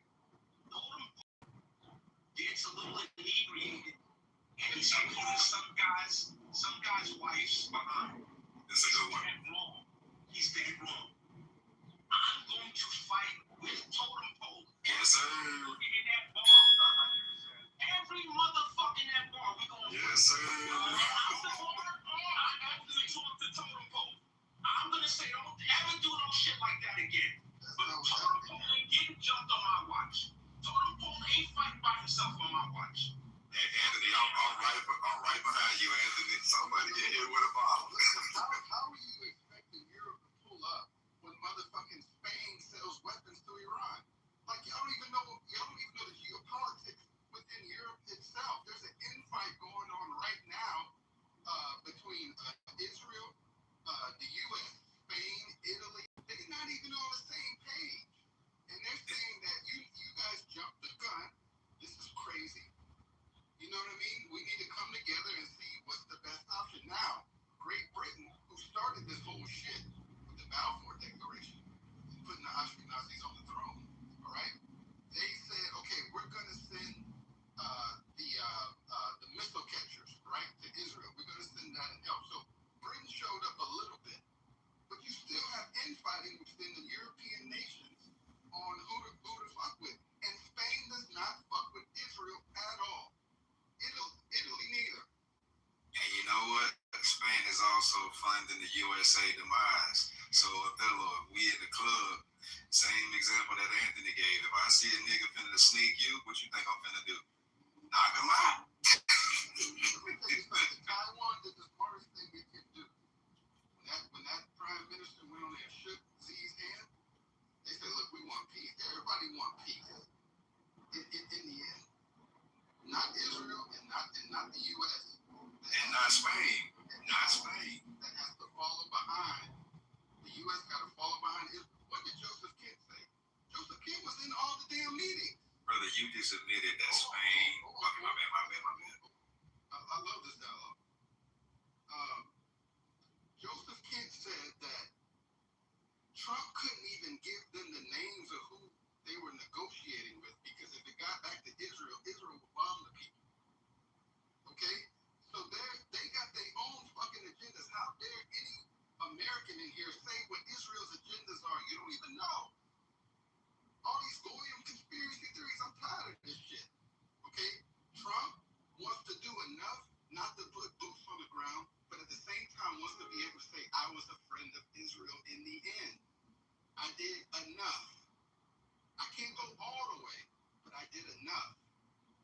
Okay, this is Israel fucking war. Period. So here's what's up, bro. It's a free. But the reason, the stuff that you just pointed out, bro, yo, whoever's off the mic, can you please mute up? My bad. I'm sorry. Thank you, brother. Yeah, so here's what's up, man. Othello, there was points when we had diverging agendas. The United States was looking for a certain objective. Israel had a different objective. 100%. But I'll be honest with you. I would go to war with Israel 10 times out of 10 before any of our NATO allies. They are useless. They are completely hapless, useless, and feckless. Fuck them. Alright? And they have been exposed. And you know who like NATO was scared of? All of those European Union freaking Nazis, they're scared of Russia. They're terrified. And the only thing that was keeping Russia off their ass has been the United States. And watch and see what happens if we withdraw our support. Watch and see. Yo, what happened? What happened when Trump came into office the first time? He said, yo, you guys aren't contributing your fair share to NATO. He called them on the carpet. He called them out. It was pitiful. The amount of their GDP, the percentage of their GDP that they were contributing towards their military. It was pitiful. Everybody looked at the United States like their big brother, and they would run home and go get their big brother. That shit is over with. That's over with. We're not fucking with them like that anymore. They have been exposed. Thank God. Can I do amazing? So I've been listening for a while, and I don't even know where to start calling. And quite clearly, at some point, said that regime change was one of the objective. Well, that's just not true, right? Like, there's literally several tweets by Trump that you can go and look yourself, where regime change is mentioned explicitly. And I guess, Anthony, here's a more accurate analogy of what Totem Pole. If Totem Pole went into the bar and tried to rape 6 different women, would you still be fighting along with Totem Pole? And then Totem Pole said, hey, because he's a rapist and he's tried to rape 6 different women, people are kind of, attacking him or fighting him. Can you send your son and your daughter and your cousins to fight on behalf of them? Would you still fight with Totem Pole? Because that's more of an accurate analogy. So truth, all jokes aside, right? Let's just call Totem Pole Mr. X. Let's not put that on his name. All right? Cool. We'll move forward from there. Now, I'm trying to understand who in your analogy is Mr. X is. Are you saying Israel's Mr. X, the rapist? Who are you talking about? Let's use Totem Pole as an analogy of I'm not trying to use Totem Pole as an analogy for rape. I'm not trying to do that today, bro. We're trying to get well, you asked me a question and we don't see it. Sure. So you know, true. Nobody's being that good. Exactly. No, I appreciate that. I'm using the analogy you use. I'm not saying I don't know Totem Pole. I'm not suggesting Totem Pole would do that. I'm just using the analogy that you used, whereby you said if Totem Pole is a replacement for Israel, and you being the United States. Of this conversation. Let's move forward. It's not a big deal, Truth. I don't want to get bogged down with this. I'm asking the question. I'm asking you in your analogy, who is Mr. X, the rapist? Right. Okay, Mr. X. So you, in your initial analogy, my understanding was that you were saying you, the USA, and Mr. X is Israel. And even if Mr. X is in the wrong, you will stand by Mr. X and fight alongside Mr. X. Right? Let's go with the I am saying at some point, there is enough that Mr. X will do that at some point you have to say, should Mr. X be there, even if Mr. X is quote unquote my friend, And at what point do I say, okay, this is too much. I need to distance myself from this. Be honest with me. I need to control this thing. To be honest with you, 100% correct. There is behavior that's going to cross a line to me that I will not be able to. You're 100% correct. But I will also have to call into question, right? Like, how was I hanging with Mr. X and he was a rapist in the first place? Like, how was I such a bad judge of Mr. X character? You know, I would have to really call into question. But absolutely, you are correct. I'm not going to support people, you know, just like there's lines, there are limits. So you're right. You're 100% right. Now, why would you, right, draw a parallel between a rapist and Israel? For one, is occupying territory, is building illegal settlements, is keeping people yet in. Men of House Darkness, all who bend the knee to the true King Aegon will be spared. You can earn back your honor by raising his banner and fighting in his name against the whore of Dragonstone. All who refuse will have their death.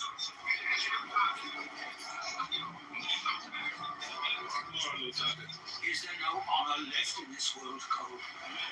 Sacking your queen's own castles and putting up people to the sword?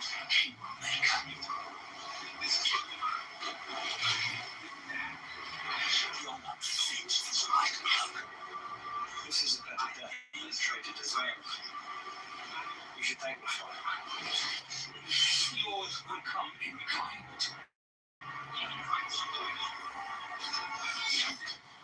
Men of House, I built this shit. Brick by brick, here's loads of loss.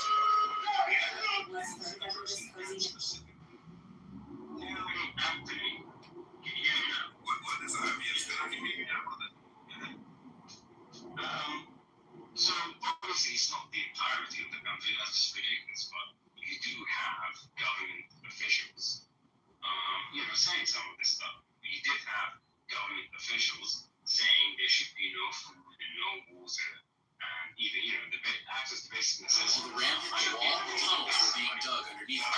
While the tunnels were dug, the tower was already moving. Assyria didn't besiege cities, it ran them through a machine.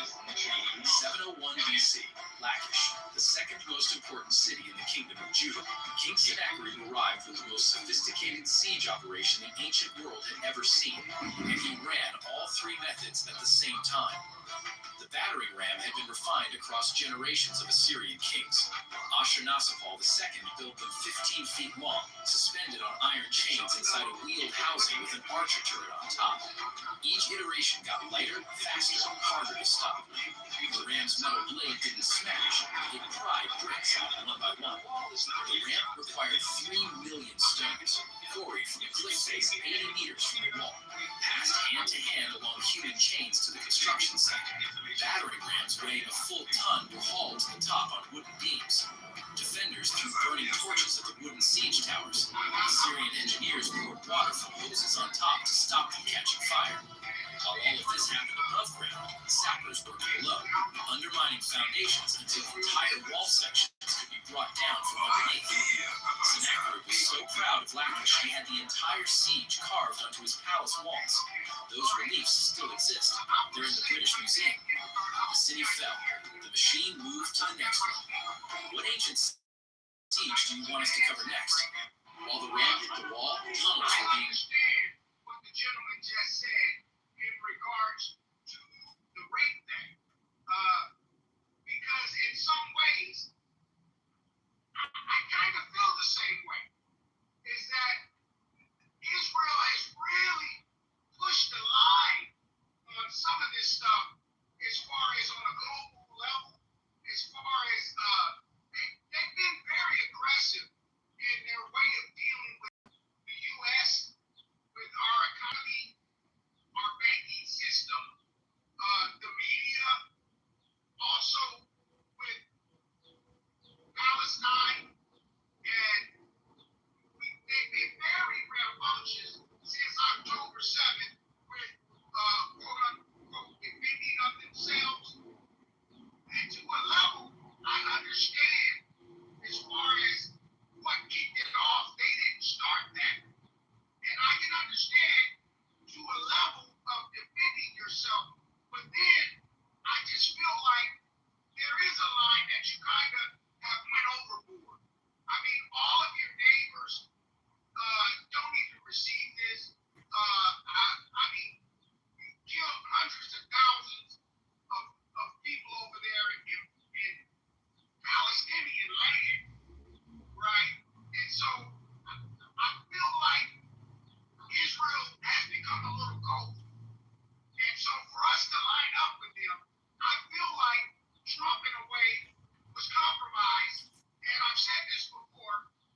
haven't went and looked at it myself.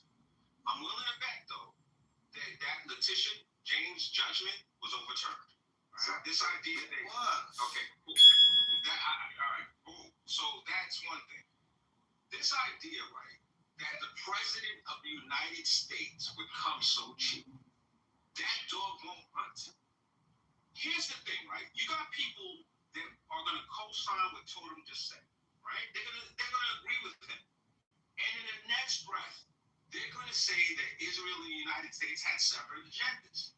I want you to round that, to circle that square. I want you guys to make that shit make sense. Because it's either we had divergent agendas or Trump is a puppy, whatever, to Netanyahu. No, but It's one or the other. It's not going to be both. Can I say something? I'm gonna pass it to you, Mom. Mom, you know what? You got it. I'll go after you. I just wanted to say it, man. Like, I don't know why we're allowing this guy to sit here and lie. Like, he said he was down with the terrorists. This guy has been shitting on Trump for ever since I've been on this app, which is now over 2 years. So he must have just recently changed his tune. But don't believe him, folks. He's a liar. He has not liked this man since before the election. He's been shitting on Trump. Everything he can find. To be fair, Mountain, to be fair, right? We're not like the other spaces where people can't just express themselves freely. We're not just going to yell people down. He's just lying now. But I'm just saying this guy's dishonest.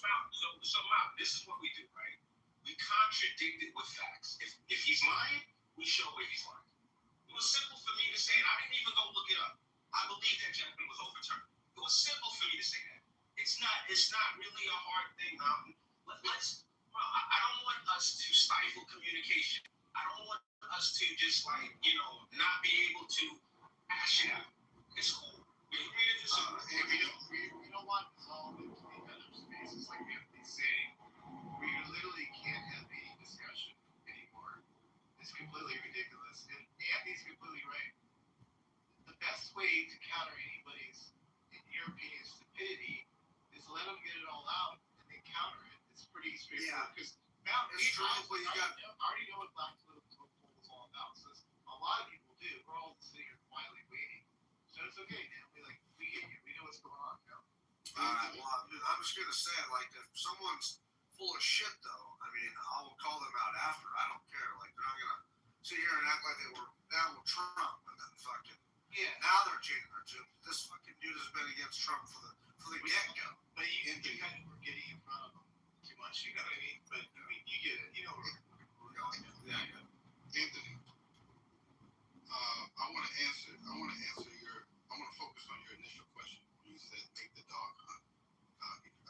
Israel and the U.S.'s agenda, right? So I'm pulling up an article, and they say in recent days the cracks have started to appear between Trump and Israeli Prime Minister Benjamin Netanyahu, particularly over energy and leadership talks. On one side, Trump appears to be interested in the Venezuela model in Iran, which is predicated on aligning with the pragmatic regime on the side and accessing vast oil reserves and resources. On the other side, Netanyahu seems to prefer a mowing the grass method that weakens Iran and continues the conflict. Both approaches are at odds with each other, especially as Israel increasingly intends to dictate the terms of the war. Now watch this. As far as Israel's agenda, Surely the parts are not murdering peaceful people. of the conflict is regime change. Now, we just spent the last hour talking about how the U.S. doesn't want regime change. It doesn't want to. It's not our job to rescue the Iranian people. Wait, Bill. Hold on. He just said make the dog. He just said make that dog bark. Am I doing it?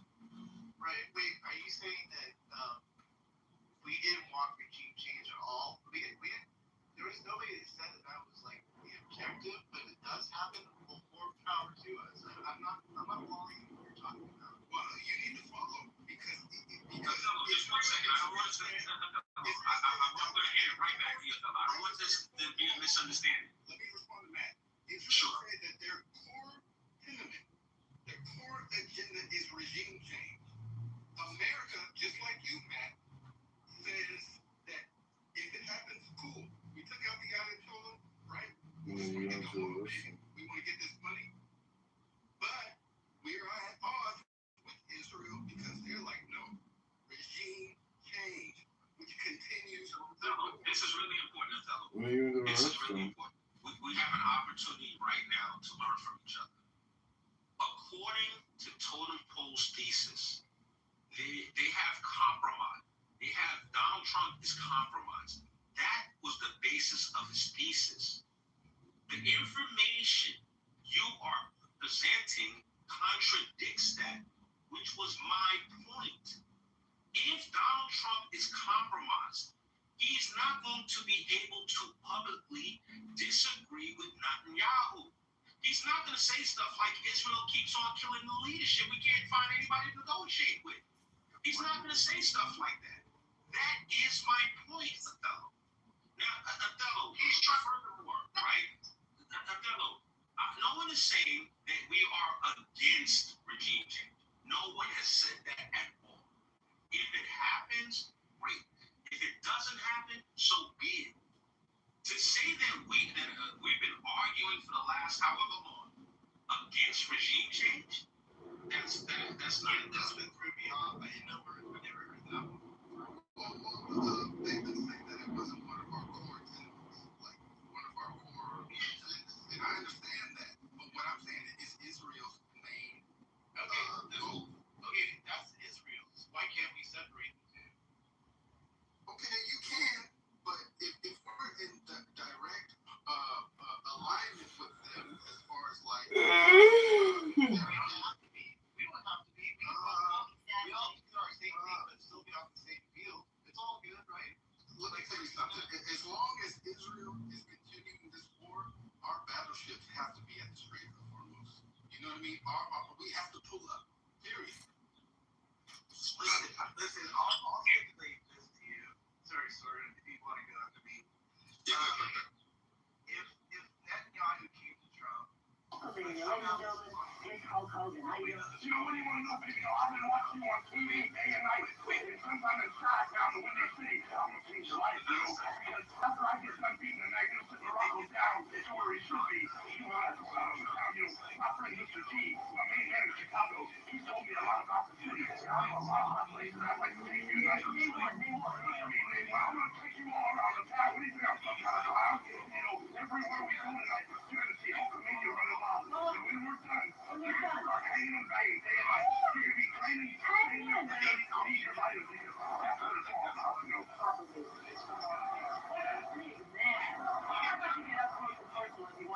I would like to know, first of all, and I was talking to Ivan about this earlier, how long do you have to stay in the sun to get this We know baby don't know when we walk in the house. It's that beat to the exact, you know. I'm like the like, I'm going to the truck and you are right now because I was out the sun for about a week and a half. But the thing is, that's what it's all about. Living a good life.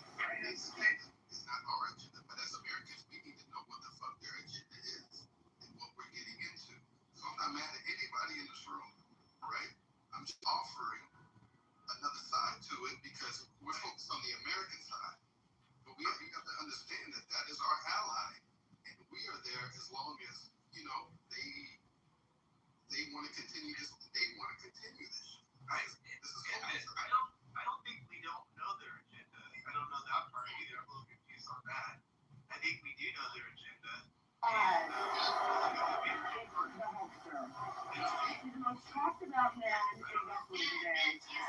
If I'm going to be out there talking about Hulkamania running along, trying to set an example for all the little monsters, I get some clean track record, you know. I'm not perfect, but I'm awful close. I've done a few things a long time ago that I'm not too happy about. I took a few cheap shots and busted some people up. But as far as drugs go, baby doll, that went out a long time ago, back in Woodstock, back in '69. We're talking about living clean, doing the right thing, positive actions and positive thoughts.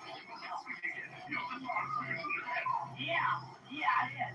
What do you do when you want to just relax? Do you ever get any time to relax?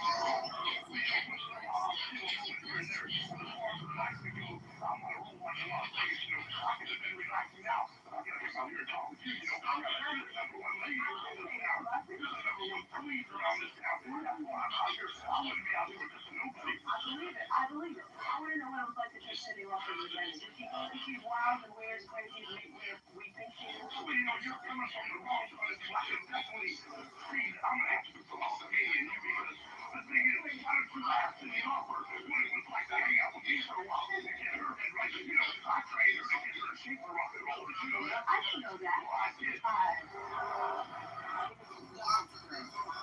The international community is by and large against Israel. Israel needs America. So they can't just do what they want. They cannot just do what they want. They have to have America's backing from a lot of Well, they're going to do what God wants. Yes, that's true. I can do what America wants. They do what God wants. Well, that's obviously But they can't be true though because they want to be supported. So I get your point. I think they're looking for conflict, but there is none. You know, and that's the thing. Go ahead. Well, this is the thing. Ann said personal vendettas. Okay, why do we have a personal vendetta? Can't we just listen to Joseph Camp, who was in the meetings and literally told us, hold on, Matt. He literally told us that Trump couldn't even leak to his personal cabinet who they were in talks with because Israel would go and bomb them. Now that's crazy. I agree with that, but that like if you remove it from the government and you bring it down to a personal level, I'm pretty sure you got friends that if you got into a fight and you wanted to go back and do some damage, you got friends that I can't tell them because to do what they willing to do, I can't. Like everybody got It's called red with this right now. yeah, so I kind of get that. Like they got this belief system and we got ours. They trying to colonize us and we ain't going for that shit. We gonna go ahead and take them out. So I kind of get it. So if I was Trump, I'm not gonna tell them everything because they finna take off. You know, it's just like Matt said, you know, we do need to circle back because it kind of makes us look weak. But I'm just saying, if Trump's begging for NATO and the European nations to pull out, you know, I mean, obviously, you know, he wants some other back. And he says that this. No, he's doing that to make sure their allies will do it. And he was just exposing them. No, I think he would like them there. I mean, I think a little bit of like, okay, it's one of those things like, okay, I'm going to expose these guys for being the chumps that they are, but if they do show up, sure, why not use them? It's kind of one of both, you know. Well, he wanted us to look unified because his whole thing is like, you know, it's PR. You know, he wants us to look unified to the Russians and the Chinas, but it shows chinks in our armor when we're not unified with our European partners. I'm gonna put it that way, and I know you guys can agree. But when I look at China, man, they're making chess moves.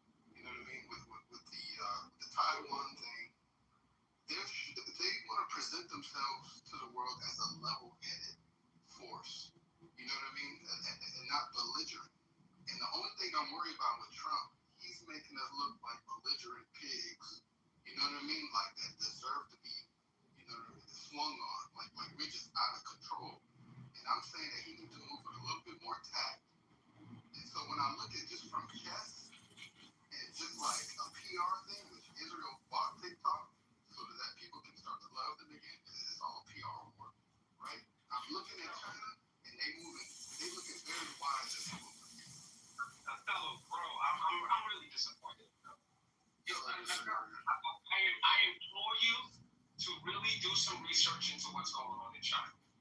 I implore you to go and see what happened to the top general in China within the last couple of months, who didn't support, you know, what some of the rules that she was making. But, listen, man.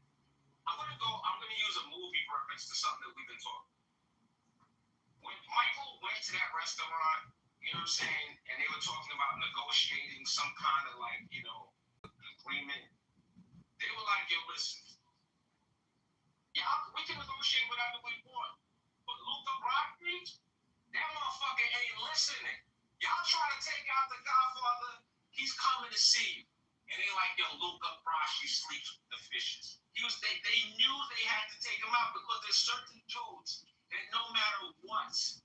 going to do what they want to do because they're going to address the situation. We all have friends like that. Here's what's up, man. As far as China looking like some kind of statesman and, reasonable force in the world, it's bullshit. And China, for all the saber rattling, for all of the building up of their military that they've done, Taiwan is across the street from China. The United States is half a world away from Taiwan. Why hasn't China run up in Taiwan yet? Why haven't they? Why? Because Joe Biden's no longer president and they never get their ass kicked. Because they are scared. They're shook once, part one, two, shook once. They are scared. That's why they haven't run up there. And the other thing is, what do you think happens to the chip factory if China was to try to run up in Taiwan? That shit would be rubble overnight. We are not giving China the chip factory, which is the only reason they want Taiwan. So listen, man, you guys, you can worry about whatever you want to worry about. God bless you. But we see what's going on outside. Did you see the recent? Well, I'll go after Did you see the recent? Okay, I'm sorry, Toto. I'm just asking one question. Did you see the recent? Photo of Taiwan's Prime Minister and Xi? I didn't see it. Okay. Go do some research on that because they just made amends. So that's the big thing that happened this past week. China and Taiwan just shook hands on a grand stage. So the board is changing, and I implore you to do some research on that. And that's why I'm saying what does that mean, though? What does it mean? That's why I'm saying they looking wise. Go look at that photo. It was the photo of her seen around the world. China and Taiwan are about to become allies again. They can become allies still accountable. As long as China doesn't do a hostile takeover, I got no problem with them being allies. If that Here's a Reuters link. I'm posting a Reuters link. If that avoids World War III, I have no problem with it. I'm cool with that. That doesn't undermine America's interest. Well, you have to understand something. Taiwan has already agreed to come on shore here in America and put a factory together. They've agreed to do that. I believe it was over $1 trillion. They're talking about, or billions, I'll say, that they're going to put into a factory out here, also employment and training for the people here. So over the next 10 years, the chips will be over here.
don't like you or is not pregnant to do so.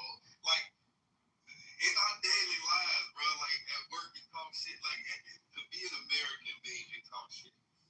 When it comes to China, China can build all the shit that they want, but if they ain't willing to bust their gun, that shit don't mean nothing. And we have proven that if you talk shit about us, we gonna come see about you. So yeah, it's wise for them to shut the hell up. But we gonna come see about it.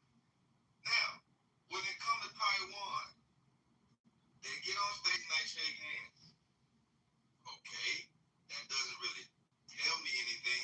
Like, I need more context as to how do you see this playing out. We already got soldiers over there. Are you telling me that China finna try to take over? Are you telling me that Taiwan is finna kick our soldiers out? Like, what does it mean to say, you know, like what else does that mean? It's a chess move. You know, where it can lead, we don't know, but it's a chess move. Can I just say, first of all, I think, some of what is being said, frankly, in some ways, is a bit childish, this idea that, go find out about China and all the rest of it.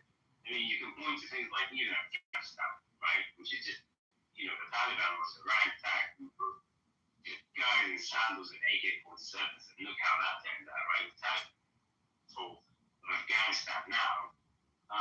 But if this argument, China hasn't done shit in Taiwan because they're scared, it's a joke. I mean, maybe there's another reason. That's Totem, and I completely agree with Totem. Maybe it's because they're respecting international law, has that struck your mind at all? And we can point to some other evidence. So, for instance, Russia right now has that a direct war, or even that indirect between China and the USA would ever happen. It's just childish. Like, it's not going to happen. No one can check, quote unquote, as you said, or knows.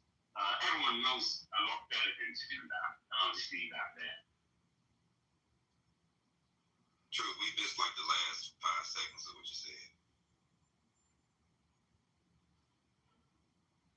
Well, I hope basically the point was clear. I don't think there's ever going to be a direct engagement between the USA and China. And not because China is quote scared, but because it just doesn't make sense for anyone. No one wins that. So, would it be safe to say, because we know that's not the U.S. standpoint, the U.S. is like, if we got to get it done, then let's go ahead and get this shit over with. And it seems like Israel got the same perspective. Shout out to Israel. Let's go ahead and take these gloves off. Let's get this shit over with. If China's gun shy, don't you think that can be leveraged? Are they gunshot or are they wise? Oh, because to shoot a gun, you gotta have some bullets. If you don't got no goddamn bullets, what does it matter how many machine gun? Because you have to get proficient. You can have all the fucking guns in the world. You don't got no damn bullets. You gotta stay cool and stack up your weapons and your stockpile of bullets. You don't got enough bombs. You don't got enough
syndrome. It was an American projection.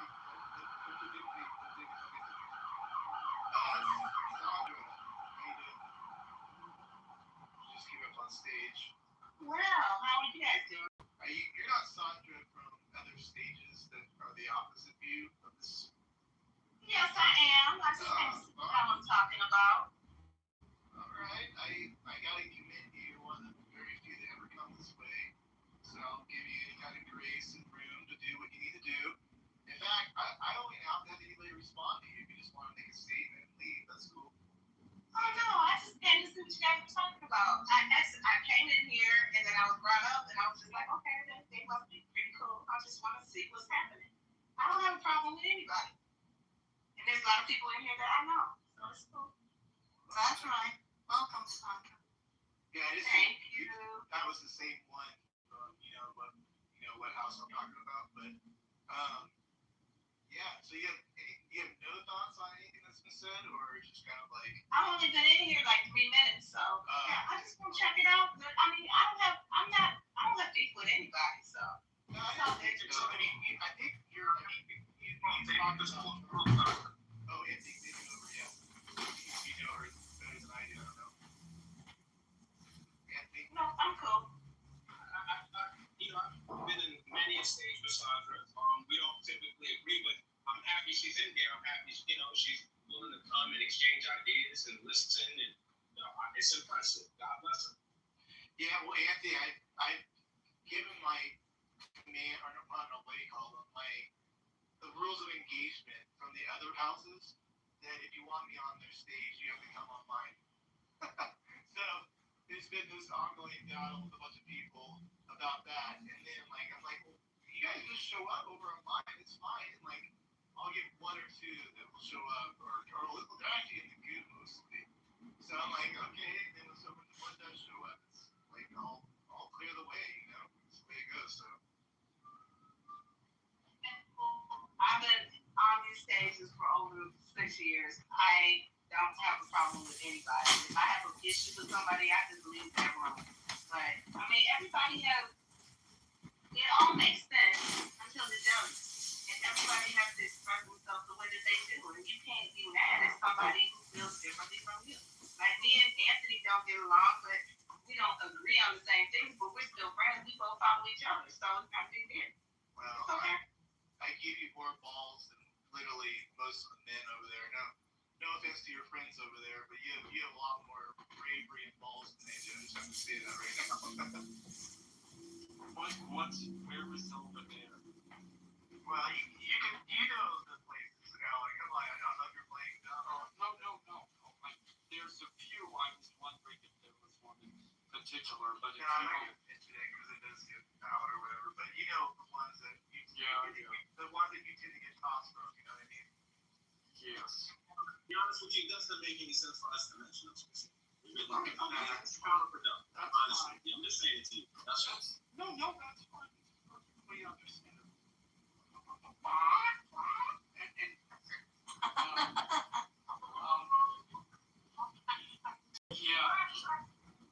We don't have to discuss, but I appreciate protocol. And I don't disagree. I know, that's interesting. Because I was thinking the same thing. I was like, that alone could be a room. You know what I mean? You really break that down. That's a fascinating way of looking at it. Because, if we do go to war, like white, Saxon people do, we do drag everybody with us. So go ahead, Alex. Yeah, no, I agree. And I used to get a lot of heat in certain rooms because I acknowledged it. I mean, when you look at the last 100 years, the number of world wars white people have started and engaged with. I mean, we've killed at least over 100 million of our men in these wars. Easy. And when I say white people, I am using the traditional distinctions of race. So there was the white race, there was the black race and the Asian race. Now the Asians, I mean, they were, come on, they were amateurs. Now, you know, under Mao Zedong, he killed 20 million in 5 years on the Great Leap Forward, and then I forget, there was another program, they killed another 20 million. So they're up to about 40. But yeah, when it comes to white people, yeah, by far, we've gone at it further, farther, and more deadlier than any other race on the planet. And I say that as to say, you know, maybe those other people should take note of that. And don't fuck with us. Because if just be glad we're only focused on ourselves. And yeah, every once in a while, we commit a few genocides here and there of other racial groups. But by far, the people that we exterminate and war with is ourselves. And just stand clear, we'll be fine. And try not to get caught in the crossfire. So yeah, totem pole, completely agree. And that's my very, very, very dark view of that.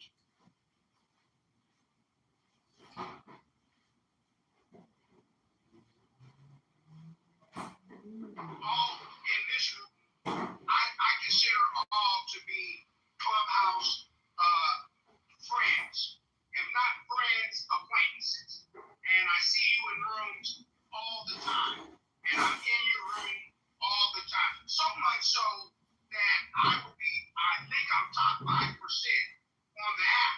And so the app told me by giving me a badge that I'm important in any room I'm in. So I come into these rooms and I communicate with my Anglo-Saxon friends. But the reality of it is, in my lifetime, in the 52 years that I've been on this planet, I've never seen not have 2 consistent years without a war going on. And like I say, this type of a mindset, and you say, we'll keep the books in the library. It's another thing to upload all the information into the cloud and put it in your hand on a cell phone and say, here's your own smartphone, and all of our history, all of our information, and everything we know is right a minute. Now, I don't have to do much to do any history. I don't have to have a library card to do history on you folks.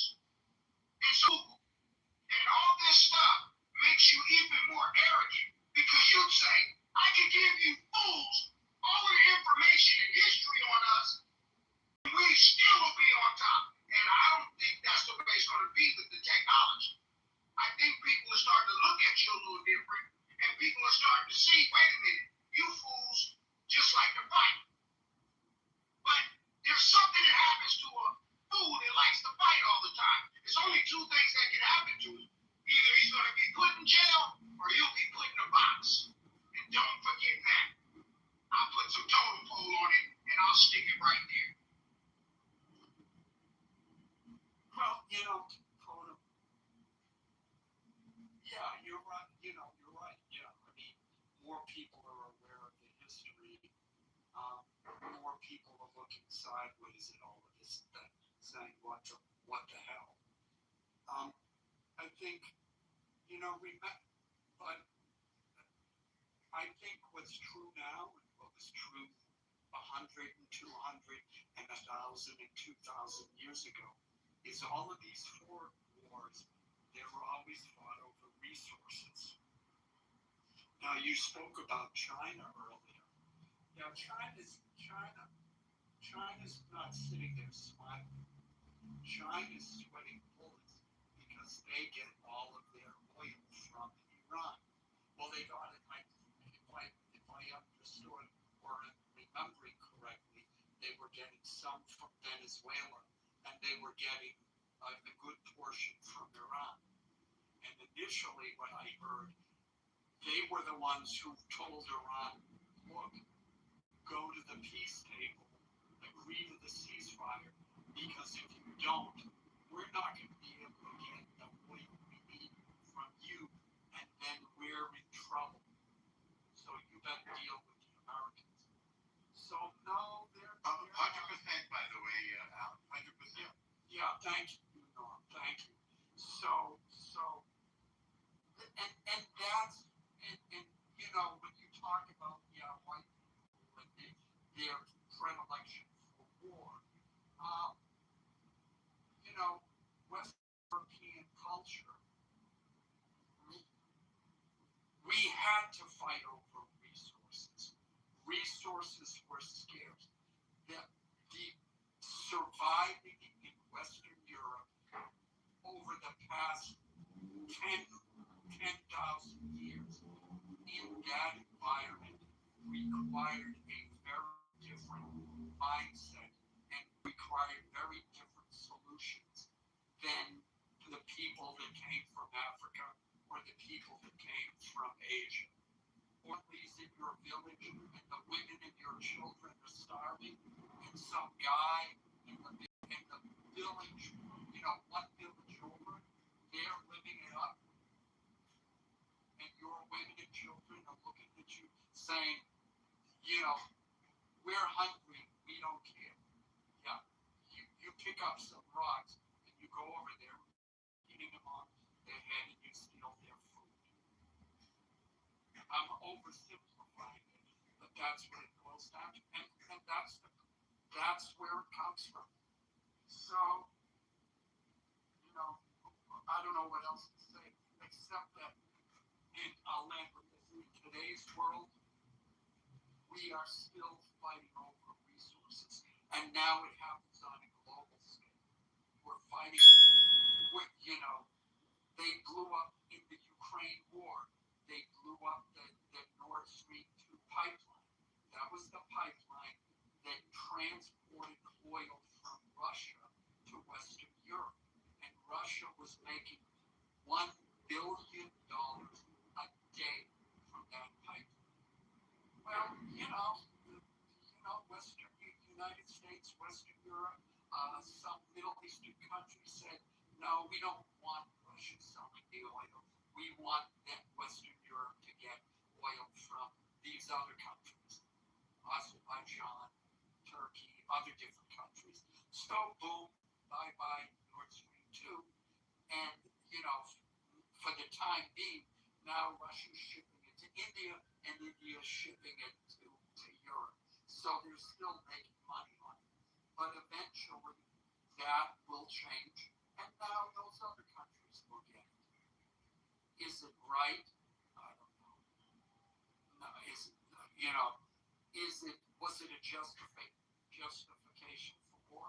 I don't know. I don't think they should have done that. But it's done.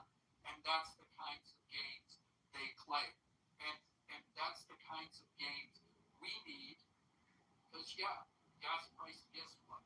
They're making a deal. The Strait of Hormuz is open. Trump played them. He won. And now gas prices are going down. Okay, and don't put it all on white people. There are some murderous people, but those Arabs too. Are we lumping Arabs in with white people because those are some killing, warmongering, enslaving, conquering people too? They went all the way up into the Caucasus Mountains trying to spread Islam. They went all the way into Europe. They went all the way through North Africa. So you know what I mean? We're not just going to Otello, yes, I know, but Totem Pole was focusing on white people. That's why I limited it to that. I think it's a fake designation, white people. I can't think of people who haven't had a history of murder, war, and killing. I don't know of any people that are free of that. People from the continent of North America, South America, Asia, Africa. There's killing on every single continent. I don't think anybody has a monopoly on killing. That's true, Norm, but when you rack up the actual numbers, and this was before you came in, the distinction we made, white people have by far outdone every other I mean, if you just look at more advanced weapons, not because of a lack of desire on other people's part. No, but if you just look at King Leo, Things. I mean, this Alan Ray, things. I mean, this Alan Ray 83, and we did drag, kill Ray 83, and we did drag, kill quite a bit of people on our way to where we needed to go, you know. So I mean, it's not like. Well, yeah, but there's a lot of killing in Africa. Let's not. Yeah, I don't deny it. No. Yeah, I just say don't fight it. You know what I mean? Like we could agree on all these things, you know. Yeah, but Norm, look, I shy away from the behavior of the individual implicates the entire group. I don't need to say, well, it was just one person. He doesn't represent all. We're talking in extreme generalities here, and I think it's for the purpose of this conversation. I understand you don't want to do it, and that's fine. I get it. I think it's scientifically dishonest. Like, I don't even believe in this idea of white people. Like, you think an Armenian person is the same as a Greek person, is the same as a Portuguese person, is the same as a Norwegian person, is the same as an Australian? No, these are all different people. No, or a French person. Yeah, because British person. Yeah, clearly. but the Australians British. Yeah, because clearly the Armenians are better on that side. Absolutely. That's true. Yeah, but yeah, I know. That's semantics a little bit, right? Yeah. Yeah, we're trying to keep it. We don't have to belabor the point. I mean, when this conversation started, I pointed out, when World War I and World War II, I mean, the death toll. Russia had a death toll of all said and done, of like 50 million by the end of World War II. They sent their own people to die. Yeah, I mean, it's and I said, in Mao Zedong, there was the Great Forward killed 20 million, and then something else was 20 million. So Cultural Revolution. Yeah, but I mean, by comparison, Asia is not, is amateurs compared to white. Don't forget Pol Pot. Oh yeah, I mean, how many did he kill? 3 million, I would say. Oh, 3 million, come on. That's tricky. Those are child numbers over there. Yeah, I'm not impressed with anything under 10 million. I'm sorry.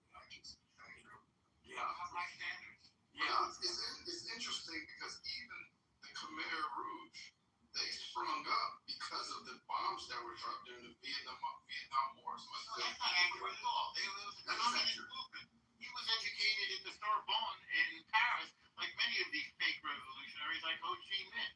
The Khmer Rouge existed before we bombed the supply lines to the North Vietnamese. Yeah, but you guys we bombed a lot of the farmers' land, right? Which is why. I don't know about the farm. We bombed the supply lines to our enemy that were coming through Cambodia because they thought they were being slick. We were talking about farmers.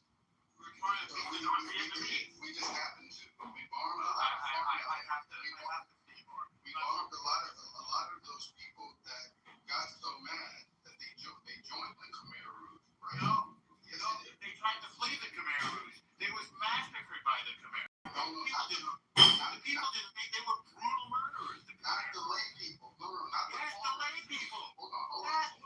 The Khmer Rouge, they killed a lot of people, but the most people that they killed were the artists, were the business people, and the intellectuals. They killed whoever wasn't down with communism. I don't know if some of you how you want to kill intellectuals. They focused on the artists. They focused on the artists. Forced marriages. There were not 3 million artists in Cambodia, bro. Oh, what? There were 3 million intellectuals in Cambodia. Well, come on now. Cambodia was a hub for art before the Vietnam War. I got some documentaries that I can send to you. Yeah. I mean, because I made a film there. I'm quite familiar with Cambodia. Okay, that's fine. Yeah. Have you seen Don't Think I've Forgotten the Lost History of Rock and Roll in Cambodia? No. Oh, yes, I did. It's a long time ago. It's a very old one. Yes. It's an interesting film. It has nothing to do with art. I mean, that's post-war rock and roll in Cambodia. Yeah, it's actually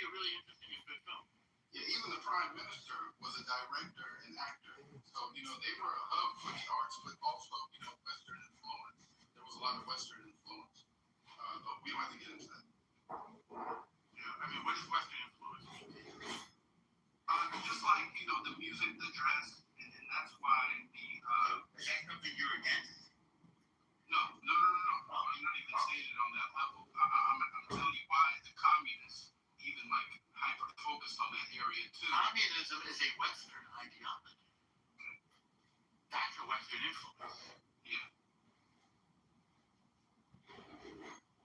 And it's been instrumentalized as a way of attacking the West. It's a suicidal ideology. With my friends here on stage, I have grown up in a time where, and some of you have too, where there were actual crop circles that were coming up when I was probably in middle school, and we know they were from an extraterrestrial. There was no way that they were making these signs and symbols, geometric symbols, in the ground on crops.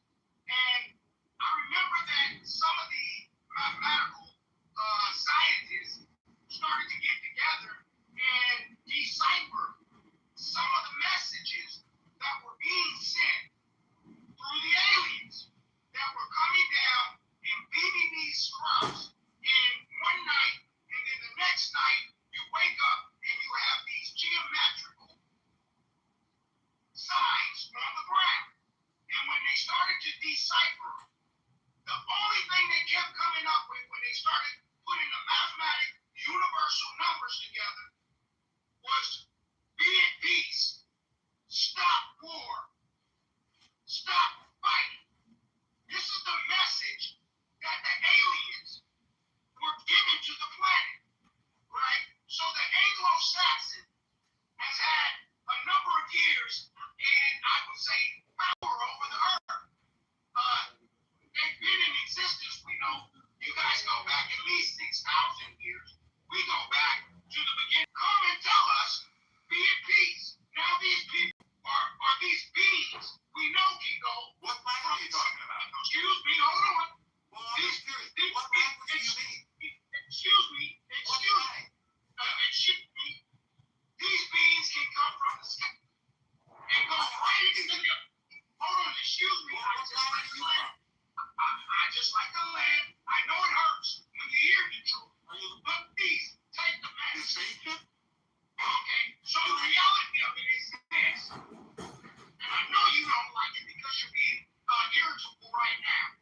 But hear this Anglo-Saxon here.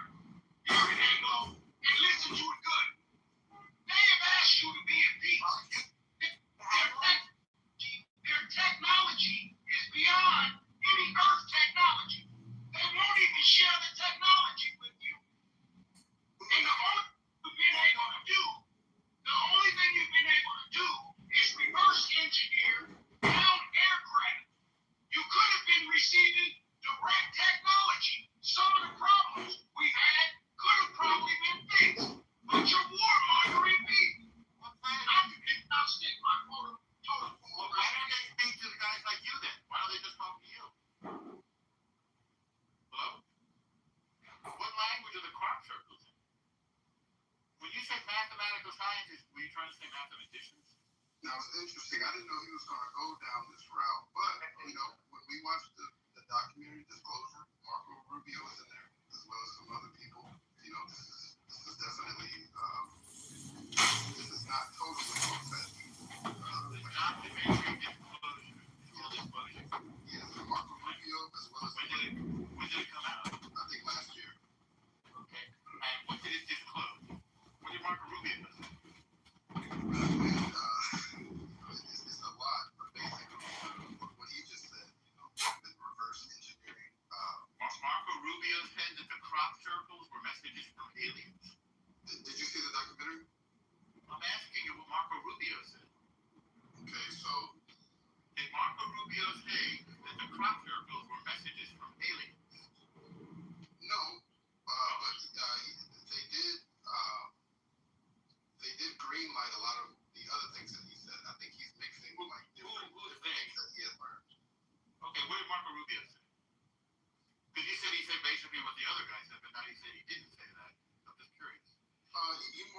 green light that there are orbs and UAPs and unidentified objects that are a national security threat. Documentaries called Disclosure. Everybody should go see it. So he didn't say that there were aliens from other planets coming up to be a team like this guy just did. He didn't say that, did he? He was thinking in his English panicked. Man, you know what? Some were saying that they were already here and they're underneath the ocean. I'm saying, I'm waiting for Rubio. He said that there were aliens? Yeah, I was surprised Rubio put himself out there like he did. I didn't think he would do that when I watched it. What did he say? He just intimated that that aliens are real. I don't remember any specifics. Yeah. He just doesn't identify. Yeah, him specifically. What they're saying is the propulsion technology that these UAPs have, the way they're able to slow down, move fast, and they've been doing this since like the 660s. Yeah, it's unexplained pretty much. He doesn't say that they're aliens. Well, I mean, we didn't have any capability, so it definitely could have been like some type of orb or artificial intelligence, kind of tracking, a vessel that just goes through the galaxy, you know what I mean? It could be something like that, too. Here's a quote. We've had repeated instances of something operating in the airspace over restricted nuclear facilities, and it's not ours. I mean, to me, the implication is that it's China. The nuclear they've been able to turn it on and off. It's been documented that any time it was turned off, they didn't do it. And the orb, I just want to land. The orbs have been turning these nuclear facilities off because they want peace. They want the army killed. When was the nuclear facility turned off? I'll let you talk and then talk once you go on mute. When was the nuclear facility turned off? I can Google it, Norm. I can Google it. I will say this I just posted it in the I forget what it was on. I used to order it. But I will say this, Norm. If it is another nation, it's still a national security threat because the speed at which these UAPs are moving is way faster than anything we have. So even if it is China, the way it's going into the ocean. This one isn't in China. This is 67 he's talking about. It was in Montana. There's no way that was China. I believe that. Yeah, I believe that. Hold on, let me continue. These UAPs, the way they're moving, stopping on a dime, speed and velocity that they're moving is faster and stronger than anything we have. So if it is what if they have no mass? What if they're just lights? It's still a national security threat, and that's what. What if they have no? What if they have no mass? They're just lights. It could be. Yeah. So then if the light moves faster, was that? We should still dive into it because they were the whole. Sure, I'm sure we are looking into it. Yeah, the whole premise was that it was a national security threat. Well, sure, but it's not the whole premise that it's aliens. Have you seen the documentary? I'm asking you. Have you seen it? I'm asking you. And they said, be at peace. You've seen it, right? I'm trying to. You've seen it, right? Too bad the Ayatollah didn't get the memo. Look it up. Look it up. They saying. Look it up. Did you look it up? And they don't want to. She was playing Close Encounters of the Third Kind. Can we just do like you? And 1 minute intermission, please. Thank you, Alan. Go ahead. You want me to? Yeah, please carry on. Nobody heard it. I just felt it.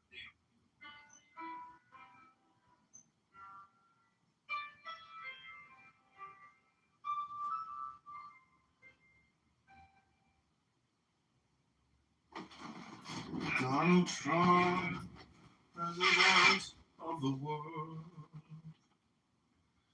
Donald Trump, president of the world. Anybody really gets into it. The reality of it is, my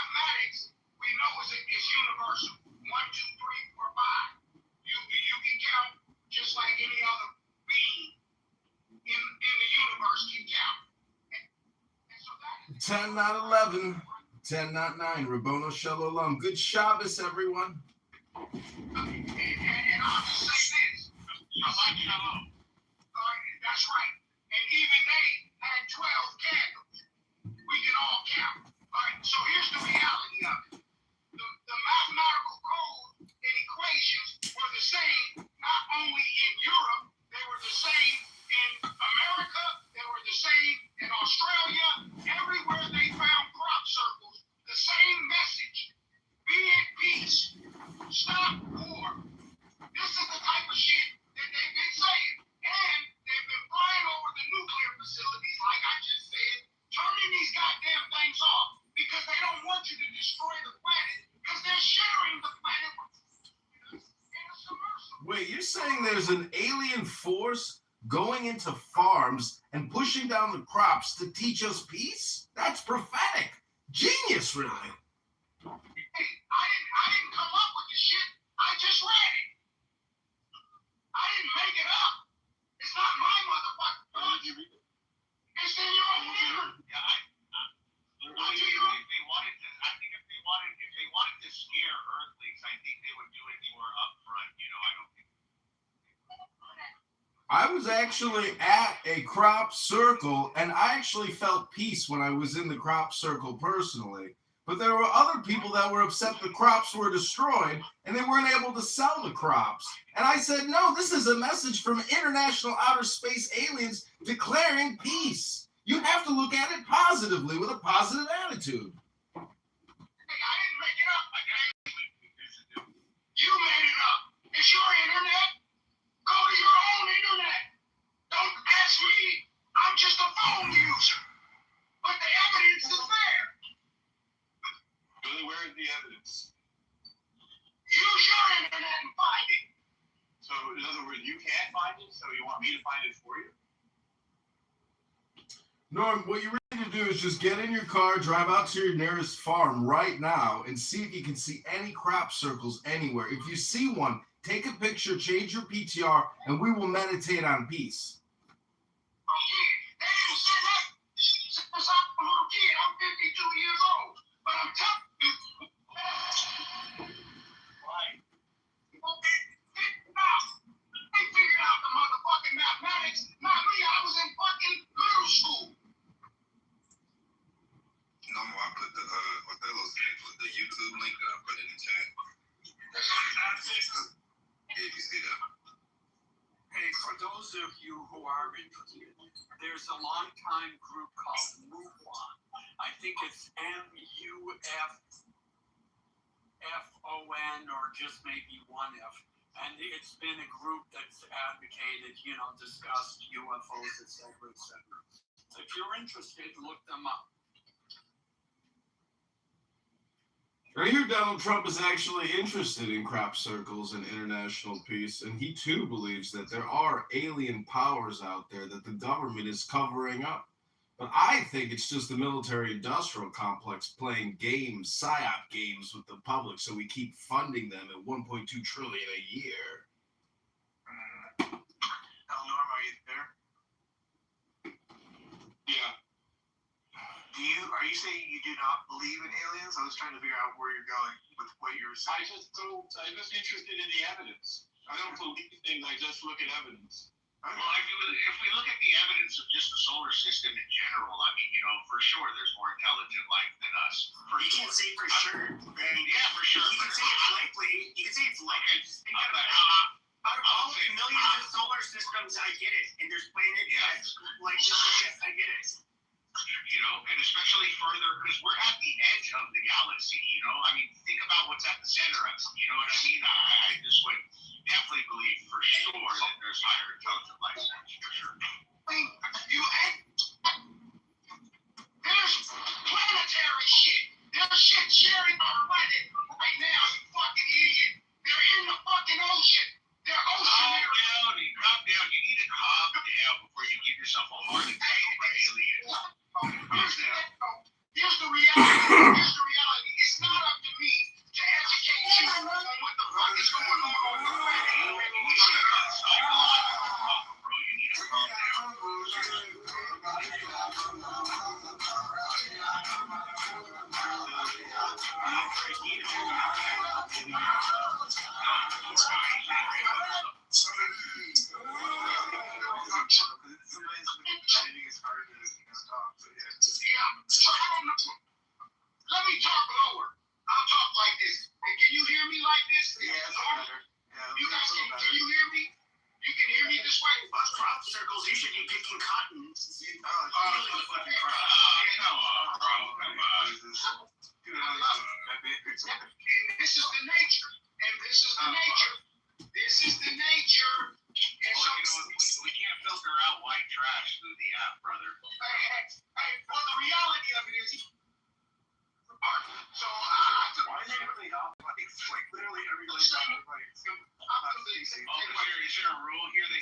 monsters. Yeah, that's pretty creepy. Everybody's out there. Robbie, where are you from, sir? Just wondering. That's why you're a coward behind a fake CTR, and you wouldn't say that to my face. So come on, Robbie. What we used to do to you in the LA County jail was so fun. What used to be in the LA jail?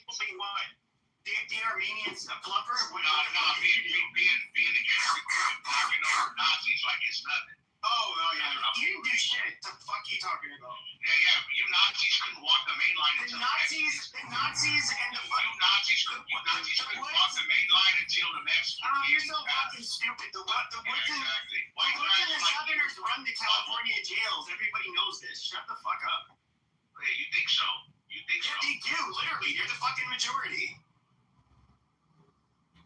Which of the main groups in the California system is the largest and the most powerful? Everybody knows it's the Southerners. Yeah, of course it is. And who are they fucking aligned with, you fucking retard? But before the Southerners gave you a pot of pissing, bro, you motherfuckers weren't dictating shit. Oh, that's bullshit. You wrote off the Mexicans, you wrote off the lot. Where did your fat other ass end up having to roll with? We victimize you. You didn't do shit because you're an other. You're an other. You don't have a crew. You're the smallest group in the fucking... I'm against the crib. I'm with the blacks. Yeah, right. Shut the fucking dick out of here. Get the fuck out of here. Fuck out of here. He's a bitch. 3 times moving. Fuck Nazis, nigga. Just like that. Fuck Nazis. I will throw your fat ass up so easily, you fucking retard. You don't even know who you're talking about. Fuck Nazis. I would smack the fucking fat off of your face, bitch. You wouldn't do a goddamn thing about it. You shut the fuck up. I'm in Los Angeles right now. Drop my... Okay, go. Drive your fat ass around Los Angeles. Like, I give a shit. You want a fucking medal? White trash. Fuck white boys, nigga. Fuck Nazis. Fuck white boys. Yeah, this white boy would smack the shit out of you and make you cry. Shut the fuck up. Please, you'll be running back to the Mexicans begging for and what would you do about it? How would you stop me? You couldn't. Literally, you could not stop me if I wanted to. I'll whoop your ass. How would you do that? How? With what skills? With my fist, bitch. With my fist, bitch. You think you can beat me with your fists? That's cute. For sure I can. How many amateur pro fights have you been in? For sure, I will destroy you. Okay, based on what? Based on what? Just your lack of masculinity. I'm pretty sure I have a lot more fights than you. Like, legal fights. Yeah, I know, you fucking retard. Quit acting like a tough guy online. It's stupid. You are a fat. You're not a fucking creepy fucking faker. Now shut the fuck up. Shut up. Fuck white boys, bro. Fuck white trash. What you got to do fuck white boys all you want. I don't give a fuck. Fuck white trash. Shut up, white trash. You're just mad because you were getting your ass plowed by the fucking roads on the yard. Fuck white trash. You did county time anyway. That ain't shit. Smash woods, nigga. I smashed the wood pile every time. No, you wouldn't, bro. The others would never. You're an other. You would never touch a fucking wood. Shut the fuck up. Black too strong. You're not. Gator would not touch a wrong with them, you fucking dumbass. Check the PTR, white trash. Don't say so. Fuck out of here. He's a bitch. Fuck white boy. Shut up. Your parents were siblings, white trash. Your parents were siblings. Come on, go ahead, bitch. I'm not hiding in front of anything. Fuck white boy. Swear what I said. Fuck white trash. Yeah, nigga, fuck Nazis. Like that, you fuck white boys. Nigga, fuck white boys. Be saved though. Can you save the white girls, please, Remy? Fuck Nazis. That's all I gotta say. Fuck the woods and fuck the wood pile. Fuck AB. Fuck all that. You couldn't even walk the main line. You would never say this in prison. I've been in 3 fucking riots in the county behind them. What are you talking about? You got county time. Fuck out of here. Oh, you got county time, you fat fucking... I want to see you on a 2004 for 3 years. I want to see you at Wayside in a gladiator school, bro. Please, get the fuck out of here. You woods are base heads, all of you. All you were in there for crystal and breaking into cars and dumb shit. Y'all fucking wannabe black piece of shit.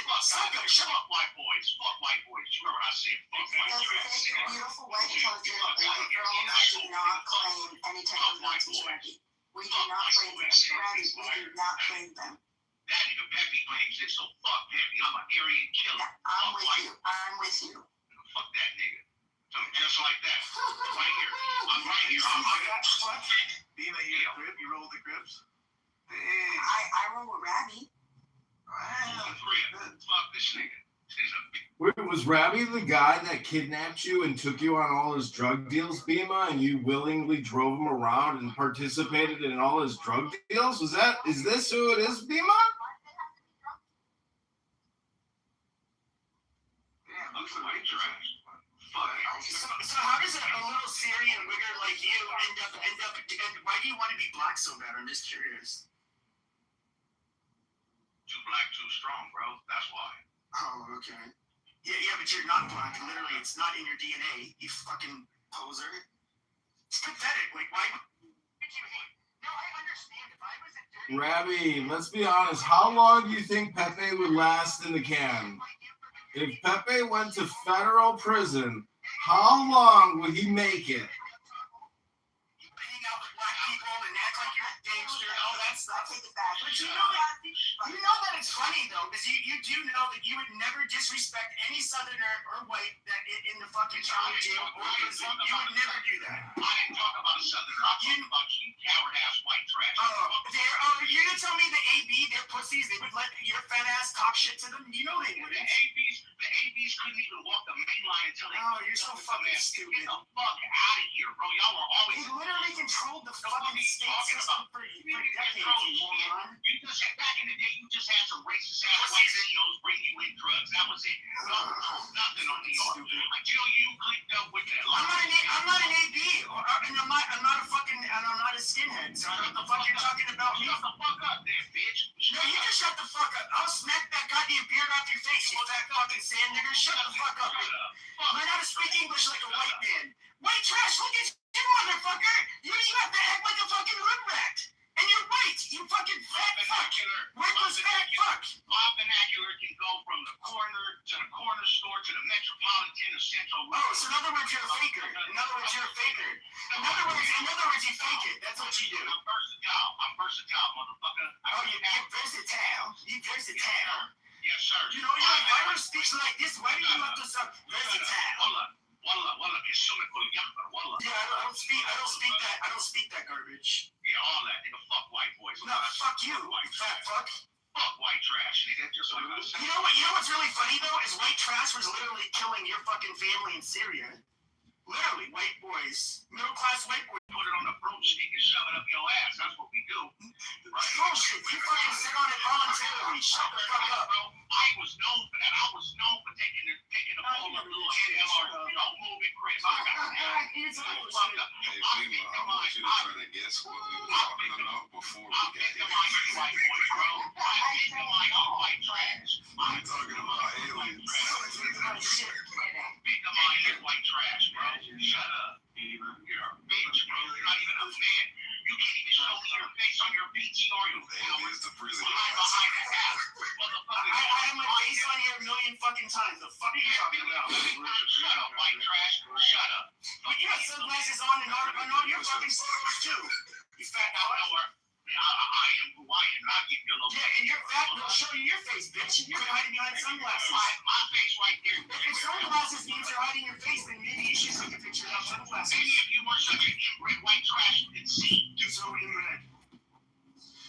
My parents are not inbred. They didn't give birth to somebody who grew up to be a fat fucking wigger. Yeah, you're white trash. Fat fucking wigger. That's all you are. No. Low class white trash from the fucking bottlenecks of the United States cannot get through London Heathrow. They don't let you in England. They wouldn't? Trash. No, they won't. They will turn your ass. You know who they won't let in? Is you're a criminal, so you probably wouldn't be allowed in. But I, on the other hand, can go in. Actually, I just came back with my flats in central London, you broke motherfucker. No, you didn't. Take a look at the Hey, PCR. did you guys, Pepe, Robbie, did you hear, I guess the 11th scientist that was part of that anti-gravity thing has been found dead? Easy. That's because this fat motherfucker sat on him.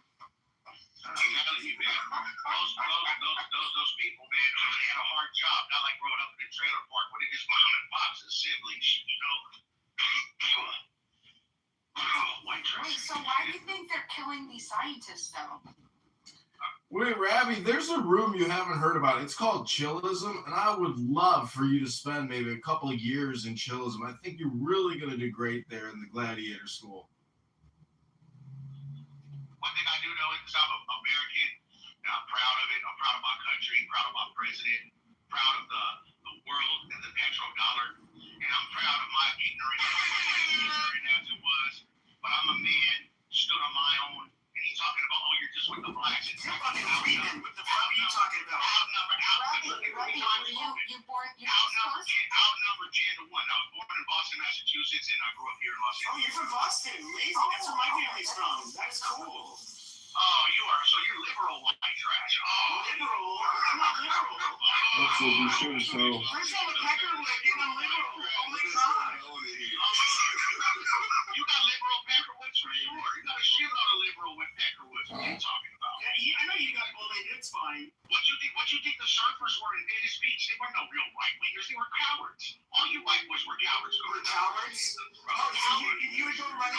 The tax credits are many of the corps that are donated to you. More than 600 million. No, I'm talking about Boston. I'm talking about Boston. Southeast. Different. No, I don't say that about those white boys. Fuck no. Yeah, because I don't think you would talk shit to those white boys. I wouldn't want to talk shit to those white boys. Why would I? What is the Irish thing that I have no quarrel with him. I have no quarrel with the Irishman. Yeah, I don't like Nazis. Even in Revere, I like, some of those areas, I don't think you want to talk shit to them. I don't talk shit to a Catholic Protestant white boy. He's an American. God bless him. But you Nazi motherfucker. Oh, I'm a Catholic white boy, you dum-dum. No, but you're a Nazi, though. You're a neo-Nazi. Oh, I don't mind I'm a neo-Nazi. Wow. For sure you are. For sure you are. Oh, how? How do you know that? Because you took such offense when I started disrespecting Aryan Brotherhood and Peckerwood. It's like I hurt your family line when I said that. No, I just think it's funny. I think that's our thing. That's like me saying I went into the Hells Angels clubhouse and I started beating all of them up. And then I'm the Hells Angels killer. It's just so, it is so stupid and so, out of this world and dumb. I'm not going to take it seriously. You're a racist, inbred, lefty, white trash piece of shit. I'm a lefty that's all. and I'm racist. Amazing. I love that combo. For sure. Yes. What are you talking about? Free healthcare for all, but not for the niggers. Amazing. So what you said. I hate you for that word. Lefty white trash, bro. It's disgusting. The bottom end of America. Yep, that's exactly, yes. I gotta thank you, Rabbi, because usually I'm the only one here making fun of Pepe, and thank you for letting me take the day off. God bless you, Rabbi. And sorry to hear about all your trouble in prison, but I really appreciate all the great work you're doing here with Pepe. Oh, no problem, sir. I think you were the Jewish brother that came in, so Shabbat Shalom. No, he's a Michelin. Ribono Shalom, good Shabbos. Thank you, Rabbi. Baruch atah Adonai Eloheinu melech haolam asher kadeshanu b'mitzvotav v'tzivanu l'chalik neshel Shabbat b'nei Pri Hagafen Pepe. Well, I got the pre-gotten some beastly for you if you want to pull up. How much is your grocery bill every time you go shopping? I've been actually on a diet, Pepe, and I'm trying to, cut the pounds. There you go. Cheating works. Are those begonias in your PTR, Bima? I've been trying to, Rabbi. Me too. Well, you probably don't have what I have, but you probably just get your... Don't forget, going to the gym and sweating your ass off is a great way to lose weight. If you've never been to the gym and sweated your fat ass off, well, that's why you're a big fat ass. Yes, sir, and I'm trying to... If you've never been to the gym, sweating your ass off, that's why you're a fat ass. My legs are built good, but I gotta get the upper body trimmed up so I can fit into some of these old shirts I got. Super shiny. Imagine being a fat ass comedian. Sorry, though, I'm kind of festively plumped right now. I'm not exactly. No, get your fat, FET. So are you, Mikkel. Listen, it's okay. And you're a faggot at the same time. Listen, I'm not tripping. I'm not the one complaining about it. The fuck? Am I complaining? Okay, yeah, exactly. So humble yourself. I think Pepe might be right about you. Listen, dude, I really don't give a fuck. I'm not here sitting on an app complaining about I'm overweight, bitch. You're fat, then you're fat, you're fat, FET, fat, overweight. Sure, yes, fat. yeah, own it. Are you mad? Are you mad? Are you mad? So are you mad? You're my bitch. You're my bitch. Because something you're mad. Okay. I'm not talking to you. I am not talking to you. You need a blood test. You need a blood test. I want to listen. And what you need is a bitch slap. Blood work. And what you need is a bitch Full slap. panel blood work. I know you're That's right. really fine. That's really fine.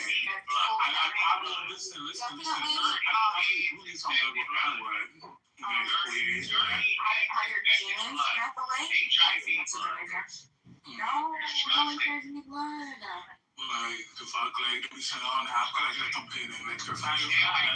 Stay away from the kids. Piece of shit. Just understand that. Stay away from the kids. We don't need you around. You're evil. Why is the Lord's name? The Lord's name. Why is you so mad? That's what we want to know. We want to know why your mother is a demon bitch. In the Lord's name, amen.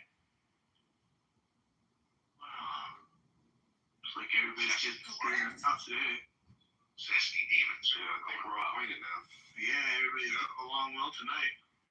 I do think Rabbi is correct. Like the only reason I wanted abortion was so black women would abort their babies, and I do think we should have large safety nets, just not for the blacks.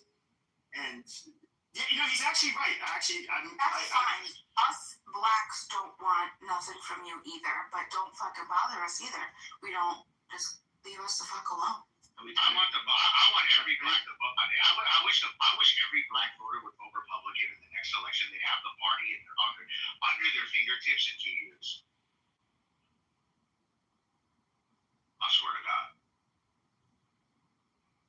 It's starting to sound like we need to separate.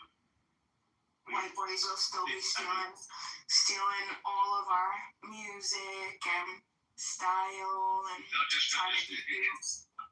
No, I mean, everybody's got style in America. You know, of course, you know, white boys can't dance. Is there any white boy on this stage that can dance? Depends on the kind of dance.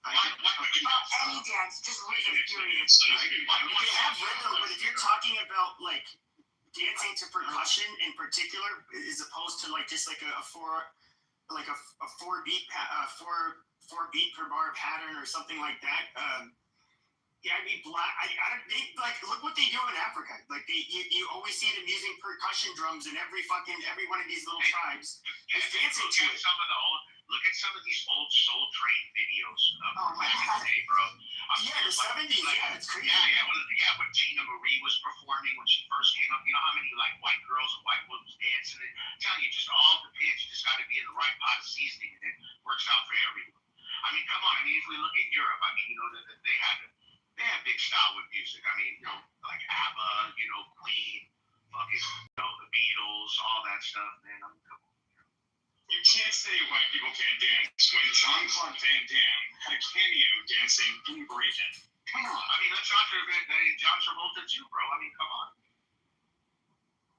Are we going to forget Saturday Night Fever? I mean, come on. Y'all gonna let him get away with this? He went from the Orange County jail straight up to Bel Air in a second.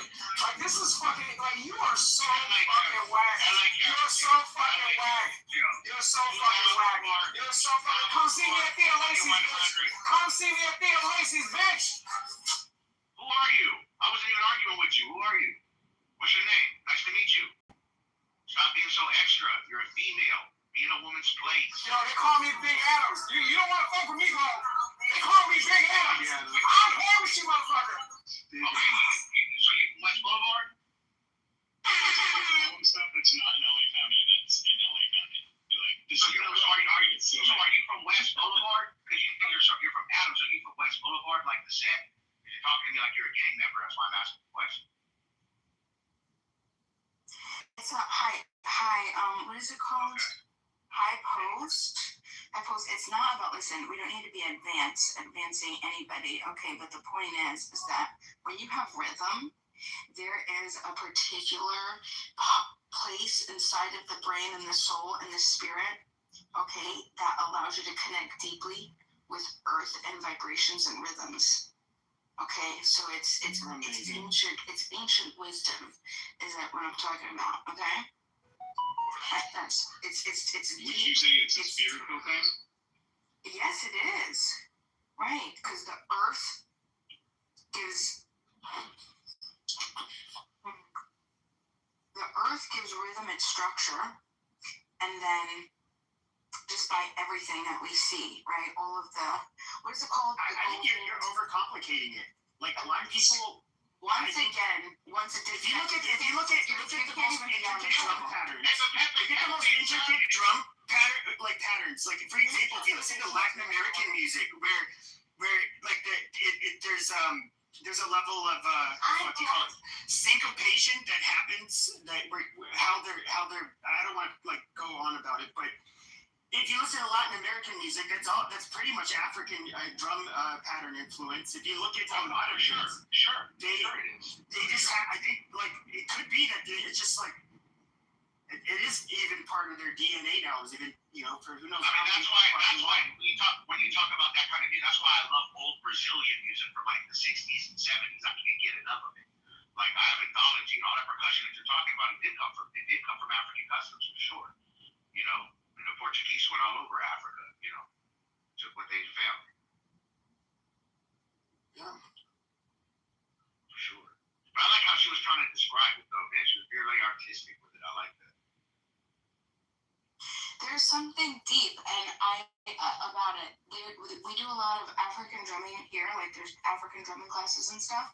And I don't know, if you can't get into that and you can't feel that, I don't trust you as a human. You're something else. You're maybe soulless or something. I went to like a drum circle like you're talking about. They used to do stuff like that in Lamert Park a lot, like here in Los Angeles. So I used to go to Lamert Park. They used to do a lot of that stuff, and I was sitting around. It's very nice. It's very peaceful. It's very nice. It's very connected. There's so much deep, infinite wisdom in it, and the ability to incredibly. There's like ecstasy. Like you don't need drugs. You don't need to escape. It's just that is the escape, the connection. It's a beautiful thing. I love music myself, so I agree with you. That was very eloquent, but very nice. Thank you. Brabby, in your bio, a lot is 2 words. Oh, I'm sorry.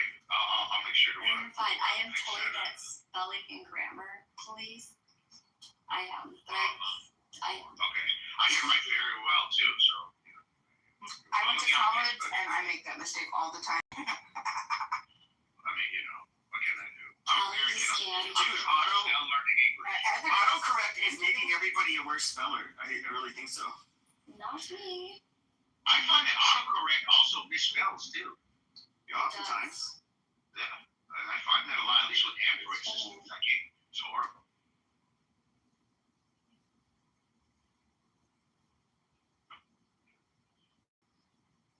We're not bad spellers. The English were just elite.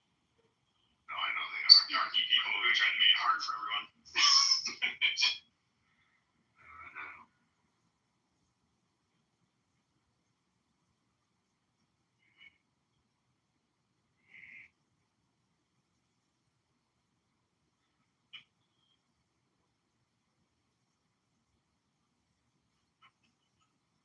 Just remember your mother's a demon. Dude, how do you can define so much, get big and not get defined? That's pretty crazy.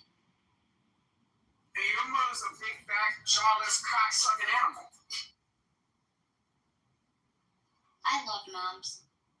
Yeah, me too. I was gonna say though, both of those. Unless they're single moms, then they're fucking worthless whores. Or you're shooting blanks. Jesus. Yeah, men don't make them the way that they used to. Yeah. They used to be able to handle women and children and provide and not. Then women became a bunch of But sluts. like I have a daughter, she's the most amazing, most beautiful person. And God made her for me. I know it. Tabe, how about you? I'm not a single parent. I'm good. Are you shooting blanks? I wish I was. Oh no, I'm not. Hold on, y'all. I can promise you. I'm getting tired of these protesters. I'm gonna pull over. I'm gonna ask them a question. Yes. No, don't be careful. No, I'm going to. Excuse me? Why y'all not out here protesting for black women? Excuse me, why should we protesting for black women? Black women, thank you, why should we protesting for black women? Fine, I was Get wrong. him, Adams, get him. Yeah, go ahead. I'm sorry. Yeah, that was good. That was really nice. Hey, tell them, why weren't they protesting when the LAPD were shooting black kids? They're protesting for Gaza. Why Gaza? How about? Damn, why can't they do both? Exactly, Gaza don't exist, but you have black women out here in America that have no representation. Exactly. No.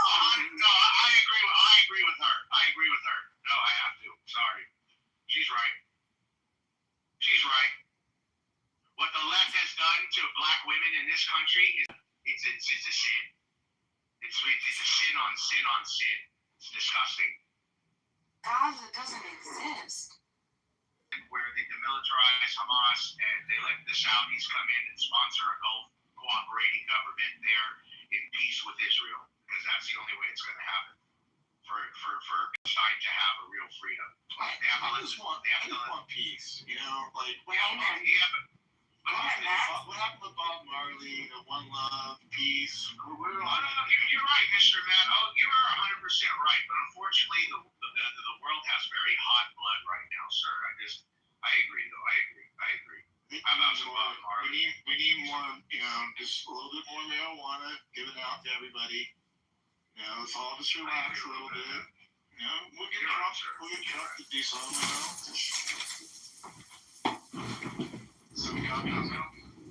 See, the truth is, even if Gavin Newsom becomes the president, the Democrats will force project, even though Newsom will go to war overseas, they will still project him as being the solution or the truth because it aids their feelings.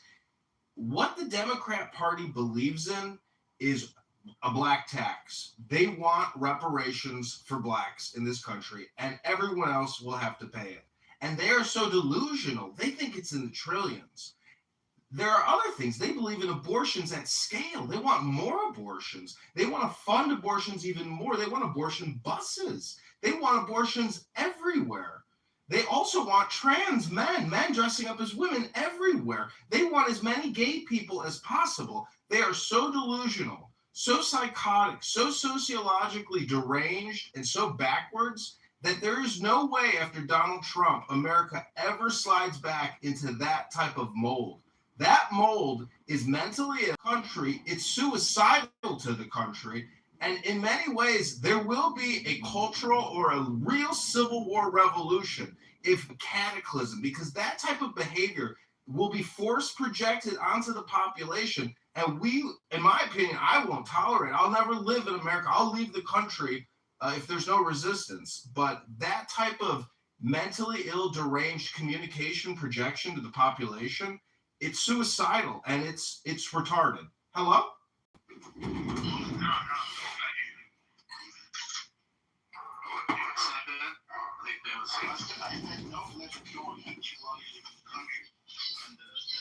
Well, let's hope he finds happiness and finds, a better America so he doesn't have to leave, How about that? Let's hope he can stay. I'm just trying to call out the hypocrisy that Democrats won't criticize international regimes. About the Latinos, right? They wouldn't use them as voting slaves. That's what they do to them, right? You look at how many trillions of dollars that just all types of technology, even fuel. They have trillions. That's why they bought up most of the elite properties in Hawaii to keep the property. It's all Japanese.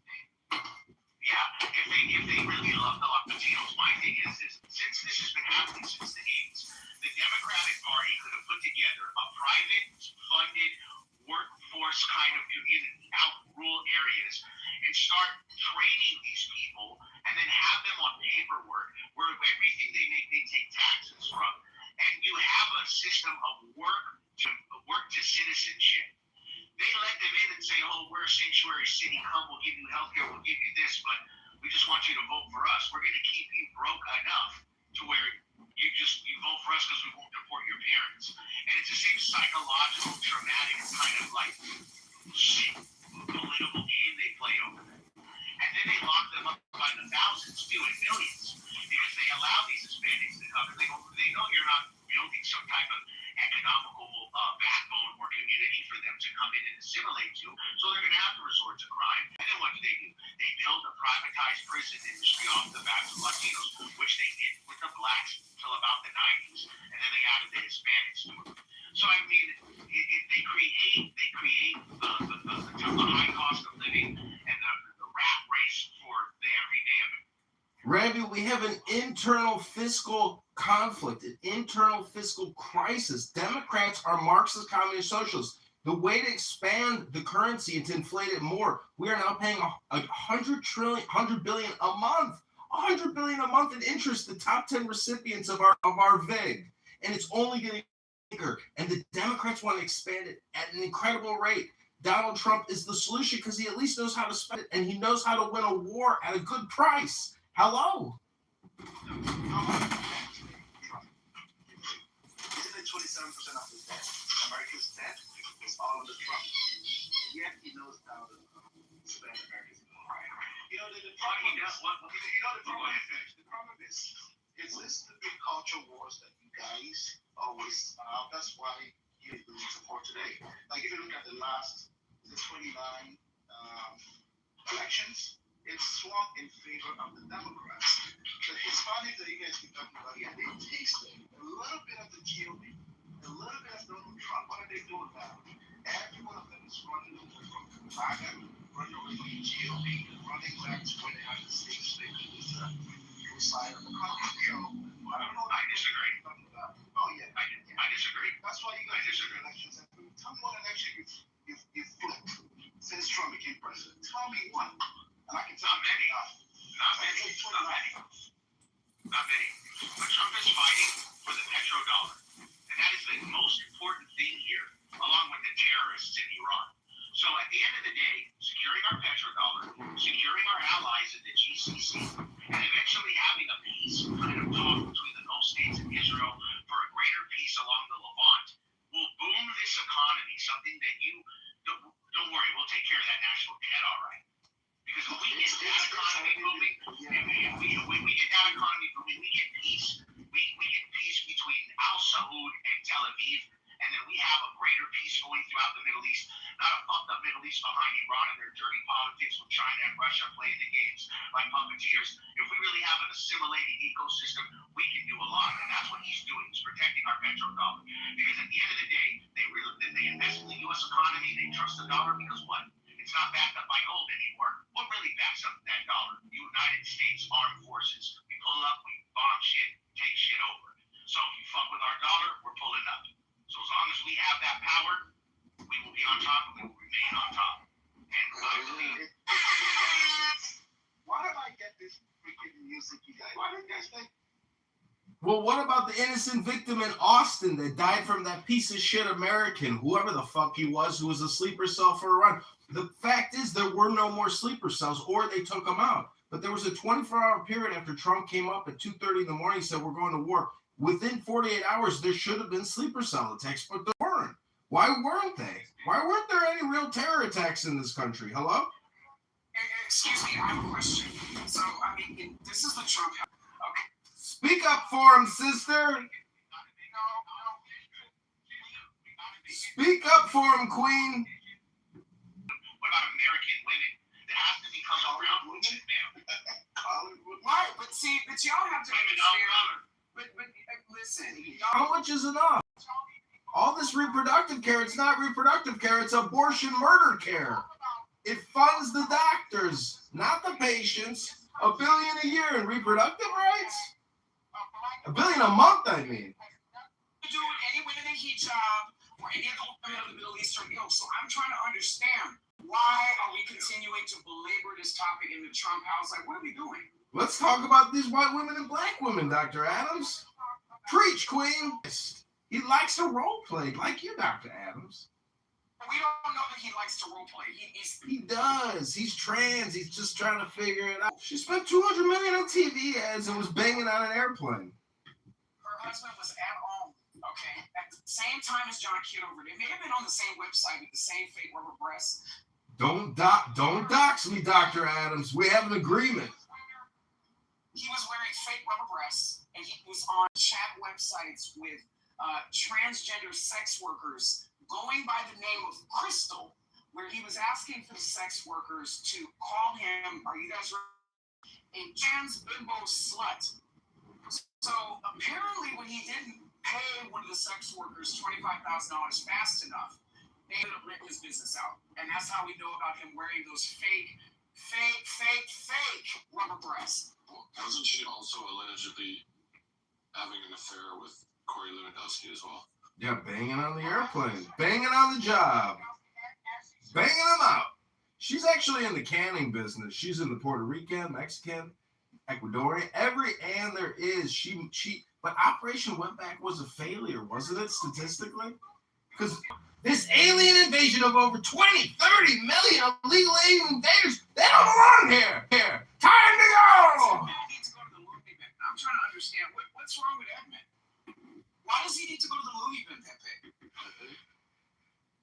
Do I really have to answer that? Yes, you really do, because I'm trying to understand what is it about John Kitover and him. We have an agreement, Dr. Adams. My name is Alistair Crowley. Do not dox me. My name is Alistair, please. Hello? Why does Alice went to a padded room for doing the same? Alistair. Pronounce it correctly. Alistair. Recording people, hold on. Recording people going into the rooms with the same shtick over and over again, insulting the same people over and over again. Why do you feel like he needs to be in a padded room and you don't? Sure. So, I mean, I don't know if you've noticed, but, like, have you've seen pictures of like, him with his, like, 20, 30 phones, and he just spews nonsense all day and films to nobody. I've seen those pictures, and I'm trying to understand why more white women are not in his back channels. I mean, first and foremost. Don't you know that Jews started Hollywood? I'm in the pictures business. You guys are in the talking business. I'm in the recording business. You're in the talking business. Get back to work. Why do you feel like he should be in a padded room for doing the same thing over and over, expecting different results, being loud, bombastic, and being entertaining to some, not to all, but to some? I'm not understanding exactly how is his behavior much different than yours. Oh, mine's different. I mean, people actually invite me on stages, and I can talk to them. Nation's all about. So you don't think that you're trolling insults people? I'm saying, but I can do it without trolling or insulting people. So what part of this trolling right now is insulting to anybody? He's not using slurs. Ladies and gentlemen, this is what I call the Dr. Adams and PP special. This is a recurring... Hello? About what you witnessed on his live feed. Wait. Which one? Boogergate? Fartgate? Shitgate? Which gate? Jackoff-gate? Mr. Kitover,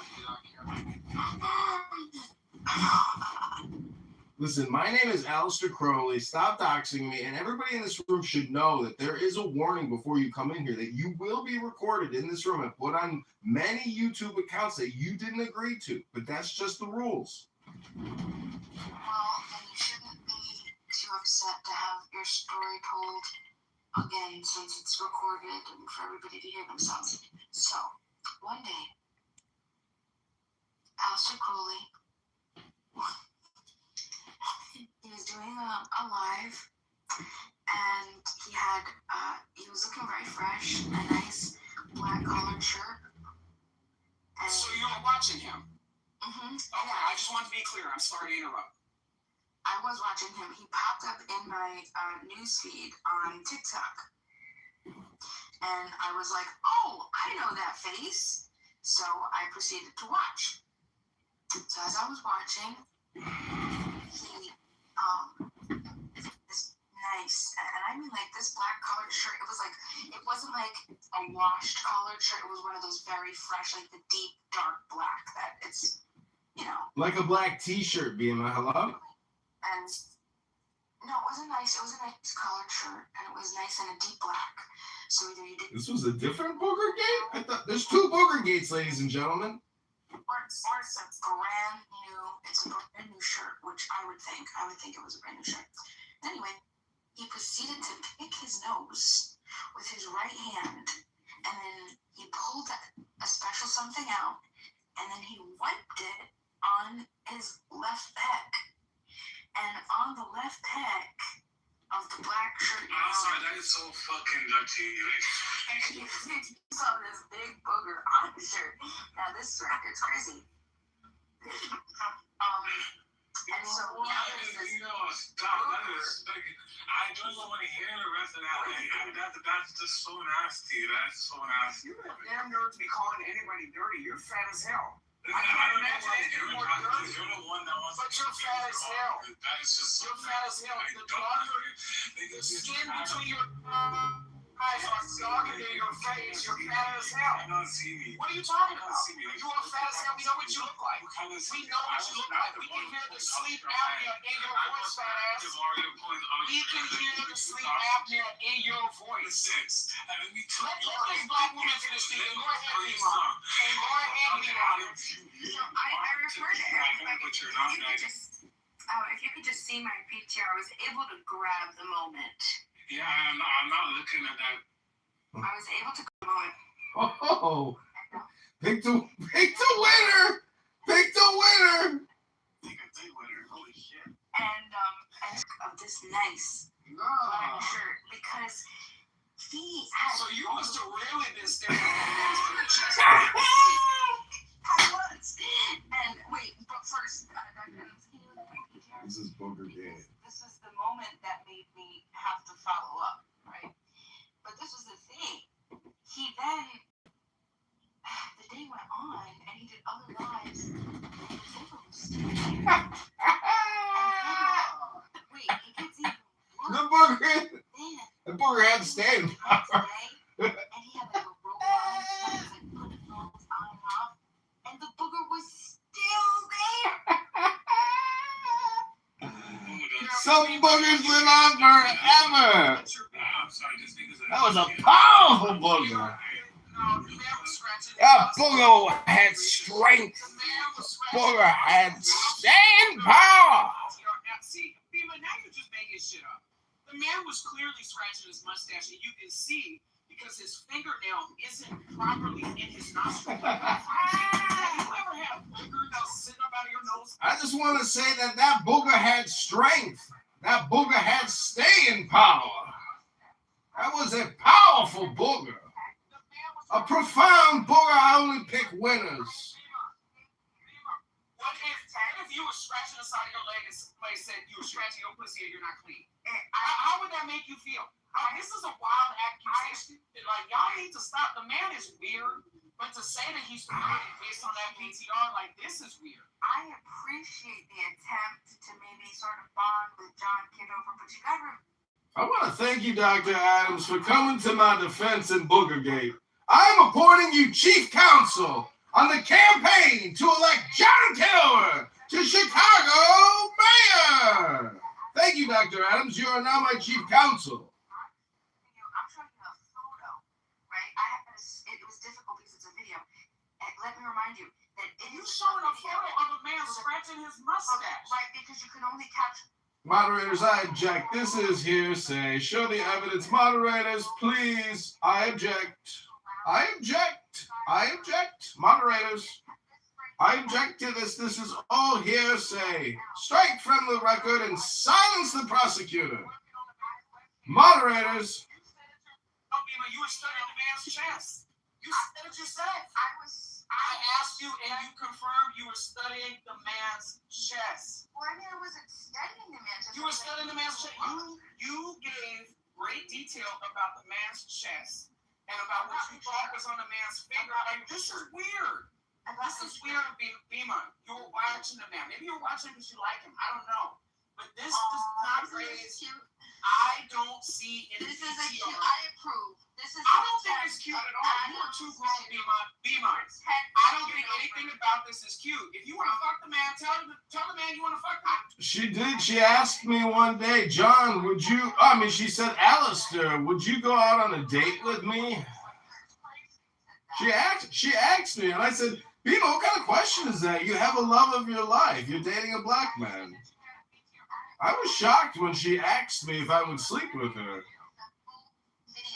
Kim, I'm sure you were shocked you found she had a crush on you too.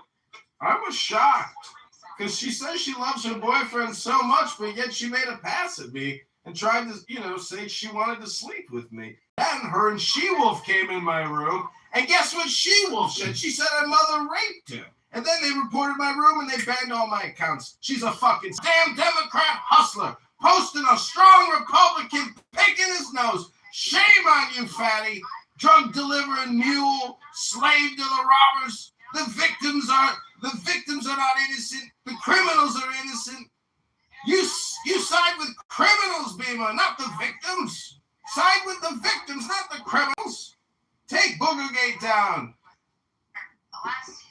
Beamer, you were watching the man, you were studying the man, you went out of your way to go and see man's podcast. The fact is that it was a fact. Beamer, you have no evidence. You have evidence that you taken pictures. It's true, I was only tickling my nose, scratching it. I'd never picked. There was no booger.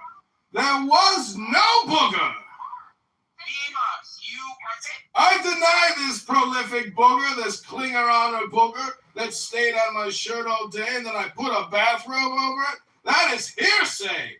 Show the proof of the booger. We want to see the booger. There was no booger. I was merely tickling my nose, scratching it.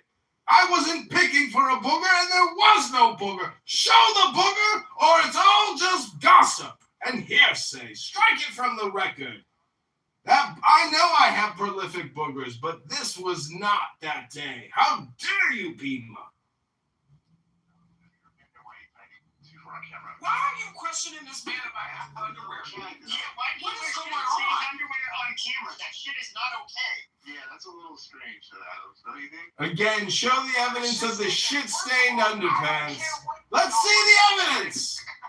Show the evidence. There was no shit stain. Those were clean Hanes. Clean Hanes underpants. How dare you, man? Cool.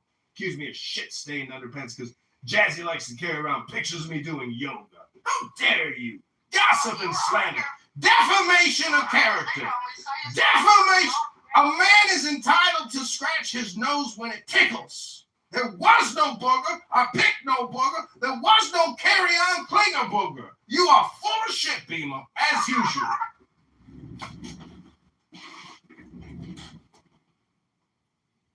I guess Boogergate, it's not getting him in the padded room like we tried to do, it looks like. What do you guys think? Yeah, y'all the one that came up with this evidence. Y'all the ones that should be in the padded room. I'm sorry. And like I said, I think you need to go in the nut house too. yeah, I'm sorry to hear that, man. I saw the video. He was sitting on the toilet taking a shit, got up, came to the thing, and kicked his nose. Y'all watching the man on the toilet. Y'all see the more evidence y'all No, You're on candy camera. my nose, the weapon on my shirt. I was like, I can't press it. I'm like, what are you talking about? And so she sent me the link to the video and she watched it and confirmed exactly what she said. Holy fuck. See, what I think is funny is this is technically like the new candid camera. You guys could technically just call me Bob Saget. Like, I am the host of Clubhouse Hidden Camera. Welcome to my show.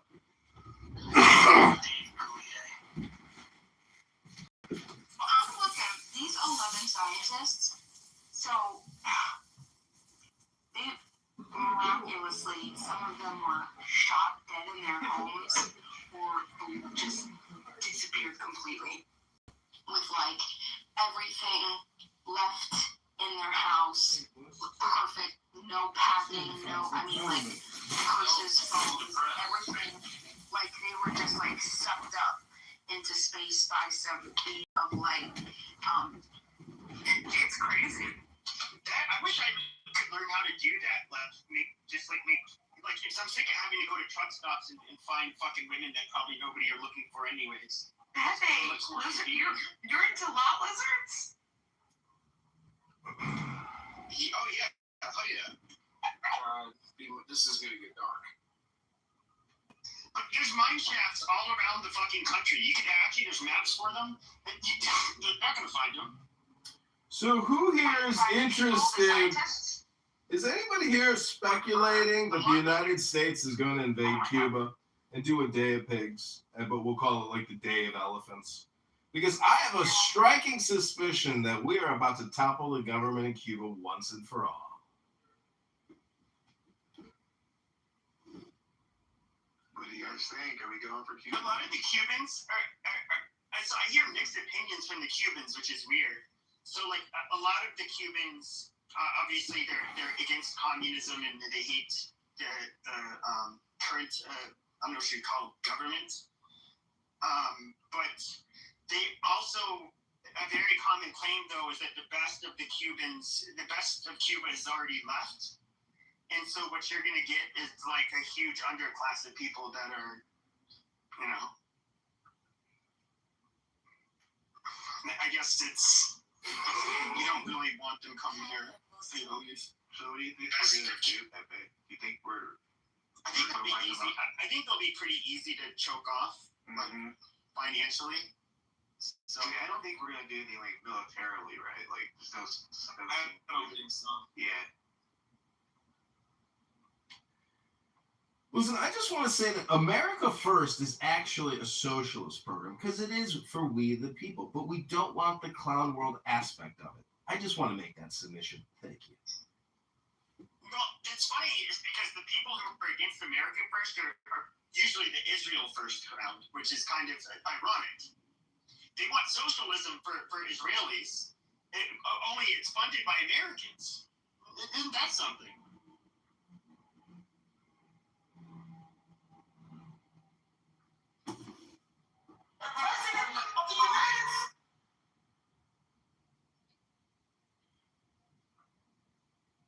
So, do you think that there will be a ground invasion of Iran at the end of the day? Because based on my experience and the things that I've seen, until U.S. boots are on the ground, it's not real. And to make it real, that requires tens of thousands of men deploying to go conduct operations.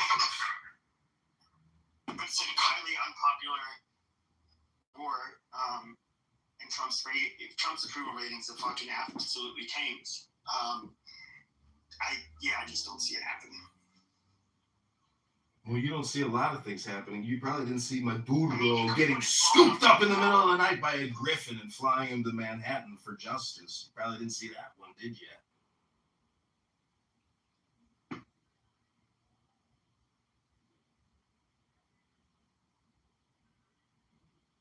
The president of Syria is making a security deal with Israel. Boom, done. No more problem from security from Syria forever. But it looks like that guy's going to be the strong man of Syria now. I love how Israel, our greatest ally, is making alliances with basically the fucking ISIS leaders. No. These are Al Qaeda leaders. There's a difference between Al Qaeda and ISIS, Pepe. And what is the first thing they started doing once they got power? They started fucking killing Druze, Christians, and Alawites. Like, these people are fucking terrorists. They're just doing what Muhammad told them to do. But at the end of the day, our glorious president has won so much already that I can't believe there's even more winning to do. I'm actually, in many ways, a little terrified I've supported Donald Trump this long because everybody I meet, no matter where I'm at, seems to hate Donald Trump. But that makes me think, you know what? Maybe I was right all along. How much do you think that the hate is justified, and how much do you think is just complete, unsupported, bandwagon appeal? Hate. He's the all or nothing catch-all for people's complete lack of enlightenment. He's the opposite of people's non-enlightenment. You see what I'm saying? Like, that's why the Jesus meme is so funny, because this is what I can't understand about people that hate him, especially in the psychedelic community. They fail to see the divinity that is within Donald Trump. And they fail to see the concept that there's... Yeah. No, it's not stupid. It's philosophy. You're stupid. The thing is, there's not a speck of dust out of place in the whole universe. And so even guys like Pepe that hate the Jews and hate Israel and hate Zionism, hate philosophy, they come on here and they just scream, N-word! N-word! N-word! because that's all they got. They don't got nothing but the N-word in the show. It's a boring Pepe show. But if you like to be shocked, Pepe's your guy, because he will say the N-word, which is one of the most verboten words in America, as well as the F-word, as well as even the R-word. You can't say the R-word. That's so ridiculous. Anyways, I hope I'm articulating, because I want to get into the ejaculating. And what I'm trying to tell you is there's not a speck of dust out of place in the whole universe. If you have that reframe, even in your own personal life, it'll resolve a lot of, memories that might be a little traumatic. Hello? What was that big word you used, John, for Bolton?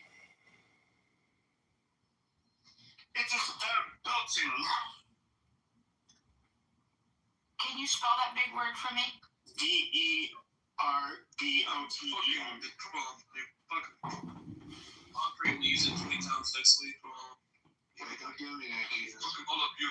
What's this guy up to? Let's let him talk. Hold on. Shoot. Did someone move him? Yeah, I wanted to keep him up. I did.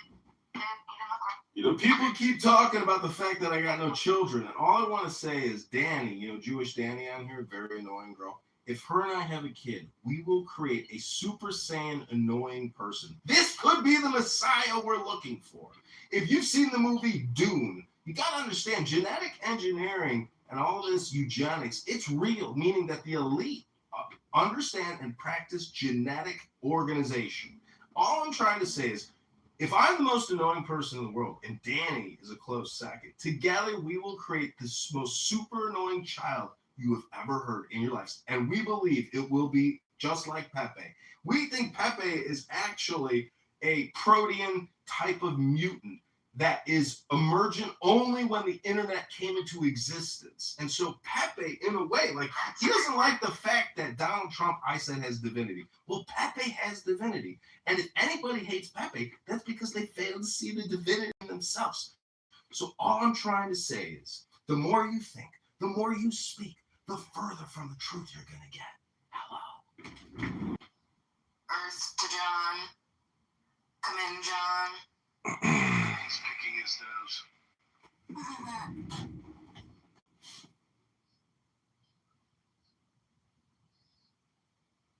By the way, I don't know the word. What does diabolical mean? Like evil? Like a very. I only hear diabolical when it's used to describe a plan or a plot. Generally, it's like a diabolical plan. In other words, like an evil plan. Exactly. If you believe that the Zionists, blew up 3 skyscrapers on 9/11, and Shel Silverstein was involved, that would be diabolical, wouldn't it? Diabolical! Motherfuckers, diabolical! Articulating, ejaculating, articulating and ejaculating. Diabolical, motherfucker! So have you heard the term Jewish lightning? It's when you burn your own house down and say that it's struck by lightning, so you can get your insurance money. Jewish thing. All right. So I want to go back to what Zima asked about the hatred that people may have for one person. So I'm just going to run through a couple things, and you tell me what human being on planet Earth has been impeached twice, had a Russian collusion that did not turn out correctly, had 2 assassination attempts, had 34 counts against him in the New York court, and went there every day. Hoorah got the porn star while his wife was giving birth. Hold on. I would never interrupt you. Who decided to make $7 million on his mugshot? I don't know how many people in the world ever did that on his mugshot. And how many of us would even survive any of these things to go through J6 committee that they tried to tear him down, and to come back and win every swing state, the swing popular vote, and to beat not only Hillary Clinton, also Harris, the whole whole Democratic regime. Tell me one person. No, Biden didn't do any of that. Well, So Biden was part of that. That Biden lost to Iran. yeah, exactly. But you're correct, man. So, but if you look at all these things, why would anyone want to criticize someone who's had all this up against us and he still gets up every day because he loves his country? Just think about what the regime, the machine, has tried to put against one American. Because I only look at Donald Trump as one American. He just happened to run for the office of president. But he's just another American. So, B-Bomb, this is what I say to you. Disease is real. The Trump, the deranged syndrome is real because people look more at someone else than themselves. And for me, the only person I'm responsible for is Edward. Donald Trump's responsible for Donald Trump. But I am right now, I'm 52 years old, happy that he is the president of the United States with everything he's gone through. Because he's been through some stuff. And whatever the world trying to throw at him, I think he's proved that he can go through some stuff. I lay it there. Thank you, Edward. Eva, what say you? I just think in relationships, you should. I definitely think that there's, see that with every presidency that I've ever been alive to see and witness. It might be more so with him, but I don't know if it's just because of the connectivity and the measure by which we can keep track and then spread information now versus yesteryear. So, I mean, I don't know, but I don't trust anybody who says any president is overall just been bad or good, right? It's just, it doesn't, you gotta remember that they're inheriting an entire issue, an entire system, and they're working off of what's already been in place to try to improve it. And I think that there are ultimately some good things that every president could be net positive or negative, I don't know. I wouldn't be the one to tell you that, but I don't ever trust anybody that says ultimately. You want the federal government completely removed, right? Kaput. Yes. I want it deregulated. I want it like massively limited. Like if I can't get, post-conventional cognitive moral development, What? i.e. highest level of emotional maturity, I would say, can we do like a far libertarian sort of like Employment at the federal government is down 40% already. Do you want the president to not have as much power to take us to war? So you would bring back to literally the states to start with, right? You want more than that, obviously, but that's where you want power to reside, right? Obviously, back in the hands of more the local government, of your local government. So that's difficult too, because then when we say local government, we're saying there's going to be a level. But ultimately, I think, there should be like a starting place. I know you want more of that. You want to go way, way further. I get that, but right. You would take that in a heartbeat. Man was not having it. Yeah, definitely. As in the federal government is to protect the local, well, not the locals, but the states from over-regulating themselves, right? So the federal, we want to keep it deregulated, innovative, creativity, loving, forward-moving, back in 1912. The owners of the store society. That part of the museum ended up taking over out of a Midwest Journal, a pretty bizarre coincidence in Illinois. What would the government, what was the next person in the United States look like if we were to do that? Do you think it would be anarchy? I'm just going to say the word, or would we be able to govern ourselves in a micro version of ourselves in another way? What do you think? Where would we go? What would it look like? How would we go? Well, one thing, I don't think that we would be a superpower anymore.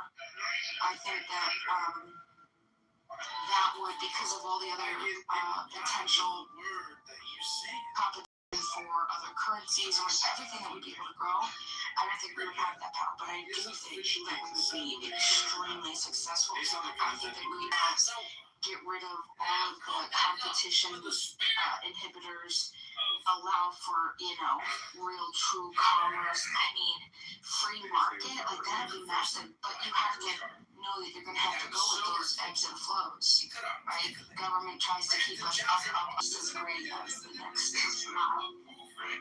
Edward's chopping at the bit. I think he's doing like this one. Go for it, Howard.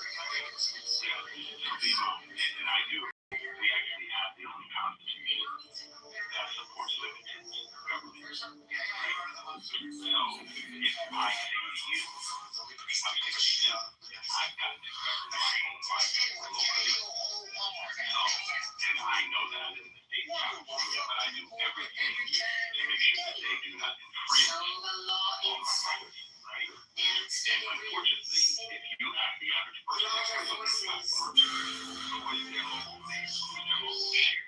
Do they even know that government? Do they even know what's happening in their own state? Most of them couldn't tell you. But they can tell you what's happening here. Phoenix, Vermouth, and what's going on with the regimes overseas, which is kind of interesting. Because I'm very focused, like I said. I don't think that you need to do anything other than we the people need to take our rightful place in the actual documents we have. We speak truth. I ask a lot of Americans almost every week what truth they know. Do you know what a lot of them use to be on? It's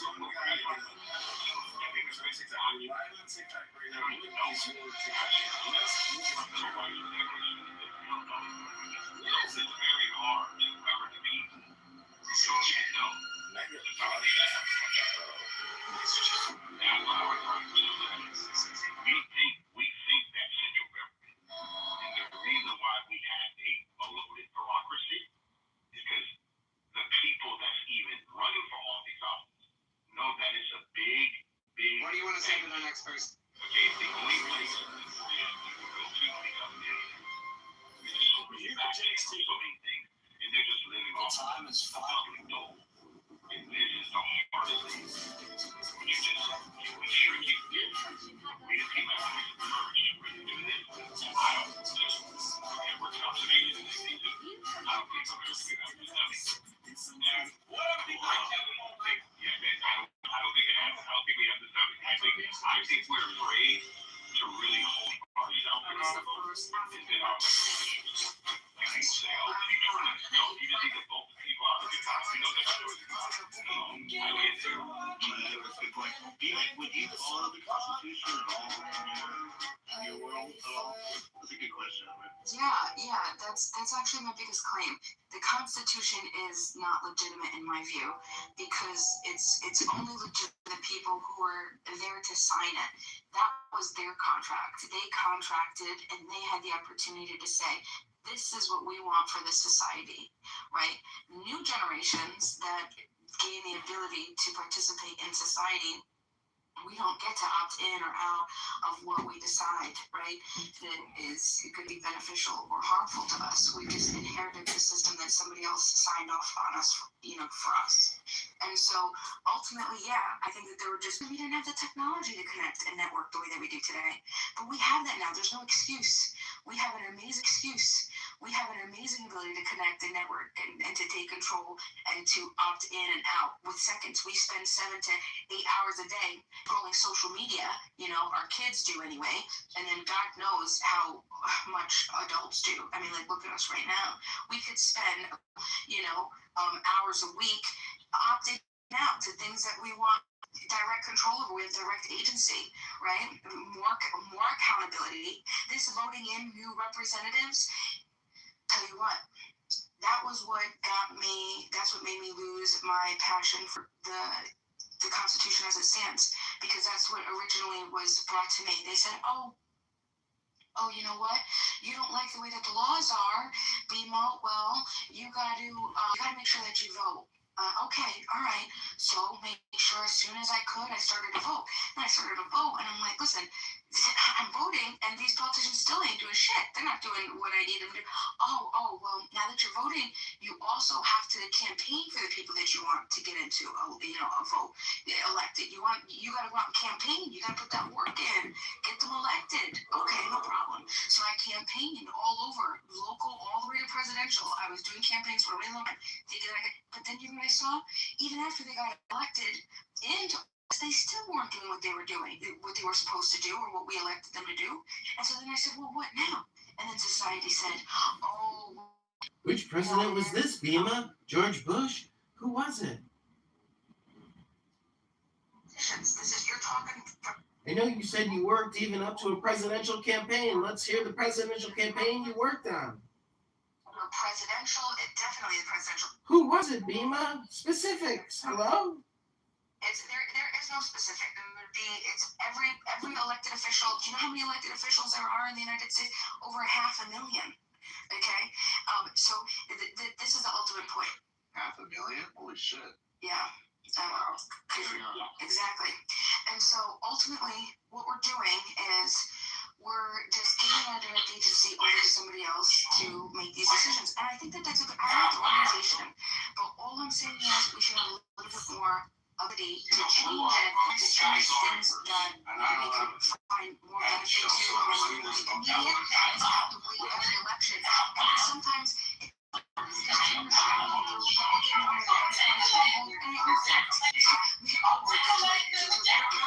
get to a Republican county. Oh, well, look, there ain't no Republican counties in my state. Oh, we'll go to a whole new state. Oh, and then you get to the whole new state, and then you're still there. It's no guarantee. There's no promise, right? And then you wait and you wait to change the laws, right? The one thing that I did like is some of the states in the United States have direct democracy measures, and some are indirect democracy states, right? And the direct democracy measures, I do like that, and I do dig that, as long as they are for deregulation or to protect people from government force versus to force. But Bima, if you got pulled over by a trans contract, you right now give life, liberty, and your pursuit of happiness not given to you by any form of government. That's given to you by your creator. I agree with you that our representatives do not go there and do what they're supposed to do. I got that. That's because we don't have a country. Edward is ascending. Yeah, people don't stand on their principles. This is the hard part. Because listen, I have a company, right? And if I bring somebody in, I have to keep my word to them. If I'm going to run for any public office, I got to do everything I can to keep my word to the constituents. And really, it's not my word, it's their word. Because I'm supposed to be representing them, not everywhere. So when my wife and I here in Orange County, California, go to our meetings, one thing we always say is that you keep going in and out a little bit. Oh, I'm sorry. No, you're fine. Can you hear me now? I got her good, Ann. Are you sure? Yeah, I got them good too. It might be you, Ann. Okay, thank you. So what I've learned and my wife learned, that if you don't show up at a lot of these places, Bima, and I can tell you literally, the city we live in is 48,000 people, right? In Orange County, Cypress County. We probably get less than 1,000 people show up at our meeting. Okay? And out of that, there's probably literally 73% of our city are registered to vote. I don't care if they're Democrat or not, they just registered. We get less than 17% of the people, both in the every 2-year voting and also the presidential election. So it's really, the people who running know this, that there's not a lot of people that's going to participate. And I think that's what we're missing in Imam, is that the people do not govern themselves enough so they can see all the foolery going on out here. There's a lot of foolery. And that's why I don't trust any. I don't care who it is. Any elected official, I know they do not have my best interest in mind, nor my wife's interest in mind. I already know that. So whatever they say, whatever they're saying, I can take that with a grain of salt. Okay? So, Bima, I hear you. But I hold truth to be self-evident. That there's no person on planet Earth that has my interest in mind better than me. No mayor, no sheriff, no congresswoman, not my governor, not the United States of America. If Edward does not, him and his wife, does not keep their own interest in their mind. called personal responsibility. Exactly, my responsibility. So, Dima, I hear you, but for me to actually really give my sovereignty or my agency to some other person, hoping they're going to do right, I guess it's hard for me to believe that myself. Edward, are you a Quaker? Yeah, I agree with you. Edward, I totally agree with you. See, and I think that you're right too. And I learned that also very early on. I've been an elections inspector for many, many years now. Oh my God. That sounds official. Are you a member of like the Communist Party? Is that what makes you an elections inspector? Inspector is here. Everyone stand up straight. The inspector's here. Elections inspector does, right? I was an elections inspector back when we were still pulling actual canvases with the little click machines. I don't know, the older. Damn, Grandma, you are an old singer. Yeah.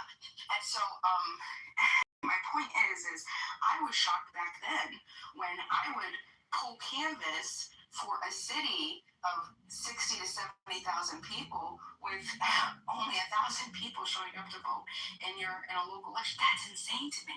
That's because it's election fraud. It's crazy, okay? That's insane. So, yes, and I see that too. But that's the cool thing, because I think most people just want to get along, right? We don't want to have to, we want to be, people don't want, we just don't have the bandwidth to put all of this extra energy into managing whatever we're going to do. But this is the thing, for some of us that do care about the little things that we don't disagree with, we're stopped. But Bima, where are you on accounting? Because at, $100 billion a month and 40 trillion in debt, where do you stand on accounting, Bima? I mean, your philosophy's brilliant, but are you an accountant? Are you an actuarial scientist? I was saying he's so annoying. Well, I admitted that I'm one of the most annoying people in the world, but again, I do understand accounting and finance. And when you go to usdebtclock.org and you look at the financial picture, oh my fucking God. But the fact is, we have a $60 trillion a year GDP, but so does India, so does China. We're in the top three. I don't know if anybody's complaining or upset. Thank God you live in America. Just praise God now. Hello. This is so random, and I don't know why I just thought of it.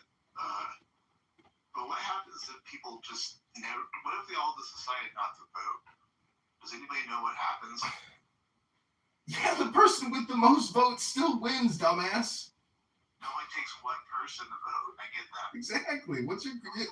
How much weed are you smoking? I know.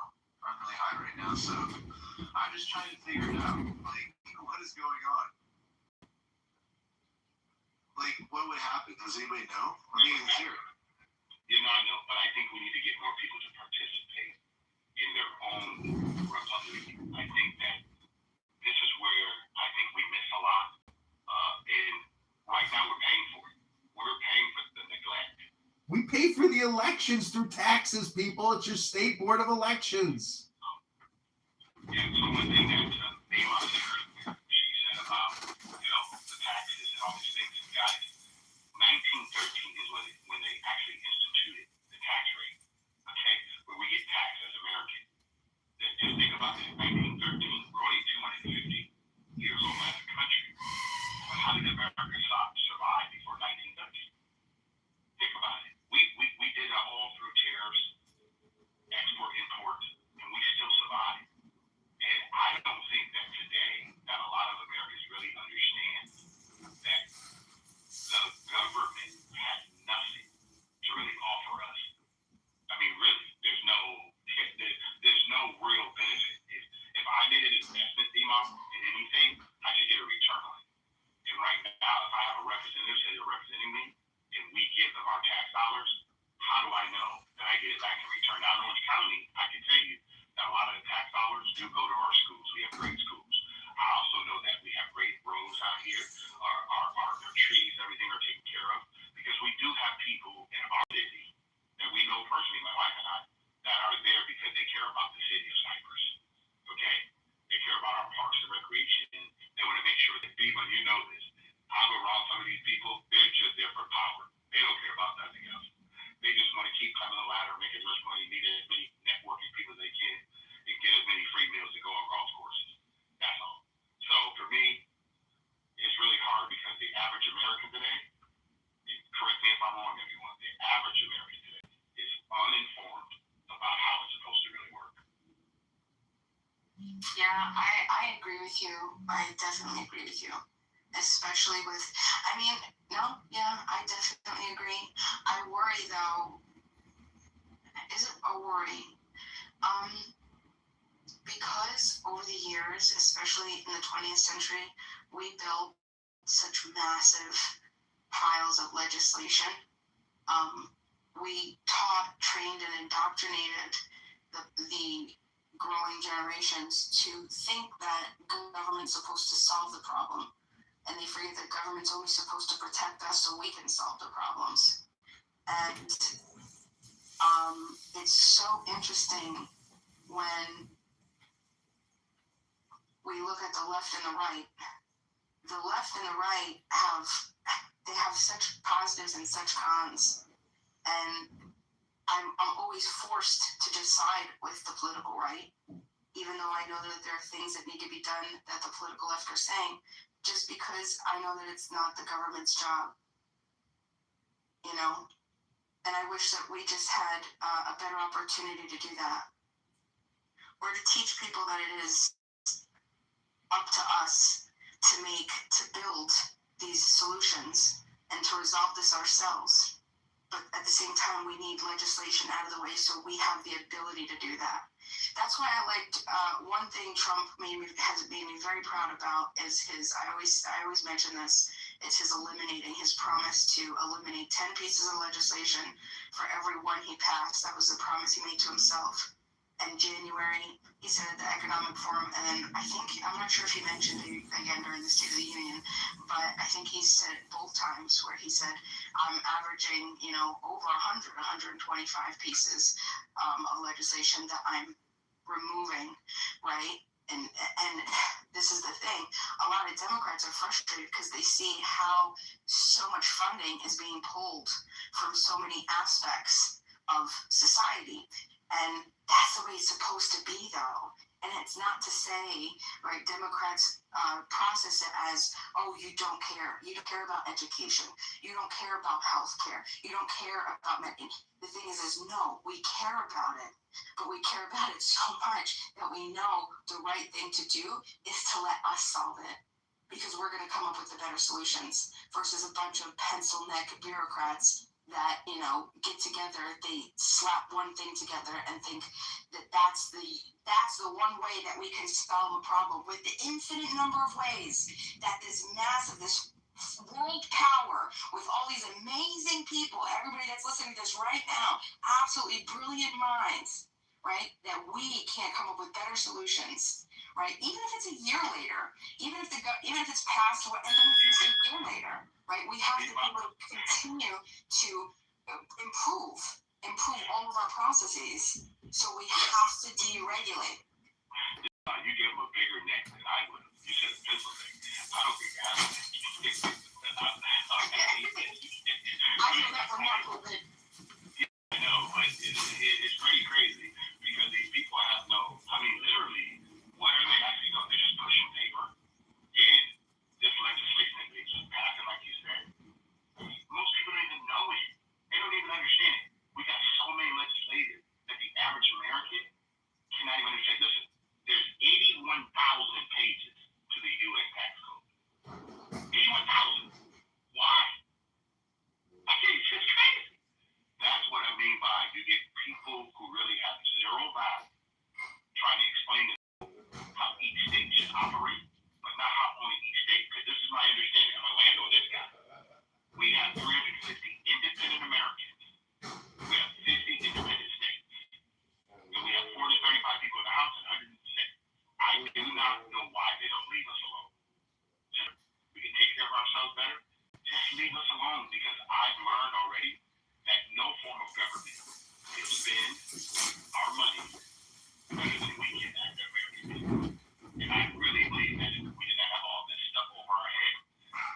That's where the Libertarian Party is trying to liberate America. It's in the name, Edward. Join the Libertarians. Do you ever do that, Edward? Alistair, I can't go that far. I'm a to the Republic for which we stand. I still believe I'm personally responsible for the outcome of my life. Then what is it about a Republican form of government which you think is the optimal form of government? Please enlighten us, Dr. Edward. What truth do I hold self-evident? Right? I don't think a lot of people hold their truth to be self-evident. That my life, my liberty, and my pursuit of whatever I want to pursue is up to Edward. I say this a lot, guys. Am I willing to work for the outcome I seek in life? Whatever it is. Am I willing to put the work in? Am I willing to? I tell my children all the time, you got to decide, are you willing to work for the outcome that you seek? And I personally believe today that a lot of America have excuses and they want to go to some central area to see if they can help. And that's just crazy. Okay, I'm sorry. There's no one. My dad used to say this all the time. Okay, my dad was born in 1919. My grandpa was born late 1800. And they both said, oh, listen, life comes out of a parachute. The person's going to be your biggest problem every day is the one you see in the mirror. Yeah, you're so amazing to have around, Edward. You know, just listening to you, it's so, I don't know if you understand the depth of the influence that you have, but I have to say, every time I hear you speak, it really inspires me, even when I'm feeling like hopeless and sad, and you know how we could cycle about our thoughts. It's such a good, refreshing, I don't know how to explain it. Yes, I do. And it makes me feel good. It makes me feel like, you know what? There is a lot of problems, but I'm gonna get up tomorrow and I'm gonna do stuff because I still have the ability, the capacity, and we have so much opportunity. Yeah. Thank you, Edward, for always, constantly just awesome positivity and really uplifting and encouraging. It's a philosophy, really. It's neurolinguistic programming. My wife says this all the time. We were fortunate to be born in America to where we have the opportunity to do what we do. An opportunity that someone, before we ever got here, said that you can pursue your own happiness, your life and your liberty comes from God. You have a right to protect your family. I'm going to use what I know that's been written way before I got here. I'm 62. This country in July 4th be 250 years old. The longest standing constitution. Okay? The Constitution was never built for an individual. It was built for the people. And I personally believe that a lot of people miss out on the supreme law of the land. Because that's why some people say, you guys focus on Donald Trump or Barack Obama or Joe Biden or whoever, because they want to always name all the people. Nelson Mandela, Malcolm X, Dr. King. Like my dad used to tell me all the time. Didn't Dr. King say, I have a dream? I is the personal pronoun. My dad used to tell me, that's not my dream. That's his dream. I have my own wife, I have my own kids, I have my own house. That's my dream. So I learned that from my father. So I'm going to take what my father, my grandfather taught me. You are responsible for your own life. Never let anybody tell you. There was no person thinking about you every day. Yeah, my dad used to say, if you think some white guy is thinking about you every day, you have to do this. My dad said, I would have to do this. No white guy is thinking about me. My father said, you both got intuition. But I'm not focused on that. I'm 62. I think about how I can bring about the demise of the black people of the earth on a daily basis. Yeah, thanks, Steve. Thanks. Let's go check out your Edward, did you read what Clarence Thomas had just this week in Austin, Texas, about the Constitution? He touches on some of the points you're making. I haven't got to read it yet, but I will get up because it did come to my feed because I know what Thomas, what he writes, because obviously, again, he's one of the longest-sitting Supreme Court people, but yet he is really, for me, an individual who loves the documents. He tries to smart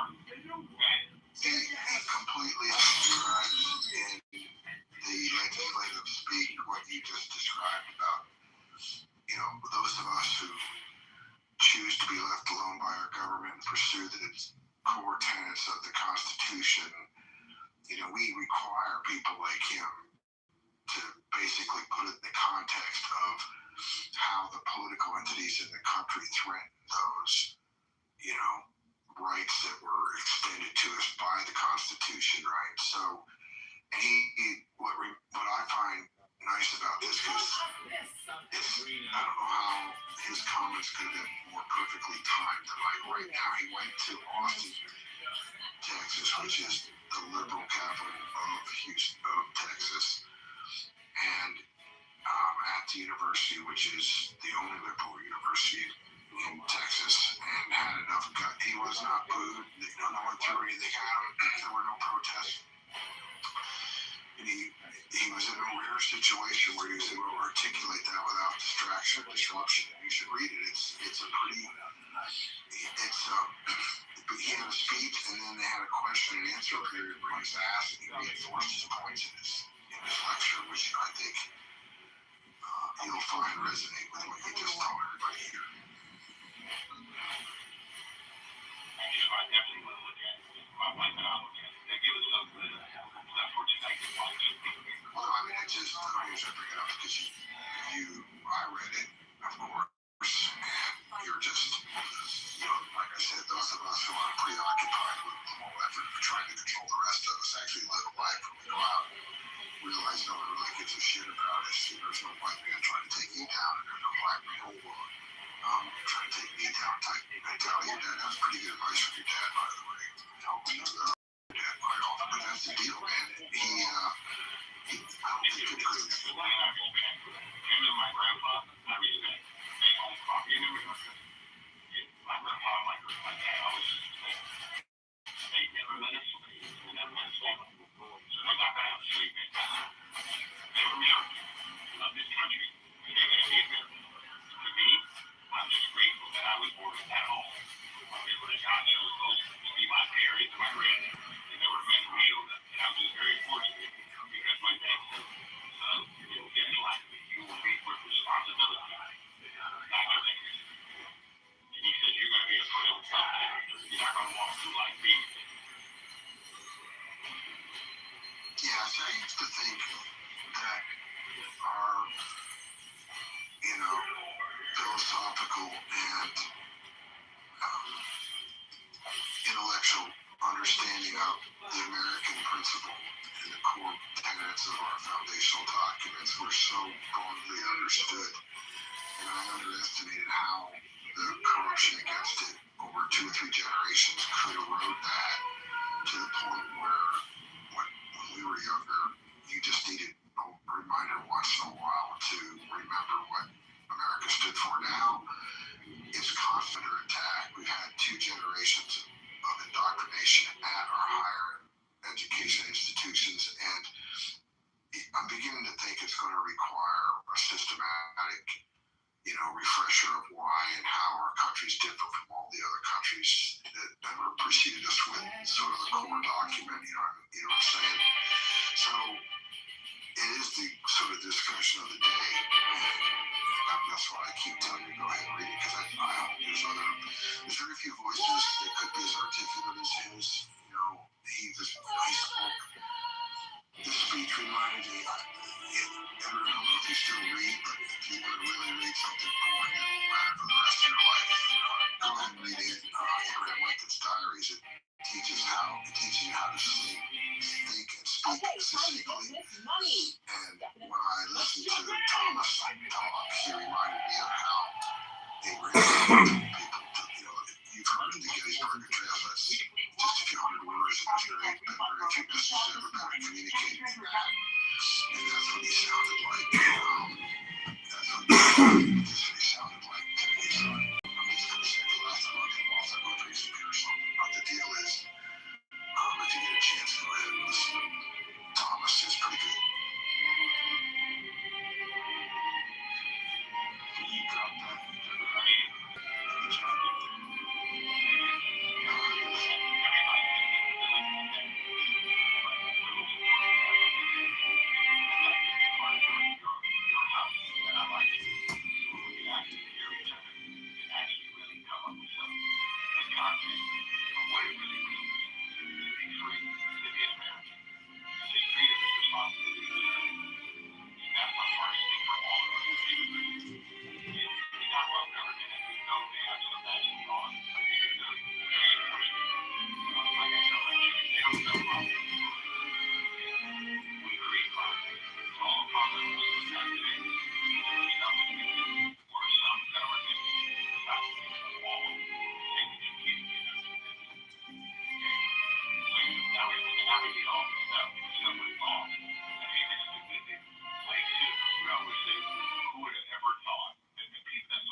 I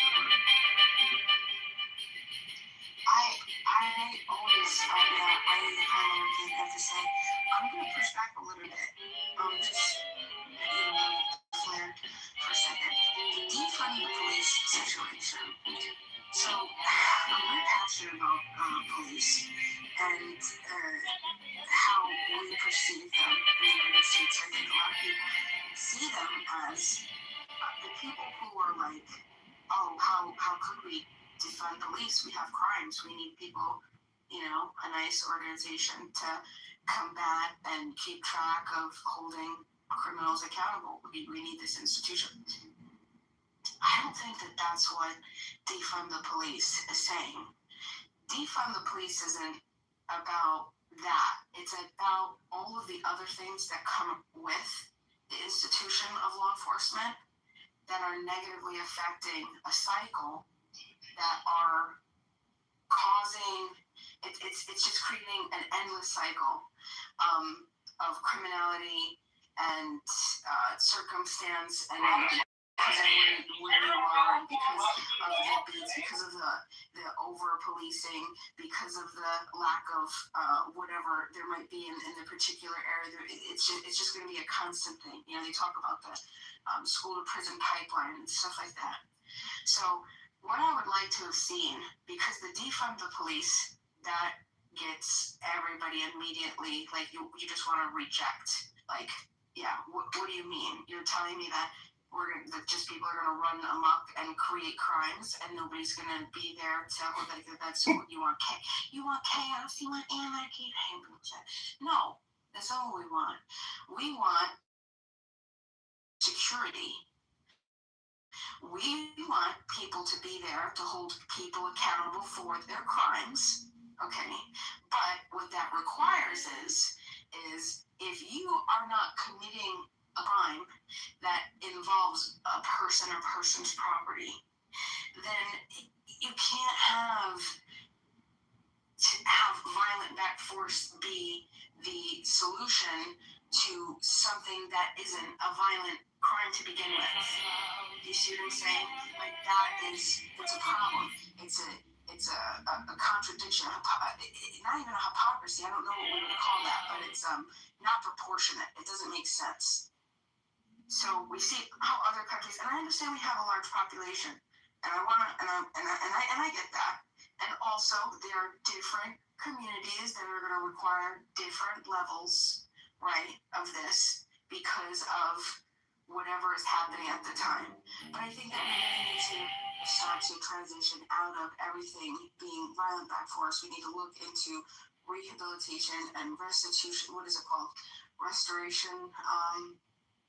A different type of jail system, because the recidivism rates, this doesn't make sense. This isn't helping anybody, and we're not helping. I just think that's crazy. So yeah, let's not defund the police entirely. We might be able to get there. There's a town that's next to me that has police, and the entire town, zero, no police department. They only have a sheriff. And that's just been the case forever. And you can imagine how do they solve crimes? You think they don't have crimes? Yeah, of course they have crimes. Of course they do. But they have, maybe. Bima, this goes back to what Dr. Edward was saying about personal responsibility. We don't use our rights. We've got a Second Amendment right, but we've got a debt problem. How do we solve it? We arm ourselves, obviously. Hello. So you think with a debt problem, arm ourselves, and then what do we do with the army? It's called making an adjustment to a budget. Hello? Again, I know you're not an accountant or an actuarial scientist, but numbers and finance are real, as we just occurred an hour ago when we were talking about math. Some of you think that math isn't real, that $100 billion a month in VIG on a $40 trillion mortgage isn't real. Those are your taxes you're going to have to pay back, everybody. Everybody owes $400,000 to the government. You just don't know it yet. Hello? So, there's a couple. Hello? Look, if we had 315 million Americans, less than 1 million law enforcement. Okay, guys, most of America are governing themselves. How about defund the criminal? How about people talk about the people that are actually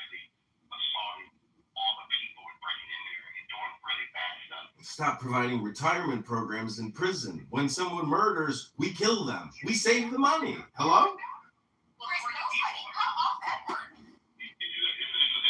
Diva. Listen, I got it. So all I'm saying to you guys is this. I'm 62. I've never been arrested. I've never got involved with the police in the sense of, have I been pulled over? Yes. He's a smooth criminal. Thank you, Pepe. You're correct. He's a smooth criminal. Because I'm choosing not, Pepe, to be reckless in life. Because I learned from my father, again, the word reckless is with two words. Whatever I wreck, I would have less of. So one thing I'm not going to do is participate in criminal behavior. That's a choice that Edward gets to make, and everyone else gets to make. So, and we all know this. And you correct me if I'm wrong. If you're driving down the freeway and you happen to see a black and white, what happens to all of us?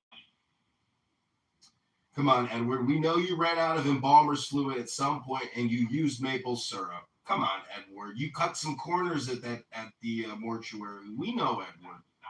Stop. Okay. What we all do is okay. So the bottom line is, most police officers, and again, look up the number. How many people who serve as a police officer, a sheriff, an FBI Secret Service, in their whole career, 45 years, 40 years, 35 years, never use their firearm. Never. Majority of them. And I think that's really good. See, this is the thing. Except for a lot of women that just pull it out by accident and shoot somebody by accident. Oops. Don't you know what it is? That's what I love about our country, because Edward, you're right. And we have a lot of problems, right? Sure, yes, I agree. But we do. We govern ourselves, and we are really good people. We're generally really good people. And what I'm saying is the level of law enforcement that we have now, it's not that it even has to be lower. It just has to be different. Because even with just a million, there are still so many circumstances in many different areas across the United States. Let's say that even if there were just, I don't know, you could just say half the unit, or we could say even a quarter. We could say, I don't know, like 15. Half the union, what is this, 1865, Bima? Okay, if we have issues with police that can be improved, we should want to improve them. I've seen for myself how law enforcement, did it. Bima, how are you going to improve a cop? You've been on Clubhouse. People here have the emotional tolerance of a gnat. How are you going to change a whole culture, Bima? What are you going to do? Put them in police re-education camps, Bima? Hello? State to state and culture to culture, particularly with what type of area, what type of city, whatever type of scape, you know what I'm saying, right? Environment. You might need more, you might need less, whatever. But in some areas, there are a lot. We're one of the only, in fact, I think we might be the only, what I would consider highly advanced. It's so, guns are so prevalent that it's not hard for the bad guys to get a hold of a gun. Now, our police have to deal with something that the police in Britain France and the Netherlands have to deal with on a much less frequency than ours do. And it is also true that, and you have to understand, that changes the game of policing. It's now, police officers have to assume everybody is armed, because, it's not hard for people to get a gun. And if you're a criminal, you're probably, there's a good chance you'll have one. And it is also true that if you look at a map of any given city, and sometimes the cities by and large, or towns even, can be a hot spot in and of themselves, but you are going to get police that live in, or that are working in a city that has a huge violent crime problem. And the reason I'm bringing up violent crime is because violent criminals are the ones that will tend to, shoot at the police, point a gun at the police, that kind of stuff. You're kind of asking for like a perfect system where you cannot have perfection. Without firearms, fine, nobody's allowed to own firearms. The cops can't own them. People can't own them. There's a complete abolition of firearms. something tells me that there's still going to be, abuses that will take place, miscalculations. I don't see, there's no such thing as a perfect police officer. That's true, Pepe. They all have to make snap judgments. I agree. I think, Chris, you wanted to mention something about this. Do you want to jump in? Chris? I was going off on basically what they was about. Look, the whole defund the police. Most people, especially black people, we're not yelling defund the police. I got homies who are police officers. One of them went to school with, and they've never done any type of activity to where they violated somebody's rights and we're not asking to defund the police. We're just simply asking for the percentage of cops who criminal activity. We want them to be treated just like actual criminals.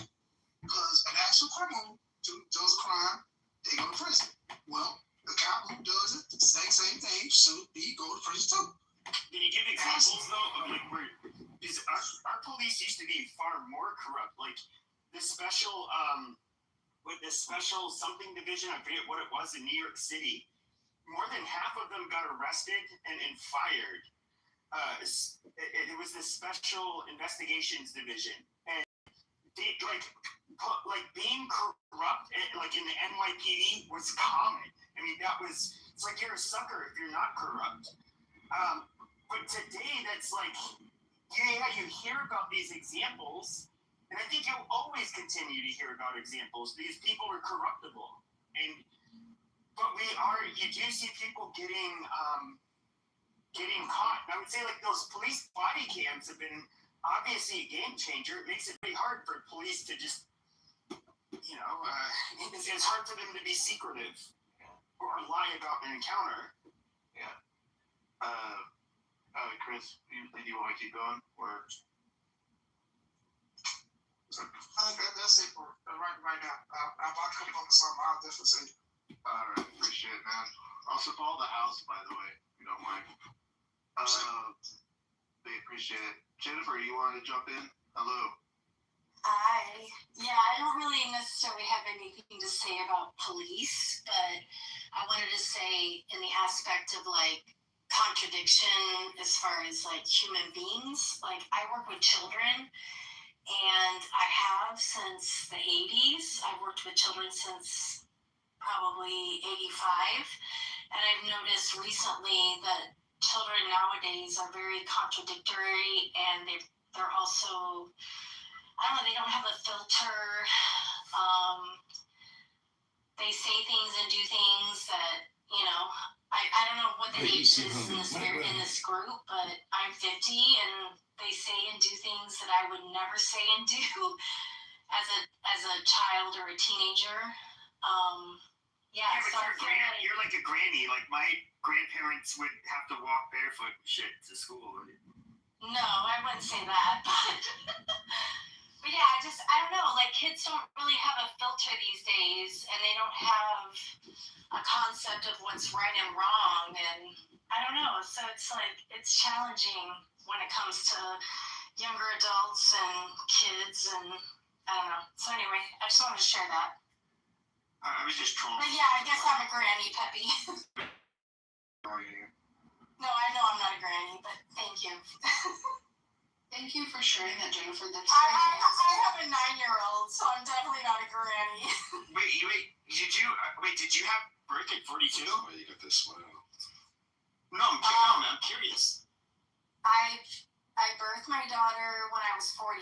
Yeah, I have a 9-year-old. She's about to be 10 in June. And was that your first or my one and only? Yeah. I mean, it's actually pretty good. I got pregnant before her, but I unfortunately miscarried, and I wanted to have more after her, but unfortunately my marriage didn't work out. So. I'm sorry. Jennifer, for a first-time birth, generally, I've heard that women can get pregnant after 40, but it's statistical likelihood if you've already given birth is a much higher. but go like having your first child at 40 is like a it's it's uncommon. easy. And honestly, I think at this point I probably could have another because my menstruation is, I mean, not to share too much of my business, but yeah, I probably could have another. I just don't have a partner right now, unfortunately. Oh, where do you live?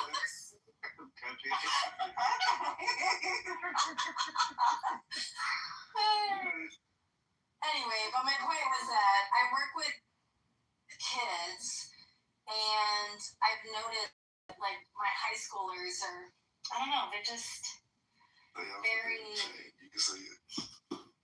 yeah, they cuss in front of their elders, and their teachers and their leaders and the directors, and like it's nothing, like it's no business. Where when I was a kid, like I don't know, I had boundaries in front of my leaders, So anyway, Is a fraud and a criminal who lied. Republicans and socialism for black slaves. Free buses for abortions from out of state. Allow teens to take over streets and cause chaos. Borrows $1.3 billion to give out to his crony non-profits. The FBI needs to arrest Mayor Brandon Johnson and his CTU mafia propaganda. Affordability is a scam. Brandon Johnson is the tax. Brandon is a scam.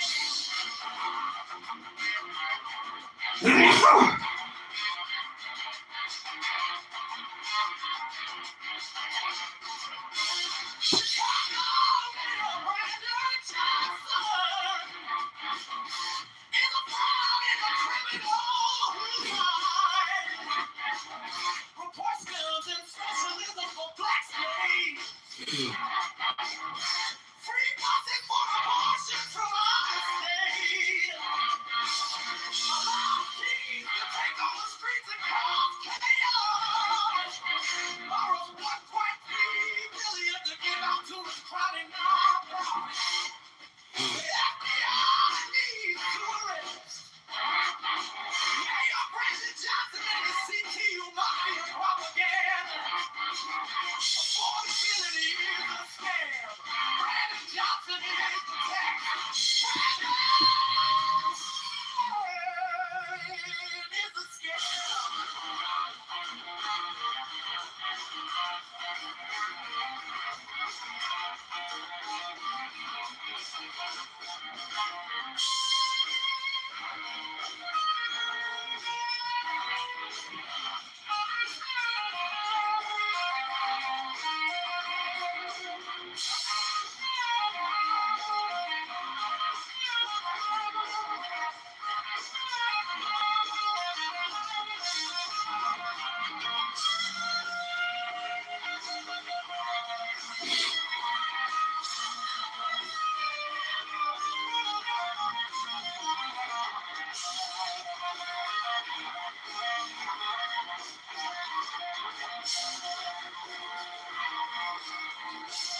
to take over streets and cause chaos.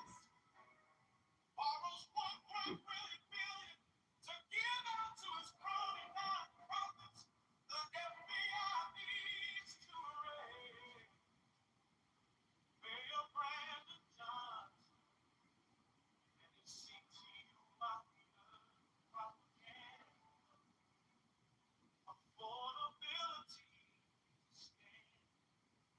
Brandon Johnson. Brandon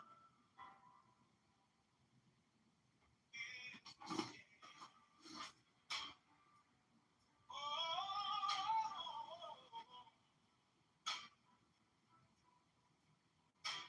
Chicago Mayor Brandon Johnson is a fraud and a criminal lie. Reversions and socialism for black slaves.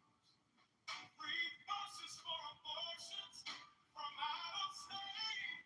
Allows teens to take over streets and cause chaos. Borrows $1.3 billion to give out to his nonprofits. The FBI needs to arrest Mayor Brandon Johnson and his CTU mafia. The lecturer who knows all. Affordability. The lecturer who knows all. Brandon Johnson. Brandon is the scam.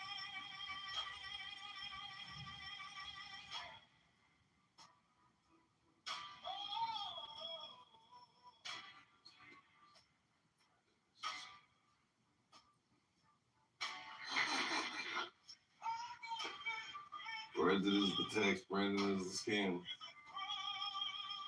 Brandon is a fraud.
It's a fraud and a criminal life. First and socialism for black slaves.